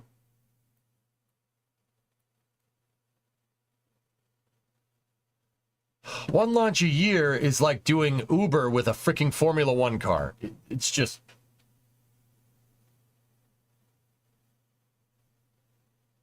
Yeah. It's hard for me to cope with that, okay? So that's why I'm hitting the hopium, all right? I'm hitting the hopium and hoping that SpaceX switches Starship to an ML design. That's a lot of pilings, dude. This is another picture from RGV from the other day. That is a lot of pilings.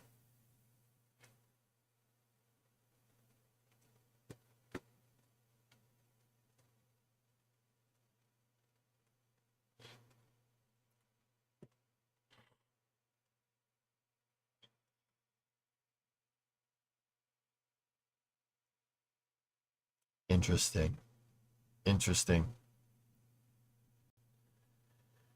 Huh. Strange. How much concrete and rebar do you want?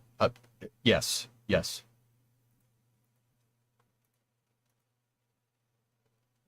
Nice cat right there. Nice telescoper. Small lattice crane. Big lattice crane. That's a lattice crawler with power boom attachment. That's designed for lifting extremely heavy things, if you're wondering. And designed for not as much deflection. You don't want the crane to buckle sideways when you go to lift something like a tower segment. Would NASA allow SpaceX to lease a crawler? I don't see why not, Nova. NASA has been deliberately keeping the High Bay 1 solicitation and Crawler Transporter 1 kind of just in limbo. Now, let's be real. If SLS flies on a one launch a year basis, you definitely ain't using those. So, meaning they might be surplus.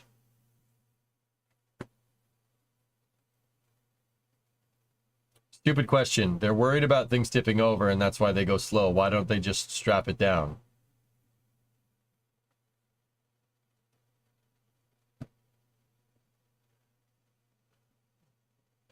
Strap what down? What are you talking about?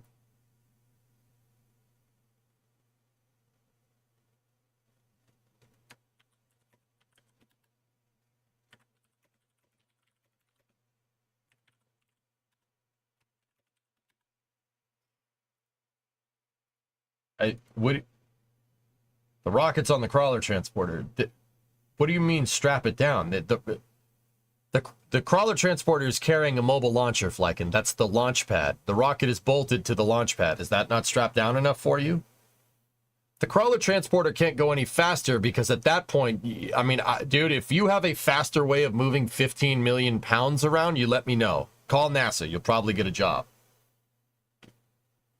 Omega would have used the VAB. Yep, RJ would have. And you know what the hilarious thing about that is? Northrop Grumman pulled out of the Omega program because they said there wasn't any money with it, and they said, Antares is good enough right now. And then they stopped getting engines.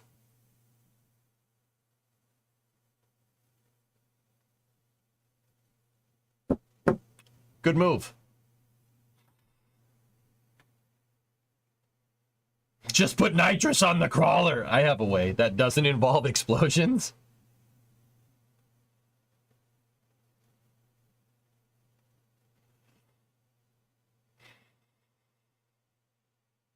The SPMTs are pretty quick.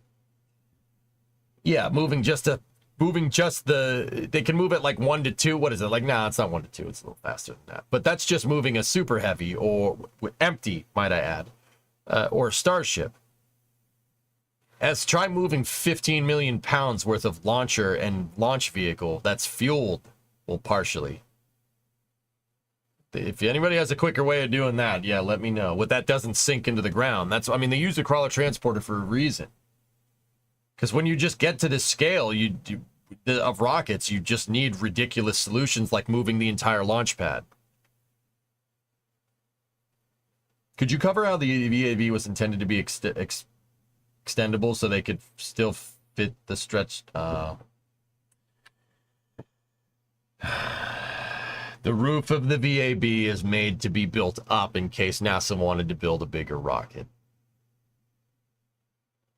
It's built like an erector set on purpose. You can extend the roof if they really need to. Just like what ULA is doing with the Spock building for Vulcan. They're extending it so they can put another VIF in there.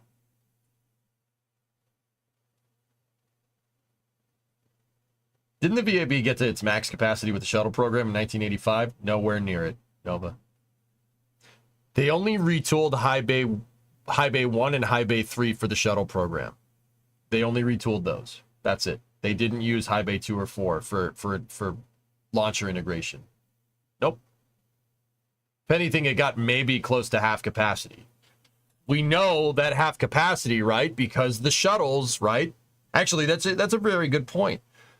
We knew that the shuttle was going to launch 24 times in 1986, and they were well on their way of doing that. 24 times, right, would be 2 times a month, or every 2 weeks. We know they planned on scaling up the shuttle, right? They planned on scaling up the shuttle missions to 48 times a year. They wanted to launch once a week. That's why they built 4 orbiters. Shuttle takes a month to refurbish, 4 orbiters, you launch once a week, right? So I think using some reasonable logic extrapolation, we can pretty much determine that the VAB operating at half capacity excuse me, the VAB operating at half capacity could support 48 launches.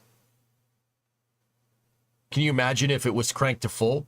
You could, the VAB with the crawler transporters could support daily launches if all 4 high bays were being tooled for one rocket and you scaled your production line sufficiently. It's pretty nuts, right? That's what I mean, dude. That's how well built, that's how smart the Apollo program was. It was so smart. Oh, Von Braun's a freaking genius. Like, dude, oh, it's so frustrating. This is why I want to see Starship use it. Because I want someone to put that stupid building to use. Use what it was designed to freaking do. Oh, 1 launch a year. Give me a freaking break, dude. 22 cars.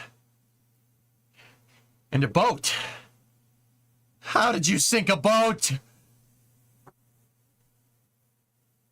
Would need on-site oxygen and hydrogen and methane plants running 24/7 too.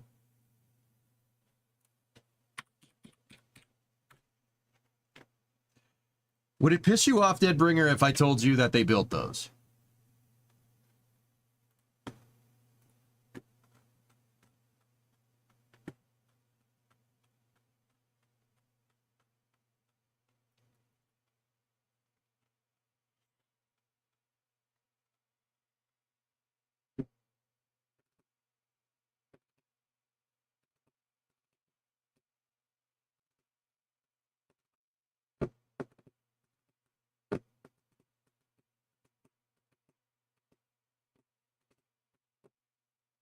That's not the only one. There's more.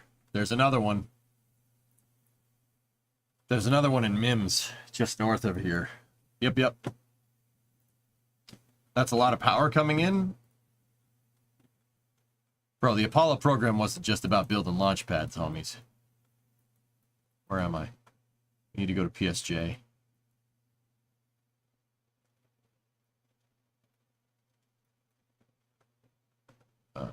Yeah. Guys, when they did the Apollo program, they built out the entire infrastructure to support this type of operation. There are like multiple power plants on the Titusville coastline. Guess where those power lines go? There's one there, and then there's another one up here. Where is it?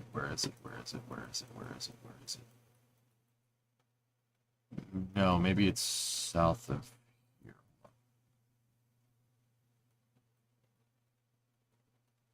Oh, there it is.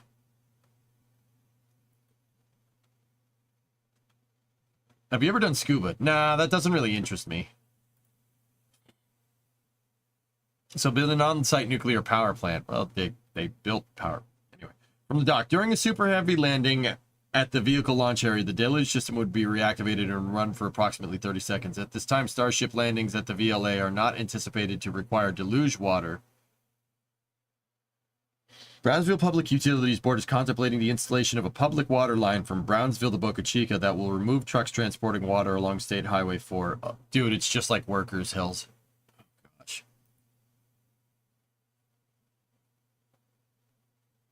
I didn't know that old building was for that. Now it's got broken windows and rusting away. Which building, Sawyer? The power plants are still good.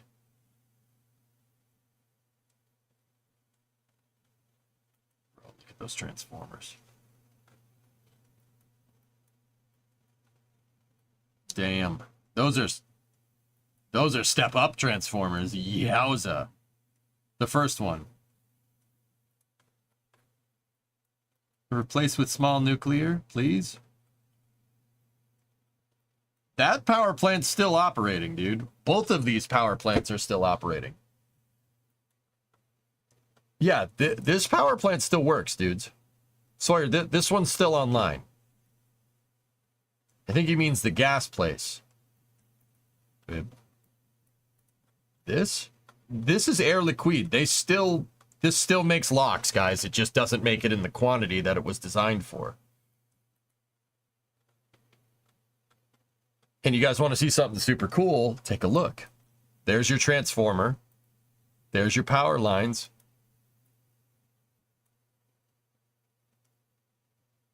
Green propellants, baby. Green propellants, baby. SpaceX surely uses lots of locks. Yeah, awesome. That's what I'm telling you. They built out all these facilities. And okay, let me backtrack. They built out all these facilities anticipating a high scale of launching. That never happened.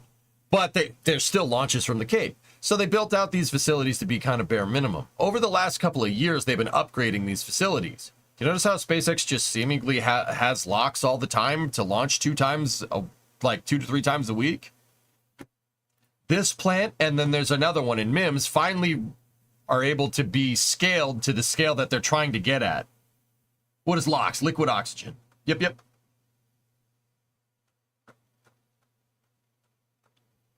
Yeah, that power plant's still running, dude. Yeah, absolutely. It's absolutely still running.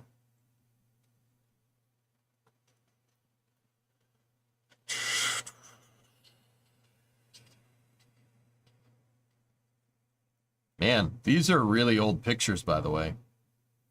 Want to see what that looks like now? Watch. It's a little different.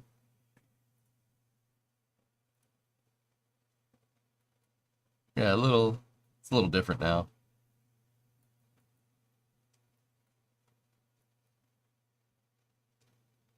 Is there any news on SpaceX manufacturing methane like they stated they would years ago? No, not that I know of.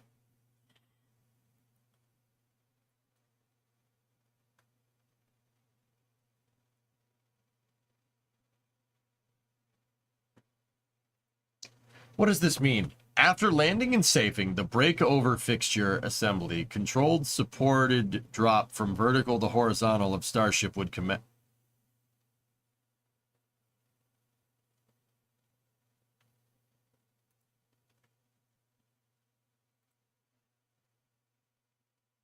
Where'd you find that? Oh, there you go, goalie. Yeah. Did they make the methane with solar power too? Don't know.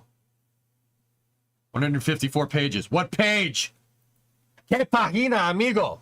Rápido. Come on. Rápido. Vamos.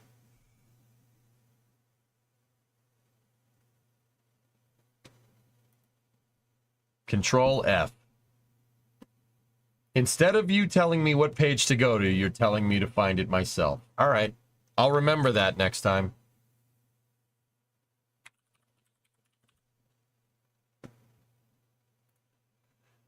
Hey, EJ, it's on page 24 or page 13 on the print. Oh, thanks, Helzekin. Very cool. I appreciate you. Not.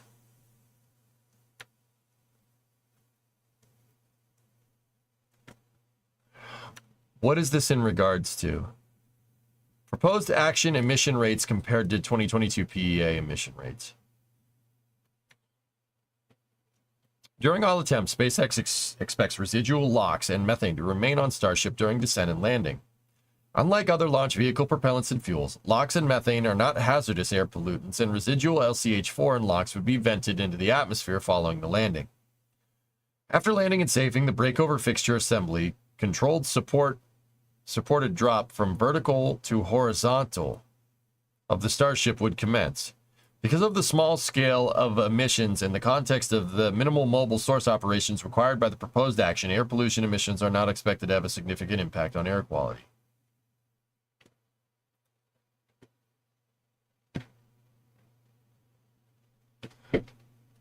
Horizontal, huh?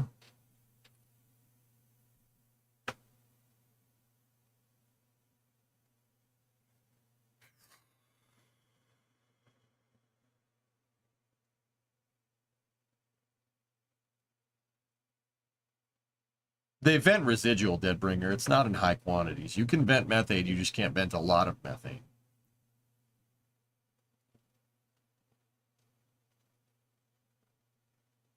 Where else does the word breakover show up? That's the only time.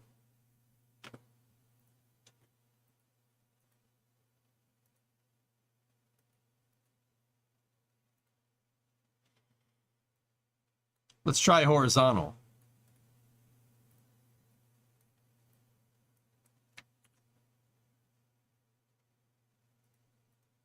Huh.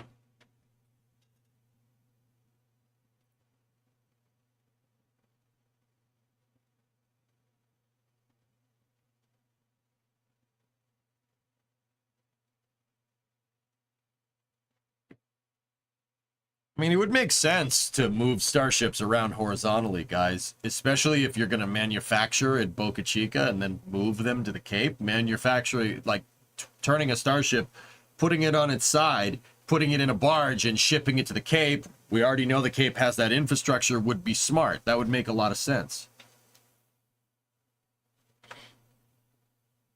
Is there somewhere else with safing operations? That's the only time safing shows up, dude. Interesting. Interesting. That's interdasting. Ah.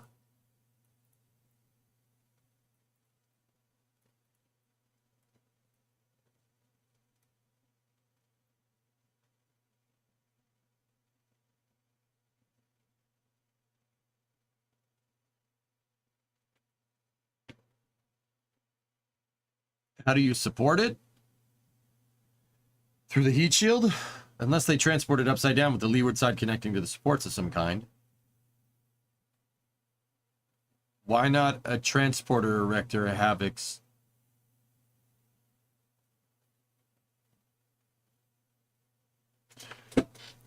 Give me, here. No, hold on. Just shut up. Shut up for a second.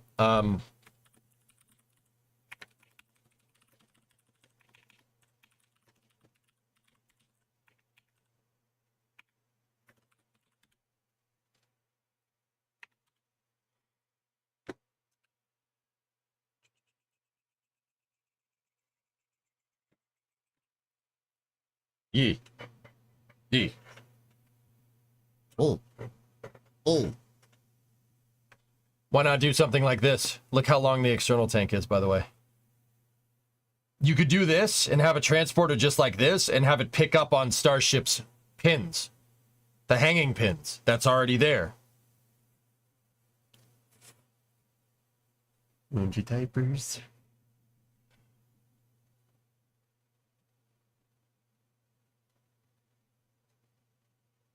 See what I'm saying? Seems fair. I'd buy it. Dude, can you imagine a transporter erector that's this, that will take Starship, put it vertical, and then the chopsticks come and pick it up? Oh my goodness.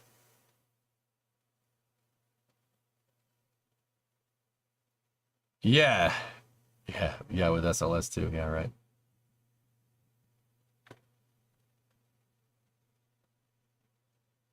$75 million. The external tank? No, that's not a 1960, but whatever. Or we simply ask Elon. Yeah. Look, man, all I want, dude, it's all coming. Dude, if they, I mean, moving starships horizontally around would make them way easier to transport, guys.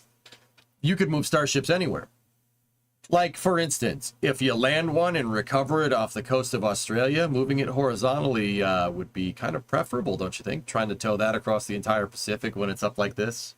Not that you could get it upright like that. If it lands and belly flops like that one did, right? It's staying horizontal for a little while. Maybe SpaceX is doing some type of horizontal integration for Starship. Shuttle payload base style. Oh, please. Please do this. Please, rocket gods, please.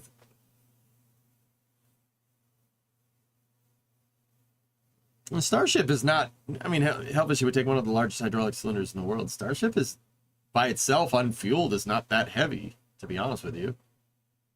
No heavier than a Falcon 9, a fully stacked Falcon 9. SpaceX has no problem turning that thing upright. How hard is it to erect a rocket, Pop? Yeah, that's a complicated thing to do, yes. Deadbringer. Annual operation scenario. 25 Starship and booster orbital launches, 17 daytime, 8 nighttime, 25 Super Heavy booster landings, 17 daytime, 8 nighttime, 25 Starship landings, 17 daytime, 8 nighttime, 5 Super Heavy booster static fire tests, 5 daytime, 6 Starship static fire tests, 6 daytime. Interesting. You were thinking Super Heavy. Oh, Super Heavy. To do that with Super Heavy would be a little bit difficult. Yeah. Projected annual operation scenario calling for 25 launches. I'll bet you that's what they got lined up for like 2026 or 2025, Deadbringer, or something like that. Probably next year is when they'll start really scaling up, depending on how well these test flights go. You know how I know? They have to. Lunar Lander, 2026. You have to. Kind of important.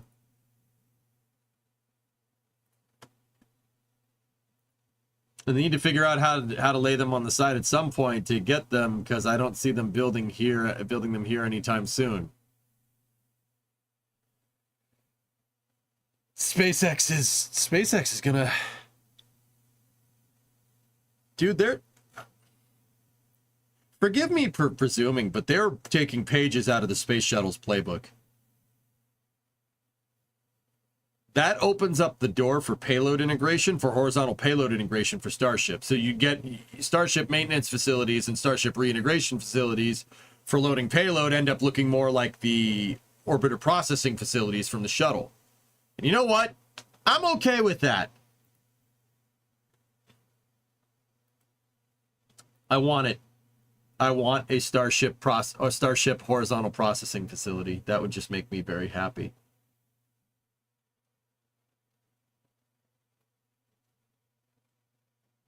Yeah, they could fix Hubble. Yep. Definitely not the page on flying crew on the first flight. Well, we know they didn't do that, so yes.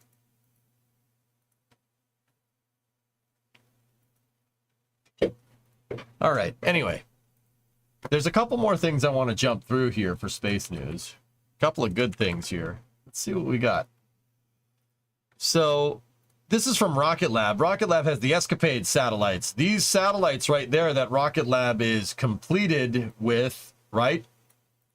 Rocket Lab completed making the Escapade satellites. Those are launching on New Glenn's.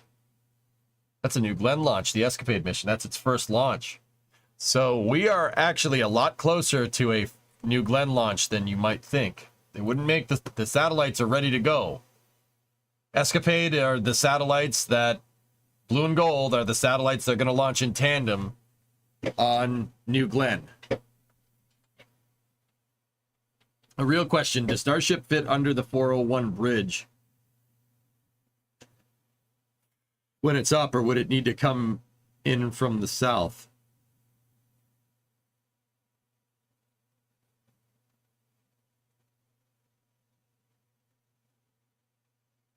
Vertical or horizontal? Vertical, it probably could do it, goalie. That's a big mission to start with. New Glenn's, dude. If New Glenn is moved around horizontally, Starship can be too. My man. Anyway, that's good stuff, man. That means a New Glenn launch is on the horizon.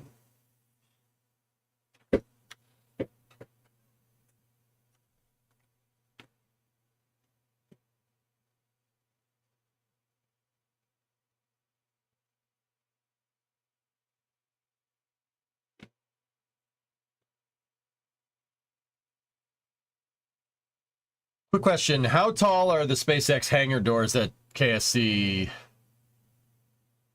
for the HIF? Maybe.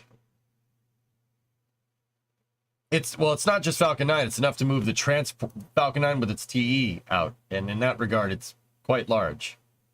You might be able to fit a Starship in the... But even if you could fit it in there, good luck getting any payload in it. Top of Starship would basically be at the ceiling, you know?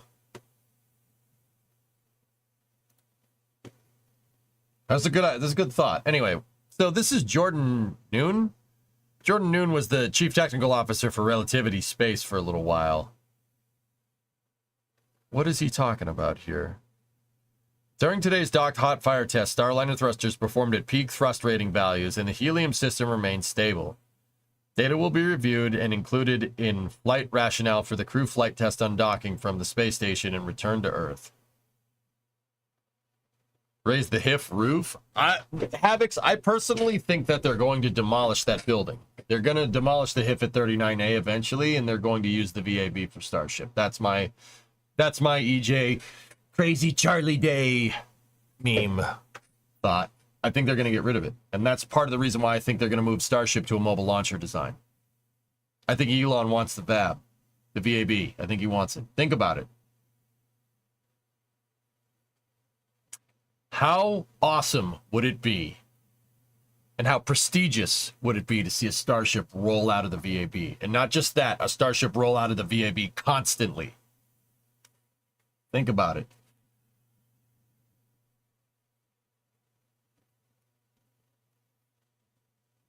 Is there a way to land starships at sea like they do Falcon 9s? If you put a catch tower out there, Slackster, sure. I think Elon wants to build his own VAB. Remember, the VAB has 4 bays in it, dude. You can operate in one and never touch NASA's anything. The VAB has 3 cranes. No, it is 4. It has 4 cranes in it. There's 2 huge cranes that go across from high bay to high bay, and then there's actually,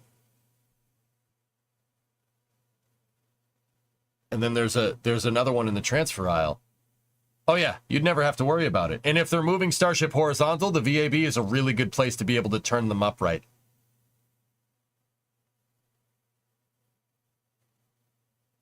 That's the only place that you could do that.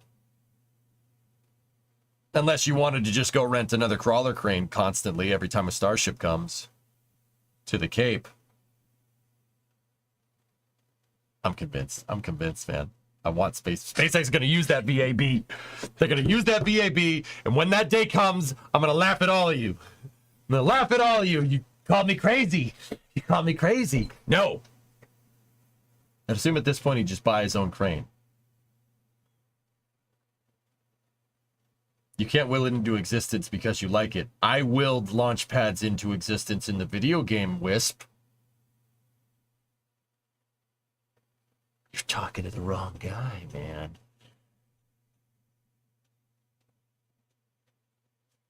No, it wasn't Hellfish. Somebody asked a question about it.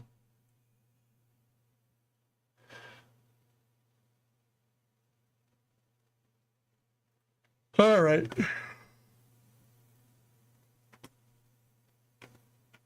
The cool factor is what I think they'll go after, Aqualex. I really do. Fully functional KSP VAB. That's right, Goatman. That's right, Goatman 2. You tell him. Would Neutron be able to launch Escapade? Yeah, I don't see why not, but Neutron doesn't fly. It's just a bunch of panels on the ground right now. To be fair, New Glenn hasn't flown either, but New Glenn is closer to being not flying out of that status sentences. Anyway, what does Jordan Noon say? He's talking, this is in regards to Starliner. This test is insufficient to demonstrate full performance of the RCS thrusters. The thruster issues manifest at high duty cycle operations or long continuous operation. Both of those are required before and during re-entry. Performance is demonstrated by a variety of factors inclusive of duty cycle and duration performance, not just thrust. Boeing has made statements that these issues manifest during heavy usage. The primary factor changing during that heavy usage is thruster components getting hotter. Most importantly, the valves that control the thruster operation. Okay. As those valves get hotter, you can get internal seal degradation and leakage. That's right. Perhaps related to their helium leak issues, perhaps not. The helium leak issue was, they said it was not part of the thrusters getting too hot phenomenon. These are pneumatically piloted valves, so helium is running to the thruster valves. You can get propellant boiling, you can get valve solenoid temperatures out of spec, causing a variety of issues, etc. All could cause abnormal thruster behavior, and the flight computer to disable those thrusters as has been seen in flight. Peak thrust means nothing. It's not even a throttleable thruster. Duration and duty cycle matter here to demonstrate that these thrusters will perform nominally and reliably during ISS reentry, and those can't be tested reasonably while connected to the ISS.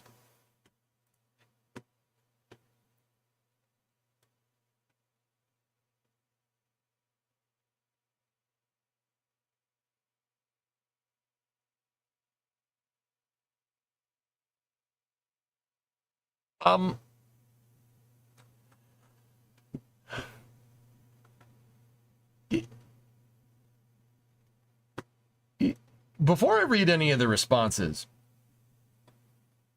does this man understand that they're also doing flight testing? They're also doing testing on the ground of full duty cycle over long duration periods of time at White Sands. Does he understand that? I'm actually asking. I'm not being a dick. Well, not yet, at least. Which isn't in space. That's okay.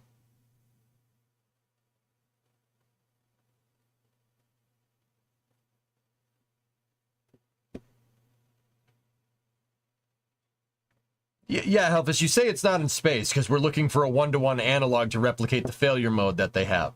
But how would you look for that failure mode right now? Other than doing that, I'm pretty sure that the ISS thruster firing, because we listened to the press conference, listening is important, was just one thing that they were going to do as part of their fault tree analysis. That's one thing. Now, nothing that Jordan said there was wrong. That was right. Everything there was right. But the White Sands tests are also there to check for solenoid seal degradation and also check for heating, right? Now, I get it. They're firing them down here. But, if they push the thrusters to seal degradation point down here, I mean, yeah, it's going to obviously be a little bit, they're going to be able to survive a little bit longer down here because of thermal convection, right? But see, my question back to that is, okay, so what are we going to do? Launch another one? How else are you going to replicate this problem as best as you can? What I'm trying to get at is that this is one component of the fault tree analysis tracing. What the hell are you going to do? Just let Starship thrusters go willy-nilly? Boeing said in their press release that this is for the helium leak checks. They tested the thrusters at peak thrust for helium leaks. This has nothing to do with blowing out the thrusters. That's what Steve Stitch said in the press conference. I'm super confused. Did this guy miss that? He must have missed it. I'm not saying this guy's an idiot. He's definitely not. He was the CTO of Relativity. They're not stupid. I'm wondering if he has all the information here. But anyway, let's see if he tells me too. Let's see. You guys are saying look at the comments. That was fast. Boeing added you to their list.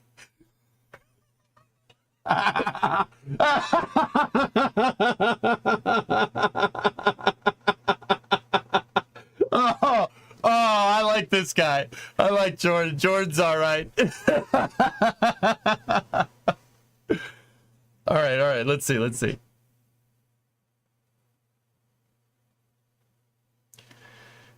Peak thrust means the force value was measured to be 100% of the design thrust, where degraded thruster performance was not always at 100%. It doesn't take a throttleable thruster to have a difference in force output. That's right. Please explain how testing at peak thrust, if you can even call it that for a non-throttleable thruster, indicates health of the thruster for long duration or high duty cycle burns, where the issues have manifested. Well, which issue are we talking about here? Once again, these tests seem to be pertaining to the helium system, not the thruster blowout problem here. Am I wrong? Did I miss that? They said to test it at peak thrust rating. Peak thrust rating. Peak thrust rating also is proper nomenclature for indicating that these thrusters are rated to a certain thrust, i.e. not throttleable. I mean, they could be, and the helium system remains stable. Steve Stitch said in the press interview the other day that this test was pertaining to the helium leaks. Is this a battle of semantics? No, I think this guy's barking up the wrong tree. Rocket guy. Hi, by the way. This was to determine if any thrusters were firing at less than 100%. No, it was not.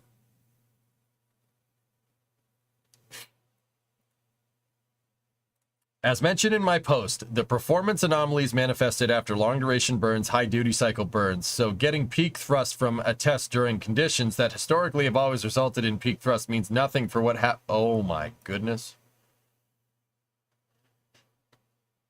He was a propulsion engineer lead at SpaceX for Merlin in early Raptor designs before he founded Relativity with Tim. He still works at Relativity as a senior advisor. Yeah, I'm confused. Once again, there's two big things, big line items with Starliner right now. And keep in mind, these are problems that you want to catch during a test flight. So I don't think this is like a mark against Boeing or anything. Every capsule is going to have teething problems, guys. It happens. Okay, it happens. DM2, SpaceX's first flight to the ISS, stayed up there for longer than intended as well. Okay, it happens. Dragon has leaked helium before. They all do. Helium's really hard to contain. With that being said, I'm not trying to run cover for Boeing. These two problems, you probably should have figured them out on the ground. One of them, helium leak, that's kind of hard to figure out on the ground. Every spacecraft leaks helium. The shuttle did, Dragon does, the Apollo CSM did.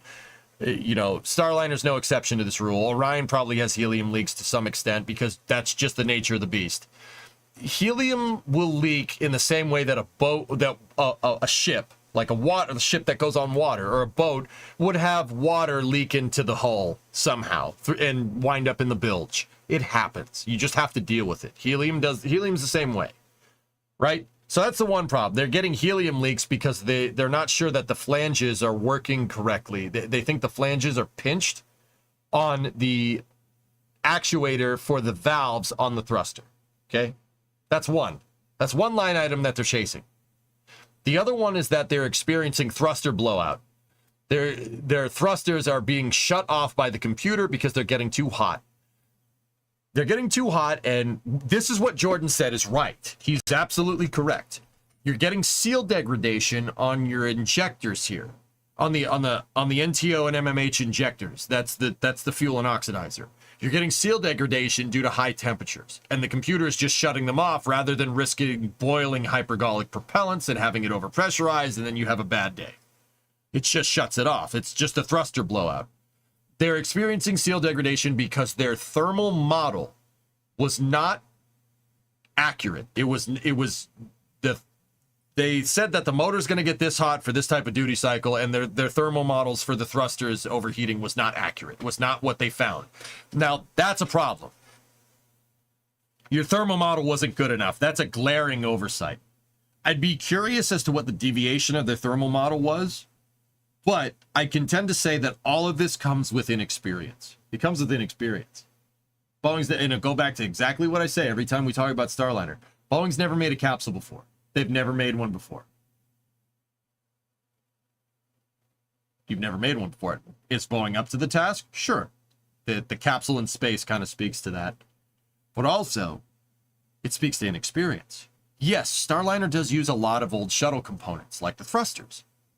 But the people that figured out how to make those thrusters work and figured out how to get them to not blow out and figure out how to alleviate seal degradation were fired by NASA a long time ago. And probably Boeing by proxy. They were laid off after the shuttle program left.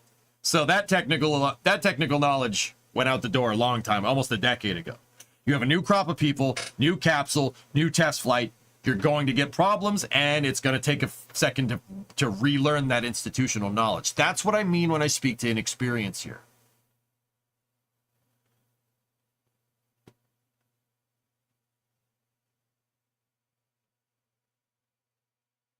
The Apollo 13 CSM leaked a lot. Yeah, right? But yeah, that's what I mean. So there's two problems here. There's helium leakage problems, or the rate of helium leak when it comes to thruster actuation. And then there's the thermal problems. Once again, the thermal problems is kind of a big deal. You probably should have made sure that was good, but you ain't going to know until you go. This happens. So I'm curious to read this thread even more.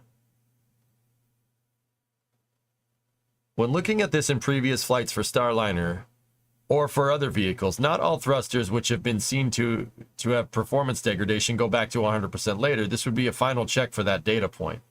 And that's the survivability study.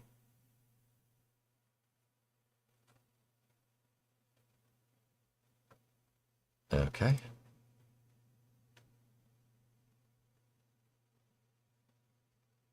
I said survivability study because that's the icon for survivability studies in the tech tree for in the research tree for Hearts of Iron 4. It's called survivor's bias, but also at the same time.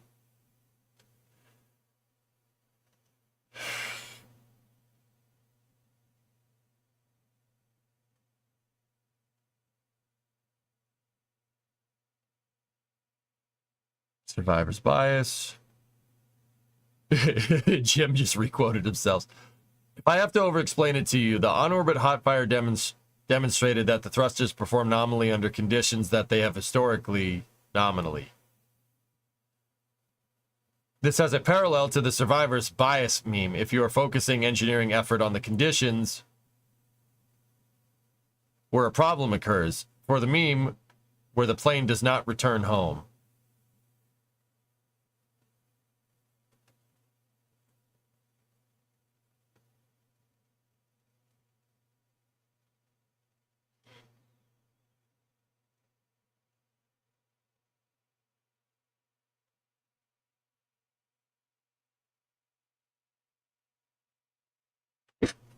Yeah, this diagram shows where the returning World War II era planes were hit, suggesting that the red clusters should be reinforced exemplifies survivorship bias as only the planes that didn't crash were analyzed. Yeah, okay. Just that was for the record for everybody else. Yeah. If a plane comes back with this many freaking bullet holes in it, that's where you don't need to reinforce. Right? The planes that crashed, you got to figure out where they got shot, because clearly it wasn't in these areas, right? I mean, that's fair, but I'm not 100% sure how it pertains to survivability here.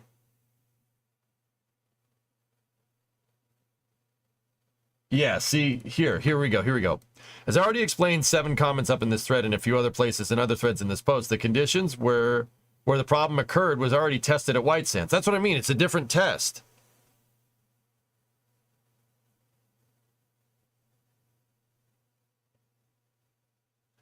Last time I checked, the score was helium-3 rubber 0. Why don't they just coat the polyurethane in silicon before using it as a seal?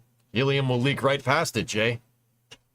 Polyurethane, silicon sealer, it doesn't matter. It'll go right past it. Helium is really, really freaking small. It'll permeate right through it, like water through a sponge. It's really hard to contain.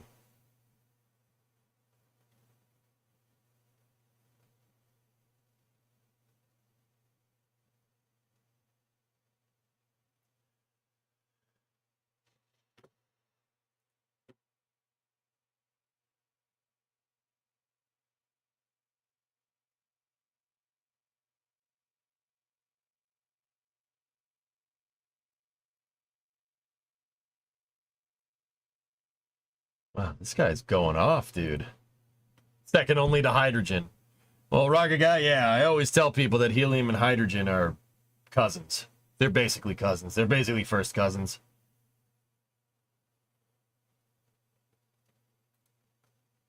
Oh, dude, that survivorship bias thing made me want to play Hearts of Iron. Damn it. Crap. I've been listening to the press conference, but you seem to have the answer, so tell me, was the White Sand test running at high duty cycles sufficient to degrade the thrusters as seen in flight, then a lower duty cycle sufficient to achieve a normal trajectory before the reentry burn, followed by a continuous burn and an RCS profile for the reentry burn and the reentry itself, plus some multiple in the cycle counts to consider this a requalification for the mission's needs? Okay, Rocket Guy, at this point you might be right.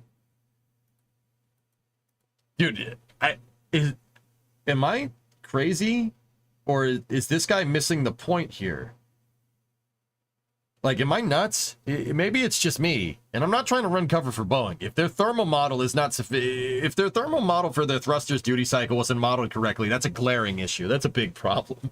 Like, you got to fix that. But how the hell else are you going to fix that right now? Rocket Guy, double check me. I think he's confusing the helium qualification test, or the helium, not acceptance, testing the helium leak system with the thruster blowout, with thrust seal degradation. I think he's conflating the two. Starliner has two problems, not one. Now, they're not, and I keep calling them problems. They're not really problems. It's just stuff to learn from. They had these issues on the second uncrewed flight, didn't they? Yes, they did. They did, which tells me that their thermal model wasn't good then.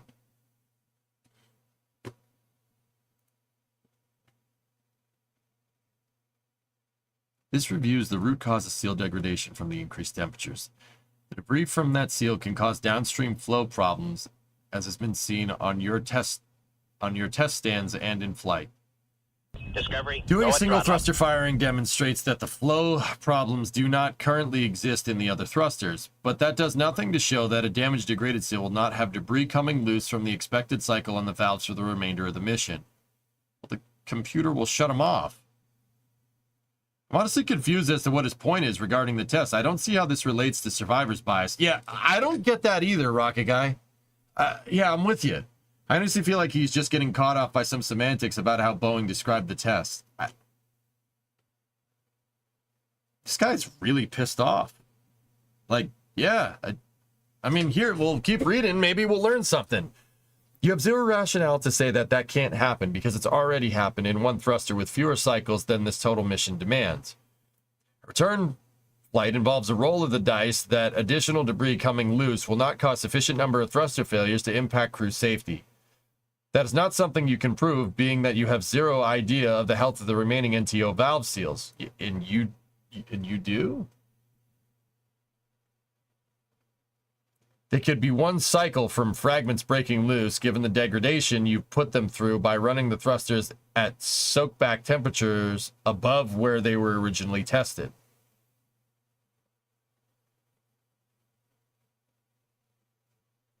This testing at White Sands could have had a helpful result if the root cause was other thermal issues like propellant boiling, solenoid resistance increases, or other issues that are only present during the higher temperature environment. However, the White Sands testing highlighted an issue with permanent impact that cannot be discounted moving forward.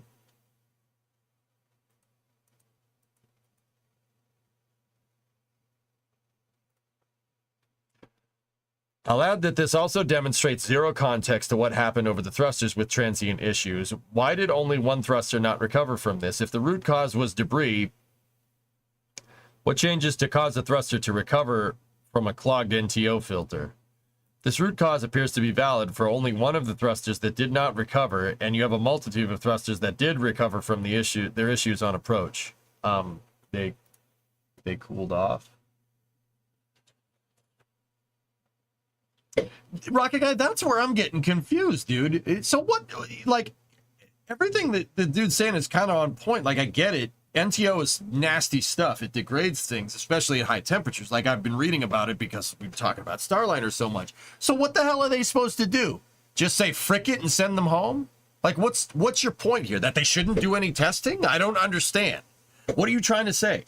What is sufficient testing for Starliner if you were in this scenario? Because it's easy right now to say, oh, well, they should have tested this on the ground.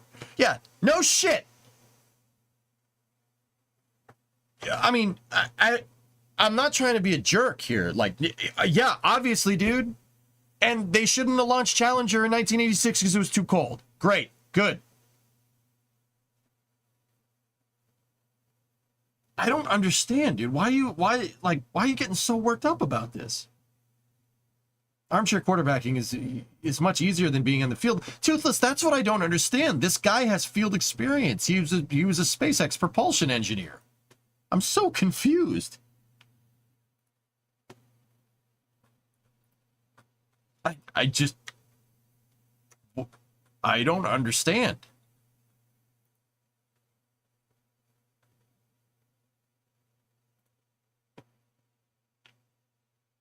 I don't understand how the RCS thrusters are not tested using the flight profile during development. Now, see, that's fair. That's fair. I agree with that.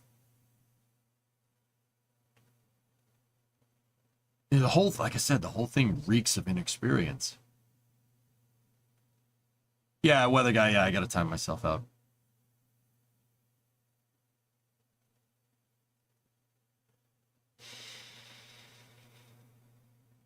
No, Jay, Jordan knows what he's doing. I know. I mean, dude, that resume speaks volumes right there.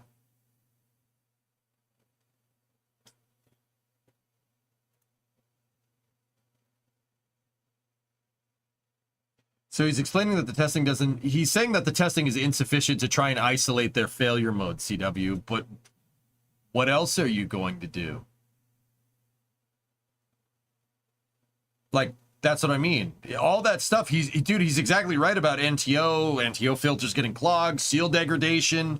That's right. That's all correct. What do you do? What do you do in this scenario? That would be my question to this dude. Okay, you run Boeing. You are Mr. Boeing right now.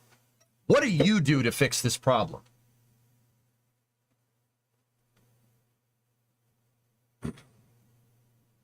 From that last spout of his, it seems like he's saying their test didn't cover enough to be able to pinpoint the issue. My question back is that what Boeing was trying to do? This is a system deployed in the field with crew. So I would think this test was to verify that they can get home and to see what systems are good, not to prove the issue was fixed. So if Boeing is claiming that this test fixed the issue, then I get his sentiment, but they're not. Yeah, sell my shares.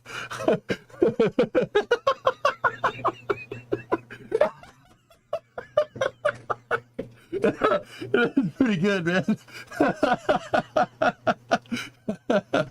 All right, that's pretty funny. Dude, oh my god. That was good, man. Problem solved. Oh my god. That's pretty funny. Okay, all right, I'm over it. What's this next one? Dude, I'm like, this guy is just really mad. The original post says docked hot fire test, and the thrusters perform at peak thrust rating, not peak thrust test. They hot fired the thrusters and measured the thruster force output, and that measured force was the peak force that they were designed to produce. I am amazed you were able to get -3 +2 uncertainty on the thrust data, given you were measuring torque response on the ISS. Would love to see how the uncertainty analysis was that tight. Okay, all right. Just some context here.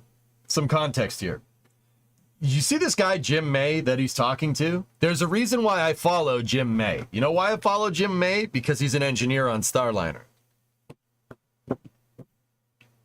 Homie, you are arguing with someone who works on the damn thing. Homie! Bro, he's an engineer for Starliner. Dude, what are you doing? What? Look, man, you could be a genius. You could know everything about everything, right? But to insinuate that you know more about a project that somebody else is working on is a little absurd. Jim works on Starliner. He was hosting the Starliner cast when they launched. He was there. He was hosting it. I'm just putting it out there. Like, dude, I'm not going to sit here and say that Starliner doesn't have these failure modes need to be understood, and a fault tree analysis needs to be conclusive before you even think about sending those people home, pushing Sunny home. But also at the same time, what the actual frick?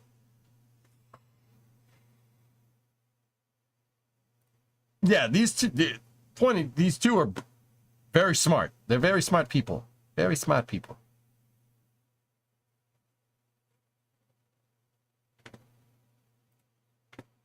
Anyway, thruster work with a 2% change, one could fail. So I'm no scientist or anything, but am I right in saying bigger things have bigger air pockets? Meaning, if a rocket holds more air pockets, this potentially causes oppression of inert gases?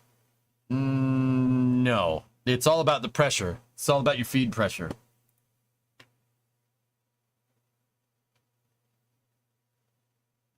Yeah, I don't get it. Like, I'm not going to sit here and say that all the stuff that Jordan said was incorrect, but it wasn't. He's absolutely right about NTO seals. Like, I'm just not really sure.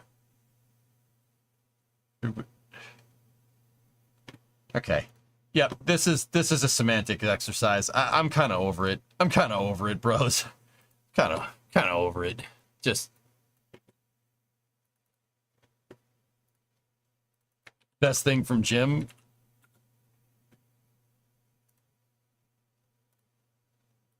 Yeah, I remember this thread. Yeah, I remember this thread. Yeah, yes.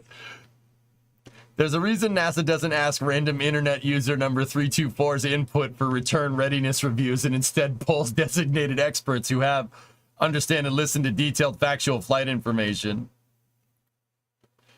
Allison B. Hi, I'm actually an aerospace engineer. Hope this helps. Same. Homie posted a picture of him in.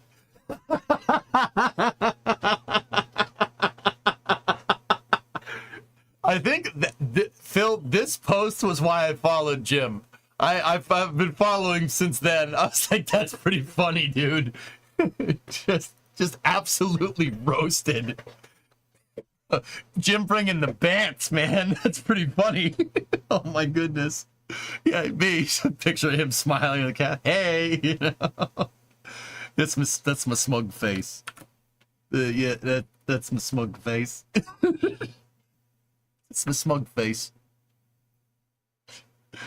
Oh, that's pretty funny, dude. Oh, man. Anyway, yeah, Starliner has some failure modes, and they need to figure it out. They need to figure those failure modes out and do the fault tree analysis so they can understand it better.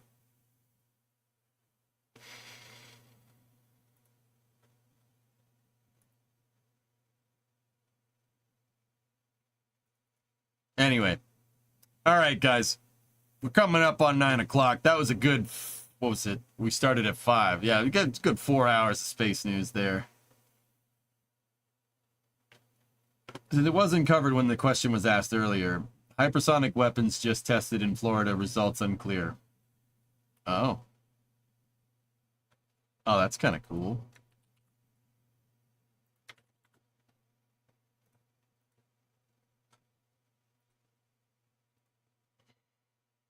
There's also the SpaceX update, dude. Hold on. I got one more. Or I got a couple more. Hold on. SpaceX has an update here on sonic booms. What was the Rocket Lab update? Rocket Lab, the Escapade satellites for the first payloads for New Glenn, the Escapade mission, are ready to go.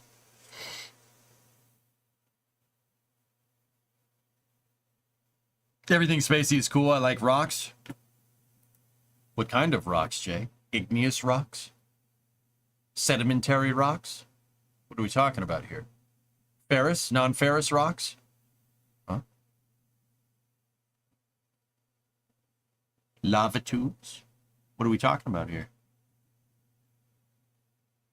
I like rocks too. Probably not as much as you, though. All right. Updates. Starship's sonic boom. With each flight... Jane's like, wait, what? With each flight of Starship and Super Heavy Booster, we get closer to our goal of making life multiplanetary. The most important advancement to make this happen is full and rapid reusability of the entire launch system, operating Starship like an airplane, which is fully rapidly reusable after each flight. To do this, we have designed Starship's upper stage and Super Heavy Booster to be capable of returning to the launch site. The returning vehicles will slow down from supersonic speeds, resulting in audible sonic booms in the air. Audible. That's what you call that. Okay. Resulting in audible sonic booms in the area around the return location. A sonic boom is a brief, thunder-like noise a person on the ground hears when an aircraft or another object travels faster than the speed of sound. As a fast-moving object travels through the air, it pushes the air aside and creates a wave of pressure which eventually reaches the ground. Change in air pressure associated with a sonic boom, known as overpressure, increases only a few pounds per square foot. A person could experience a similar pressure change by riding down several floors in an elevator. What makes the sonic booms audible is the quick speeds at which the pressure change occurs. Generally, the only impact in the surrounding area of the sonic boom is the brief noise. There are many variables that determine the impact of sonic booms, including the mass, shape, and size of the object traveling at speeds, along with its altitude and flight path. External factors like weather conditions can also affect the intensity of a sonic boom. The strongest effects of sonic boom's pressure change are localized to the area directly beneath the vehicle, concentrated under the rocket's flight path at the landing site. Sonic booms in spaceflight have typically only been experienced by observers on Earth when encountering vehicles designed to be reused, such as SpaceX's Falcon family of rockets. You're gonna do the shuttle like that? Come on! Or the space shuttle. I'm putting it in there. I'm putting it in there. Sonic booms in spaceflight have typically only been experienced by observers on Earth when encountering vehicles designed to be reused, such as the space shuttle or SpaceX's Falcon family of rockets. Much better. When the first stage booster of a Falcon rocket returns for landing, its size and speed generate multiple sonic booms heard on the ground as a double clap of thunder. Similar sonic booms were heard during the return and landing of NASA's space shuttle. Oh, okay, there we go. Oh, yeah. All right, cool. I'm Ron Burgundy. Sad New Shepard noises. Discovery. SpaceX guy told me. Skydrift, hey, thanks for the 59 months. Joe-Ho with a 58 before him. In each case, the sonic boom marks the end of just one in a series of missions for the vehicle returning from flight. Data gathered from the first Super Heavy landing burn and splashdown on Starship's fourth flight test indicates that while Super Heavy sonic booms will be more powerful than those generated by Falcon landings, it does not pose any risk to those in the surrounding areas. The strongest effects will be localized to the area immediately around the Starbase launch pad. The area is cleared well in advance of launch and has been rigorously designed to withstand the environments of launching and returning the most powerful rocket ever flown. Sonic booms announce the return of rockets and spacecraft built to be reused. With Starship, they'll signal the arrival of a rapidly reusable future in spaceflight to travel to the Earth, the Moon, to travel to Earth orbit, the Moon and Mars, and beyond, in infinity. It's going to be incredibly loud, isn't it? Also, when done reading, watch the video above the post.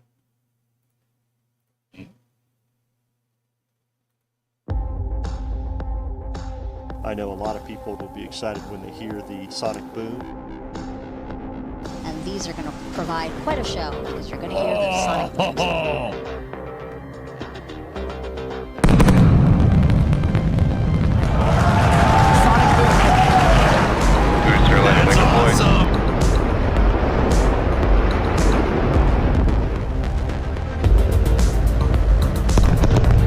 That sonic boom is great for us.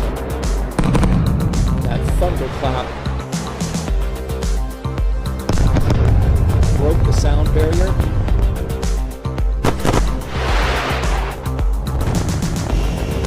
Side booster separation confirmed. Dude, this video's got me fired up, man. Here in the room. Booster landing confirmed.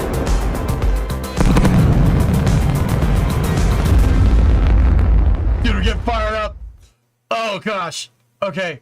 Can I watch it again? I want to watch it again. Shut up. Also, stubby nozzle can burn in hell. I know a lot of people will be excited when they hear the sonic boom. And these are going to provide quite a show because you're going to hear the sonic booms.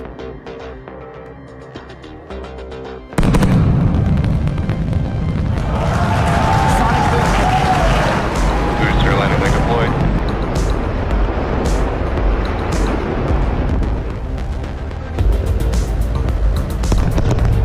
That sonic boom is great for us. That thunderclap broke the sound barrier.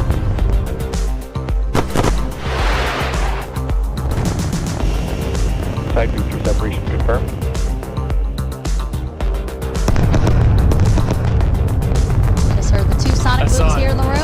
Booster landing confirmed. Oh, that's so good. Oh, that's so good. I love it. Also, yes, Nuglins. I saw it. There's a Nuglins. There's a Nuglins sitting back there.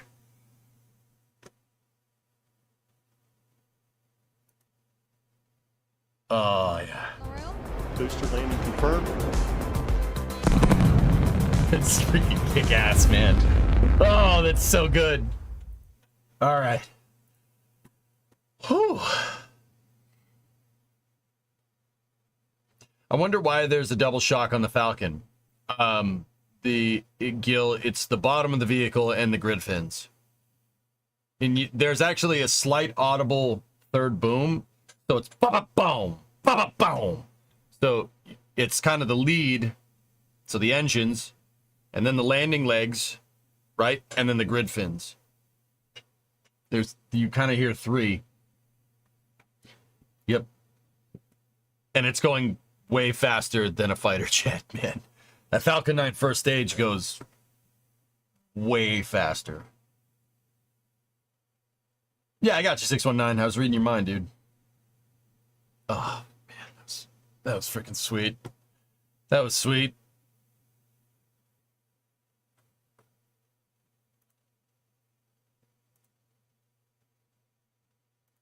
You know what? We're gonna repost that.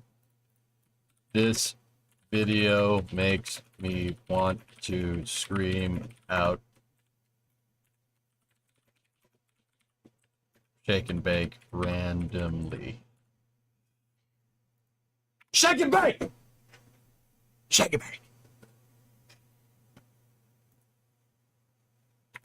Not sure why. Oh. Shake and bake. Shake and bake. Shake and bake. Post. Oh, what was that? Did that just blow your mind? That just happened.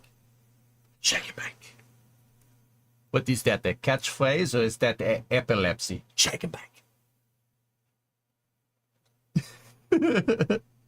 For KSP, you should see if you can run a Starship build to build out space infrastructure. See if it is as rapid as they claim. Joking, but not joking.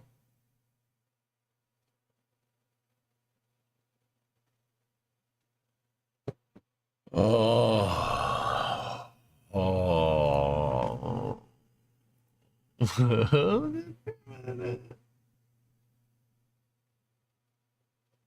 Why don't you just say that you like really thin pancakes? You can just say that.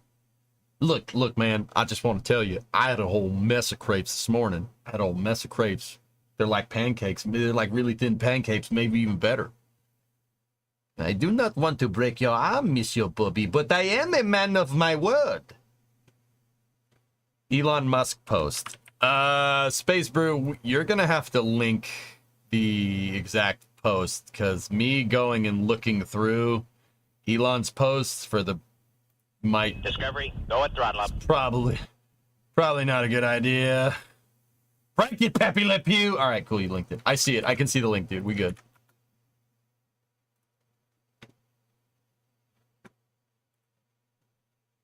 Oh, dude, he retweeted Urkex. That's awesome.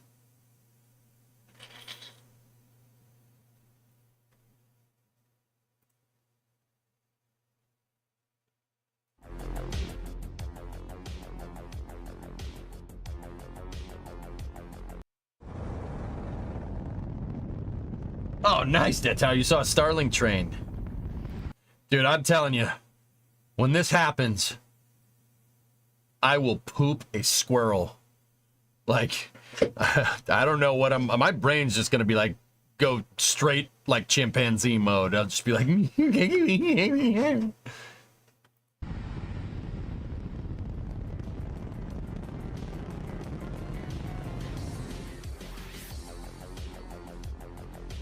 squirrels. All right, I couldn't think of another substitute for brick, man.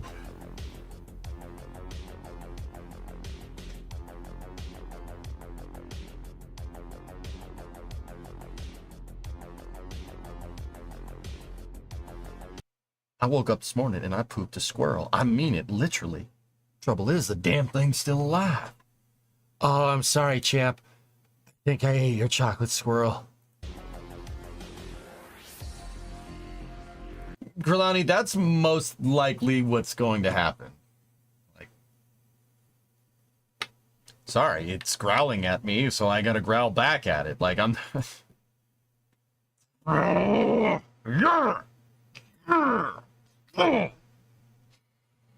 Why? You know?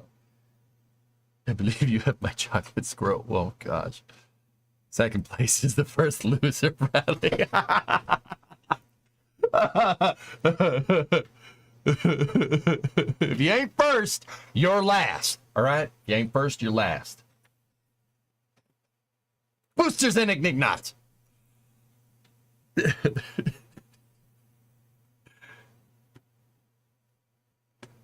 Is it weird if I want a hypergolic starship? Yes. Yeah, that is a little strange. EJ wouldn't try to assert dominance over a rocket, would he? No, never do that. Okay.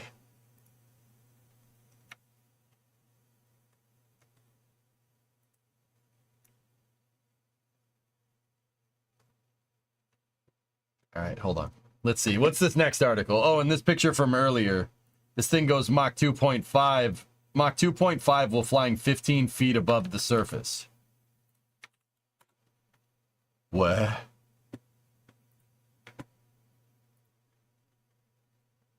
We're proud to support the U.S. Navy with the recent GQM-163A Coyote target launch at the Wallops Flight Facility to test anti-ship cruise missile defenses and provide advanced training scenarios for our nation's defenders.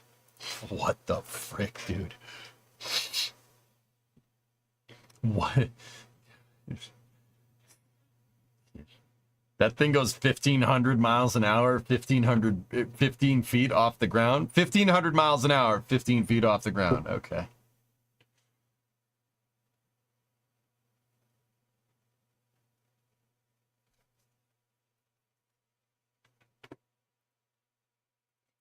That's actually awesome. I know it's a missile, but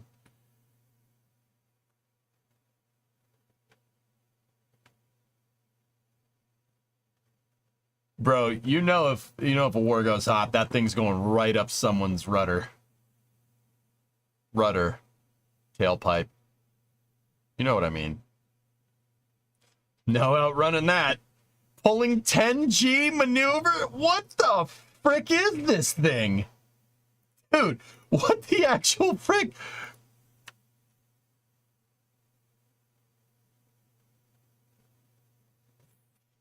Whoa. Right up the sphincter, yes. Wow. That's really cool, actually. Maneuvers above 10G acceleration. Damn, that's cool. It looks to be a 2-stage. My guess is that the kick right here, the first part, is just designed to get it up to speed to make whatever this thing does work. That's... yeah.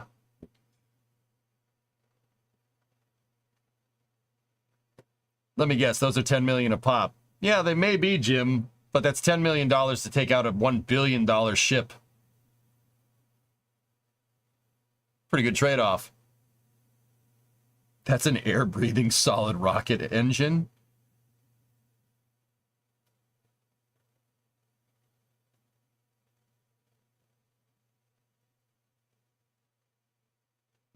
Well, I made Dart fly today, so there. Or something.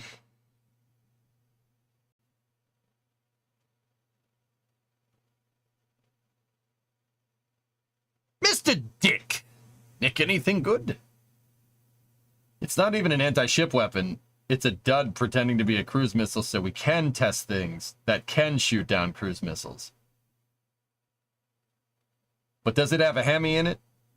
That's what I want to know. Yeah, Almander, does it have a Hemi in it? That's the important information we need to know. If it does not have a Hemi in it, then I am not concerned. Seriously though, that thing is nuts.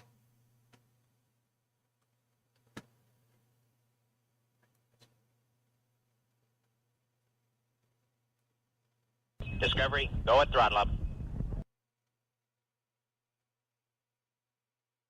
And they can launch up to 4 of them at the same time from the launch stand.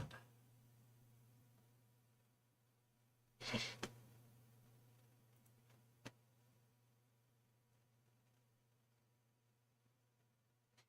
think it's pretty cool, man. I'm not gonna lie.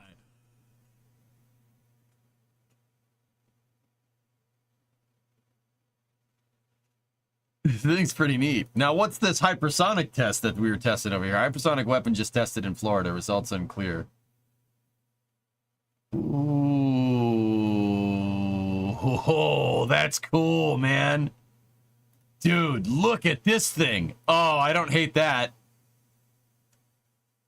I'm talking about the Hemet. The trailer is cool too, but the Hemet is kind of where I'm at here.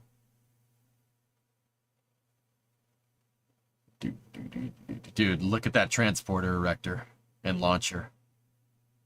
Just built into a freaking lowboy. That's pretty cool, man. I think this one is a Lockheed project. Yes. Ultimate camping vehicle. Dude, I want the Hemet. Is that bad? Like, this part's cool. Don't get me wrong. That part's cool, but I want one of those. I can't do anything with this. I can do stuff with this. You know what I mean? Can you imagine road tripping in that thing? Yeah? Yeah? Because why not? Why not do a cross-country road trip in a vehicle that can tow a bajillion freaking pounds behind it and is also NBC compliant? Nuclear, biological, chemical. Geek's like, yes, I can. Gallons per mile. Bro, I already... You know, I know somebody's going to be like, well, AJ, what about the fuel efficiency? Bro, did you see what we road tripped in last time? Did you see that? That wasn't, you know, a model for fuel efficiency, okay? But it can tow like a mother trucker. Get it? Mother trucker? Yeah. Your mom tows things. That's what I'm trying to say. I want cocoa. I gotta go poopy. Actual cross country. Ignore the roads. Yeah, who needs roads? Where we're going, we don't need roads. Your mom's toes? What?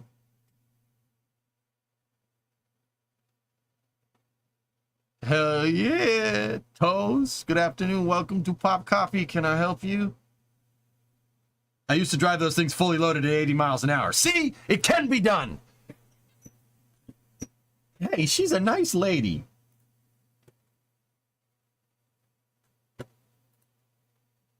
Any more pictures?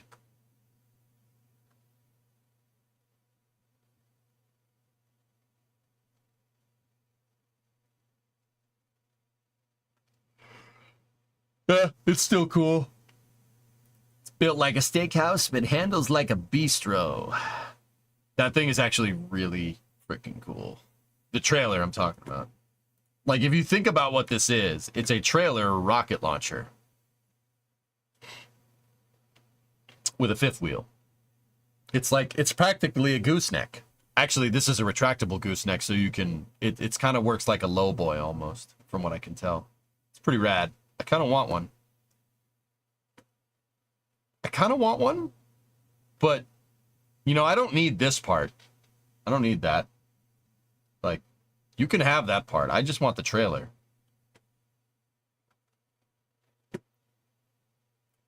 Fish, do you think if I just call up Uncle Sam and be like, yo, can I have the trailer? They'll be like, you can't have the trailer to our super classified missile. I'll be like, yo, you could take the launcher stuff off. I just want the trailer. You're like, oh, government auctions, go. Enough to conjure up a 100-foot marshmallow man, blow the top 3 stories off an uptown high-rise, and get sued by every city, state, and county agency in New York? Gosh dang yuppie larva. You know, Hippo, my dad said you're full of crap. You're full of crap. It's a modified lowboy trailer. Yeah, but it's modified in a cool way that I want. It's modified in a cool way that I like with the rocket launcher.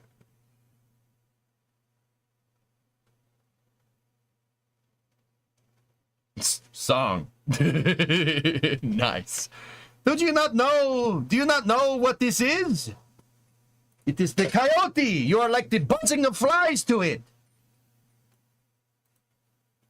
GoFundMe? Oh, crap.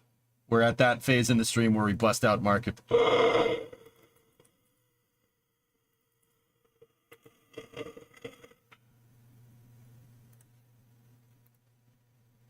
Oh.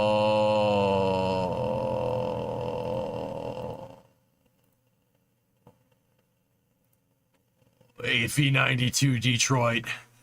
Oh, I want it. Oh, it's got the crane on the back. I really want it. But I don't have 36 grand. Damn it.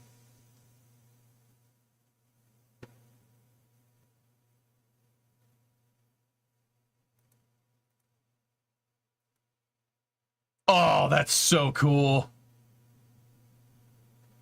I don't need it. I don't need it. I definitely don't need it. I need it. Flip some cars quick. I don't want to. Quick, well, Brimo's out of the country.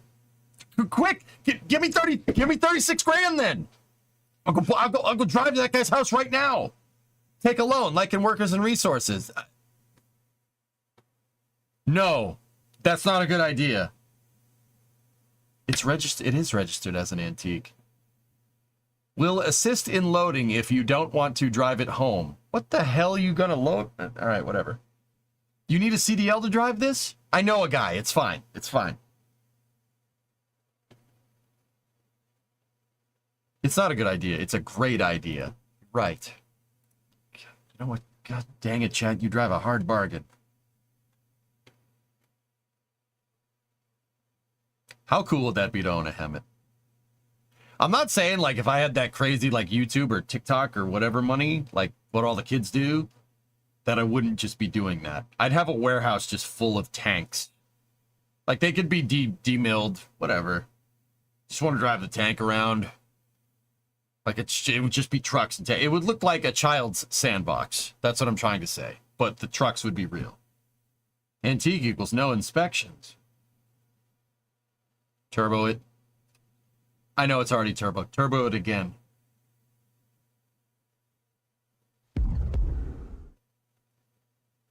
See, Kraken's like, 100 bits, I helped! I mean, that is what Jay Leno does with this money. I would just have Hemets. And, like, Humvees and stuff. Like, people would be like, oh, military got... No, I just want Humvees. I think they're cool. Buy a Hemet wrecker and go to work. Well, Fish, you know... Here, you know what? All right, as long as we're talking about, you know, shopping around for the military vehicle that best suits my needs, I'm just going to come in here and... Oh, this is space. I'm in space. Pokey gifted a sub to Yuri. Thank you. Thank you. I'm just going to sit here and tell you about the tank that best suits my needs. All right? That tank is our Lord and Savior, the M88. Okay? Look at it. It's amazing. It's perfect in every way, shape, and form. Yeah, kind of like Grindhard Klavic. Yeah, something like that. Heavy D bought a Blackhawk. That's all? You just bought a Blackhawk? Bro, I'd buy these. Look at that thing. Look at it. Fish, you know why this is the best tank? Because, you know, everybody else wants a, you know, I want an Abrams. Oh, I want a Chieftain. I want a Challenger. I gotta go poopy. Oh, sorry. You know why that's the best tank? Because no one's expecting you to take a tank into battle with a crane on it. Okay? They're gonna expect a gun. All right? No. We don't have guns. We have a crane. Okay? Still funny. Still funny. Yeah, see, no one's expecting you to bring a crane into battle. They're going to be like, what is that guy doing? And then I just pick your tank up and throw it somewhere, okay? Nobody is expecting an M88. That's my tank? No. That recovers tanks. A tank can't recover other tanks, Salamander? What are you, racist? Can a tank swap an engine from another tank? I think not. You're being tankist. Me, I like racing. It's a nice helicopter engine. Wait, they actually did that? Dude, that's what I mean. No one's gonna be expecting your tank with a crane on it. That's all I'm saying.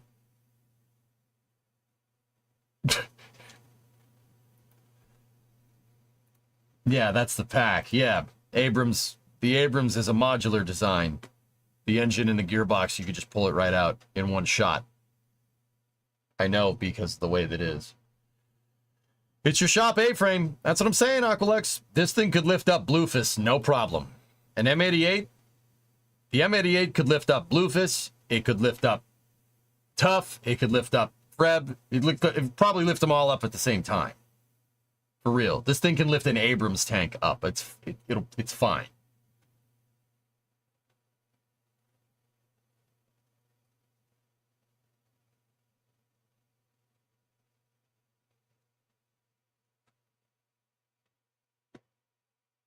Give me an M1074 instead.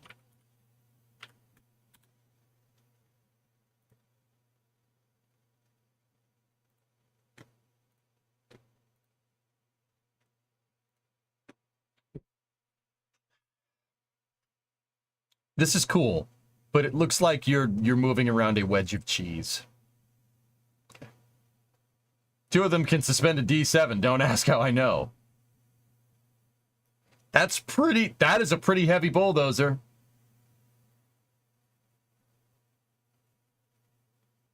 I mean, that's cool. Don't get me wrong. But also, you could lift a bridge up with the M88. I've thought about this, dude. I've thought about this. I'm a surveyor. I like easy river crossings. But could you not make a bridge with your A-frame tank? The state tank of Wisconsin. Oh, yeah, it's just moving around a big wheel of cheese there. Oh, yeah, look at that nice big wheel of cheese. Oh, that's great. We should take that up to the Packers. It'll be great. No. Okay.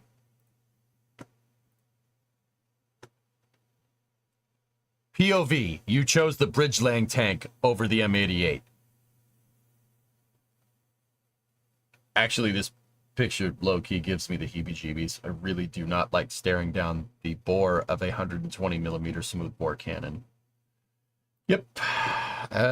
Don't like that. Don't like that at all. That was not cool. Yep. Yeah, I don't like that. Anyway, that's a sight I never want to see in person. Yeah.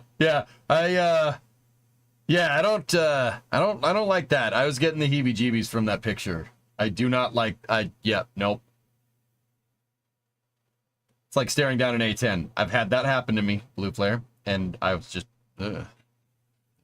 Anyway, guys, that's gonna do it for Space News. I'm just running a little bit of a shorter schedule here this week, just because I got the boy with me.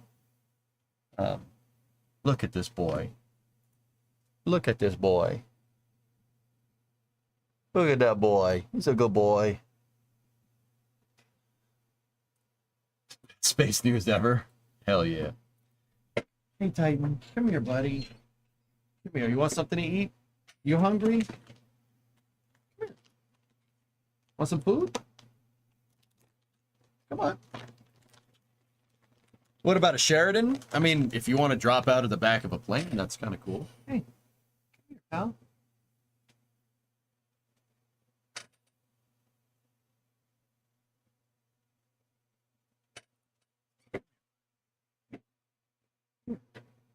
Yes.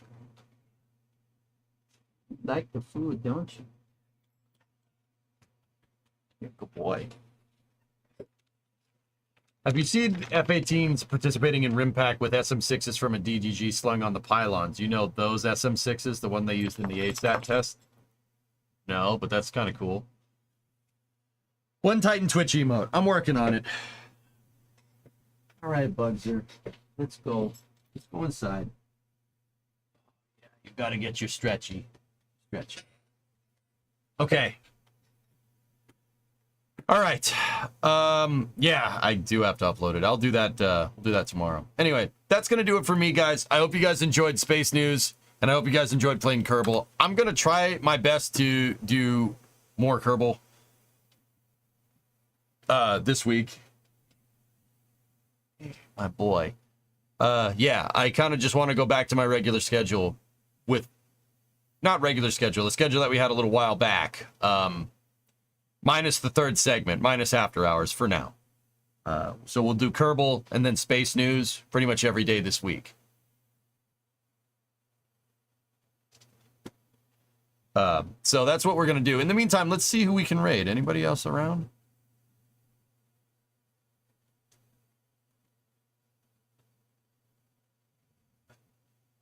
Actually, it's kind of slim pickings tonight. Hey, Stellar, you catching me on the tail end? Here, let's raid my buddy Terra. It's somebody that take good care of you guys. Terra's a good dude. He's playing some Minecraft right now. Playing hardcore vanilla. Never mind. See ya. All right, Stellar. Hey, I'll see you tomorrow. This is how buddy, all okay? the job blocks are going to look in each floor. Not that one extra, but let's go raid Taradra, and I will see you guys all tomorrow at noontime. That's really cool. There is the SF51 mission. Wait, the reason why that one is there is because there's 37 tomorrow. enchantments that I want. We got to find a place to put him for the zombie to still travel. Probably can't. But the zombie can still travel, we'll watch it and there's on still a replay for job Space News block all the way so, around. Get your space It's topics pretty ready. badass when it's all said and Get done. ready to ask me questions. We're getting back into the. I'm excited for it. We're going full frontal back into space. That was a very poor choice of words. We're going to get back into doing more space stuff. But I also will sprinkle some more. Oh, I should have checked the iron farm when I went by. I'll see you guys tomorrow. Thank you very much. Have a good night. We should go check that. And thank you over on the YouTube end of things too. Appreciate it, guys. I'll see you tomorrow. Oh, we're being raided.